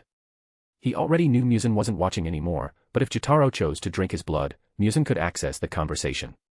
Oto-san. You're not offering me to become a demon. Mori stared at Doma's back with a mix of complex emotions. But the strongest were frustration and reluctance. Now, he understood a bit why he was going to die after the scene with Jotaro. He was just a mere human. No matter his indomitable spirit or intelligence, time would erode and erase everything. To Doma, he was but a drop of water in the endless river of his potential eternity. How could he not see Mori as already dead? I told you, didn't I? You need to have a lineage. Don't you want to live on through your children? Pass down your will. But there's indeed another reason behind my reluctance to offer you that path. Doma glanced over his shoulder. I don't want another me, you have to be better. Doma gave a fake smile, but he felt those were the right words to say now. After all, he wasn't going to tell Mori he wanted to experiment on his lineage and uncover the limits of the foresight of Muzan's human descendants. Tear. Doma hadn't noticed, but he had never spoken such strong words to Mori before. When Mori established a branch of the sect in another city, he received only words like, great, amazing, as expected of you, and other similar phrases. Doma had never expressed genuine pride through his words or strong encouragement that could be interpreted as recognition. There was also the fact that Mori had always felt a wall between him and his father. Now, he could no longer perceive it. Doma was no longer keeping that distance with his son, having revealed a good portion of his secrets. That's what Mori felt when he no longer sensed the invisible wall between him and Doma. There was no longer a great distance between them. His father stood before him, smiling. Father, I just wanted. Unfortunately, the words never left Mori's mouth that day. Doma also no longer had the mental strength to read others' minds or manage his vector power. The father would never know his first son's true intentions, and the latter no longer knew what to think of the once arrogant boy. Was it really just an experiment? A scheme to preserve his sect without losing it? An action driven by his desire for Kaguya's delicate body back then? Doma could no longer answer those questions precisely. His rational mind had already made him understand that only eternity was worth pursuing in this world. Yet. I've loved, I've had friends, I've fought, I've been hated, I've been adored, I've helped, I've betrayed, I've manipulated, I've deceived, I've conquered, I've been enslaved, I've enslaved in turn, I've stolen, I've been stolen from, I've given, I've. At that moment, all his actions since his reincarnation in this body flashed through his mind after parting with a tearful Mori. Doma rationally contemplated all his actions. In the end, he gave himself a rational judgment devoid of any emotion. Yes, Muzan, we are both selfish monsters, and we have a guaranteed place in hell. The demon let out a sigh whose true meaning no one could decipher. Eternity, yes, it's the only path left to us. Otherwise, we couldn't hope to achieve our true goal. He said this as the sun set on the horizon. Before Doma, the sky took on a scarlet hue, as if heralding the future bloodshed his choices would bring. Yes, we must give true meaning to all these deaths we've left in our wake. 10 years later, the young sect leader fell ill with an unknown disease. No doctor could cure him, and the head of the Ubuyashiki clan considered the Oge clan as kin, having recognized the symptoms of Mori's illness. Unfortunately for the demon slayer core in the sect, the flame Hashira refused to perish on a deathbed in front of his family and friends. He wanted to die as a swordsman. A wish granted by his father, after a discussion with Kokoshibo in the Infinity Castle. Thus, the swordsman descended from Muzan fought Kokoshibo. The battle was the hardest Mori had faced since his fight against Doma. Unfortunately, there wasn't the slightest glimmer of hope for victory on that dark night. Only the despair of swordsmanship honed over centuries, displayed by his opponent, remained. Mori lost. Yet he earned the recognition of Upper Moon 1, after awakening the demon slayer mark during the night of their battle. Kokoshibo was merely intrigued by Doma's request, but he was pleasantly surprised to see such frightening talent. He even considered clashing with Doma and offered immortality to his comrade's son. Something Mori had once desired in his youth, but which he refused with a happy smile. The sect leader said, "The death. Ha ha. Isn't it just the start of another adventure?" This act surprised Upper Moon 1. The phrase Mori uttered was well known and taught in the eternal paradise faith, and the atheist learned to embrace it at the dawn of his death. Thus died the only son Doma ever recognized, until the arrival of the Teisho era, killed by Kokoshibo's hand. Author's note: damn, I love killing OCs. I can't wait to kill the canon Hashira. Chapter 52, Chapter 51, Shogi and the Madness of the Path of Wisdom. The Infinity Castle. This pocket dimension is managed by Neikime and houses a horde of demons under the control of their creator, Muzan Kibutsuji. The latter has not made any unnecessary public appearances for 98 years, following the discussion between Doma and Mori. The Demon King leads a life of isolation, which only Kokoshibo can break, or a battle for a position among the upper moons, or even a discreet outing. Even Doma was not allowed to approach his quarters in Neikime's dimension, and especially him. Yet, the world continues to move in the absence of the Demon King's direct influence. Proof of this is currently shown in a room with a traditional appearance. You're moving your Hisha. But your king will be defenseless. Kokoshibo observed Doma's shogi piece, before glancing at his opponent. So what? Since when is a king covered by his subordinates at all times? Haha, personally, I prefer to lead the dance. Doma replied before hiding his fake facial expressions behind his fan. Kokoshibo did not respond to Doma's words, but analyzed the game board with a critical eye. Even if his opponent seemed whimsical, Kokoshibo knew how strategy-oriented the Ice Demon was. He often played this game with him, and the Upper Moon one had developed an extreme paranoia towards Doma's unorthodox strategies. After all, shogi is similar to chess in several aspects, with the exception of its dynamic elements, like the reuse of captured pieces. All this, combined with Doma's analytical mind and his perception alterations to buy time during each of his decisions, made this match unfair for Kokoshibo. The practical and strategic nature of the Paradise of Vanity demonstrated itself well in this kind of game, which does not allow for long moments of reflection in decision-making. Yet, this unfairness improved the strategic mind of the former samurai from the Sengoku era. Kokoshibo could often spot Doma's traps, provided he maintained sufficient concentration. Finally, the rhythm of the demon's total concentration, constant stabilized after seeing through the trap. As expected of him, he's still as cunning, even after 98 years of knowing each other, he thought, as his hand moved to try to escape the ice demon's ruse. I suppose all his defeats have changed him, he thought, as he used his plan B to promote his Hisha to Ryuo and put Kokoshibo's king out of action. Checkmate. In 98 years, how many times have you won, my dear senpai? 4 or 3, haha, he teased, laughing behind his fan. 98 years had passed since Doma became a demon, after his encounter with Muzan at the monastery. Currently, the ice demon is still Upper Moon number 2 and is 118 years old. After all, he was 20 years old during his transformation, and Muzan isolated himself after the festival, so it is 40 years. Mori died 10 years later, at the age of 30. Thus, 98 years had passed since his transformation into a demon at the age of 20. Doma is therefore 118 years old today. Jay would never have dreamed of living this long on Earth, but this long life sometimes weighs on him. Many things have happened since the disappearance of Oge Mori on Doma's 50th anniversary. But the most striking was the loss of a friend that Doma had come to esteem far more than a simple nameless pawn. The former leader of the Shadows and son-in-law of the shinobi village chief, Tatsumi Yuzui, under his former name Tatsumi Taiga. This event deeply affected Doma.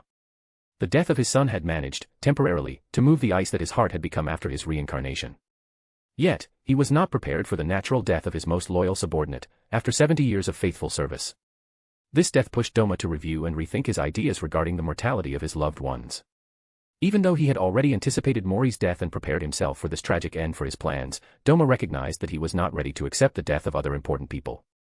Mori was born to die, but should he accept the course of time when the world already considered him an error? The obvious answer was no. Certainly, Taiga had refused to become a demon several times, but Doma judged that he could have been a bit more persuasive. And a bit more selfish. This chapter of his life changed Doma's view on the free will of his subjects, and on himself. He could ignore these fleeting emotions, those that arise with each death of a loved one. But then, what would be the difference between him and the other version in the manga? He would end up alone. A man-eating monster, without the slightest principle. A predator without attachments. He would become the worst version of himself. Something he refused with all his strength. Doma desired a peaceful and eternal life, not a meaningless existence in eternity. Like in this shogi match.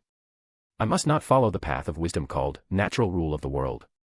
On the contrary, I must bend it to my will, without breaking the structure of the game, he thought to himself, in a rare moment of absent-mindedness turned towards the past. Sigh. I'll forfeit this time, declared Kokoshibo, before taking some tea. He offered Doma some to drink, and the latter began to consume the beverage abusively, much to Kokoshibo's dismay. I sometimes forget that politeness is not a good idea with this man. Kokoshibo mentally cursed his good upbringing. Unconsciously, he regretted Akaza's absence.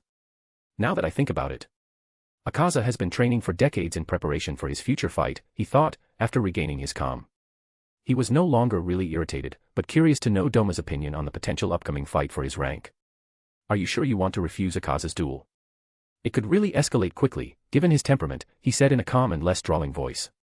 Because of the influence and recurring presence of Doma in the Infinite Castle, the Upper Moon had slightly lowered his guard around the eccentric and energetic man.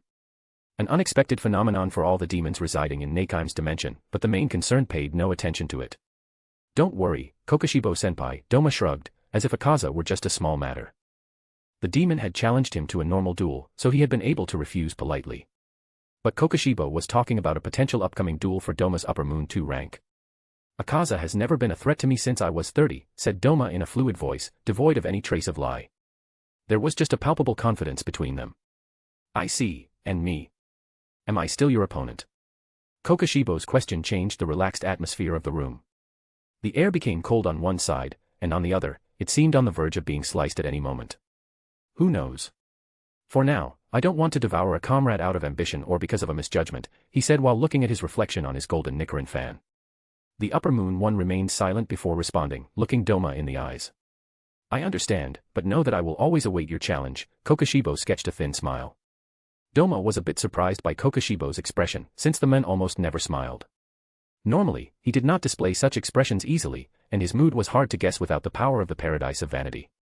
Haha, you're funny, Kokoshibo-senpai, he said, pausing briefly, as an emotionless expression appeared. Honestly, I hope our final duel never happens, after all, I would potentially be sad at the death of a friend, he said, before standing up and leaving the room. A friend. Even though I took your son's life.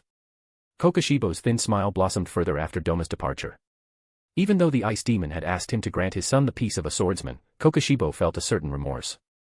Deep down, he even thought that Doma might harbor a potential grudge against him. Surprisingly, he was wrong, judging by Doma's last words upon leaving. The ice demon had been honest and direct with him.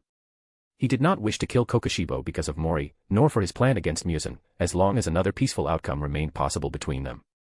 After all, they had spent almost a century interacting together, at the top of the Kazuki ranks.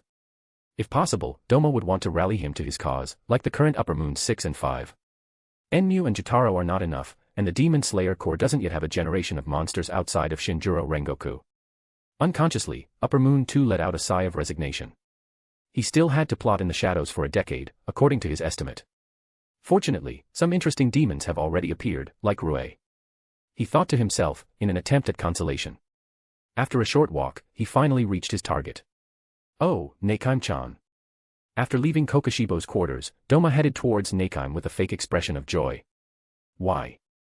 Doma preferred to speak to her directly to enter the monastery, rather than going through a portal opened remotely. Simply put, he was trying to spend as much time with Nakime as possible. Doma hated neglecting his women because of his routine. Especially since, unlike the other women in the cult, Nakime didn't go out much. It took little to make her happy. Doma-sama. Nakime's usually calm voice trembled slightly upon seeing the familiar silhouette. Next to her stood a small woman dressed in a red fur coat. At first, the demoness was surprised by Nakime's unusual reaction, but she immediately composed herself upon spotting Doma. "Good evening, Doma-sama," she said in a small voice, bowing even deeper than the Biwa demoness. Seeing the lower moon's reaction, Doma sketched a friendly smile. He had never seen her before. The battles between the lower moons hardly interested him. After all, these demons were the entry tickets to the Hashira rank, the other demons constantly tried to overthrow them. All this had ended up demotivating Doma from taking an interest in them. Yet, this girl seems familiar to me, he thought, as a strange feeling of déjà vu surged in his mind. He immediately used the power of the Paradise of Vanity to avoid wasting time searching his memory.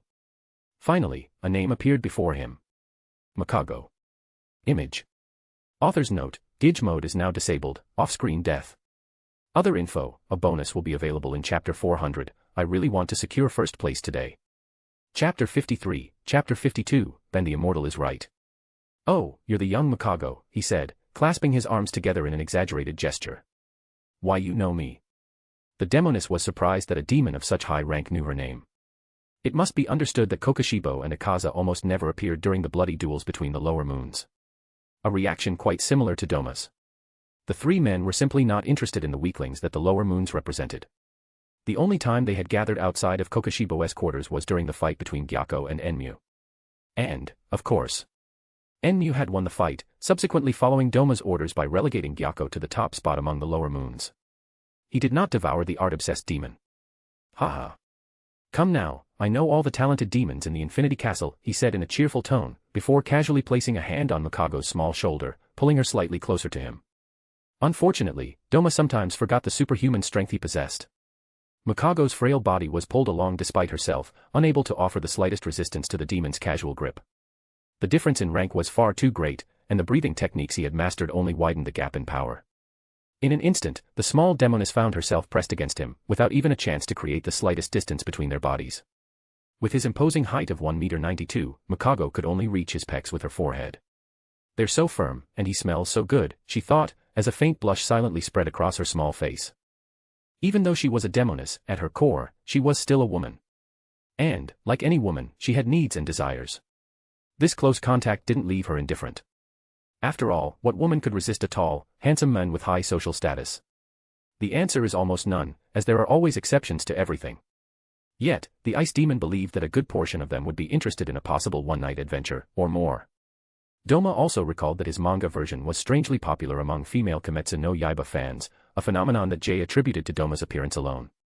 This deduction wasn't pulled out of thin air, as Jay saw nothing particularly special or complex in Doma's writing.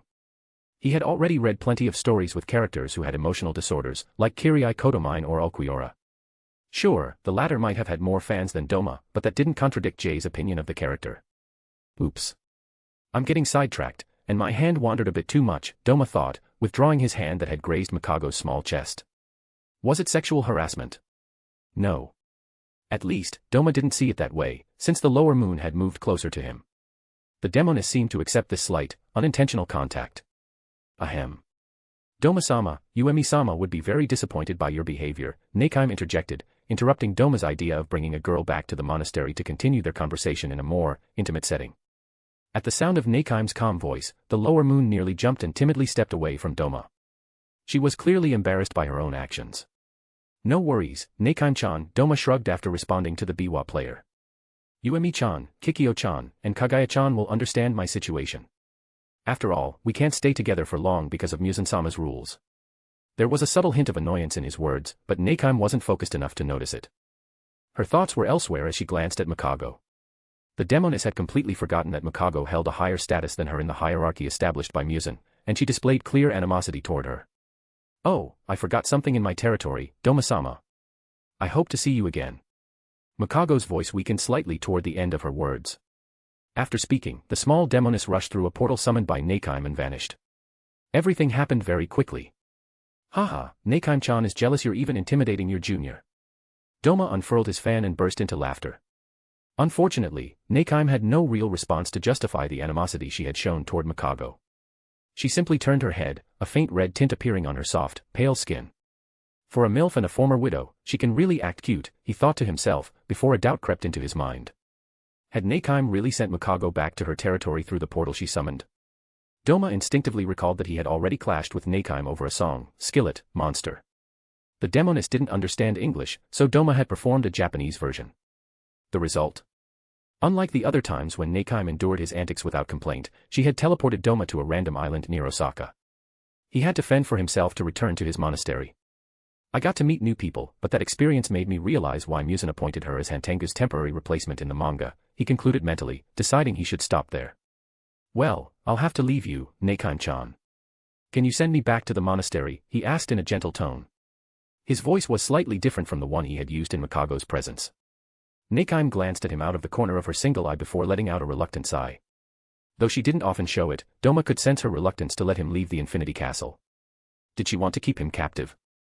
A little, but the mature woman understood that her men had responsibilities elsewhere. That's why Doma appreciated the paradise of vanity.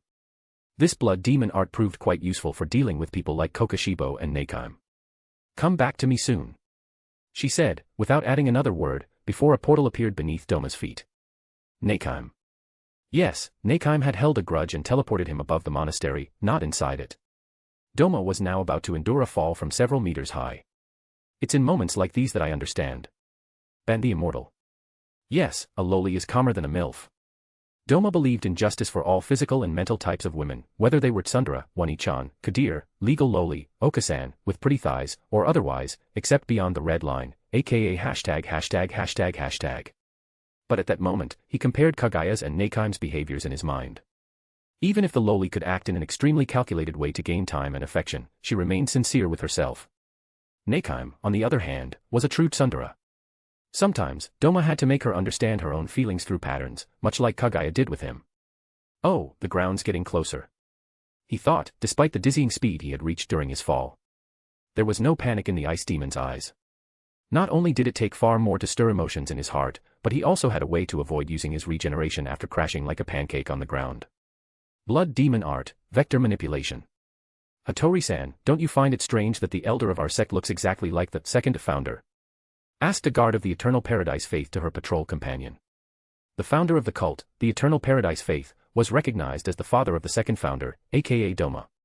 Why did future generations consider Doma the second founder rather than simply the first elder in the sect's history? The answer lay in the reforms he had brought.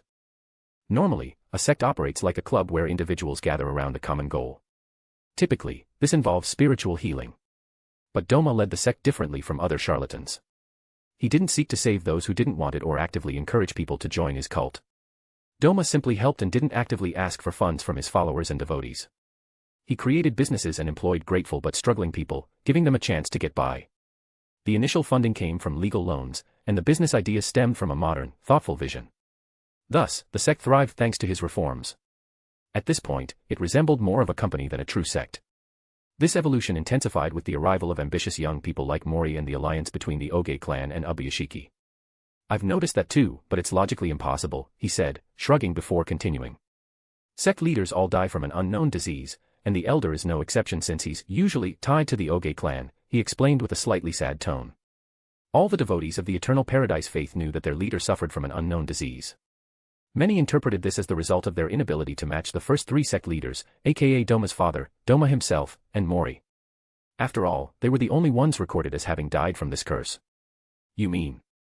The man was shocked by Hattori's explanation. Hattori nodded before whispering a rumor circulating within the sect, the Eternal Paradise Faith. The current elder was an adopted child because he has the sacred eyes of the second founder. That's also why. He didn't have time to finish his sentence before Doma landed nearby with a deafening crash. Ahem. Nakime really deserves a spanking, he muttered. Chapter 54, Chapter 53, Tamayo, 1. Elder. Elder. The guards on patrol rushed toward Doma after identifying him as the elder. Anyone could tell they were panicked by the commotion and damage coming from the area where the sect's elder had appeared. Yet, instead of the disaster they expected to find, they stumbled upon a rather peculiar scene. Doma dusted off his clothes after his dramatic landing, then flashed a friendly smile. "Ah, guys. Perfect timing," he said, stepping out of the crater in the ground. "Perfect timing." The pair of guards exchanged confused glances before refocusing their attention on Doma. "I didn't imagine that, did I?" Hattori was certain he'd seen the sex elder fall from the sky like a shooting star. Yet, the men showed no signs of physical harm, and his clothes remained pristine. He moved and acted as if nothing had happened. The duo reached a single conclusion: a miracle. As expected of the child who possesses the sacred eyes of the second founder, their foolish thoughts didn't escape Doma, as he had subtly guided them. As he closed the distance, stepping out of the crater caused by his landing, Doma plucked a strand of hair from each guard and subtly influenced their minds to prevent any dangerous ideas from taking root. "Indeed. Can you give me a summary of recent events within the cult?" "I've been away for a while," Doma explained honestly, joining the patrolling guards. "Of course, Elder. Please follow us to the sect leader." "She stated he wished to speak with you upon your return," Hattori replied, gesturing for Doma to follow. Doma nodded casually, but his eyes narrowed at the mention of the current leader. Oge Rin. Image. She was the leader of the Eternal Paradise Faith cult in its 4th generation.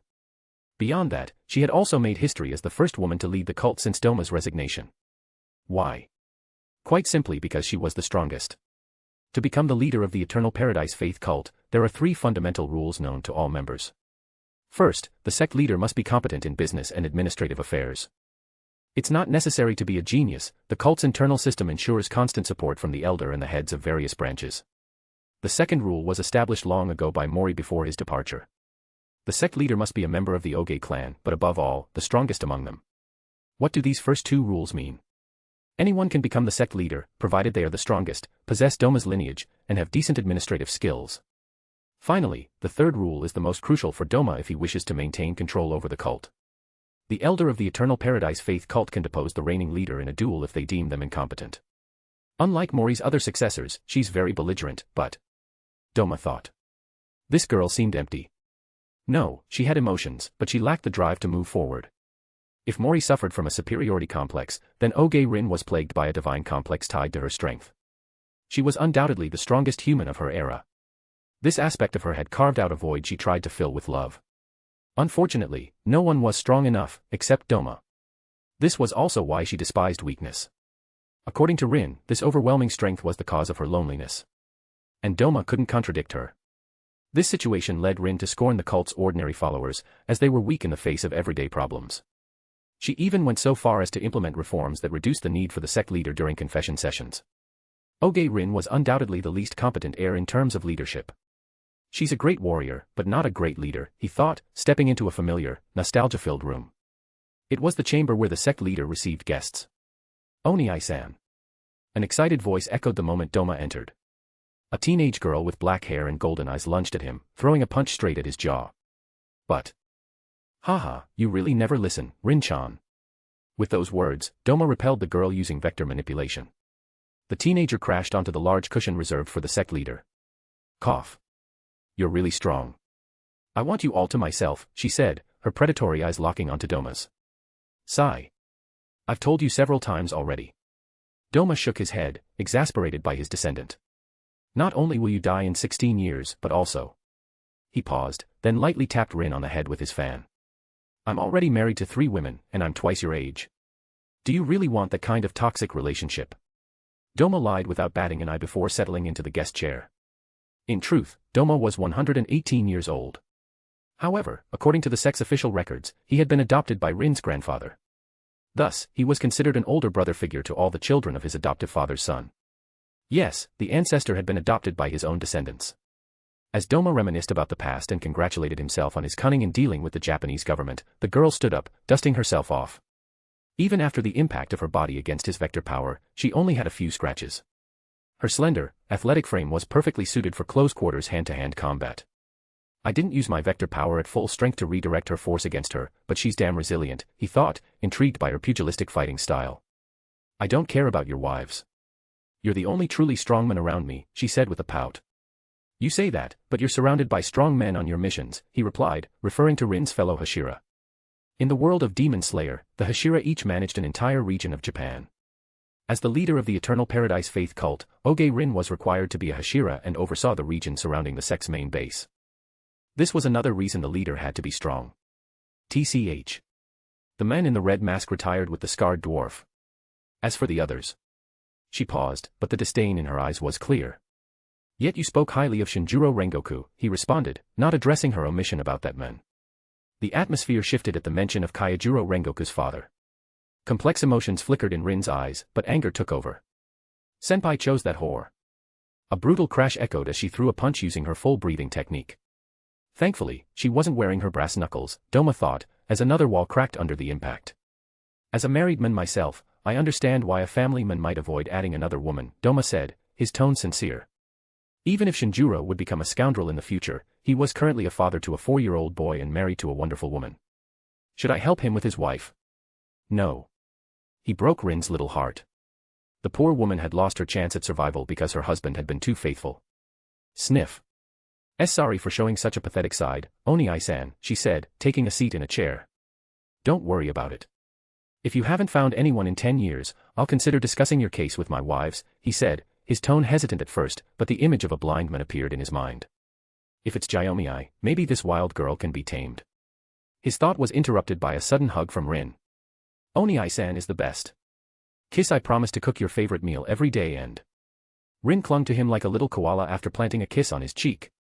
The girl began rambling about her plans for marriage and their future children, unaware that the ice demon was already thinking about finding Jiomi to train him. Doma wasn't a eunuch, and Rin was beautiful, but he wasn't a practitioner of incest. Read about it. Sure. Watch it. Sure, but practice it. No way, he thought to himself as the girl rubbed her curves against him. At that moment, Doma had become Buddha. Okay, but let's get back to the main topic. Why did you want to see me? Doma gently pried the octopus-like teenager off him and asked the most important question. Why did she urgently want to see him? Oh, sorry, haha, I got a bit sidetracked with my relationship problems, she replied, her tone embarrassed. After a small cough, Rin regained a dignity befitting her status. I managed to track down that woman you call Tamayo. Instinctively, Doma grabbed Rin by the shoulders. Where is she, he said, his tone unusually urgent. 98 years. Doma had been pursuing Tamayo for 98 years, across every region of Japan where his sect held influence. Over time, he had nearly given up, considering his bad luck equal to Musen's. I can finally move without the fear of dying from a single thought from Musen, he thought as excitement slowly built. A holographic window, long set aside, appeared above Rin's flushed face. Synchronization complete. Administrator, Kirei Kotomine has sent you an invitation. Would you like to join his discussion group? Chapter 55, Chapter 54, Tamayo, 2.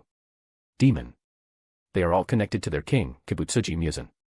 None of them are truly free, save for a few exceptions. Tamayo was one of those exceptions, along with her assistant, Yashiro. Doma wanted to use the doctor woman if the flower remained unfound, but the task promised to be colossal. He had lost many resources in his search for the demon woman, but it seemed logical to him. Tamayo's hallucinogenic power made tracking her particularly difficult. Especially since, at that time, Doma believed she was accompanied by Yashiro. All the information gathered by his followers wasn't always reliable, as Tamayo sometimes deliberately left false trails. Testimonies influenced by her illusions further complicated the pursuit of the woman. Beyond these elements for a freedom, the ice demon had another card up his sleeve. The system. Doma knew almost nothing about his system, except that it was some kind of discussion group tied to an organization called Media. The details remained vague due to the state of synchronization the system had been performing for years. Doma-sama. Why I've never been this close to another man. Rin's small voice snapped Doma back to reality. The usually strong and determined woman seemed unusually vulnerable, struggling to maintain prolonged eye contact with him. Even though he had no intention of eating her, seeing Rin in this position stirred something within him. Damn, now's not the time to get hard, he thought to himself, stepping away from Rin's chair. The young woman let out a disappointed sigh, then sat back properly after Doma moved away from her side. I've kept Tamayo and the young man by her side under close surveillance, and I've entrusted them to Lin-san. At the mention of Lin, Rin's face tightened slightly. Lin. She hadn't died or aged since the death of her son-in-law and daughter decades ago. Doma had turned her into a demon after Mori's death. Unlike Taiga, she had no hesitation in shedding her humanity. On the contrary, she seemed almost enthusiastic about the idea of eternal youth, at the cost of never seeing the sun again. Her words came back to him. I've always lived in the shadows of society. If staying in your shadow allows me to continue serving you, then I'll embrace your shadows. Doma found the older woman's words a bit strange, but since they reminded him of confessions in fictional stories, he decided to set them aside. Much like the topic of Lin's past with the Chinese triads. After all, spending time with Kokoshibo had made the ice demon slightly more refined. Thank you for your hard work, Doma said as he stood up. He walked toward the door with a brisk pace. He wanted to speak to Tamayo immediately, before exploring the recently activated system. You're not staying. I made way too much food. Rin said awkwardly. If the guards saw the usually cold sect leader acting like this, they'd probably suffer a mental shock. Made way too much food. Who invites someone to dinner like that? The ice demon found her choice of words odd but paused at the door of the reception room. He could ignore Rin and keep going, but would that be fair to her? Especially since she had accomplished something all her ancestors had failed to do. All right, just one meal. Doma was cut off before he could finish his sentence. The young woman dragged him back inside and fed him herself, as if she were serving her boyfriend. Or her man. It's just this once, it's not a big deal, he convinced himself as his mouth accepted a piece of beef from Rin's chopsticks. Doma didn't enjoy human food, but he could use Jay's knowledge to manipulate his own perception of taste. A kind of self-hypnosis. Unfortunately, he forgot to use it for the first bite of Rin's meal. Goddamn, this is the most disgusting crap I've ever eaten, he cursed internally about her cooking skills, but he didn't let it show and ate the rest of the meal with apparent delight. This act convinced Rin that she no longer needed to follow Lin's suggestion about taking cooking lessons. Hee. Oni-san really knows how to appreciate the good stuff, but wait a minute. If we're sharing a meal and basically using my chopsticks, is this an indirect kiss? Unlike Doma, the young woman was already lost in her own little world. It took Doma 2 hours to satisfy Rin before leaving the reception room. The ice demon's stomach was clearly bloated from the large amount of food his digestive system had taken in. He might have even vomited if Rin, the cook, hadn't been there. Elder. After a short walk, he was suddenly surrounded by men wearing straw hats and dressed in black. The group's leader wore more casual clothing. His skin was tanned, and his brown hair was messy. His rolled-up sleeves revealed scarred forearms. He casually removed his cigarette to greet Doma nonchalantly. Yo, old man, you finally showed up, he said in a lazy voice. He was the deputy leader of Shadow and Lin's right-hand man, alias Mugen. Image. Unlike most Shadow members, he wasn't from this region. He hailed from the island of Hokkaido. According to the information Doma had gathered when their sect branch opened, the island was a penal colony that also rehabilitated delinquent children. At least, that was the official story.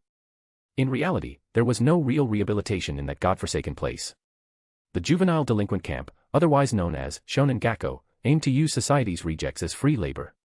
The government's goal at the time was simple: colonize the wild lands of Hokkaido. Criminals and delinquents were an excellent way to cut the costs of an enterprise that would have otherwise drained the empire of the Rising Sun's treasury. Why had Doma gone to recruit people there? His reasons were similar to the Japanese government's: no one cared about the disappearance of criminals or troubled kids. Thus, Doma used his personal fortune to pay the heads of the juvenile rehabilitation camps to adopt children. Mugen was the best of the current batch. The young boy was adopted after Doma paid a generous sum to the rehabilitation camp. The child was known for being a problem kid but possessed exceptional agility. The guards struggled to manage him as he stole food for his fellow inmates. Doma's offer to buy him came at the perfect time. Even if he's annoying, this guy is surprisingly reliable, Doma thought as the duo walked toward Tamayo's location. Mugen had plenty of flaws: he loved alcohol, smoking, beautiful women, gambling, and fighting strong opponents. Yet, he was surprisingly loyal to those he considered family. That's why he didn't hesitate to steal food, even if it meant punishment for him. Nor did he hesitate to defend his dorm mates when a guard abused their power. He embodied what Doma would call a cliched, rough, anti-hero. This aspect of his personality earned him Doma's appreciation and his current rank as Shadow's deputy captain. Of course, the little rascal knew all about the sect's dark side due to his rank. But, he had already seen worse among humans.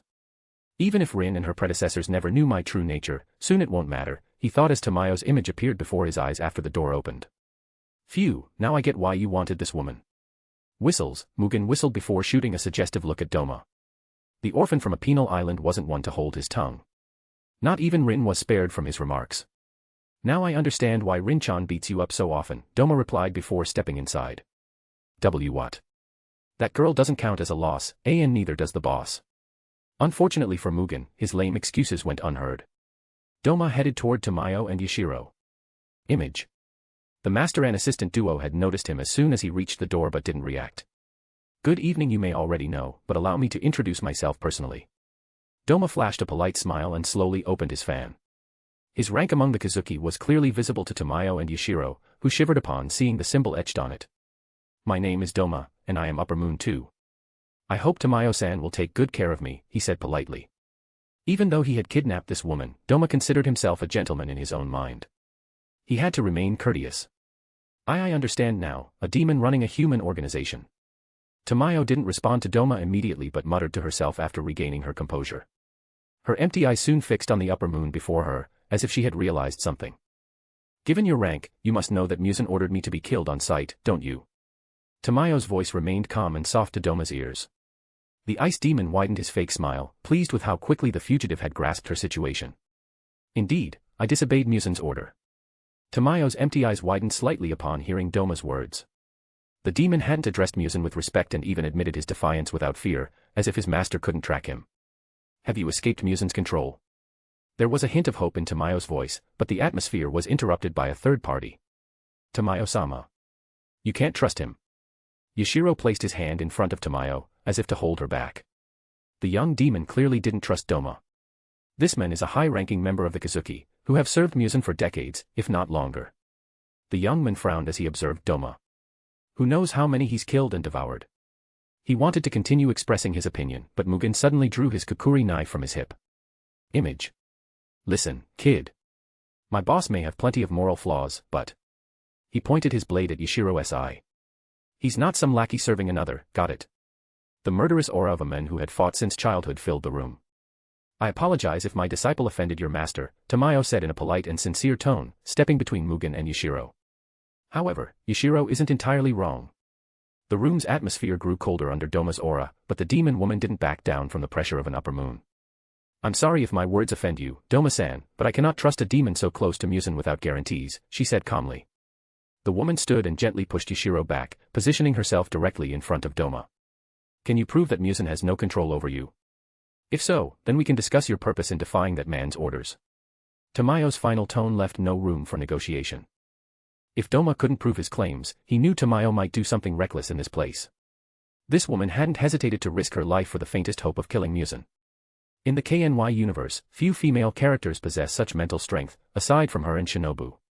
Doma was stronger than Tamayo. That was a factual reality. Yet, this woman could surpass him mentally. A domain where the ice demon took pride in his achievements.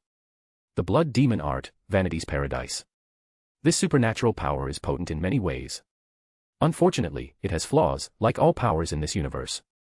Individuals with high mental strength, whom Doma had encountered, showed some resistance to several abilities derived from his blood demon art. For example, they were difficult to influence, and altering their memories or perceptions was complex. At best, Doma could only read their memories and emotions. This was also why he had never succeeded in directly recruiting Kokoshibo to his cause. Thus, Tamayo deterred him from using force or supernatural manipulation against her. Of course, the option of threats had been off the table from the start of negotiations due to this woman's nature. Doma was left with three options: the truth, persuasion, or combat. "I can prove my claims, but..." Doma paused, looking at Tamayo and her companion, Yashiro. Anyone could sense the ice demon's hesitation, but there was clearly something more in his gaze. "But what? You seem to have doubts when fighting Muzan requires sacrifices. Do you even have that determination?" Unlike before, Tamayo spoke more assertively. It was as if she wasn't just addressing Doma but also herself. Yet, this small speech made Tamayo appear more dignified in the eyes of those in the room. Damn, she's got some serious backbone. Mugen subtly nodded toward his boss. Doma gave Mugen a discreet, knowing smile before refocusing on Tamayo. "Haha, don't worry about my determination. You won't doubt it after this." With those words, Doma stood and swiftly pulled a lock of Tamayo's black hair. The act was abrupt and quick. The demon woman hadn't expected this reaction but responded rapidly. "Does his power involve hair? I was careless," she thought, preparing a counterattack. Without a moment's hesitation, Tamayo tried to slash her forearm with her nails. Unfortunately, she didn't have time to finish. The woman who had once made Muzan himself tremble suddenly lost control of her body and fell into Doma's arms like a puppet with cut strings. She wasn't dead, but Tamayo's mind was grappling with an ocean of information. Specifically, she was experiencing Doma's entire life in the third person, without access to sensitive information. This caused Tamayo's mind to lose control over her body. Her brain was simply overwhelmed. See that, Mugen? I told you. Doma shrugged and added, they all fall into my arms on the first night. The silence was broken by this tasteless joke, except for Mugen, who laughed. No one else got it. After processing the situation, Yashiro attacked immediately. He deployed a talisman out of nowhere, but his arm flew into the air after the sound of a blade being drawn echoed. TCH, I've never been able to stand these well-mannered boys playing gentlemen when they just want some damn pussy, Mugen said, his cigarette burning down in seconds. Shit, this is why I hate using your weird breathing techniques. He complained to Doma after tossing the rest of his cigarette. Aside from Doma, no one knew that Mugen could use total concentration, constant. The only thing holding the young man back from refining his skill was his addiction to alcohol and cigarettes. A talent wasted on the vices of the world. Author's note, Mugen will never replace Taiga, but he's funny, lol. Well, this chapter is over 2,400 words. I didn't want to split it in two, as that would have been mean, and a bit rude, since the system has been waiting for too long. It's also time for Musen to lose control over Doma. Chapter 56, Chapter 55, Group Chat, 1. And that's why I told you to quit smoking, the ice demon remarked casually, carrying Tamayo like a princess. All his movements were subtle and gentle, as though he feared damaging a fragile object. Please, release Tamayo-sama. Perhaps having grasped the situation, Yashiro slammed his forehead against the floor, prostrating himself before Doma. Blood spread across the floorboards as his posture left his back exposed to Mugen. TCH. He's seriously showing his back in a situation like this. Mugen thought, his gaze darkening. Even though Mugen was considered scum by society's standards, he cared about certain things. First and foremost came himself. He was, at his core, a profoundly selfish man. After himself came family. And finally, last of all, combat. Mugen loved to fight, but he despised losing. Worse still, he loathed facing losers and losing to them. The sight of Yashiro surrendering so easily, with so little resistance, almost made him nauseous. Unlike Mugen's disdain, the former member of the Eternal Paradise faith knew a great deal about Yashiro. He hadn't just transferred memories to Tamayo. He had also taken some. Yashiro is still a newly transformed demon. He lacks the experience he displayed during his encounter with Tanjiro and Nezuko, he thought, the sound of his footsteps echoing in the room. Doma advanced slowly toward Yashiro. I knew we shouldn't have trusted the demon slayers, but... he thought, gritting his teeth. When the humans had found Tamayo, they had introduced themselves as members of the Demon Slayer Corps. A truthful claim, as Rin was indeed a Hashira and could mobilize the slayers in her region due to a demon threat. Tamayo was surprised that the Demon Slayer Corps wished to collaborate with her toward a common goal. She decided to follow them, partly because of this, but also due to Rin's menacing aura. The female demon had lived long enough to know when to fight and when to cooperate. Unfortunately, neither she nor Yashiro could have imagined that a hidden organization existed within the Demon Slayer Corps itself. The situation was like a disease festering in a healthy body, unnoticed by the immune system. A catastrophe. Come now, Yashiro-san, you're talking as if we're the bad guys here, Doma said, still holding Tamayo. I have no intention of killing Tamayo-san, but rather recruiting her if possible, he explained calmly. Recruit her? But you clearly attacked her first. Yashiro barely finished his outburst before Doma shook his head in denial. No. I didn't attack, haha. Did you even sense the slightest hint of killing intent? Or even a desire to fight in my actions? You two were just on edge, that's all. Doma's response was met with a confused expression from Yashiro. The young demon realized that he and his mistress had been the ones to attack first during the negotiation. Doma, in truth, had never attacked from the start. The only suspicious thing he had done during the discussion was pluck a strand of Tamayo's hair. But then, why did you? Yashiro began to question the men before him about the strand of hair. Unfortunately, he didn't finish his sentence due to an unexpected event. Tamayo's eyelids slowly opened, greeted by Doma's falsely troubled expression. Yet Tamayo was not fooled by his facade. The demoness now knew. This man suffered from an emotional disorder that prevented him from feeling emotions like other humans. For him, joy, rage, sadness, and even love were mere sparks of fire lost in a stormy sea. They were doomed to fade. Unconsciously, Tamayo's impassive face shifted subtly.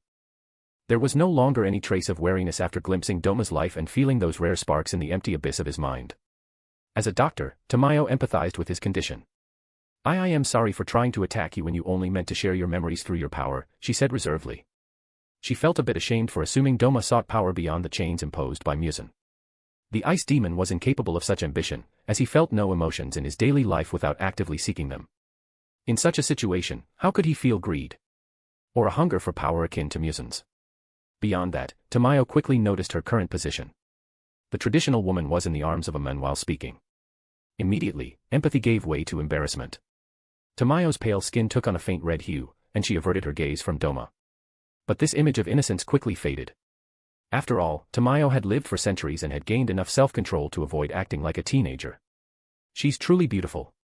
I understand why Yashiro has been a simp for her for centuries, Doma thought, as his blood demon art, Vanity's Paradise preserved Tamayo's embarrassed expression. After those words, Tamayo's calm face flushed slightly as she tried to escape Doma's arms. Whoops, my apologies. You nearly fell to the ground due to the information overload, he said with a faux apologetic tone.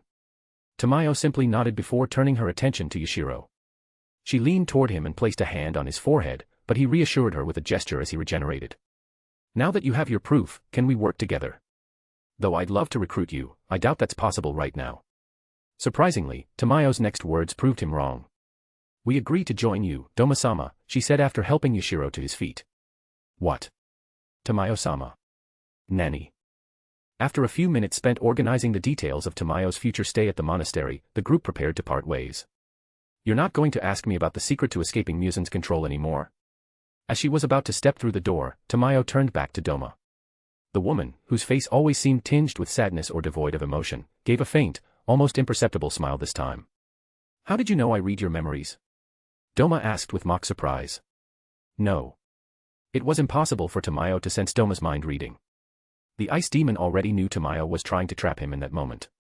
If he claimed he was waiting for her to share the method to escape Musen's control, he would seem too benevolent. Thus, suspicious. Their relationship would become ambiguous, as Tamayo would know Doma had lied and rummaged through her memories. Someone who struggles to feel emotions wouldn't lie, unless they had a purpose, Doma concluded, deliberately falling into Tamayo's trap. Being perfect is good, but too perfect. That's suspicious. Especially in Doma and Tamayo's situation.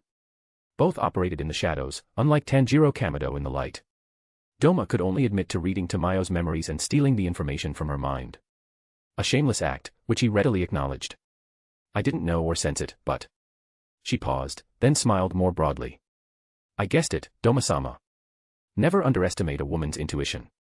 With those words, she vanished into the forest like an illusion, under the combined effect of her and Yashiro's powers.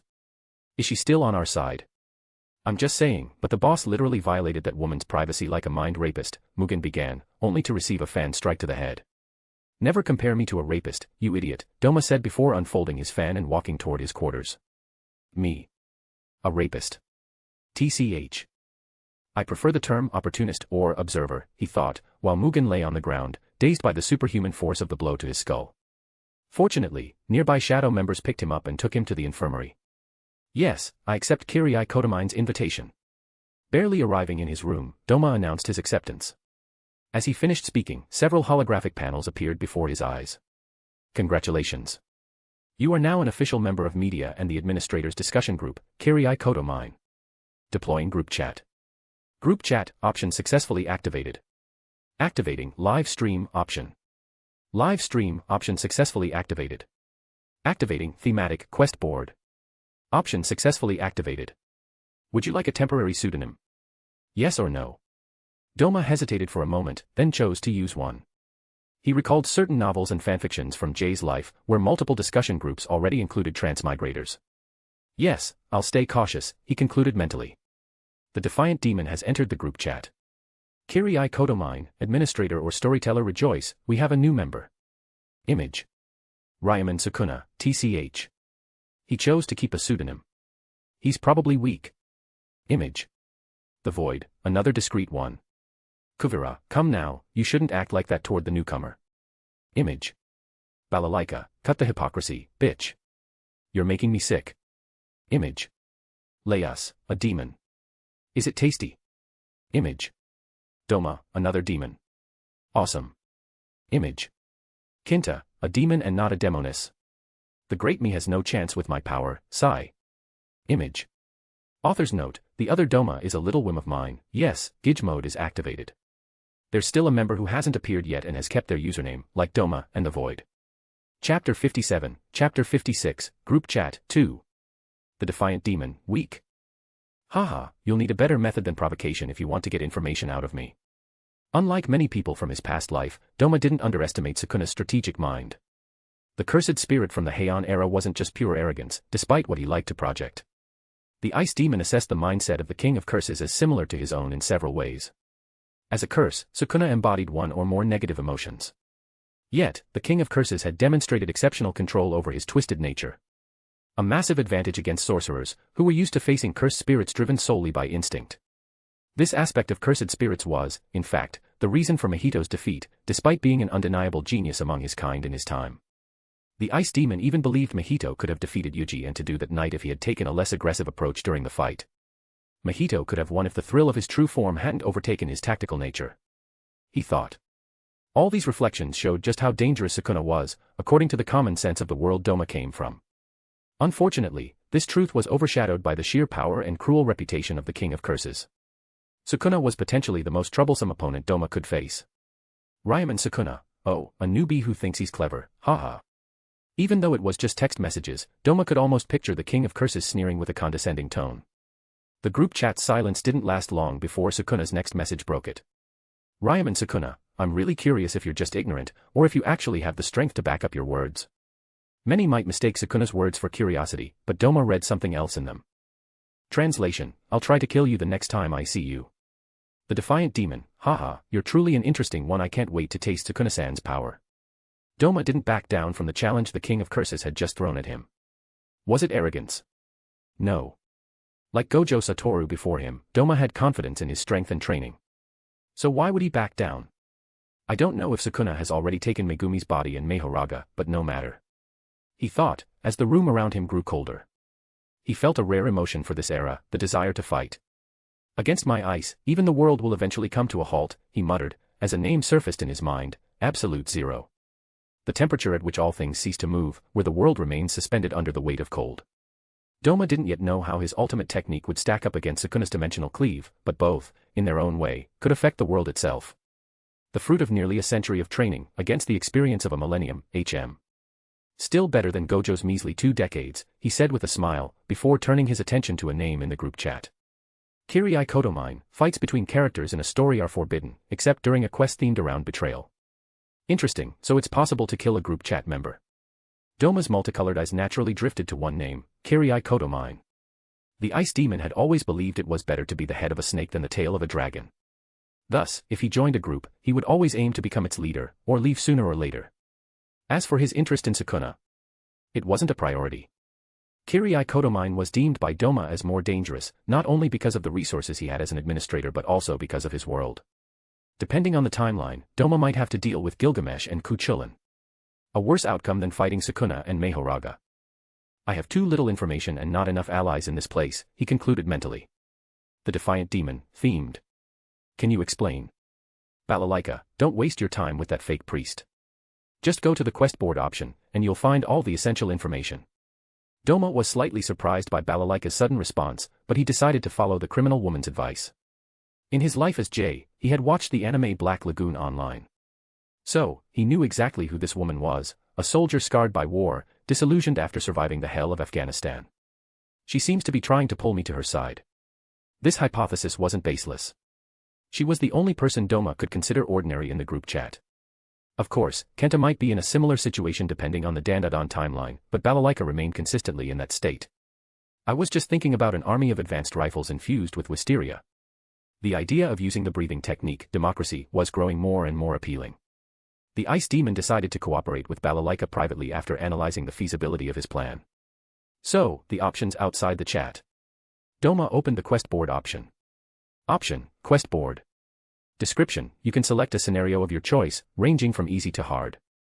Beyond the difficulty level, you can also choose a theme related to the scenario to attract patrons on the live stream option and earn bonuses beyond system points. Note, system points can be used to trade items with other group chat members, travel to other worlds outside of missions, bring back people or artifacts, and much more. Warning, any item or knowledge brought back from another world without going through the system might not function if the laws of the original world are too different. Interesting. This system is different from anything Jay knows about group chats, he thought as he read the options. The quest board was already innovative, but the live stream option intrigued him greatly due to its mention in another option. Option, live stream. Description allows the media company to obtain your content and broadcast it across the multiverse to alleviate the boredom of beings capable of perceiving causality. Group chat members can also view your content unless you choose to censor it. Warning: you cannot censor content for entities capable of seeing causality in the scenario. Warning: entities observing the scenario may choose to assign you a quest, provided it doesn't stray too far from your theme. Warning: some quests given by these entities are non-negotiable, as they have heavily invested in media.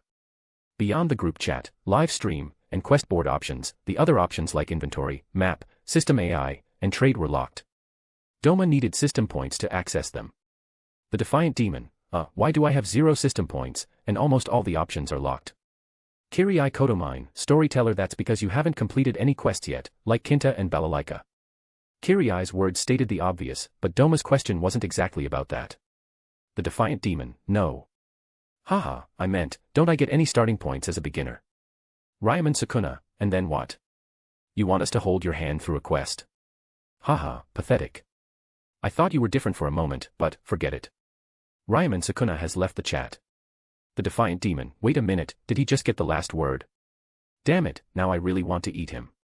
Doma wasn't joking. Like Kokoshibo, he had developed a habit of eating his opponents after winning a duel. This habit stemmed from the reckless behavior of Musen's demons.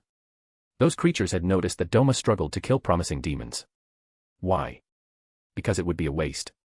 After noticing this aspect of Doma's personality, the lower moons began challenging him frequently. So Doma decided to be harsher. Honestly, I didn't plan on eating Sukuna, but things are different now. Doma was a sore loser, and Sukuna had dared to win in a war of words. He was determined to win the physical confrontation. Layas, if you're going to eat him, could I have a piece? Doma: me too. Kirei Kotomine, storyteller. Balalaika: the void: this group is really unique. Kuvira: unique. There are literally 4 man-eaters here and a pseudo-religious guy picking dangerous scenarios for our quest board. Sigh. Kuvira: I'd almost suspect Mr. Kirei enjoys watching the group chat members suffer and despair. Kirei Kotomine, storyteller HM: your accusations are baseless, Miss Kuvira. The administrator lied without batting an eye, but the best lies always contain a grain of truth. Kirei Kotomine, storyteller: I'm merely the storyteller of this group chat. The quest scenarios are based on the nature of this group chat. The storyteller's words were true, but Kirei didn't mention that he could file a complaint if a scenario was deemed too extreme for their theme. The men of faith simply enjoyed watching people despair over earning system points. The defiant demon: oh. I understand now why there are so many apocalyptic story quests on the board. Kenta: why you're looking at the quests? But you just got here. All the group chat members thought like Kenta, but Doma saw things differently. He was strong and had time to spare right now. So, why not face unique enemies and try to gain some advantages? As for Musen, the demon ancestor would likely notice the break in their connection due to dimensional travel, but Doma wasn't worried. He already knew the method to escape Musen, and the latter wouldn't recklessly attack his home in his absence. After all, Doma had been loyal for decades. Musen would likely assume he died at the hands of a demon slayer, so the idea of another Tamayo was unthinkable in his mind. Especially since Doma had never shown any emotions tied to rebellion or a desire for freedom. That's why the ice demon gathered plenty of medicinal herbs while scrolling through the available quests. Finally, one quest caught his attention on the quest board. Quest: Ragnarok. Difficulty level: B+ to S-. Description: the current situation in the Valkyrie apocalypse scenario is deemed uninteresting by the beings observing causality. Quest objective: make Ragnarok interesting. Failure: humanity widens the gap against the gods too easily. Reward: the number of system points depends on your achievements, but the presence of patrons is guaranteed. Okay, I'll need to leave a letter to reassure Rin since I'm taking the quest on hard mode, Doma thought as he prepared Tamayo's remedy. The easy level of a quest allows the system to interfere with the world to balance things out.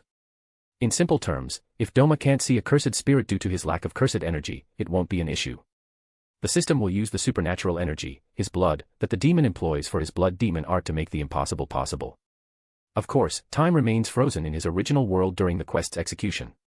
In contrast, the normal level removes this balancing logic, making the situation more realistic.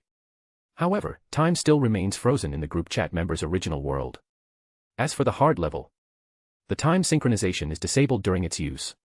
Time flows normally, and the balancing of forces no longer applies. The hell level renders the system unusable, except for the live stream option, during the quest. It's time to drink and be free. Somewhere in the Infinity Castle, a woman stared at her scientific tools without much motivation. That person was none other than Muzan Kibutsuji.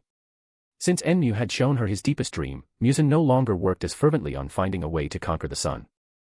Now, the goal of devouring a demon who had overcome the sun or finding the blue spider lily no longer felt as urgent. The Demon King was questioning herself, and the death of her mother, after hearing Doma's words to Mori and Jotaro. The Demon King's gaze seemed lost in thought, but it didn't last. Suddenly, she stood up. The aura around her became a mix of madness, murderous pressure, rage, disappointment, but also determination. Neikime. Bring me Kokushibo, Akaza, Hantengu, Enmu, and Jotaro immediately. No one knew at that moment that the Demon Slayer Corps was about to enter one of the darkest periods in its history. Why? Because a certain ice demon had decided he had too much time to waste. Author's note, the chapters will be longer due to my desire to keep developing the Demon Slayer side of the story after Doma's temporary departure. After all, there have to be some deaths, I mean, some character development. Chapter 58, Chapter 57, The Disappearance of the Ice Demon. Author's note, honestly, I'm not a native English speaker. The use of her and his when Muzan is in his female form is, frankly, a pain, lol. From now on, I'll use designations based on the individual's appearance, since I plan to settle this waifu Muzan or male Muzan debate with a vote. Thank you for your understanding. Muzan-sama, the upper moons are assembled. Neikaime's neutral voice echoed through the Infinity Castle after she carried out her lord's command. Yet Muzan paid no attention to the demonic musician. His red eyes, feline in their intensity, coldly surveyed his kneeling subordinates. The atmosphere quickly grew heavy, almost suffocating, due to the Demon King's silence and the murderous aura he exuded. Muzan-sama. Perhaps he was tired of waiting, or perhaps he was concerned for his lord. But Kokushibo finally decided to break the oppressive silence Muzan had imposed. Why are you angry? He asked in a slow, deliberate tone, cutting straight to the point. A question that already haunted everyone present, kneeling before their master. You're seriously asking me why I'm in this state, Kokushibo? The Demon King's icy voice finally rang out in the hall. He turned his head, glancing at the upper moon from the corner of his eye, and a terrifying pressure descended upon the assembly. Yet Kokushibo remained unfazed. He was now far stronger than his manga counterpart, as he lived under the constant pressure known as Doma. This situation had forced him to relentlessly push his limits and deepen his understanding of the way of the sword. Thus, the murderous intent that would have crushed Akaza and the others had no effect on him.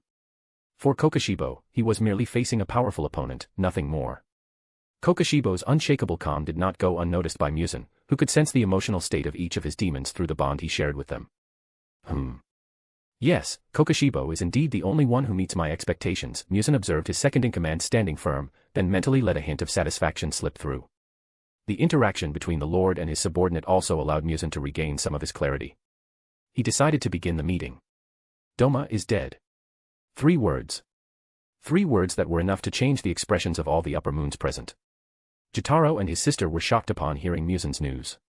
The idea of a lie didn't even cross the mind of the former demon slayer, as Muzan had no reason to lie about an upper moon as high-ranking as Doma. Damn it, no way, how could he do this to us?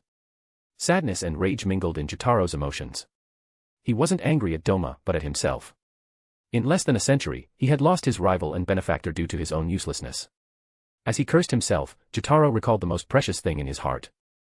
He turned his head and met Yumi's deep blue eyes, filled with tears. Sniff asterisk. My Otto can't die like that.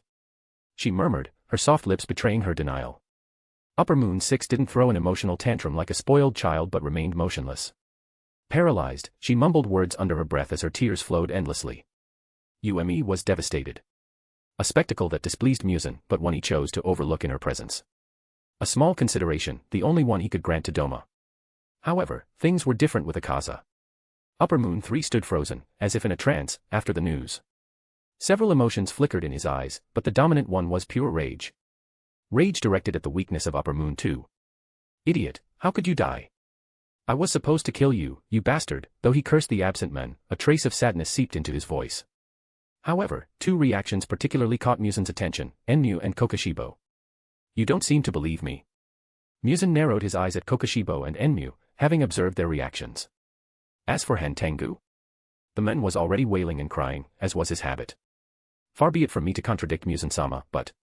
Enmu raised his eyes toward the Demon King's platform, expressing his doubt. Doma-sama is a unique individual. I don't believe his death explains the current situation. Barely had he finished speaking when Enmu felt a burning sensation overwhelm him. Upper Moon 5 writhed on the ground as his veins and arteries pulsed beneath his skin. So, you're saying I made a mistake, Enmu?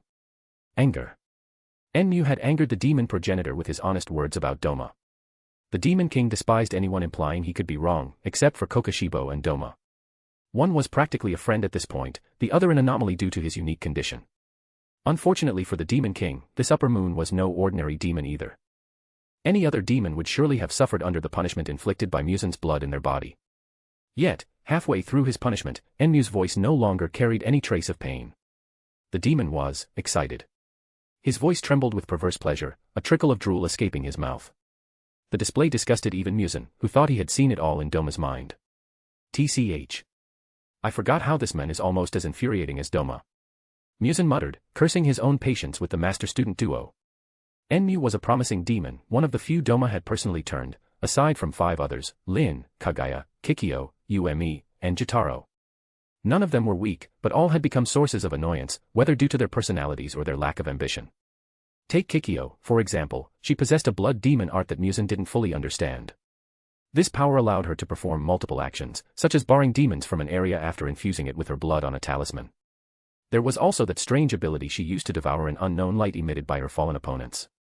From Musen's observations, this light seemed far more nourishing than flesh or blood, yet Kikyo refused to consume it after the first time. There are also those arrows imbued with that light, what power? He thought, as an idea began to take shape in his mind. Musen no longer wanted to grant too much leniency to promising demons and decided to eliminate any weakness among the Kazuki. Musen-sama, there's no point in torturing this humble soul, Kokushibo declared, having grown tired of hearing Enmu's moans. Our opinions are irrelevant in the face of Musen-sama's foresight, so I suggest initiating a reform to strengthen the Kazuki and, later. Kokushibo paused briefly before continuing in a cold tone, avenge Doma's death. Contrary to what Musen thought, Upper Moon 1 was not indifferent to the news of his rival's death. He was brimming with an insatiable bloodlust. Yet he restrained himself. Kokushibo was neither naive, nor foolish, nor reckless, he analyzed the situation as a whole.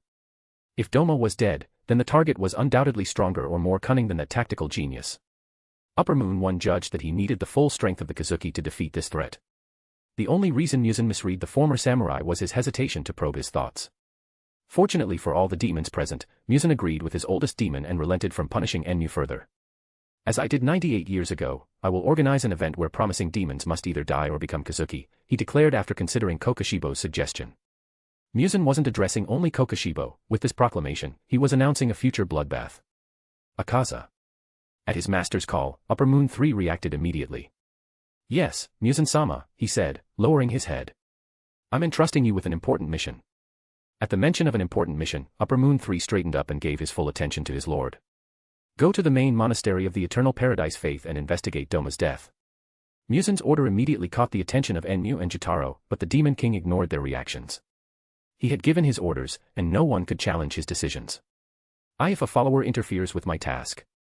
Akaza asked, knowing Doma's affection for his subordinates. The Demon King flashed a charming smile, paradoxical against the murderous aura surrounding him. Kill them. The cold voice made Jotaro frown, but he chose to trust in the strength of his rival's successor. Oge Rin, you'd better protect the home that Doma-sama and that idiot Mori built. Jotaro chose to remain passive and focused his attention on Ume. For now, he could do nothing without endangering the mental protection Doma had put in place. Wait a minute, where did you come from? A deep voice rang in Doma's ear after the system's teleportation. The former Upper Moon 2 found himself in a grandstand surrounded by several creatures. Some were grotesque, others human in appearance, but Doma knew their true nature. They were all divine and demonic creatures. Is that really important? Oh, the match is about to start. No sooner had Doma spoken than Lubu and Thor clashed in a head-on battle. Image. The impact of their blows shook the air, and a violent gust rattled the grandstand, leaving the spectators stunned by the attack. Damn, what raw physical strength. The ice demon muttered as the blast tousled his hair. As the quest had promised, Doma had arrived in the universe of Record of Ragnarok. This is all insanely exciting. Author's note, LOL, I left my readers on a cliffhanger. Especially with my Gidge mode, I can't wait for the next part. But tomorrow's Saturday sigh. It'd be a shame to wait until tomorrow, right? So vote with your stones for a bonus. Bonus note, the extra chapter is at 2,400 stones. Chapter 59, Chapter 58, Becoming Pals with Zeus, 1. Dude, you just pop up out of nowhere and start talking to yourself. The goat-headed man stared at Doma like he was nuts. Haha, got a bit carried away with the thrill of the fight, Doma said, shrugging. By the way, do you know where the big shot gods are at? The strange creature eyed Doma for a moment before pointing in a direction. Following the gesture, Doma spotted an old man sporting a sly grin. The elderly guy wasn't alone, he had a butler by his side. Zeus and Hermes were watching Brunhild. Thanks and sorry, but I gotta bounce, Doma said with mock sadness, leaving his seat. Why's he apologizing like we're buddies or something? The celestial creature was baffled by Doma's familiarity, considering they'd never met. But the ice demon ignored the goat head and headed toward the stand's backstage area. On his way, he could hear the clash of Lubu's attacks and his maniacal laughter. I see. Lubu must have the upper hand for now. That was good news for Doma. If he wanted to join Ragnarok, Zeus needed to take the humans seriously and accept his help. Ideally, Thor would be injured by the time Doma started negotiating with the so-called king of the gods. Hey, who are you? You can't just waltz through here without being a participant or a VIP. 2 winged guards blocked Doma's path. Yeah, makes sense you can't just stroll around a place like this, a bummer, but the ice demon wasn't dumb. He'd already planned for this. Whoops, my bad, haha, I didn't know, but heads up. Loki's making a break for it with Aphrodite's underwear. He pointed over the guard's shoulders. Doma wasn't sure if this trick would actually work on the angels of the Valkyrie Apocalypse universe. But he bet on the fact that they weren't angels from the Christian pantheon. After all, he'd rather snag their hair through cunning than force. It's daytime, but I can still use a bit of my power. Doma's confidence in taking control of the guards wasn't baseless. The gods in this world were powerful, but not all of them. Big names like Buddha, Zeus, or Hades weren't exactly common, despite what some fans of this universe might think. Doma recalled how the Valhalla guards had been wiped out by mere giants, with no real supernatural powers beyond their physical strength. Divine beings. Just titles. What? Where'd he go? Hurry. That scum ran off with that divine treasure, cough. Aphrodite Sama's underwear. Luckily for everyone, the guards seemed genuinely interested in the goddess of love. A flaw the ice demon wasn't about to judge. Gotta say, she's got some serious assets. Even with his attention split by random thoughts, Doma yanked out strands of hair from both guards. The blood demon art, Vanity's Paradise currently governed Doma's vector power. He could use it by force if needed. He just had to be careful not to overdo it, as ice was trickier to handle due to the high concentration it demanded. He'd literally have to juggle all 3 of his powers at once to wield ice in broad daylight. Huh. Why are we looking behind us? You tell me. The 2 angels were genuinely confused by their situation but decided to return to their posts. They didn't even notice Doma standing right in front of them during their little chat. Is this how Eisen felt in the Goaty I-13? The question went unanswered, but Doma relished the sense of control. After that minor hiccup, Doma quickened his pace toward Zeus's VIP seats. Even though the angels had cost him some time, he'd managed to snag a palace layout from them. Trading time for info wasn't a total loss. So, he strode along in high spirits, unaware that another pair of eyes was tracking his every move. If Doma had caught a glimpse of the owner of those blue eyes, he'd have probably yelled, "Damn it, a trap." But it didn't matter, because the effeminate-looking boy furrowed his delicate brow slightly, staring at the spot where Doma had just been. Is he, the cause of my blindness to fate? Nostradamus flashed a mysterious smile before deciding to trail the anomaly from a distance. Image. A rebellion. I never would have imagined she'd go that far. Zeus's divine aura filled his VIP room as Doma arrived. Image. Is this the power of the current king of the gods? Doma thought, hesitation creeping in with each step. Was Doma scared of Zeus? The answer, obviously not. Could he beat the godfather of Cosmos? Hell no. Doma had faith in his near century of training, but Zeus was in a whole different league. A punch that ignores time. How do you even counter that? Forget the cheated attack, Zeus's speed was insane, and his physical strength far outstripped Doma's. Even at night, the ice demon wouldn't bet on his ice or vector manipulation to win. The gap was just too massive. This is the most exciting thing since the Big Bang. Zeus's exclamation snapped Doma out of his thoughts. He'd seen this scene in the manga, but witnessing it live was something else entirely.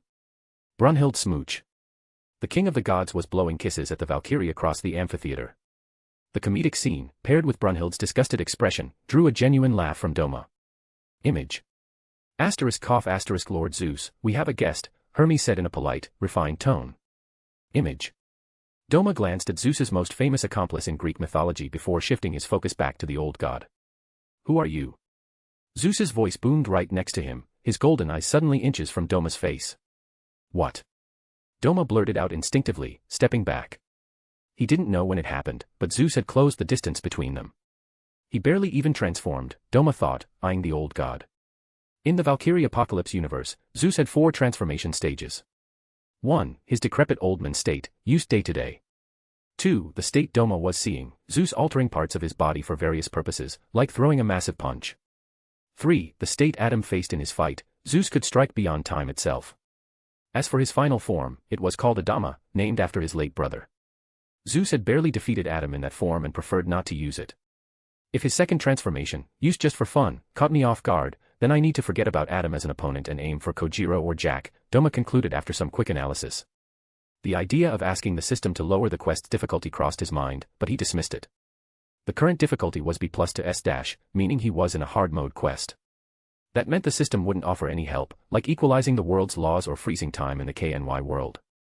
Doma considered a normal difficulty, which would have let him benefit from law equalization between KNY and ROR. Translation: with that trick, he'd be treated as a demon in the Valkyrie universe and could use his powers without restrictions. No, now's not the time to waver.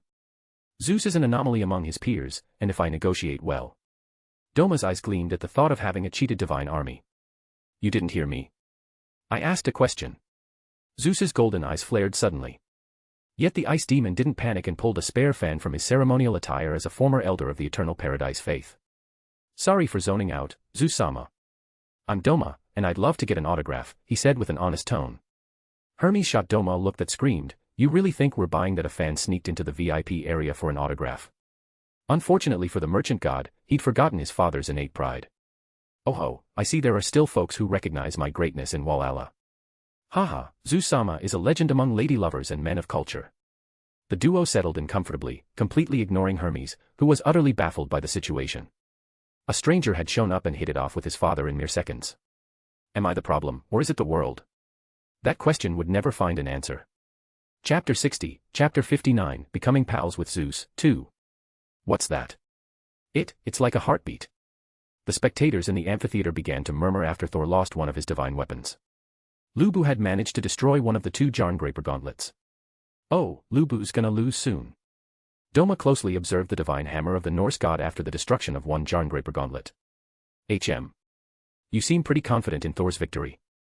Hermes noted Doma's words and decided to strike up a conversation with the demon. Even though he found it odd that this man had so easily cozied up to his father, the god of commerce wasn't fooled. Still, he found the creature intriguing. He wanted more information about him. As the god of thieves and merchants, I have a certain knack for reading my kind, and this guy reeks of a swindler, Hermes thought, eyeing the multicolored gaze of the uninvited guest. The god's instinct wasn't wrong, but it wasn't entirely right about Doma either. Doma could indeed be labeled a shady merchant, even a con artist in many respects, but the demon had never truly deceived his followers. The Eternal Paradise faith sect had never misled its believers, as hell, paradise, and reincarnation genuinely existed in KNY. The products sold were mostly addictive in nature, but nothing that sheer willpower couldn't overcome. Doma's shady side primarily lay in exploiting the darker aspects of society, like purchasing, or rather, adopting children on Hokkaido Island. There was also his use of the Demon Slayer Corps' facilities and trainers to train his subordinates without spending a dime. And even in those cases, the adopted children had lived better lives, and the Demon Slayer Corps had gained temporary recruits. Thus, it was hard to call Doma a complete scoundrel. In his view, he had simply played the game of life and taken advantage of the rules of a rotten system. He's starting a conversation with me. Interesting, Doma thought, glancing at the god who resembled a certain butler demon with a thing for young boys. The ice demon didn't flinch under Hermes' gaze and flashed a fake smile of his own, mirroring the god of commerce. The 2 merchants were about to engage in a social battle, but Zeus didn't notice the subtle tension. Haha, isn't it obvious at this point? Take a closer look at Mjolnir, Hermes-sama, Doma said, pointing to the massive hammer, which was beginning to melt the orichalcum of the battle arena.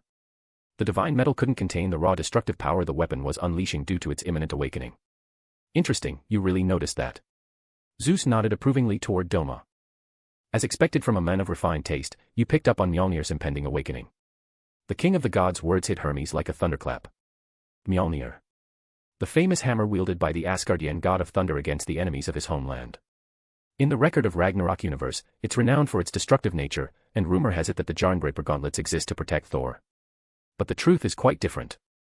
Thor didn't need protection to wield the mighty Mjolnir, it was the divine weapon itself that needed it. The god of lightning was simply too powerful. You're gonna make me blush with embarrassment, Zeus-sama, haha. Doma unfolded his fan to hide half his face, as was his habit during social interactions. Even if Doma's smile was fake and he felt nothing at the moment, he had to make his interlocutors believe otherwise. But I'd expect nothing less from the #1 fan of the king of the gods. Faced with the demon's shameless flattery, the king of the Greek gods was pleased and turned his attention back to the arena. Even if I flatter him, there's no guarantee Zeus will grant my request for a divine weapon and a spot in Ragnarok, the demon analyzed, glancing at the king of the Greek gods. Doma already knew that deceiving gods wouldn't be easy, as they were highly experienced in many domains. Muzan had been a taste of what to expect when facing someone with a wealth of experience. And among these beings, gods like Hermes were the worst to deal with in a verbal sparring match. The man had even managed to trick the god of truth, Apollo, when he was younger. The ice demon knew Hermes wouldn't be fooled as easily as his father. I can't be passive like I was in KNY, but I mustn't be too aggressive in my actions either.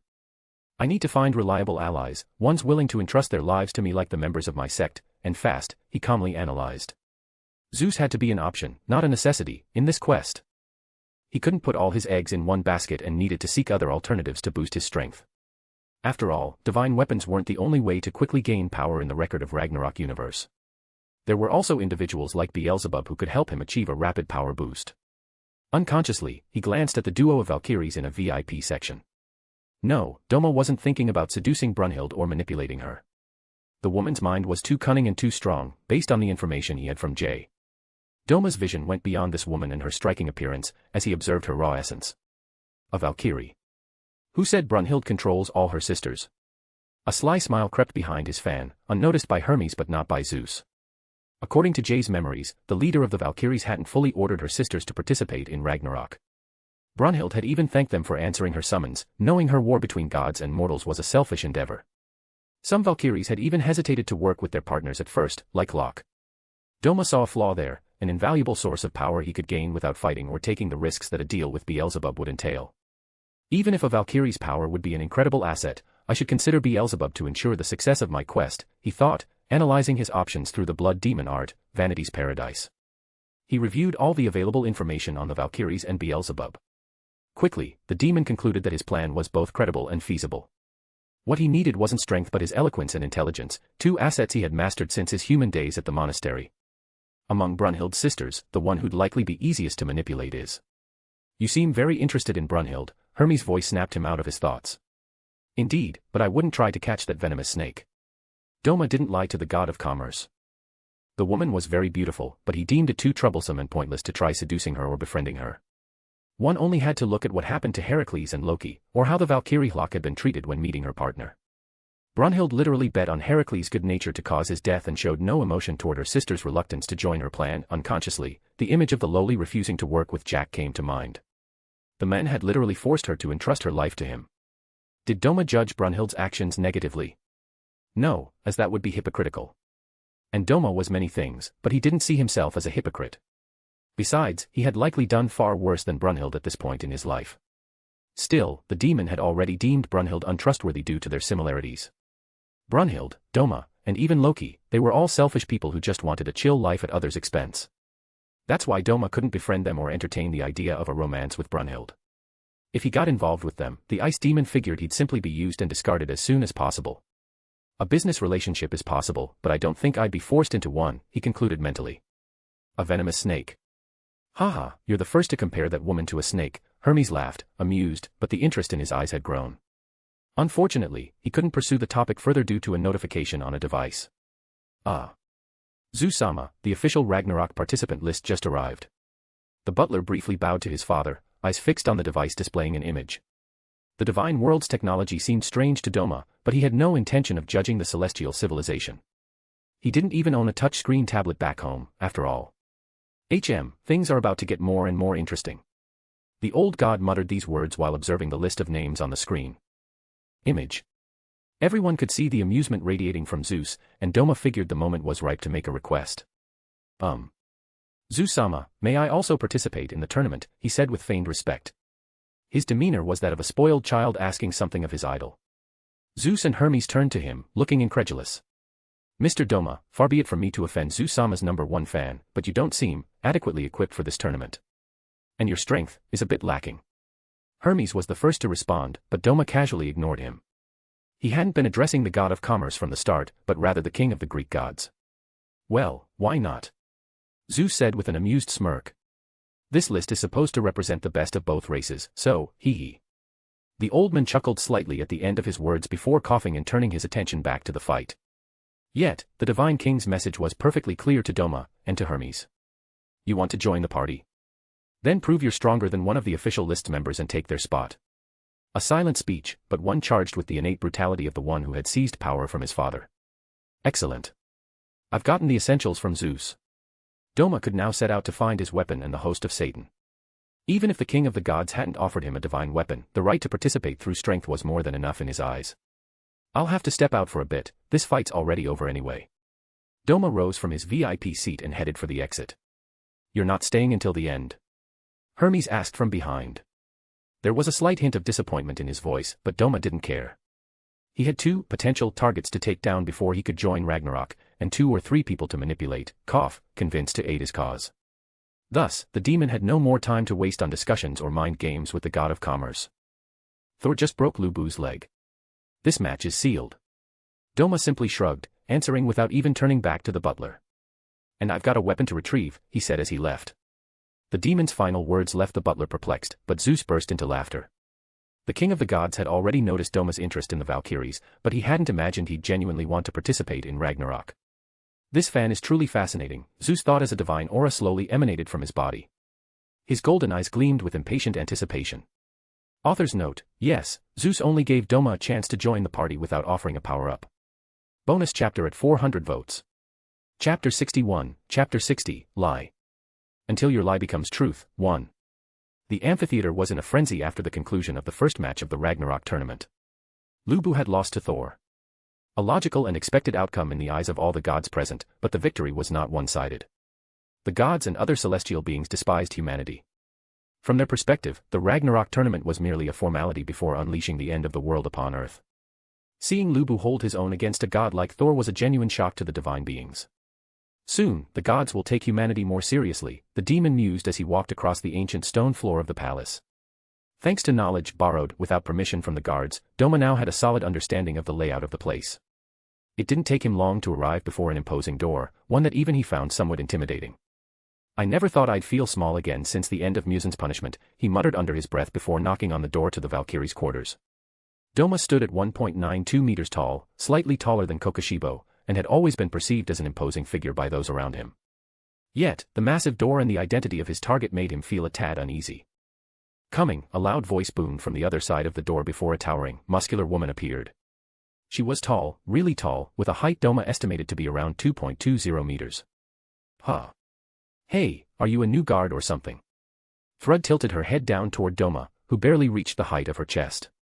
The woman looked confused, her expression hiding nothing from her interlocutor. Doma froze for a moment, struck by the Valkyrie's unique appearance, but quickly coughed to regain his composure. His gesture, however, was misinterpreted. Are you okay? You look pale. Despite her imposing stature and booming voice, the Valkyrie showed surprising concern for the struggling stranger before her. Was it out of kindness? Or did she simply believe she could handle any aggression with her superhuman strength? The ice demon leaned toward the first option. Why such confidence on Doma's part? Because it was confirmed by the information he had extracted from Jay's memories, this woman was potentially the kindest of the Valkyries. Thrud. Image. She was the third younger sister of Brunhild, and her power granted complete bodily control to her host. A useless power for a demon from KNY. Not quite, since Doma already possessed biological control and regeneration. Divine weapons and Valkyries didn't just attack the physical body, they targeted the soul. Death caused by such weapons equated to erasure, as the soul itself was destroyed. A fate far worse than death in KNY. To Doma, this woman represented a ticket to a qualitative and drastic increase in his power. His biological control would no longer be merely physical but also spiritual. The powers used by demons in the KNY universe originate from their flesh and blood, a thought rooted in several observations Doma had made as a demon, as well as knowledge from his past life. For example, Kokushibo's katana. That weapon was created from his own body and was essential for executing his blood demon art. The same applied to Nakaim's biwa and the drum of the demon named Kyogai. Anyone could use their powers by appropriating a part of their body, namely, their weapon. This was also why their weapons vanished upon their death, just as the demons under Musen's control disappeared when their master died in the manga. Indeed, there was no reason for their flesh to persist after the body's death. Now, imagine if Doma could perceive a part of his being, his soul, that was previously unknown to him and use his powers on it. Spiritual regeneration would become possible, and perhaps even more. Especially since Thrud had managed the spiritual body of a soul like Raiden's, an Einherjar, so why couldn't she manage Doma's and apply his demonic traits to it? After all, Raiden's biological characteristics had been expressed beyond his mortal life on Earth. This was still just a theory, but Doma could sense the feasibility of his plan. He even found the idea strangely reminiscent of Kenjaku's conclusions about the soul and the physical body. Thrud was the key to allowing him to effectively wield his powers against spiritual and divine beings. Beyond this practical aspect, she's the easiest to deal with among her sisters, he thought objectively. Based on the knowledge Doma had gained from his past life, she was an altruistic and very kind woman. The only real flaw one could attribute to her was her lack of confidence regarding her appearance. Yes, she suffered from a severe complex about her looks. Personally, I don't find her unattractive, and as any man of culture would say, if there's a hole, there's a goal, the demon thought, almost amused by his own joke. The choice of Thrud wasn't motivated solely by her power and her easy-to-dash, manipulate, convince personality. The list came down to Thrud and Hlok, one because of her personality and appearance-related complex, the other because of her reluctance to cooperate with Brunhild. In the end, logic pushed him to try with Thrud, as the lowly Tsundere would be too difficult to manage in the long term. While he was lost in thought, Doma continued coughing in front of Thrud as if he were ill. It wasn't part of his original plan, but the woman's comment and concern gave him the idea to play the sick card. I'll get you settled inside first while I find a doctor. Thrud grabbed Doma and carried him as if he weighed nothing, before setting him down on her bed. During this little free ride, the demon didn't forget to subtly snag a lock of her hair under the guise of his coughing. A simple precaution for the future, one Doma wanted to secure. And no, don't go, cough. Doma grabbed Thrud's forearm after being placed on the bed. If the staff reported his presence in this part of the palace, he'd quickly be considered an intruder. He had no desire to face Zeus again in such a situation. But you're clearly sick. Thrud retorted in a stern tone, though she didn't pull her hand away. His body temperature is very low.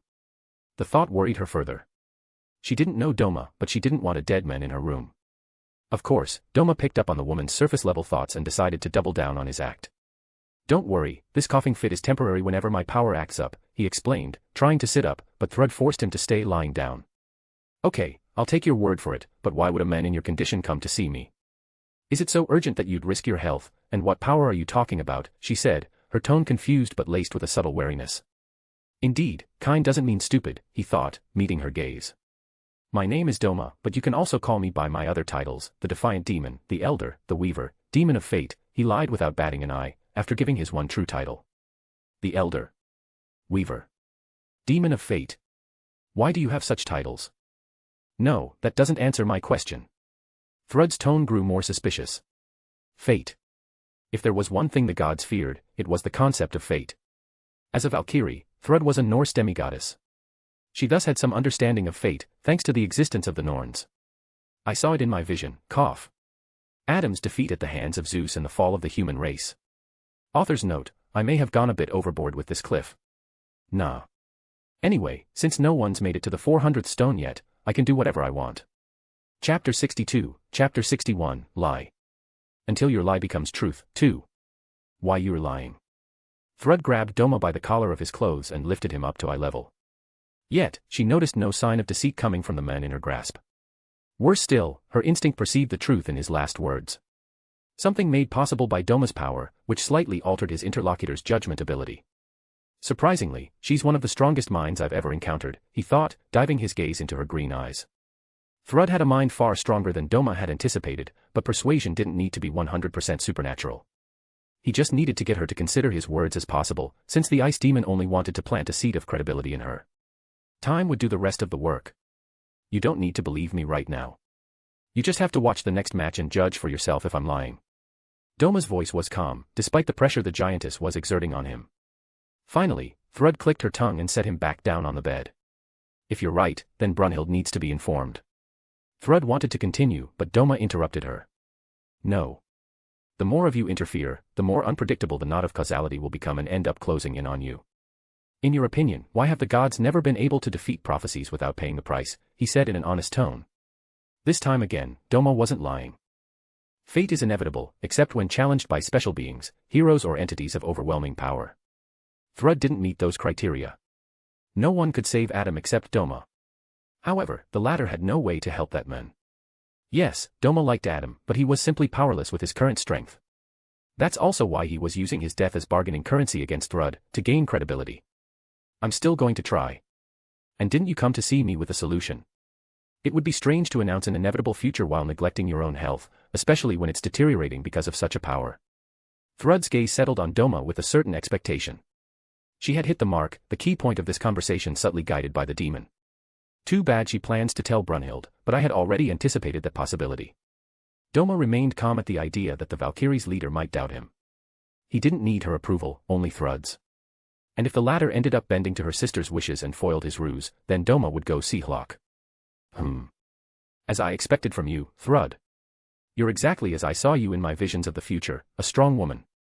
Doma nodded approvingly, after slipping in a joke about Thrud's name and complimenting the young woman. It's also why you die in the other timeline, he thought, without voicing that part of his sentence. Stop flattering me, you idiot, and get to the point, the giantess retorted, embarrassed by the compliment. A reaction that was both funny and strangely cute, but Doma stayed focused on his goal. I want you to fight by my side in the Ragnarok, more specifically during the gods' camp's next match. Doma nonchalantly asked the woman to betray her sisters and her camp, in a calm voice. Given the rage that the paradise of vanity detects, Thrud's answer will obviously be no, but Doma had anticipated that too. Is it weird that Doma manipulates people so well? The answer is no. Doma's manipulation gift in the manga is very high, and Jay made it even more monstrous with knowledge from other fictional characters. Take Oge Mori, the person behind the name of Doma's eldest child, for example. That man uses a manipulation tactic identical to the one the ice demon employs every time. First, Doma gathers information on his manipulation target. Then, he uses external forces, linked to him or his target, to guide the latter toward the exact conclusion Doma desires. At the third step, the target makes the decision herself that leads to her downfall. Doma's child died that way. In the Bunga Stray Dogs universe, Oge Mori killed Oda Sakunosuk without lifting a finger or involving a single member of his mafia, and he was even rewarded by the government for that act. A true monster. Especially when you know that Oda was forced to play his game after the death of all the orphan children of his former comrades. And the funniest part of this story is that Oge Mori wasn't aiming for the government reward, nor the rival faction in his city, nor even the overly talented subordinate that Oda was, but someone else, namely Osamu Dazai. A person similar to him, whom he wanted to chase out of his organization without taking the slightest risk. Spoiler, he succeeded in all his objectives, and Dazai had perfectly understood his little game, but he still had to play it. Mori's manipulation method works even in the absence of its user. How? Take an example, Doma's cult believers and Orochimaru's servants. They willingly accept being eaten and used by their benefactor, and often work for free. Something abnormal from an external point of view, but impossible to achieve in the Matrix. After all, they grew up in an environment conditioned by their tormentor. Thrud is currently undergoing something similar, but accelerated thanks to Doma's knowledge of her possible reactions and those of her entourage, aka her environment. Is it demonic? No, since the target always had a choice. Welcome to a capitalist world. A world where you have a choice, without really having one. The only ethically questionable aspect of Doma's method is the use of his power to get what he wants, information to initiate the manipulation and final objective, while subtly pushing the target toward the choice desired by the ice demon. A violation of privacy, in a way. That's also why Mugen secretly calls him a mind rapist. Even if she's hesitant now, Thrud will help me kill Sasaki Kojiro and complete the quest, the demon told himself, without noticing that at that moment he was straying from the chill guy path, by killing another chill guy. Sasaki Kojiro. That man was clearly much stronger than Muzan, or even Yuriichi in the KNY universe. Doma estimated his chances of victory at 0 for the moment. But there was a way to upset the odds, the combined use of his 3 powers in broad daylight and his vector manipulation, elevated to Accelerator's level from the Tora no Index manga. Accelerator demonstrated overwhelming power from childhood. Even weakened, he could annihilate a city effortlessly, Doma recalled inwardly. The only difference between him and that monster of power was control over vector power. If he could combine vector power and his time-altering ice, then victory would be guaranteed. Thrud was his gateway to success. Bam. A punch struck right next to Doma's face and destroyed the pillow where his head rested. You work for the gods. Thrud's voice was cold and emotionless, but Doma could read her like an open book. Fear, confusion, doubt, and faint hope. Those were the strongest emotions the great Valkyrie's mind was emitting passively. Doma put on a serious face, picked up a pen next to the bed, and wrote down the next 2 Ragnarok results. Beyond these 2, you die in combat because of the other summon-obsessed one's weakness, so think fast, Thrud. Doma ignored the pressure from Thrud and walked toward the door, playing the sick role. Oh, I almost forgot, but you're cute when you're angry. He had just finished his words when he perceived 2 things before running down the corridors, forgetting his sick role.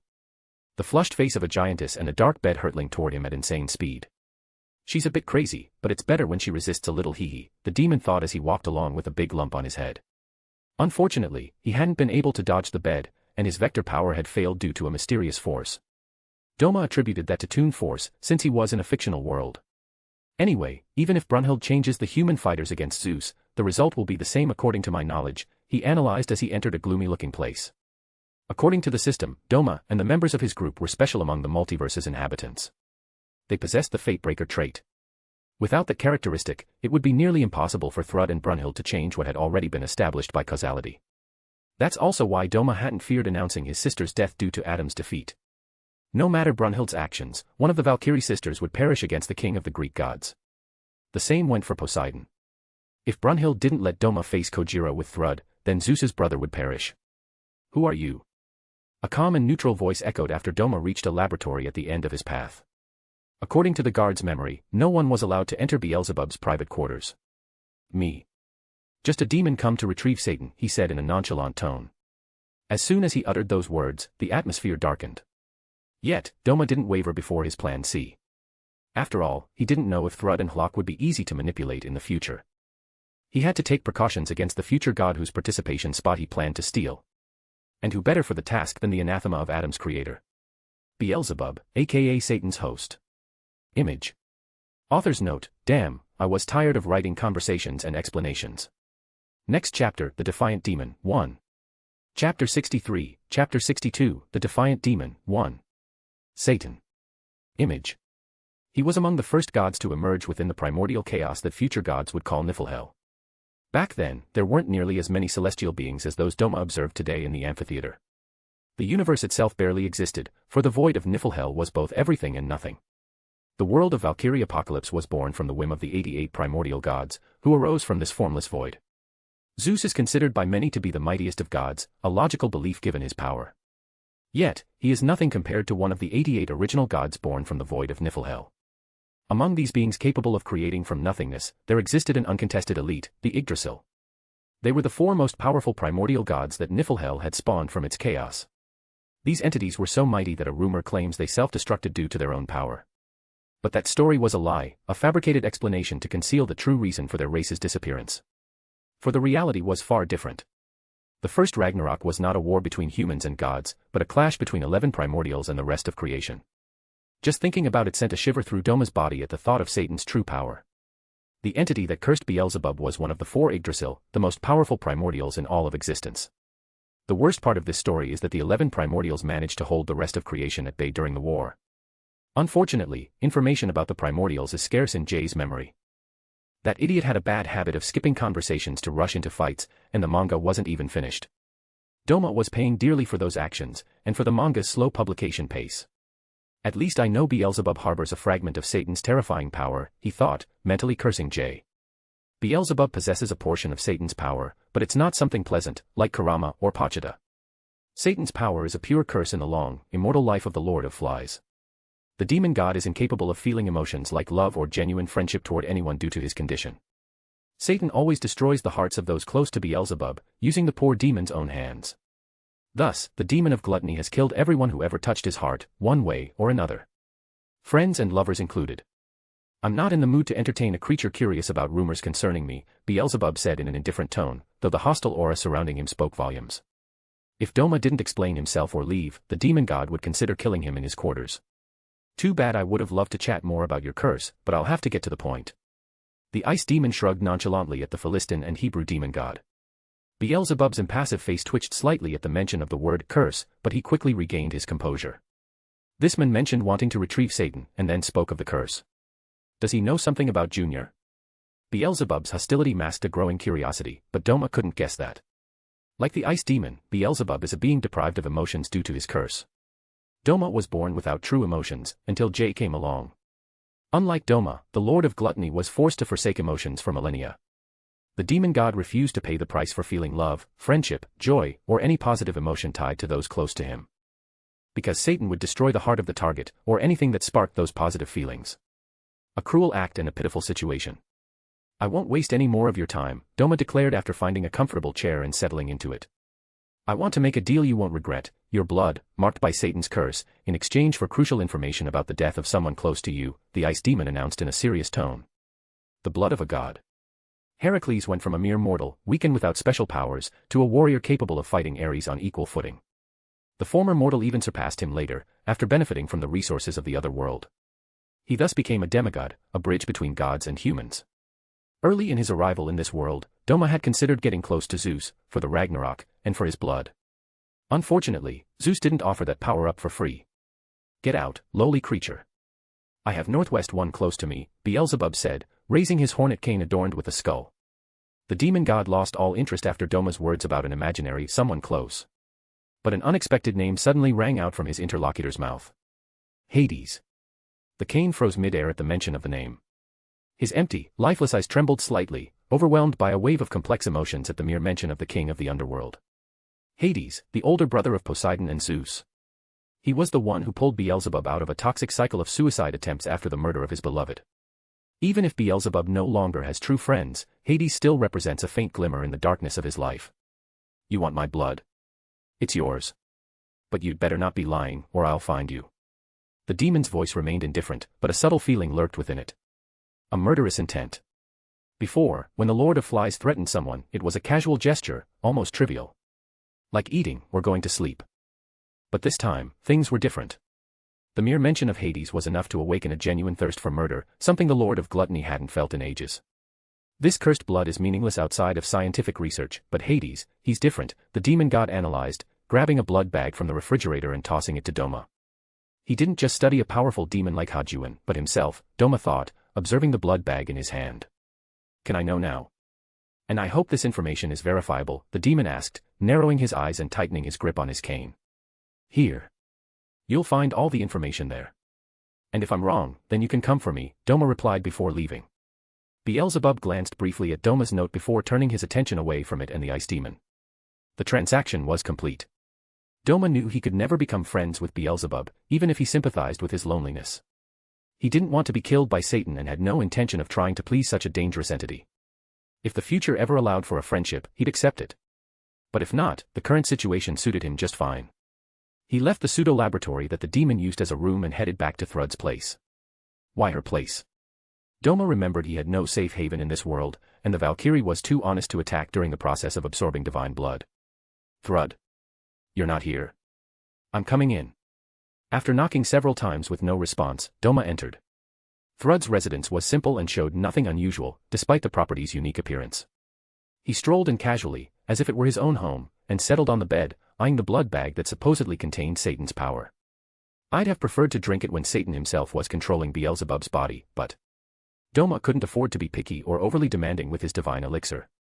The ice demon wanted the best quality and a safe place to consume it, but none of the locations he considered were available.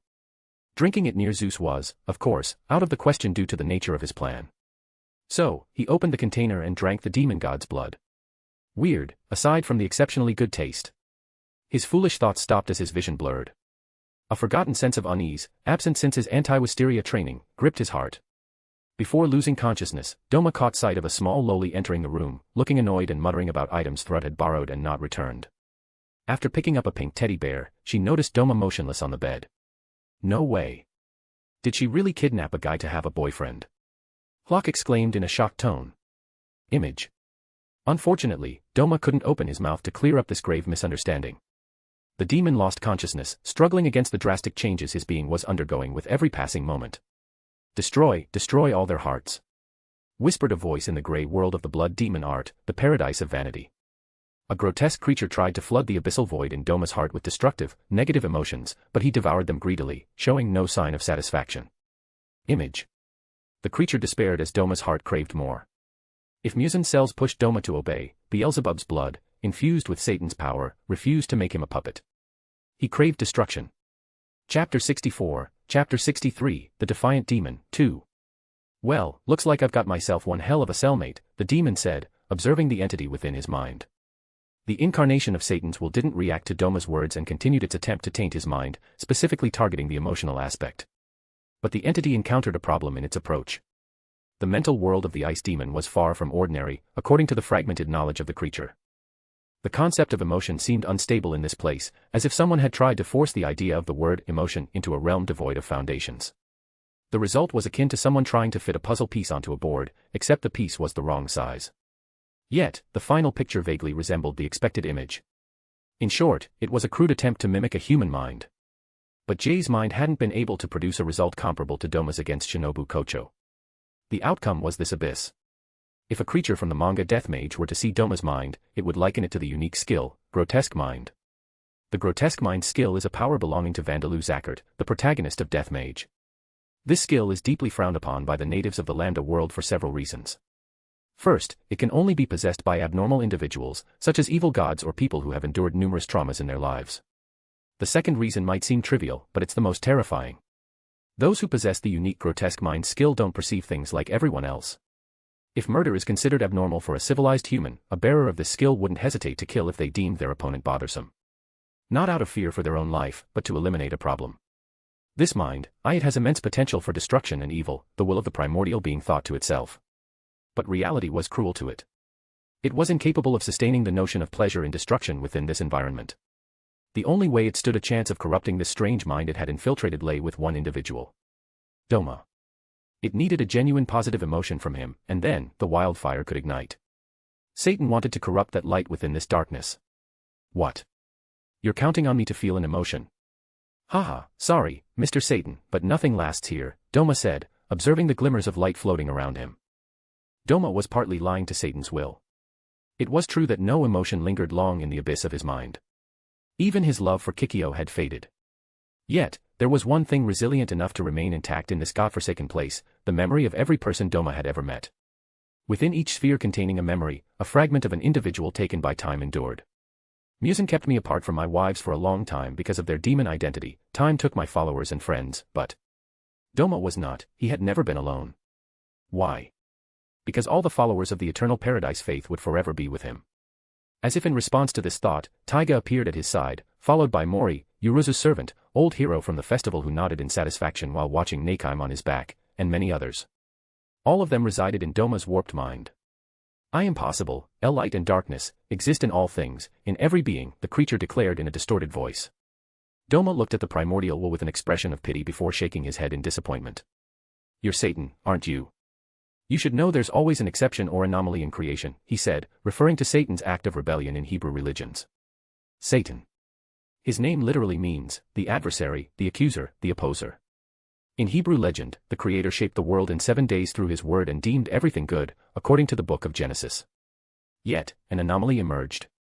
This being managed to corrupt the Creator's masterpiece and taint creation by introducing the very notion of sin into the world. That was why Satan's will reacted so violently to Doma's words. The demon before him had dared to claim they were alike, that they were similar. A blasphemy for an entity born from the primordial void, far above all pseudo-gods and mortals in Valhalla. Why? You. How dare you? You cannot claim to understand me. You are not like me. The being abandoned by the light roared in indignation and raised its clawed hand toward Doma, but the latter stepped forward, accompanied by the deceased members of the Eternal Paradise faith. There was no fear, no surge of bravery, no hatred toward the grotesque beast, just the indifference of a demon cursed by fate. A demon defying that same fate, which he deemed unjust. I, too, am an anomaly, since I have no intention of playing by the rules set by some stranger who doesn't play the game, he declared before touching the dark aura emitted by the incarnation of Satan's will in Beelzebub's blood. Time seemed to stop at that moment. All the light in Doma's grey world rose and bound the creature before hurling it into the abyss. Sigh, even that wasn't enough. Doma unconsciously furrowed his brow as he stared into the void before him. He hadn't been able to erase Satan's will from his mind, only contain it thanks to the peculiar apathy of his being. He had merely blocked the influence of that ancient, shadowy will. Like a broken faucet, the will of the primordial god never ceased pouring destructive emotions into his mind. Sooner or later, it would taint this place, just as it had tainted creation and the mind of the demon god Beelzebub. Doma reckoned he now needed to find outlets until the moment he no longer needed Beelzebub's blood in his veins, or until he finally resolved this issue. In the meantime, guess I'm Mob Psycho 100 haha. Unfortunately, his brief moment of amusement faded quickly due to Satan and the sound of a notification. Ding. Congratulations. You have attracted over plus 999 patrons during your first live stream. The content of your confrontation against a fragment of a primordial god's will is currently going viral on media. You have a pending quest. Quest from the god of stories, Loki. Difficulty, A+, therefore difficult. Description: the Marvel god of stories disapproves of his pantheon's portrayal in this scenario. He needs your help to sow chaos and anarchy in this timeline. After all, you've convinced him of your skills in manipulation and cunning. Objective: the more chaos you create, the more you'll satisfy Loki and increase your chances of success. Secondary objective: optional, punish the false Loki in some way or another. Failure: Loki is dissatisfied. Reward: a temporal wish that can alter an event of your choice in your world, or a portal to the Earth timeline of your choice. Wait a minute. The live stream triggered automatically when I accepted the quest, he said aloud. Back then, he hadn't thought about that detail. Yet, it was highly relevant, as the quest panel's information often referred to live streams and system points. After this realization, Doma began to sweat. He slowly turned his gaze to the group chat's notification icon. Plus 999 additions to your content collection. Plus 54 unread messages in the group chat. Plus 99.99 views on your content. At that moment, the defiant demon knew he was doomed in the group chat and felt temporarily embarrassed about the awkward scenes with Zeus, Thrud, and Hermes. Damn Kirei. He could have warned me about such an important detail. If only the group chat's AI didn't require points. Even though he grumbled internally, the damage was already done. The group chat members now knew just how cunning and manipulative he was. Worse still, Doma suspected some members had hidden this information to better gauge the newcomer. I get it now. That's why Balalaika hasn't completed any quests yet, even though she's cunning enough to handle simple romance-themed ones, he concluded mentally. The woman had simply been gathering more information without revealing her strengths and weaknesses to the other group chat members. Doma had been played by her and Kirei, but the ice demon quickly regained his composure and analyzed the options before him. No. I still have an edge over them. They must think I'm a demon manipulating fate, he told himself after calming down. These work partners hadn't just benefited from their deceitful tactics, they'd also received false information. System. I accept Loki's quest. Doma's voice echoed in the grey world after he made his decision. Now, the blood demon art, Vanity's Paradise, was no longer an option to take control of the group chat. Doma was alone and surrounded by few, friendly allies, but, since when had he ever needed others? From the ice demon's perspective, it had always been the other way around, and he had no intention of changing that. His greatest weapon had always been his words, not his powers. Doma planned to keep lying until he was proven right. I broke free from Muzan, so Kirei will just be another step, he thought as he opened the group chat's notification window. Ryaman Sukuna, honestly, you're one twisted guy.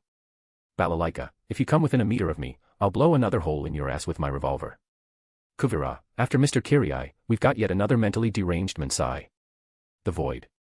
Don't ever come near my wife, or I'll kill you. I've got a good dog at home, damn, and Kirei and I are the crazy ones here. Ha. Kuvira hee. Kenta, note to self, don't let you into my world. Doma, why you're another me. Laios, what do Beelzebub and Satan taste like? Chapter 65, Chapter 64, The Tale of the Three Gentlemen, 1. Laios. This guy seriously only thinks about food, Doma muttered after reading the latest message. Laios, sorry, but my sister got swallowed by a dragon, and this hunt has dragged on way too long, I even started thinking about eating Marcel. Kenta, Marcel. Isn't that the elf from your last live stream? Image. Balalaika, good grief, I'm surrounded by cannibalistic idiots. Kirei Kotomine, narrator, wasn't she an elf? Does that really count as cannibalism? Rejoice, my dear friend, the heavens have shown you an alternative to starving to death. Kirei's words almost shocked Doma, but he recalled the grim fates of Kariya Matu and Rin Tosaka's father. Yeah, that sadist has done far worse than encouraging someone to eat a humanoid creature resembling a human, he thought to himself. I have a good dog at home, can an elf be considered human? This brings up the question, does a chimera count as human? Laios, go ahead and eat. Ryaman Sukuna, aren't you the only human around right now? So why hesitate to survive on someone else's flesh? TSK, you're such an idiot. Ryaman Sukuna, I'm really wasting my time in this group chat, but there's also nothing to do in this mental space. Ryaman Sukuna has left the chat. Kuvira, have you all forgotten that Doma literally devoured and assimilated a fragment of a primordial god's will? The Void, you think they forgot? Hey, you're naive, despite your ambitious deeds with the Metal Clan. Let me enlighten you, since I'm bored in my current cell. Know this, everyone in this group chat is cunning in their own way. Most are just pretending to forget the new Doma because they want to avoid awkward topics. I bet even Sukuna is pleased with the info about the Valkyria world. Doma, ho, Shinobi-san is quite observant. Doma frowned after reading the words from the men behind the pseudonym The Void and the remark from his alternate version. Neither men had metaphysical knowledge, but they had perfectly read between the lines of most people in the group chat. Sukuna's feigned disinterest didn't escape the men dubbed a shinobi, and Kirei's subtle attempt to steer the conversation toward food was also noticed. The man's identity was starting to intrigue Doma, but he decided to address it later. For now, he needed to investigate two interesting things, Layasa's era and the system. Like Balalaika, I need to observe quests and gather info on other characters in the group chat, the ice demon analyzed. He already knew the backstories of characters without pseudonyms, but Doma needed to know where they stood in their timelines. To that end, he decided to focus on an intriguing world and a unique character, Layas. The Defiant Demon, just to clarify an important detail of your story, dear Layas. Your sister, how long has it been since she was swallowed by the dragon? Because if you've been tracking it to the point of exhausting all your supplies, then... Doma didn't finish his sentence, as anyone smart enough would catch his hint. As if echoing his words, the other group chat members fell silent. They had all missed this clue in the story of the adventurous sister's kidnapping. I haven't read all of Dungeon Meshi, but I vaguely remember Layas's character, the demon recalled in the Grey World. Layas Tauden. Image. He's the protagonist, or one of the protagonists, of the manga Dungeon Meshi. Though he seems a bit simple-minded based on his behavior, Doma remembered his surprising leadership. This guy faced a dragon with an exhausted team and a half-baked plan based on speculation, the ice demon judged, recalling his fight against the murderer of the veteran adventurous sister. Despite the high-ranked monster's strength, Layas had won. Beyond his leadership, he's an expert in monsters and their legends.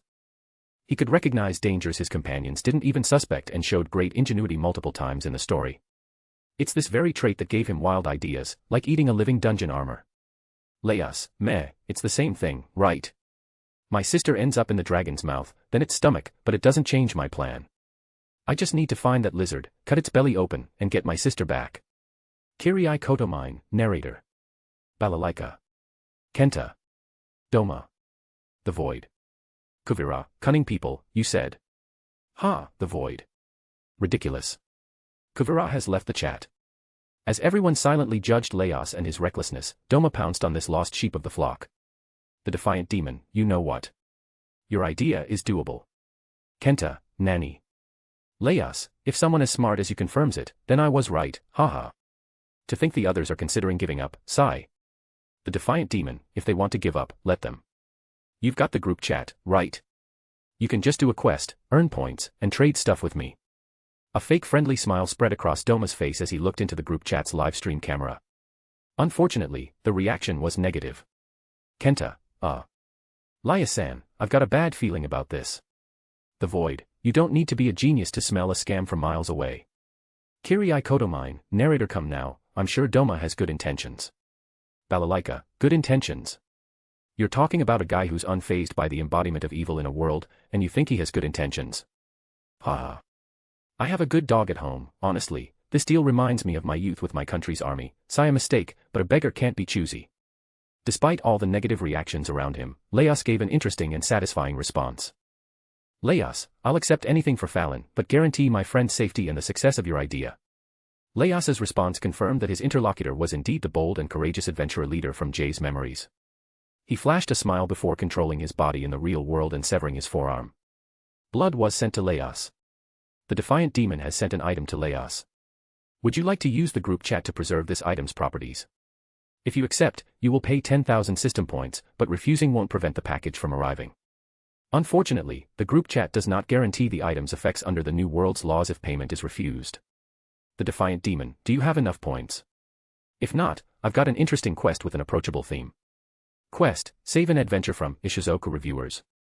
Image. Difficulty level, C+ to B, normal. Description, Stank, human, and Zell, elf, are adventurers with a noble goal in their world. Unfortunately, Zell is sick today, and media clients are disappointed to miss out on interesting content. Quest objective, visit a brothel rumored to have lamias as courtesans.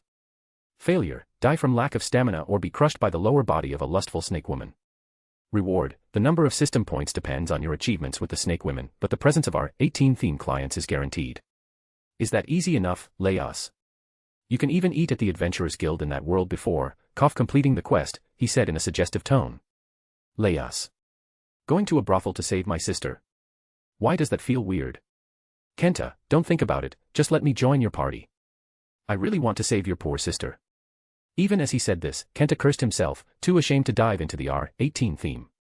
Damn, there was such an easy quest, he thought, forgetting the quest's failure clause. A mistake the high schooler would come to regret. Balalaika. I'm also interested in this quest. Kirei Kotomine, narrator. Unfortunately, I'm a man of God, so I'll have to pass. I have a good dog at home, don't leave without me. Just let me put my daughter to bed. The Void. Aren't you married, like me? I have a good dog at home, me and her, things haven't been going well lately. It didn't take long before Leos and all the other members left the group chat, except two. The live stream option went empty in the group chat section, save for the Void and Kirei. Was my plan too effective? Doma muttered, watching everyone leave except the Void. He wasn't surprised that Balalaika could follow Leos, given her bold behavior in the Black Lagoon manga. That mobster had literally watched adult content next to Revei and the protagonist without batting an eye. But the others? Well. Kenta is at that age and needed points, Doma thought with a shrug, then returned to reality. If all went well, the Eternal Paradise Faith sect would soon have a branch in another world. Stop. I don't want this. After Doma regained consciousness, he witnessed an unpleasant scene. A middle-aged man was strangling a loli, while the young girl tried to break free from his grip around her neck. Sorry, lady, but, Jack's polite voice rang out amid the girl's sobs and screams, but the man didn't have time to finish his sentence. A hand grabbed his forearm. I don't like meddling in things that don't concern me, but... A cold, unsettling aura emanated from Doma as his multicolored eyes locked onto Jack's heterochromatic ones. Image. The ice demon didn't notice that the aura around him was far more terrifying than Jack's, nor that his upper body was bare and more muscular. Like Heracles before him, Doma had taken on traits from the divine blood donor. He was no longer just a demon from the KNY universe but also a demigod like Heracles. He now possessed a divine physiology alongside his demonic one. Gentlemen, this is an urgent private matter, wait a second, no way, but how gore, Jack was calm as he faced Doma. But his apathetic, relaxed gaze slowly gave way to confusion after he truly looked at Doma. The creature before him couldn't match the criteria for intelligent life forms by Jack's understanding. He saw an abomination. Yet Doma spoke and stood before him like any human being. Unfortunately, Jack didn't have time to finish his sentence before a sound of shattering glass echoed in the room. The London Ripper's arm turned to ice at an unreal speed and shattered under the force of the vector power. Author's note, Jack isn't the real Ripper and isn't a bad guy deep down, but honestly, he was a real jerk at the start. Bonus info, he's much weaker than he was against Heracles since his Valkyrie didn't pass on her power. Extra bonus info, Valkyrie Apocalypse ends tomorrow, as I plan to release 2 chapters, wrap up this arc, and return to KNY. Chapter 66, Chapter 65, The Story of the Three Gentlemen, 2. B. Brunhild. Jack's arm. The young Gaul covers her mouth with her hands after witnessing the scene. Image. Yet, Brunhild remains indifferent to the situation, observing Doma with calculating blue eyes. Even though Doma is deeply intrigued by the sister duo, he doesn't lower his guard around Jack. No, he can't lower his guard, given Jack's fighting style. Jack the Ripper. Doma thinks, watching the middle-aged man step back while clutching the area where his arm once was. He is a tragic figure, born from humanity's evil and nurtured by it ever since. Doma recalls that Jack possessed a remarkable gift, one unknown to those around him. The young boy could see emotions in the form of colored auras. A highly practical ability for manipulating others, but the innocent boy hadn't used it for that purpose back then. On the contrary, he used it to better understand those around him, delighting in seeing the color of joy emanate from them. That color was his favorite, for he saw it every time his mother looked at him. The young boy had mistakenly believed that this color was meant for him. But fate had other plans. Jack's mother was named Mary, and she was a prostitute in the city of London. Image. Before meeting the man named Jack Smith, she had already undergone several abortions. Image. But things were different with Jack's father. Mary was deceived by Jack's father and decided to keep the child when she became pregnant with that scoundrel. An act deemed foolish by Mary's fellow workers, but she saw in her child the embodiment of an invisible bond between her and her love. Unfortunately, the future proved the other prostitutes right. This tragedy caused deep trauma in Jack, as the boy was literally born to embody the fruit of a love founded on sin and a man's deceit. Thus, the boy went from being the symbol of a prostitute's and a famous playwright's love to a constant reminder of a naive woman's credulity. Mary's beautiful color became repulsive at that moment. It was also at that moment that Jack realized his situation, witnessing his mother's downfall. Mary had never directed that color toward Jack, but toward his absent father. Doma has seen many things in a century of existence, but the fall of the smiling little boy into an embodiment of human sin ranks among his top 15 tragedies. Even in the face of that repulsive color, the child tried to remain in denial. But to no avail. Finally, the smiling boy killed his mother, hoping to preserve the magnificent color of happiness in his memory. That same night, he eliminated his father and vanished into the darkness of London streets, an act marking the definitive end of the carefree boy. That day, a child was killed by foolish adults, and a man was born from their sin.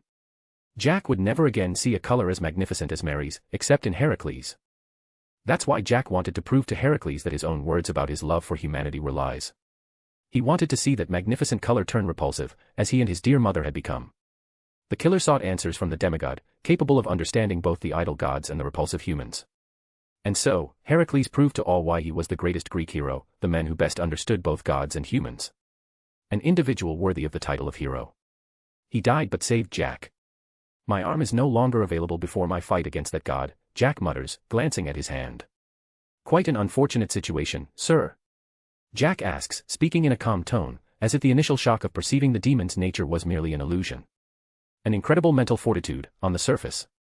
Yet, the ice demon knows full well, looking into those heterochromatic eyes, devoid of any emotion.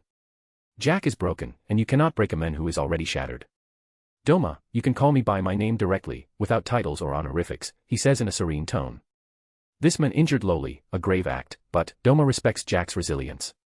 He killed one of the greatest embodiments of fictional altruism, and so what? Doma sees something more in Jack. Certainly, that something is vile, but so what? Is ugliness a sin? No. That's Doma's conclusion, after observing so many followers repeat their mistakes before returning to seek his counsel. Many remained scum, but sometimes, there were diamonds hidden in the landfill. The image of Mugen flashes in the demon's mind. Yes, there is beauty in ugliness, he thinks, looking at the relaxed-looking middle-aged man. Oh, wonderful. You can do the same with me. My name is Jack, he says with a British accent, before shrugging with an air of regret. I'd truly love to have tea with you and learn how you conceal your emotions, no, if you're even capable of feeling them. But you see. He shifts his gaze toward Hlok. The young Valkyrie hides behind Doma's back, seeking his protection. I have to participate in Ragnarok, and this girl is indispensable. Could I borrow her? Of course, if you wish to punish my disgraceful act, do so, but after the fight, he says in a calm voice. As his polished appearance suggests, Jack speaks in a polite and elegant tone while presenting the situation to Doma. I don't want to participate with that murderer. Hlok pleads her case beside Doma, but her hero's actions shock the 4,000-year-old girl. Ow, why did you hit me? Aren't you here to help me? She asks, confused. After executing his karate technique on Hlok's head, Doma crouches to her level due to the girl's small stature. Listen to me carefully, this man won't harm you or cause your death. Doma pauses briefly, glancing at Jack. If he does, I'll personally send him to Niflhel in the next match. So, will you agree to tolerate him, he says in a mock-pleading tone. The lowly is momentarily thrown off by Doma's sudden closeness. But she doesn't take long to respond, crossing her arms and turning her face away. A fake defiant pose. Idiot, you didn't need to hit me or take his arm if you weren't going to replace it, tch, Hlok clicks her tongue, but occasionally glances at Doma's multicolored eyes. Why is he so close, and does he really have a special relationship with Thrud? Even while pondering these unusual questions, the young girl complies and heads toward Jack. Handling tsunderas is always tricky, as you never know when you're forcing their hand or when they're genuinely cooperative, the demon thinks, watching Hlok's small back. Hey, killer. You better pull your weight, got it? I'm ruining my public image by associating with scum like. Hlok begins venting her rage and frustration at Jack, but the man doesn't respond. He seems preoccupied with his arm. Doma approaches and decides to help the former Briton, as he doesn't want to defeat him later in his weakened state. Stop, don't do anything suspicious to Jack, Gull tries to intervene, but Doma simply sidesteps her. Though he appreciates the younger Valkyrie sister, Doma consents, thanks to his newfound sense, the prelude to the next match. He has no time to waste and must speak to Zeus. Interesting, a god helping a mortal. Jack observes his fully regenerated hand under the influence of Doma's new control over his cells and spiritual form. The ice demon had already achieved a high level of control over these cells after 98 years of training. Back then, he aimed for the level of biological control of the future Enmu in the Demon Slayer manga. I think I've already surpassed Enmu's control over cell division, he thinks, walking toward the door. Enmu had been able to fuse his biological body with an entire train, gaining a certain level of omnipresence within the machine. Doma aimed for that level to quickly heal sect members using his cells, without turning them into demons. Yet, he surpassed that and even became partly a spiritual being due to his demigod status. By Nasuverse standards, he is similar to Shiro Amiya after the implantation of Archer Amiya's arm. A being neither truly spiritual nor truly physical. Wait, don't you have anything to say, demon of fate? Brunhild's calm voice echoes as Doma is about to leave. Not really, but... Doma glances at Hlok, who notices his look. The young girl tilts her head, confused. An extremely cute gesture that Doma manages to withstand. If you're tired of hanging out with that manipulator, you can come with me after the next round of Ragnarok, he says in a reassuring tone. Brunhild frowns, and Gal panics, looking between her sisters and Doma. I don't. Before the Valkyrie can respond, the demon leaves the room with these final words. Take your time. I don't treat my people badly. After Doma's departure, an intimidating aura emanates from Brunhild, and the room becomes saturated with an uncomfortable atmosphere. Fortunately for everyone, Jack diverts attention with some of Doma's remarks. That man, is he on the official match roster? I don't believe I saw his name. At these words, Noel and Hlok realize the significance of this point. The only person indifferent to this news is Brunhild. Thrud was still confused about that man's predictions. After Adam's defeat and Kojiro's victory, did she decide to follow him to the gods' camp? Unconsciously, the Valkyrie tightens her grip, and her gaze grows more troubled after noticing Hlok's thoughtful eyes, looking toward Doma's former spot. On the field of the next Ragnarok match, there was a small-statured god. He wears loose clothing and holds a microphone in his hands, but his gaze lacks its usual playful tone. It is Heimdall. Image. Damn it, Poseidon-sama died against a human, he thinks, sweating. The death of the feared and respected sea god was a shock to the audience. Whether on the human or divine side, the image of a fallen god at the hands of a mortal was unconsciously rejected by collective consciousness and common sense. Heimdall-sama, a message from Zeus-sama, a guard delivers a message to the Nordic god. At first, Heimdall was dismissive of the envelope, but Zeus's name prompts him to read it quickly. Ladies and gentlemen, I announce the start of the 4th round of Ragnarok. The audience reacts strongly to the god's voice, after a long pause due to the exceptional battles of Poseidon and Kojiro. First, know that this fight will be very different from those seen so far. The Nordic god's words were met with confusion and suspicion from the audience, but he continued. It won't be a duel. No, but a 3-way battle to decide the fate of this round's point. Heimdall's loud voice and enthusiasm immediately captured the interest of all listeners. The 4th round will not be a duel but a 3-way battle royale. Author's note, Jack the Ripper's father is named Jack Smith. The name Smith is very common in Britain. The author really wanted to get him off the screen quickly, lol. He also became a noble through his work as a playwright and used the love story between Mary and himself as a successful play, a genius. Or a bastard. Other, unpleasant, information, my PC is broken. I'm writing this thanks to information I had backed up elsewhere, but I lost some data. Sigh. I can finish the Ragnarok arc by Sunday, so I'll post another chapter today, but I'm extremely slowed down. As for my P*Trian. I've sorted out the details with that damn bank, unnecessarily suspicious when I'm barely of age.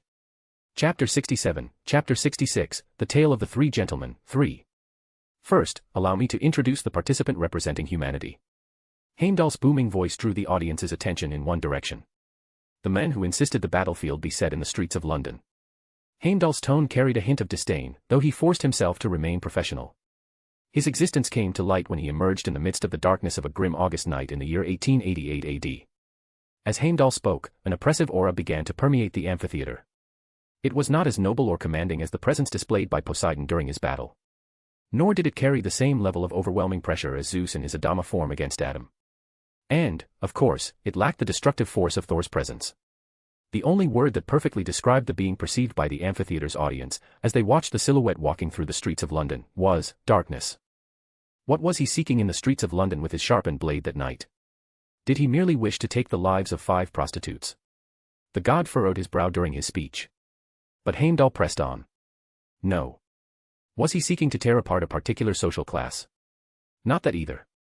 The god took a deep breath, while the audience held theirs, gripped by the inhuman aura emanating from the shadowy, masked figure. Finally, Heimdall's truth rang out. What this man desired above all in the darkness of London was to sow terror in the hearts of honest citizens. For he is evil incarnate. At Heimdall's words, Jack's murderous intent manifested in all its glory. Image. The man born of sin briefly allowed a glimpse of his madness to be felt by both mortals and gods. This man is the most infamous serial killer in human history, his name is. The elegantly dressed man Heimdall was presenting paused at the critical moment of his introduction. He gracefully removed his mask, dispelling the aura of murder laced with madness that had surrounded him, much to the relief of the weaker spirits in the amphitheater. Jack the Ripper. The mask Jack had worn for his dramatic entrance shattered on the ground as his name was announced. At that moment, spectators from both the divine and mortal sides rose from their seats, voicing their outrage and anger. Unlike the previous two, this was no war hero, no father, and certainly no celebrated martial artist of his time. This was a criminal. Calm yourselves. Mr. Jack is not here to be judged, but to participate in Ragnarok.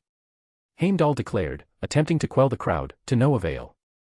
It took the intervention of several angels to restore a semblance of calm in the amphitheater. All this is that man's fault, with his murderous intent, Heimdall thought, barely containing his divine anger. The Norse god was right. Jack's aura was not directed solely at his future opponents or even at Heimdall himself, it targeted everyone. Humans, celestial beings, gods, no one was spared. Normally, a man as cautious as Jack would not have acted this way. I need to put more pressure on them, or else, the killer ignored the insults raining down on him and fixed his gaze on the two other entrances leading to the arena. In the original timeline, he had contented himself with letting a sliver of his malice slip through. But this time, Doma's interference had pushed the killer to take his bad cop game further. He still wanted to keep his cards hidden but force others to overestimate his strength. Jack might have struggled to understand himself, but he was an exceptional liar and manipulator, thanks to his eyes. The power to see emotions was his gift for reading people, but this time, the London killer knew it wouldn't be enough. He also had to play his role to perfection on the stage that the streets of London and his opponents would present to the audience. On the other side. Heimdall's voice broke Jack's train of thought as he gestured toward a portal in the arena. The audience's attention was immediately captured by the sound of hooves and the wheels of a chariot echoing through the arena. He carries on his shoulders the heavy burden of avenging the affront suffered in the previous duel. At the word affront, the divine side of the audience roared with enthusiasm and rage at the thought of vengeance. Even if Poseidon could seem like a wretch, he was more respected than feared by the other gods. This man embodied the ideal that all other gods aspired to achieve, particularly among the Greek partisans.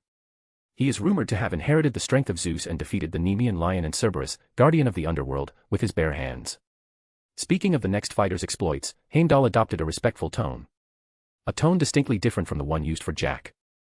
He is the man who was offered access to Olympus despite his demigod nature after triumphing in the 12 labors. The roars of enthusiasm from the audience and the Norse god's voice reached their peak. Illuminating the heavens and earth with his flame and thirst for justice, I name, the great, the mighty, Heracles, he roared, pointing to the demigod of legendary feats. Image. Brunhild, is this your choice to represent humanity, muttered the demigod, bearer of the blood of the king of the Greek gods. Heracles didn't linger on Jack, ignoring the crowd's praises. His eyes, burning with fury, naturally turned to Brunhild's former position, but she was not present as she had been in previous Ragnarok rounds. A clear act of cowardice, as she refused to witness the death of a close friend due to her decisions. Lubu was a respectable warrior, Adam an exemplar, but... He expressed the rest of his thoughts aloud. You dared to choose a murderer, he growled, tightening his grip on his adamantium mace. This isn't just. He said through gritted teeth. Injustice. If there was one thing the former human named Alcides despised, it was that. Since his youth, Heracles had loathed inequality and injustice among men. Yet, back then, his frail constitution prevented him from changing anything. So, he relied on his indomitable will. When others took the easier path and turned away from reality, Alcides took the steep road. He failed countless times and suffered brutal setbacks, but he never gave up. The young mortal continued to stake everything on his faith in justice for all, and one day, he stood against Ares and his weapon with no real support from his kind. What weapon did he wield against the divine army? A wooden staff and his will. Many would speak of Zeus's blood, but Alcides survived ambrosia thanks to his will, tempered by all the trials of mortal life. That is why the poison seen by Ares and other mortals was an elixir to the young man. Alcides became Heracles not through strength, but through his will. That same indomitable will, aspiring to true justice for all races. Ladies and gentlemen, Before Heimdall could begin presenting the fourth round's intruder, he felt a light tap on his shoulder. What? Hold on a moment, who are you? The god was as startled as the audience, but the Ice Miko handed a note to the Norse god. He's giving me the freedom to present him as I see fit, but these are his personal details. He quickly finished reading the message brought by Doma's Miko and repositioned his microphone. Ahem, my apologies for the abrupt interruption, but it was indeed necessary. After dispelling the awkwardness, the god opened his mouth wide and began introducing the final candidate. Last but not least, the participant Zeus Sama himself designated as his #1 fan. Heimdall's powerful voice echoed through the amphitheater, captivating everyone's attention once more. At the mention of Zeus's #1 fan, the divine side first erupted in enthusiasm before quickly recalling Heimdall's earlier words. The final participant was meant to dedicate their victory to the side of their choosing, so they weren't truly one of their own. I still don't understand why Father agreed to this farce, Ares said from the VIP room. Unfortunately, Zeus had not yet arrived due to his injuries. Adam had left him in a pitiful state after deactivating his Doma form. That's why you couldn't see Father's blow against Adam, Hermes muttered nearby, overhearing Ares's words. Image. Did you say something? No, nothing, but I'm eager to see how this event unfolds. Hermes flashed a mysterious smile that Ares didn't catch the meaning of. TCH. I don't get why the old man likes this guy and that other narcissist. The god of war thought, as the image of the absent sun god resurfaced in his mind. Ares didn't exactly have a harmonious relationship with his brothers, but he respected their strength. The only family members he respected beyond their power were his mother, his father, Hades, Poseidon, and Heracles. Even as his mind wandered to the unfair treatment he felt from his family, the Norse god had resumed his speech in the arena. He claims to be the elder of a forgotten sect from this era and to have renounced his humanity. A cold wind swept through the streets of London as a silhouette slowly advanced into the arena, shrouded in icy mist. His existence is unknown to our celestial archives, but he claims to embody the inevitability of fate itself. A heavy aura spread throughout the stadium. The mist thickened, completely veiling the new fighter's appearance. All the gods present furrowed their brows at the information Heimdall relayed. A mortal who claimed to have abandoned his humanity, exuding divine power no less potent than that of the gods, yet carrying the stench of a demon. An anomaly. Mom. I am cold. Don't worry, it's just snowing. What? Snow. But the climate is supposed to be controlled during Ragnarok. Voices rose among the audience as the temperature plummeted sharply. Yet, the powerful gods and certain spiritually sensitive mortals were unfazed by this mere meteorological detail. Their focus locked onto a specific point Heimdall had mentioned during his introduction. Heracles and Jack's opponent was a former human. A seemingly trivial piece of information, but for those who truly knew the history of the gods, this revelation was startling. All of Valhalla already knew Doma was a demon, a single glance was enough to confirm it. His abandonment of humanity thus seemed logical, almost expected. But something was off. A divinity emanated from him, one that the demonic stench could not conceal. Of course, this divinity fully manifested upon his entrance into the arena. Is he like Kentoki? Brunhild thought, clenching her teeth with worry. This hypothesis boded ill. All the powerful gods instinctively understood the same thing, Doma had a direct connection to a primordial entity. Odin's eyes gleamed with an unsettling light, and his searing aura melted the wintry chill caused by the demon. Could he be like me, the Allfather mused, a cryptic smile slowly forming on his lips. Heimdall, unaware of the shock and tension Doma's information had sparked in the higher celestial spheres, continued his speech with a vibrant voice. He is the shadow leader of the Eternal Paradise cult and the demon of fate. I name, Doma. The mist concealing the demon's silhouette gradually dissipated, and the icy air calmed as Doma finally revealed himself to the spectators. The audience held its breath at the demon's appearance, unable to tear their eyes away from this presence that was both beautiful and terrifying.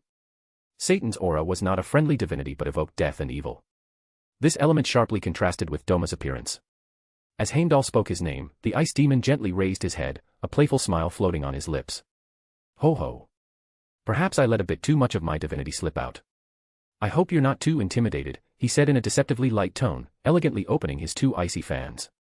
It was a clear sign, he had no intention of underestimating his opponents and would go all out from the start. I know their fighting styles, but they know nothing of mine, he thought, calmly observing Jack and Heracles. The ice demon fully intended to end his round using all the newfound power he had acquired. Satan's will was already reacting to the idea of eliminating the lesser lifeforms daring to occupy the world of the primordial gods. Author's note, today's chapter will be released for 300 stones, so I'm counting on you. And yes, having a connection with a primordial god is not well received in the ROR universe. Chapter 68, Chapter 67, Why Should I Follow the System's Laws? Don't be ridiculous, 1. Honestly, I've had rotten luck. Heracles shook his head in frustration before turning his gaze successively toward Doma and Jack. The demigod hadn't stayed angry at Brunhild for long, his good nature prevented it, and besides, this wasn't the time. He had to face two opponents his instincts deemed unusual.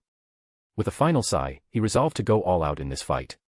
Between a murderer and a man who's forsaken his humanity, my turn in the Ragnarok is unsettling, the demigod muttered, unaware of Doma's multicolored eyes fixed on him. Haha, sorry for being such a letdown, Heracles senpai. May I call you that? Doma asked in a light-hearted tone. Surprised by the demon's casual demeanor, the Greek hero nodded unconsciously.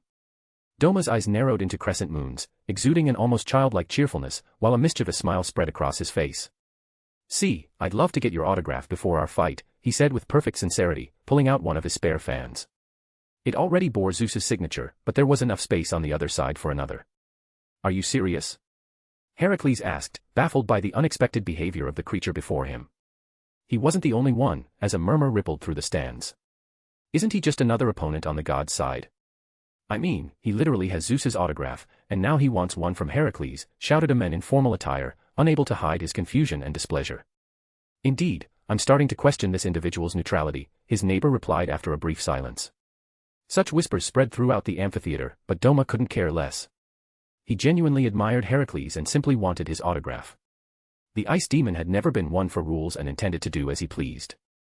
As for the opinions of others, he didn't care, because for Doma, both his kindness and his cruelty stemmed solely from his own will. As a certain immortal would say, rules are like morality, chains imposed on you by the world, he thought, holding out the fan to Heracles. Sensing no ill intent from the demon, the Greek hero decided to grant his request. He calmly approached, took the fan, and inscribed his signature on the blank side. Throughout it all, Jack merely observed the scene in silence. However, in his mind, 1,000 thoughts swirled. He tried to discern the hidden ploy behind this seemingly innocent act. But, to his great dismay, Doma had no ulterior motive. He genuinely wanted a signature. Let the battle of the 4th round of Ragnarok begin. Heimdall bellowed, his voice thundering through the amphitheater as the audience held its breath. "Sorry, gentlemen, but..." Jack murmured, drawing the attention of the two divinities. The middle-aged man slightly tipped his hat to obscure his face and continued. "It's tea time." The mortal's words caught everyone off guard, except Doma. Before Heracles could even react, Jack darted into an adjacent alley. "Not so fast." Heracles tried to catch him, but to no avail. Jack was swift, even by the standards of the current Doma. The demon could track his movements by slowing his perception, but pursuit on foot was impossible. The human was too agile and knew the terrain perfectly. Heracles quickly realized this when he lost Jack's trail and ran into two Miko in his path. Unlike the Miko from 98 years ago, these no longer resembled cute little versions of Doma. Each stood about 1 meter 80 tall and wore the ceremonial attire of the leader of the Eternal Paradise cult. "I get it, he's boxed me in," Heracles analyzed, scanning the city rooftops and alleys. Heracles' path was soon blocked by more Miko, bringing their total to 6. "Sorry for exploiting your distraction, but we must delay your advance," one Miko said in a cold, emotionless voice. Yet, the creature's movements betrayed a genuine sense of regret, the kind anyone might feel when performing an unpleasant task. No, the ice creatures had no real consciousness at that moment. Even though Doma had grown stronger, increasing the number of Miko and the complexity of the protocols they could execute, they hadn't gained sentience comparable to Naruto Uzumaki's clones. So how could these ice creatures speak and hold a conversation? The idea came from the manga Code Geass and the functioning of the AIs I used on Earth. In Code Geass, the protagonist Lelouch 6 Britannia managed to trap his brother using a pre-recorded video. The fallen prince had sent this footage to his target in a way that made it seem like a live video call. Thus, the new emperor had tricked his sole rival to the throne into conversing with a pre-recorded video. Similarly, Doma's Miko used protocols stored in their database, drawing from the Vanity Paradise as a reference to respond to Heracles' words. There was no real emotion or politeness behind their words, just logical responses to the information received from Heracles during the verbal exchange. "A summon." "No, more like an ice golem," Heracles muttered as a massive flurry of ice petals hurtled toward him. "Blood demon art, ice lotus." Image. "Blood demon art, ice pillar." Image. "Blood demon art, winter priestess."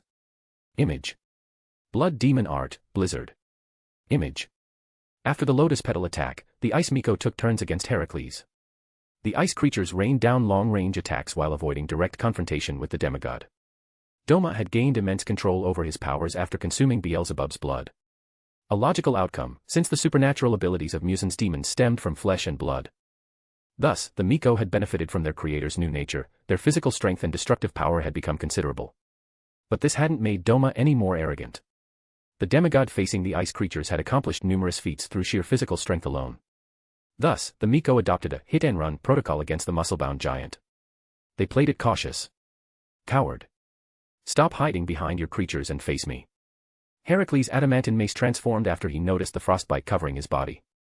The ice shards resembling petals aren't the real threat, it's the cold that's the problem, he thought, observing the winter priestesses altering the climate of the artificial city. His experience had already given him an idea of Doma's tactics, and he didn't hesitate to use drastic measures. Take this. Seventh labor, Cretan bull. Heracles roared as the divine mace crashed down on the two buildings the Miko were using to harass him. Image. Don't think I've forgotten about you. Immediately after, he concluded his offensive by striking the ground. If the first attack targeted the two Miko on the rooftop, the last destabilized the four others on the ground with a mini-earthquake. Heracles didn't hesitate for a second and closed the distance to the two Miko in front of him, ignoring those behind. Use protocol beta 1 hashtag, or else. The thought of losing two more Miko after Heracles' named attack alarmed the ice creature. Fortunately, luck was on its side. The Miko slightly behind on that side managed to follow its instructions quickly enough and activated protocol beta 1 hashtag. It transformed into Kokoshibo and parried Heracles' mace strike using data on the combat style of Upper Moon 1. It countered brute force with technique. Moon breathing style, first form, Heracles was thrown off by the Miko's transformation but quickly regained his composure and clashed his mace against the ice blade. The result? The Miko crashed through several buildings after its katana shattered against the divine weapon. Even though the Miko's weapons were crafted from Doma's flesh and blood, Heracles' weapon was no ordinary divine armament. It had even destroyed the weapons Jack had transformed into divine armaments. Protocol Beta 1 hashtag ineffective, switching to Protocol Omega 2 hashtag, declared the surviving Miko after its counterpart's destruction. Heracles didn't fully understand the ice golem's purpose, but he knew one thing. I need to destroy it quickly and find Jack and their creator, the demigod thought before suddenly coughing. Blood. The ice dust was starting to take effect. Under the power of the Miko and winter priestesses, the artificial city endured a harsh winter. The cold wind howled, and Heracles' roars, as he pursued the Miko, echoed from time to time. However, there was one surprisingly calm place, far from the chaos. Could I have some tea? The Brit was calmly sipping his tea, watching the destruction and snow fall over London. Unfortunately, his tranquility was abruptly interrupted by a familiar voice. A silhouette blocked the sunlight as the ice demon stood before the Englishman's table. Of course, it would be rude to refuse tea to a guest, Jack said, gesturing for Doma to take a seat. Would you like more sugar or some pastries? The middle-aged man asked, elegantly offering accompaniments and sugar. Gladly. Doma accepted the sugar cubes in his cup and drank with a refined gesture, as he had learned from observing Kokoshibo. One of the few good things the ice demon had retained from his time with the Upper Moon. After taking a sip, the demon flashed a grateful smile at the man across from him, paying no mind to the poison in his veins. Jack's subtle attack was useless, but the human was unaware of this. Pardon my forward question, Sir Doma, but, if you're here, then. Jack's eyes gestured toward the chaos in the distance. Oh. That. I'm also there, Doma replied casually, raising more questions than answers. After this brief exchange, few words passed between the two men. Only the sound of sipping tea filled the air. Yet, Doma began to let out a genuine laugh at that moment, which genuinely surprised Jack. The London killer couldn't know that Doma found it amusing to watch Heracles and the human slowly poison themselves with the winter. Especially since Jack had tried to poison him as well. Didn't he lack emotions until now? Could he simply be hiding them, or worse, controlling them? Jack wondered, analyzing the men beside him. But he didn't dare delve deeper into what he knew about Doma because of his next move. Tell me, what do you think about working for me and abandoning humanity? Becoming a demon isn't so bad, you know. Doma's sudden and unexpected proposal shocked Jack and the Valkyrie in his mind. Author's note, yes, this chapter came out late because I wasn't satisfied with the end of the arc. Sorry, I don't like overly simple happy endings. So I rewrote everything from scratch, over 2,000 words thrown in the trash. Sigh, but this chapter has more than 1,700 words, and the second part will have at least 1,500 words. Sigh, I'm killing myself here. Chapter 69, Chapter 68, Why should I follow the system's laws? Don't be ridiculous, too. Aside from the roar of Heracles, not a sound could be heard on the terrace where the two men had settled. Jack remained silent for a moment, his heterochromatic eyes locking onto Doma's multicolored ones. Finally, he let out a sigh laden with complex emotions and slowly shook his head. Sorry, but I'm not interested, he said in a polite tone.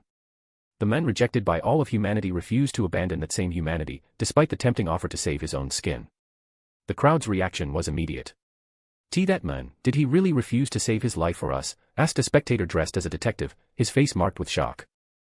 Don't be ridiculous, he probably just wants to get a god out of curiosity, retorted another, clad in a judge's robe.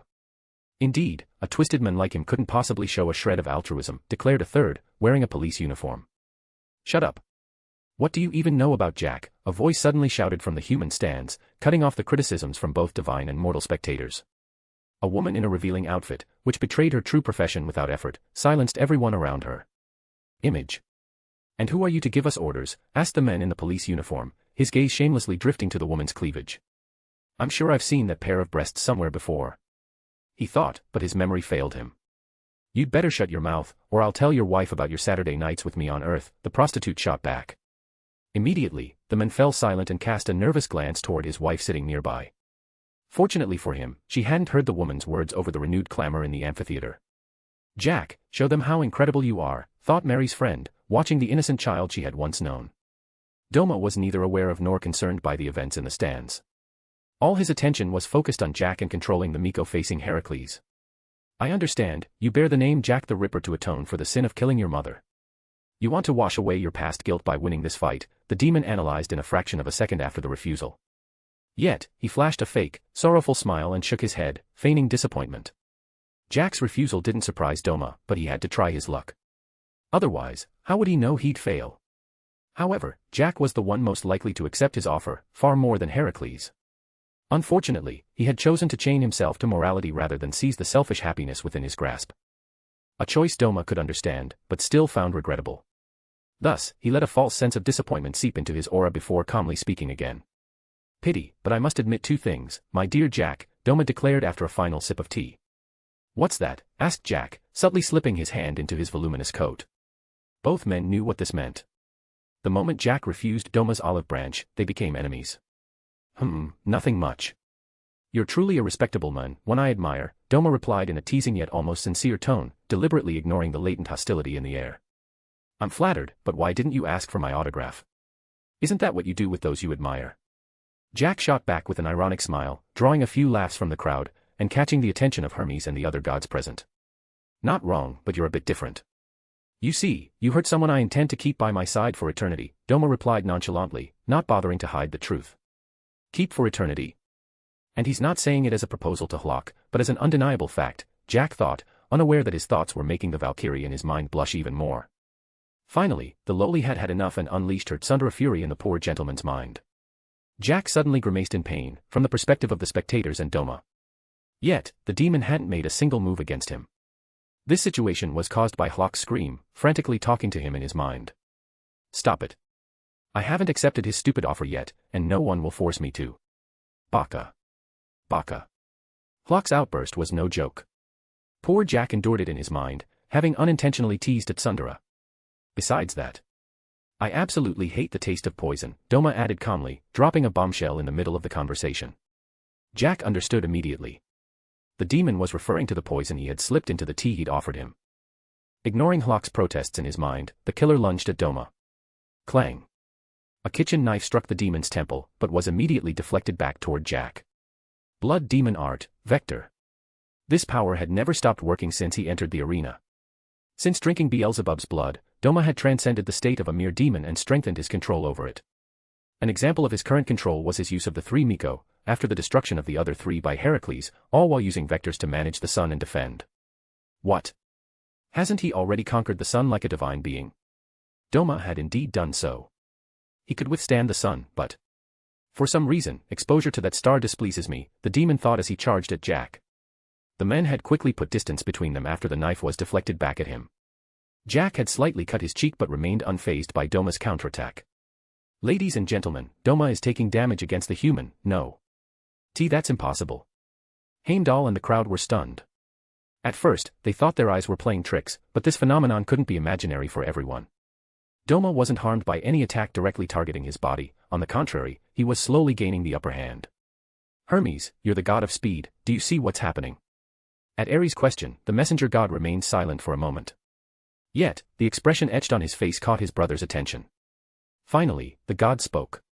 "I don't know how, but Doma seems capable of deflecting the force applied to him. No, the more accurate term would be manipulating the flow of force," Hermes explained in a grave tone. What? If that's true, then, he's untouchable and, by extension, invincible." At first, his tone was loud, but it quickly softened. "No, this ability seems to rely on rules, otherwise, this demon wouldn't have feared facing Heracles and the human together. The question is, what are they?" he said seriously. Hermes' merchant instincts pushed him to uncover Doma's secret, knowing this information was undoubtedly valuable. While the spectators speculated on the fight's outcome, the two men exchanged a series of violent, lethal blows. Jack was terrifying from Doma's perspective. Every move from the middle-aged man targeted a vital point without a hint of hesitation, yet the result was failure and severe injuries in return. Doma could see it was futile, but what persistence, the will of humans is truly frightening, he mused as Jack's blood stained the snow-covered ground. The killer was bloodied. His breathing was ragged from the fan strikes and the poison in the snow, which had broken his ribs and damaged his internal organs. Yet, Jack stood tall in the middle of the London street. London, cough. B. Bridge is falling down, F. Falling down, F. Falling down. L. London Bridge is foul, ling down, my fair lady, he muttered as he staggered toward a fence in the street, but Doma immediately repelled him with a kick. Jack couldn't wield his makeshift spear, as it slipped from his hands. Abandoned. I didn't let you use your environment throughout the fight, at the cost of exposing my vector manipulation. Why do you think that is? Doma asked, grabbing Jack's head to bring his face to his level. Unfortunately, he didn't see Jack the Ripper at that moment. Before him was only a half-dead gentleman, fighting alone for a humanity that rejected him. It was simply a man on the brink of death, gazing at the London sky and the magnificent Big Ben. B. Cough, build it up W, with wood and clay, wood and clay, W, wood and clay, Jack mumbled as Doma fixed his gaze on him. I see, this fight is now. Doma didn't finish his sentence before a sharp pain shot through his abdomen. Interesting, haha, you got me, but... Doma pierced Jack's heart and tore the organ from his chest. You figured out my current weakness, but it was a bit too late, mate, he said, eating his opponent's heart in front of the spectators and Jack himself.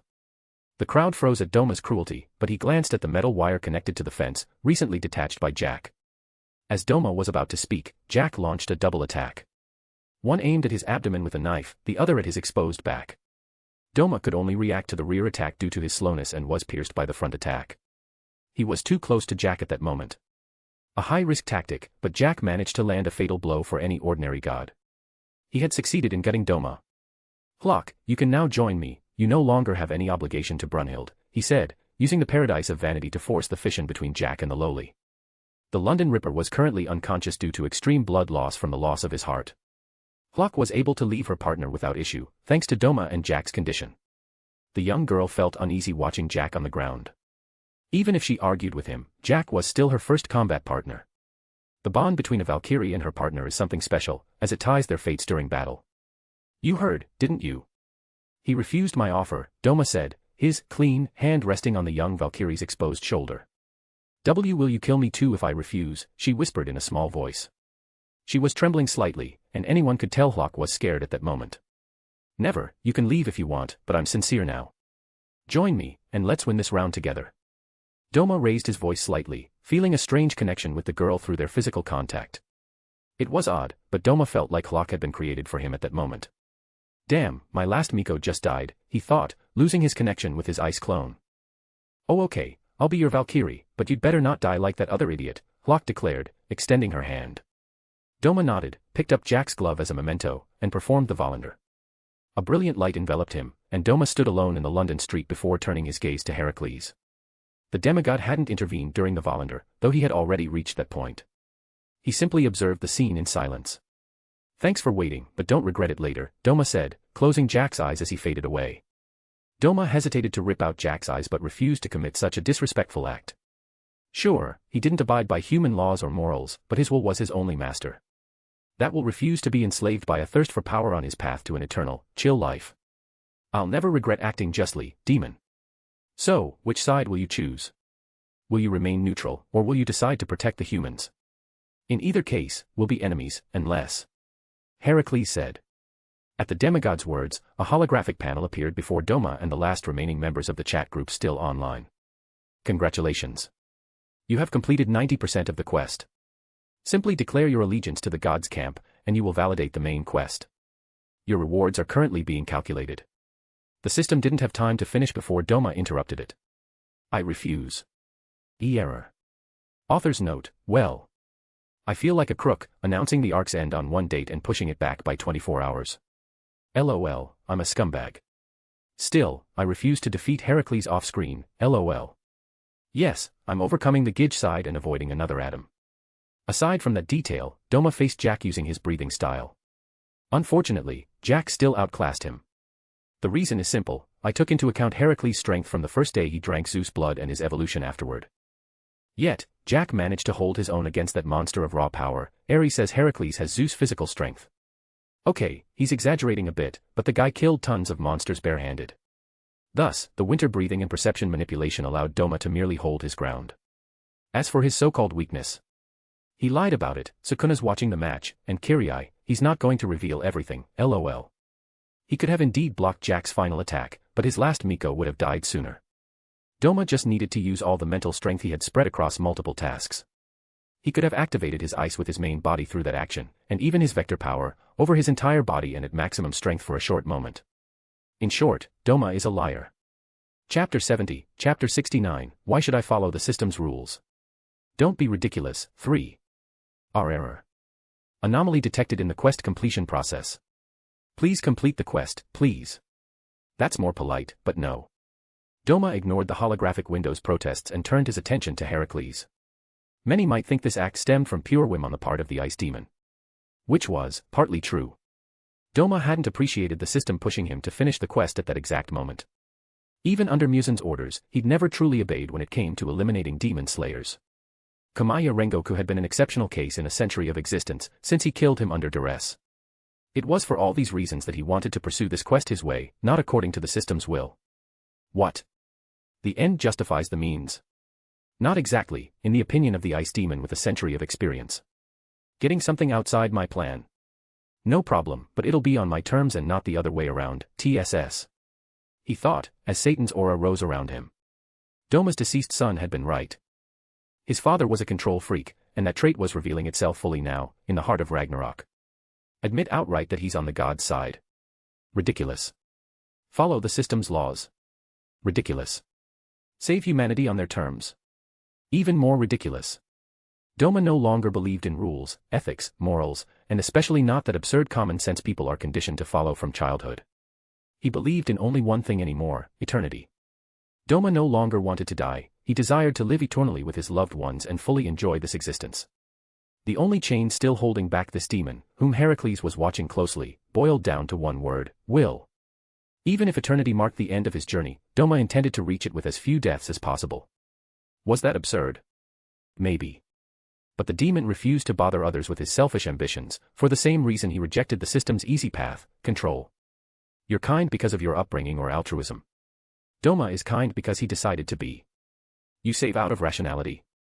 Doma does it because he decided to. You love out of love. Doma does it because he decided to. He exercises absolute control over his will, just as he now controls his physical and spiritual body. Why? Because he doesn't feel emotions every moment like ordinary mortals. So he simply chooses the course of action. His control is no joke, and his closest intimates quickly realize this facet of the demon. The system had dared to decide everything was over, when he hadn't even been able to give his all against Jack, nor test his Valkyrie in full combat. That's also why Doma refused. Thus, his will and control obsession kept him from becoming unreasonable and bothering others during his quest for immortality. After all, Doma considered it rude and not chill to involve others in his plans. Especially when they don't agree in one way or another, which creates an unpleasant situation for both parties. Doma is many things, but surely not rude enough to force people into embarrassing things. Even Aizen never forced his subordinates to trust him, so why would he? Haha, your question is interesting, he said, sketching a smile toward the demigod while applying the Valkyrie's power to his fans. At that instant, the winter created by the Mycos weakened before reborn as a raging blizzard. Blood Demon Art, Blizzard. This power allows Doma to freeze his surroundings in berserker mode, without control, unlike the winter priestesses. This ability was used under the influence of vector manipulation. The result was a meteorological disaster that neither Heracles nor any god had ever seen. I'm cold. Scum, share some of your blanket. Mom, I'm having trouble breathing. Of course, the audience wasn't spared from the glacial onslaught. With such a handy testing ground for Ragnarok, Doma wanted to test the limits of his potential thanks to Hlok. So this is Hlok's power. Jack, you really were just a mere mortal in the end, thought the divine demon as the storm raged in the arena. Vector manipulation controls the direction of any moving object, and Doma's cold control allows him to cool or freeze those objects. Surprisingly, these two powers have one thing in common: they influence the movement of things. The first can accelerate or decelerate, while the second specializes in slowing down. If you have a bit of physics knowledge, you know that heat is produced by a body's movement. That's also why absolute zero symbolizes the stopping of everything under its influence. All this shows how similar the ice heart and vector are as blood demon arts in principle. This similarity created a synergy, which was fully exploited by Hawk's power. As with Jack, the Valkyrie revealed Doma's potential to the maximum against Heracles. Hawk's power amplified Doma's already colossal strength, exploiting every last spark of his potential, already deemed immense by Musin himself. Doma's fans were imbued with his divinized blood, but they weren't true divine weapons. Thanks to the Tsundere Loli, whom Doma had rallied to his cause, they became pseudo-divine weapons. This state elevated the raw power of Doma's abilities to another level, after Hawk exploited his potential. At that moment, it wouldn't have been an exaggeration to say a winter god was descending upon the arena. What power? Thought Heracles, his face grave, before deciding to summon his final trump card. The power of Cerberus. Heracles raised his adamantium club before hurling it in a wide arc. Under the snowstorm, the weapon twisted and emitted wild roars. Come to me, O guardian of the underworld, Cerberus. At that command, the divine weapon metamorphosed. It took the appearance of a gigantic phantom Cerberus before devouring Heracles entirely. Image. The audience, now protected by the god's blessing after Doma's winter crisis, witnessed the Greek hero's transformation. Heracles showed through his actions that he was ready to sacrifice his life to end the natural catastrophe ravaging the arena. 12th labor, Cerberus, the hound of Hades. He announced silently, as pain coursed through his entire body. Image. Heracles knew he didn't have much time left. Not only had he been poisoned by Doma's cursed snow, but each of his divine techniques drained a bit more of his vitality. If he couldn't defeat the ice demon quickly, death would come for him. Whistle, you're going Super Saiyan on me. Unfortunately, that won't be enough, he said before immediately attacking the demigod with a sweep of his divine fan. I could have interrupted the transformation, like Eren Yeager, but where's the fun in that? It would even go against the goal behind my refusal to end the quest right away, he thought as several ice tendrils headed toward Heracles. The tendril's size far exceeded that of a tree, since Doma had become much stronger than in his KNY days. Blood demon art, ice vines. You'll need more than that, roared Heracles before slamming his fist down on the tendril formed by the frozen vines. The attack was pulverized, and the building behind Doma was marked with a gigantic claw imprint. Yet the demon sustained no damage. Blood demon art, lotus petals, he pronounced calmly while watching the demigod ignore his attacks with terrifying determination. All the ice tendrils, all the slashing petals were reduced to nothing or swept away effortlessly by the Greek berserker. Even covered in frost and wounds, Heracles advanced inexorably toward Doma. The shadow of a colossal fist loomed through the cloudy sky, as a beastly roar escaped the hero's throat. Achilles' heroes. Image. Heracles' fist crashed down without the slightest hesitation on Doma. Blood demon art, Vec. Contrary to Hermes and the rest of the spectators' expectations, Doma's vector manipulation failed to stop the assault. The impact was so violent that the demon was hurled against a building, while the Greek hero, panting, managed to overwhelm him with 2 successive strikes. You can redirect others' force, can't you? Launched Heracles, covered in frost, standing over a smoking crater formed by the shockwave. Unfortunately for you, you seem to have 2 limits, he said, slowly advancing toward the demon on the ground. First, you can't handle an attack exceeding a certain threshold. He didn't have time to finish, an ice tendril surged from the ground and tried to pierce his skin. He managed to block the blow, but a shiver of dread ran through him. Damn. I can't feel my right shoulder anymore, he thought, seeing his flesh necrotizing under the cold's effect. Sorry, my dear hero, but... Cough. Doma slowly stood up, a smirk on his lips. Heracles then noticed something strange. The injuries he'd inflicted on his face, as well as those left by Jack on his stomach, they had completely vanished. He hadn't regenerated immediately after his Volender with Locke, no. Doma had waited. He'd found it amusing to let Heracles give his all, only to make him realize the horror of the truth. This fight had been rigged from the start. How, exclaimed Heracles, staring at the demon's perfectly intact stomach. Don't you want to let me finish my line?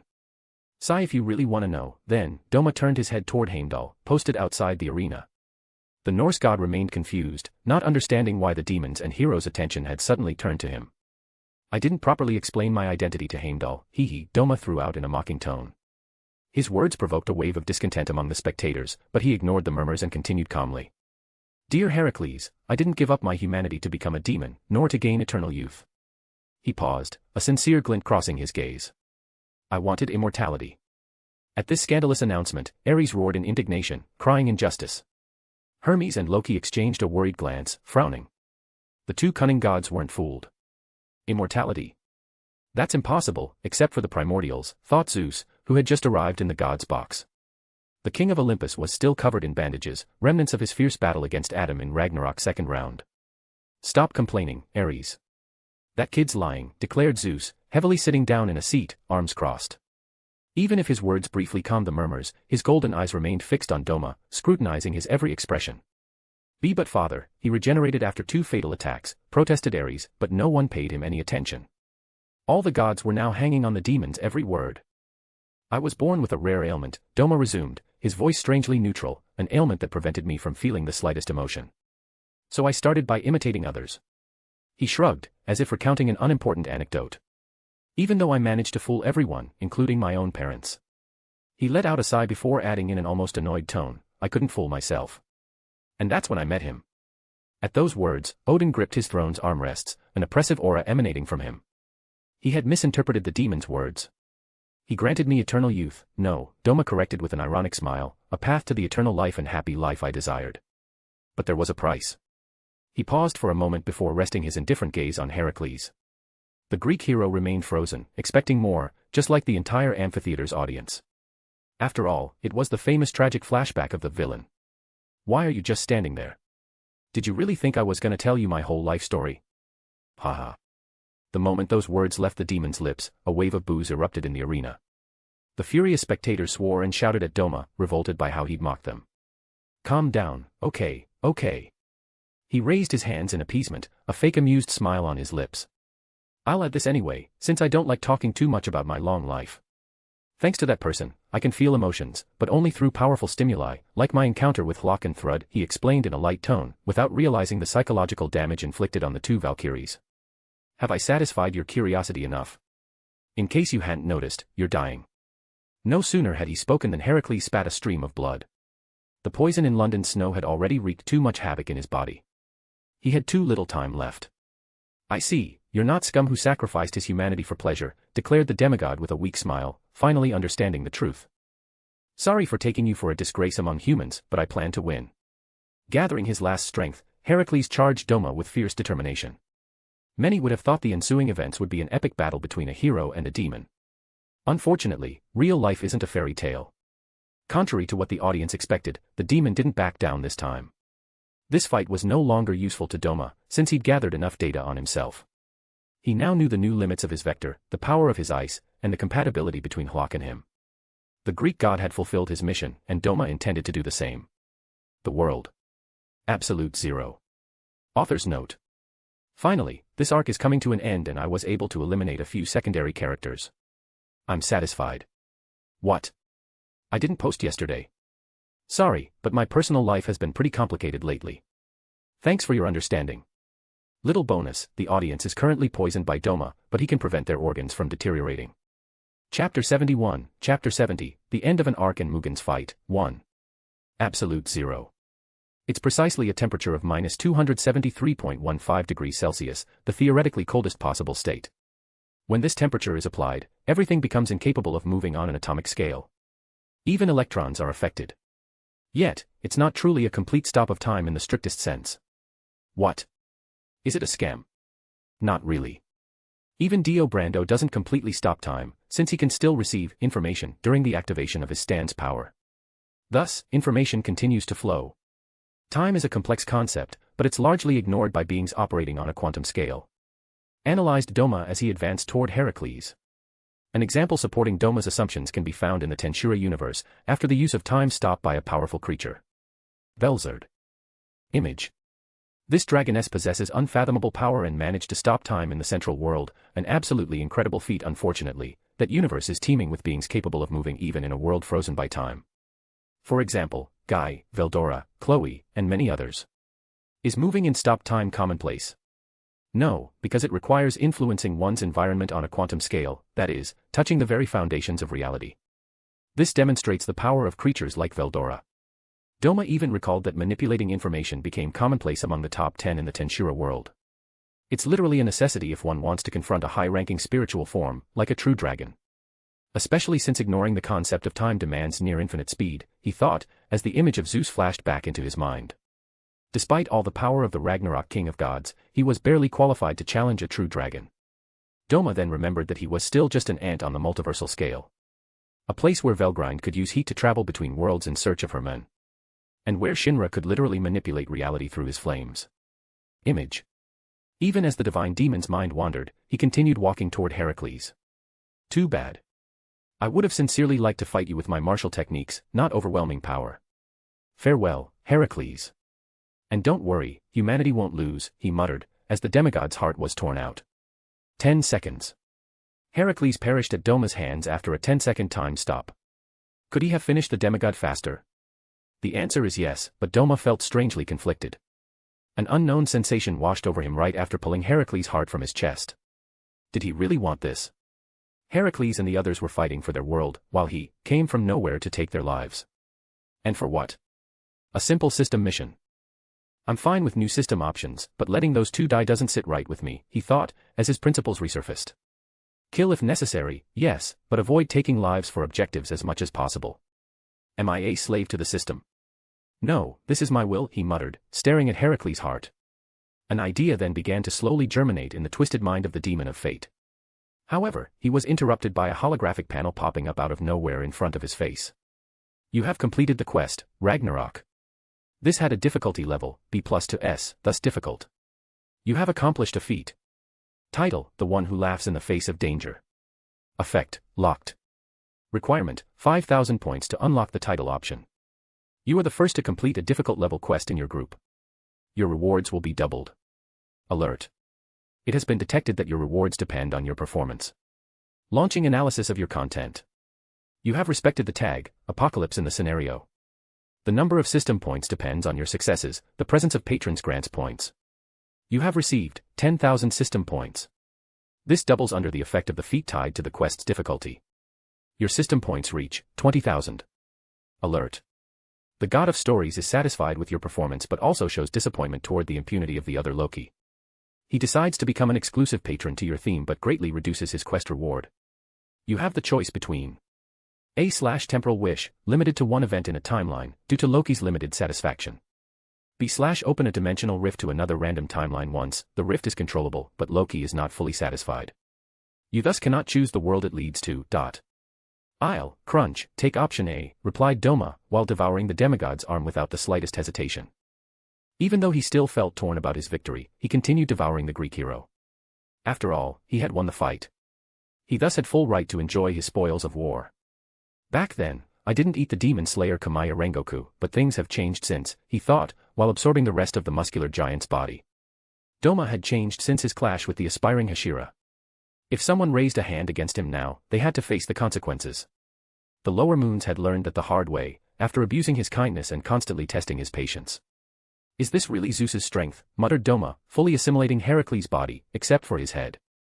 He could feel his body strengthening, his life energy multiplying, and his veins burning under the influx of even more intense divine power. Even though Beelzebub was tied to Satan, he remained individually inferior to Zeus.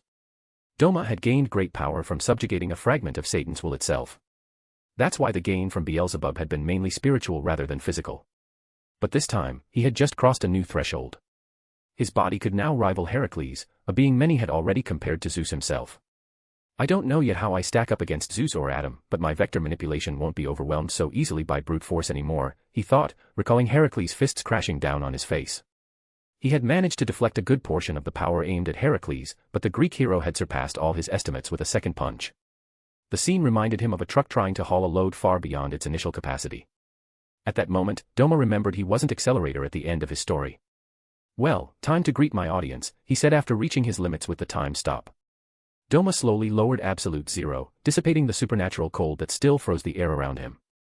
The crowd, initially in delirium after seeing Heracles charge at Doma, began to realize the horror of the scene. The Greek hero was no more. From the gods' and mortals' perspectives, Heracles still had the advantage just moments ago, and now, Doma held his head. Ladies and gentlemen. The situation is strange, but this is irrefutable. Doma has won, roared Heimdall across the arena, his voice thundering like a clap. An icy silence fell over the stadium for a moment, before cries of disbelief erupted from all sides. How is this possible? This makes no sense. I feel like I'm witnessing the same phenomenon as between Adam and Zeus.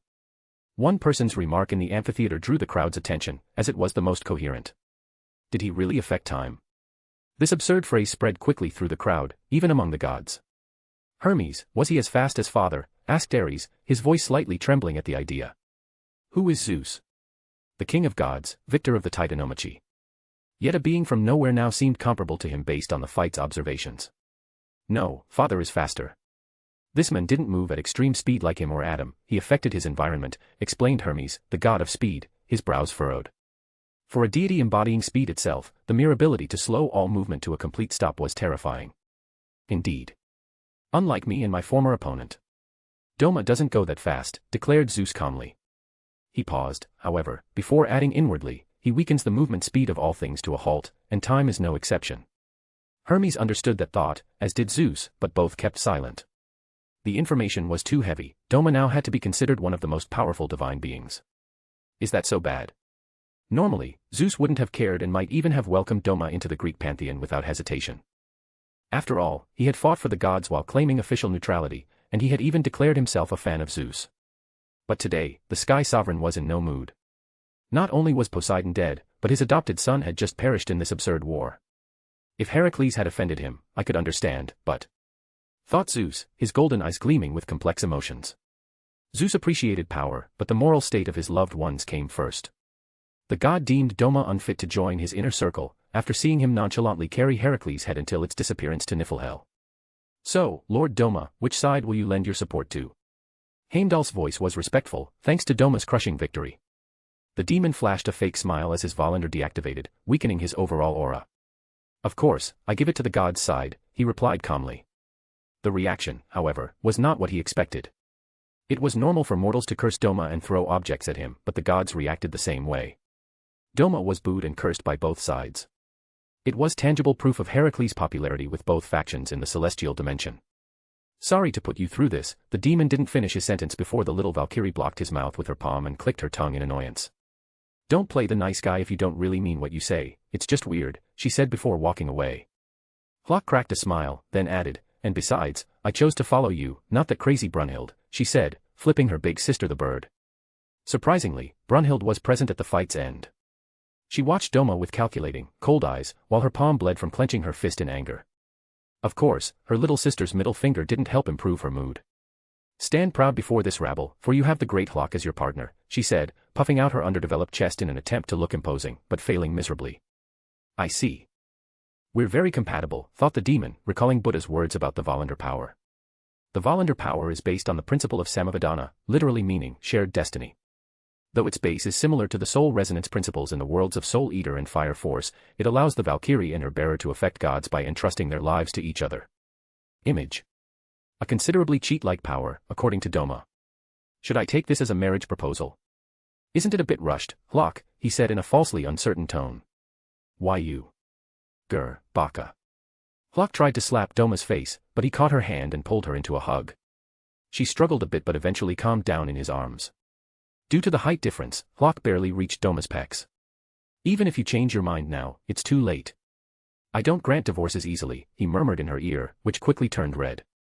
Oh okay, but you better not flirt with other girls, she shot back, recalling her potential rival in her sister. Unfortunately for Hlock, she hadn't looked up at that exact moment in the conversation. Otherwise, she might have seen Doma sweating from her last remark. Calm down, Doma, you haven't lost your touch with women in a century of existence, future you will always find a solution, he convinced himself, feeling Hlock's heartbeat quicken. Meanwhile, the crowd doubled down on their curses. Get lost. You're pissing me off by flirting in front of us. Damn, Lord Heracles was killed by a Lulicon. Not just that, he's an exhibitionist too. The last remark annoyed Doma and made Hlock laugh. Lord Doma, it's time to leave the arena, urged Heimdall toward the couple. Oh yes, we've lingered here long enough. Hlock, are you coming with me to my country? Or do you prefer to stay here, he said, deliberately hiding the truth. It would be awkward if the gods discovered his origins at this point in the events. I'd rather leave. Neither humans nor gods can tolerate our presence, she replied, after glancing around them. Hlock really wanted to stay, but she wasn't stupid. The Valkyrie had betrayed her own and the humans, while the gods' side held Heracles in high esteem. Unfortunately, Doma had killed him. Hlock's options were thus limited. Good choice, Loki. After nodding to Hlock, Doma addressed the god of stories. What do you want from me, replied a green-haired man, watching the scene from the VIP section. It was Loki, from the Valkyrja Apocalypse universe. Image. Not you, idiot. I'm talking to the other Loki, said Doma. The king of giants was first annoyed, then confused. Which Loki are you talking about? He questioned, but received no answer. The god of stories wonders about your intentions in calling him that, without going through the patron's discussion thread. Didn't you want to mock your alternate version a bit? That's why I called you that, explained Doma, glancing at his surroundings. People looked at him like he was crazy, but Doma didn't care. The god of stories laughs. The god of stories wonders about your goal after contacting him. I just want to use my reward to cancel the event tied to Heracles and Jack's participation. Of course, I don't want to create a paradox, just have those two come back to life. Doma briefly described the Uchiha power, which Danzo used like a hacker in an online fighting game.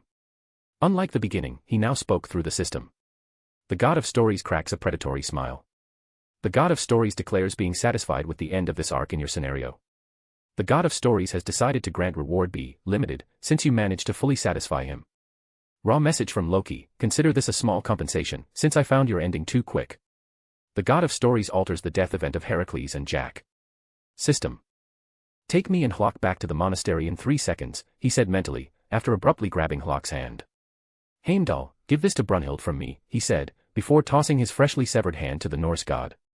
If she doesn't retrieve it, you won't get a chance like Jack and Heracles. After all, I hold your fate in my hands, he bluffed before vanishing. Heimdall was confused but hurriedly picked up the severed hand, after seeing Heracles reform from Niflhel.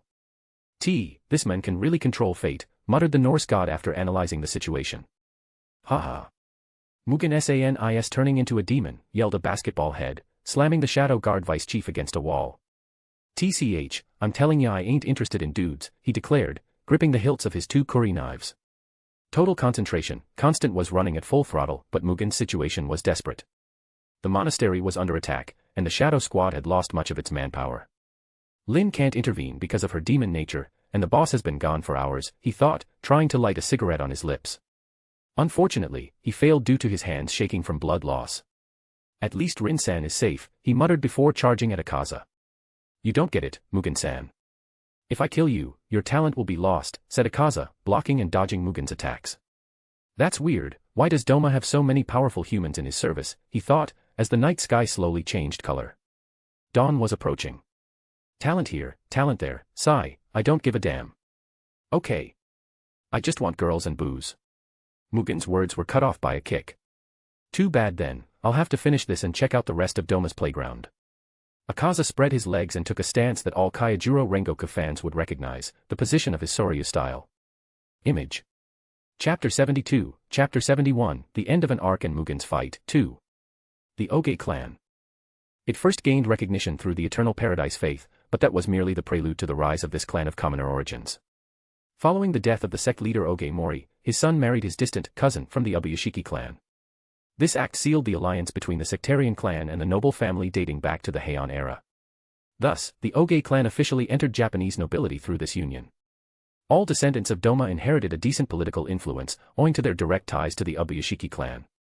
Beyond this aspect, they possessed colossal wealth, the fruit of Doma and Kagaya's expertise in marketing and economic strategy. That's why Akaza hadn't been able to destroy the main monastery as easily as anticipated. The Oge clan simply had far too many resources. Even Muzan was surprised, after witnessing the power of the shadows through Akaza's eyes. The ancestor of demons deeply despised humans, and it was also for this reason that he had raged against Upper Moon 3 after his victory over Kaijuro Rengoku. Akaza had dared to boast about defeating an insect. From Muzan's perspective, it was only natural for a demon to overcome a human. The reverse merely proved the demon was weak and unworthy. This worldview prevented him from acting like Doma, who didn't hesitate to supply resources to humans and shamelessly exploit their potential. I already knew Doma was playing with humans, but this, murmured Muzan, frowning as he watched Mugen regulate his breathing and ready his kukri knives. The king of demons was already preparing to purge the Kazuki of their weak elements. Muzan anticipated several bloody battles, hoping to strengthen his organization while eliminating any future risks. Unfortunately, the preparations took a bit of time. That's why he glanced over at Akaza's side. Doma, you hid such a man from me, analyzed the demon king, his plum pink eyes scrutinizing Mugen through Akaza. The silhouette of the young Jotaro overlapped almost perfectly with Mugen's, in Muzan's perception. If he holds out a little longer, I'll have Akaza bring him to me, decided the demonic sovereign, as the fight was about to resume. The delinquent's combat stance perfectly countered Akaza's Soryu style at that moment. The face usually mocking and teasing now wore a serious expression, as he attentively observed his surroundings. The shadow. They were his colleagues, friends, and brothers, but all had suffered severe injuries. Their fate was unknown. Indeed, you're different from all that trash, muttered Akaza, seeing in Mugen's eyes the burning desire to fight and win. Whenever you're ready, you bastard, replied Mugen in an indifferent tone, gripping his kukri with bloodied hands. But behind his mocking tone and calm smile, Mugen wasn't as composed as he appeared. The mind of the former reformatory inmate was racing at full speed, scouring his memory for a solution. Finally, he found a tiny clue. It's doable, but forgive me, he thought, deciding to follow Doma's advice. You're taking the initiative. Doesn't bother me, Mugen. Immediately after Mugen's assault, Akaza unleashed his demonic blood art. Blood demon art, destructive death, compass needle technique. Water breathing, fourth form, striking tide. The two techniques collided in a deafening crash as their users charged at each other. Akaza's strikes were precise, powerful, relentless. Mugen knew this from experience. Each blow from the demon could pulverize a monastery pillar or carve a crater into stone. The worst part, however, wasn't that. Mugen had realized his opponent could read his intentions. Akaza deflected every slash of the water style and aimed straight for vital points. If I used another style, I'd already be dead, thought Mugen, before sliding across the ground, exploiting an imbalance to execute the second form and slice cleanly across Akaza's back.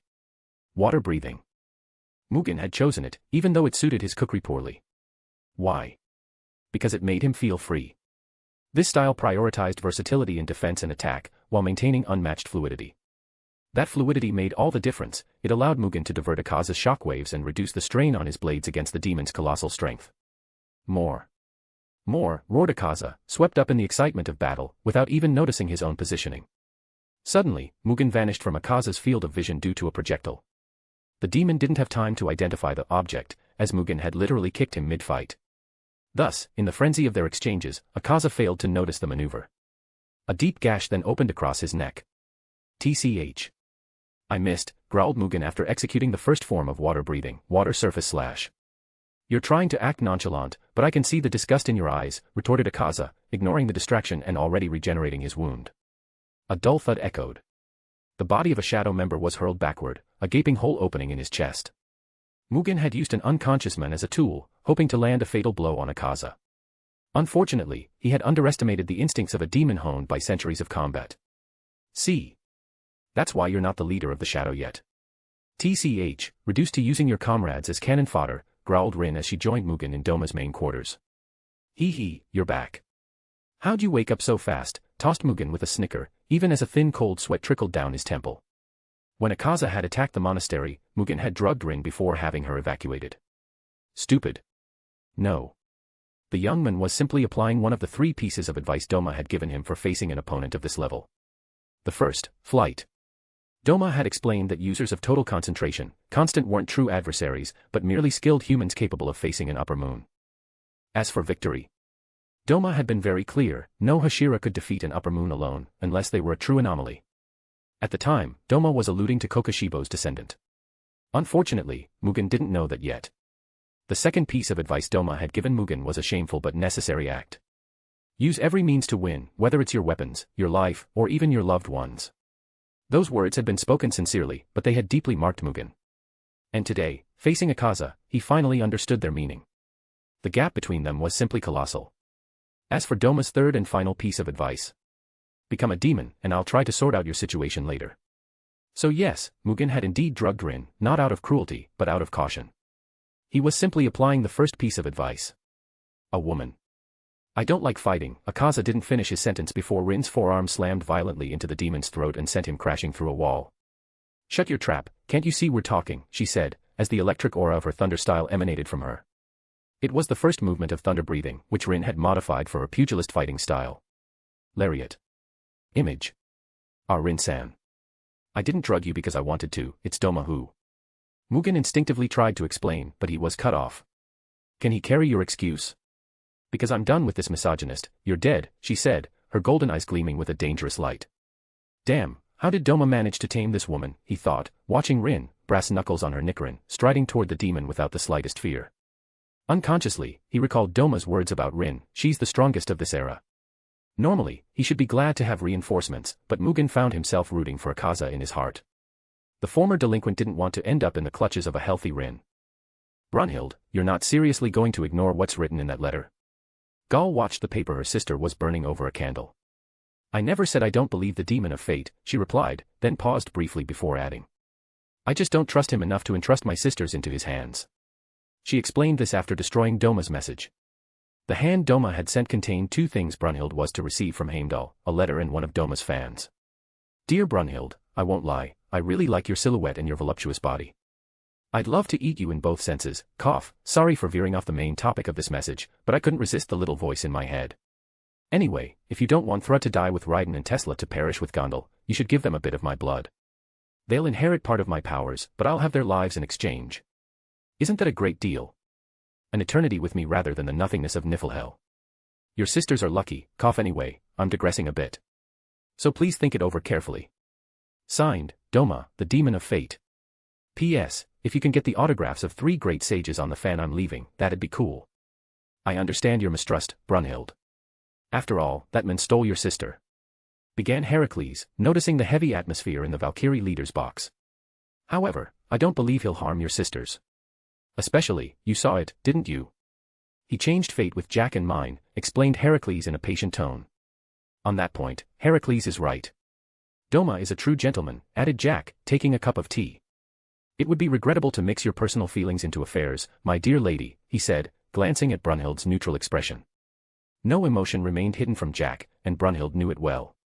She might appear indifferent, but Jack easily perceived the anger she felt toward this demon who had appeared out of nowhere. And vanished just as suddenly. Sigh. I'll discuss it with Nostradamus. If he confirms that he can indeed influence his visions, then I'll consider entrusting him with humanity's future, she said in a heavy tone. Doma was no longer there, but the universe of Valkyrja Apocalypse was taking an unexpected turn. Author's note, come on, admit you thought Mugen was gonna die in the future, lol. It's been a while since I wrote a chapter without Doma himself. But hey, gotta show that the world is undergoing changes because of him. Little info, I don't like writing this kind of chapter, because they're unpopular, and also because I really love writing Doma.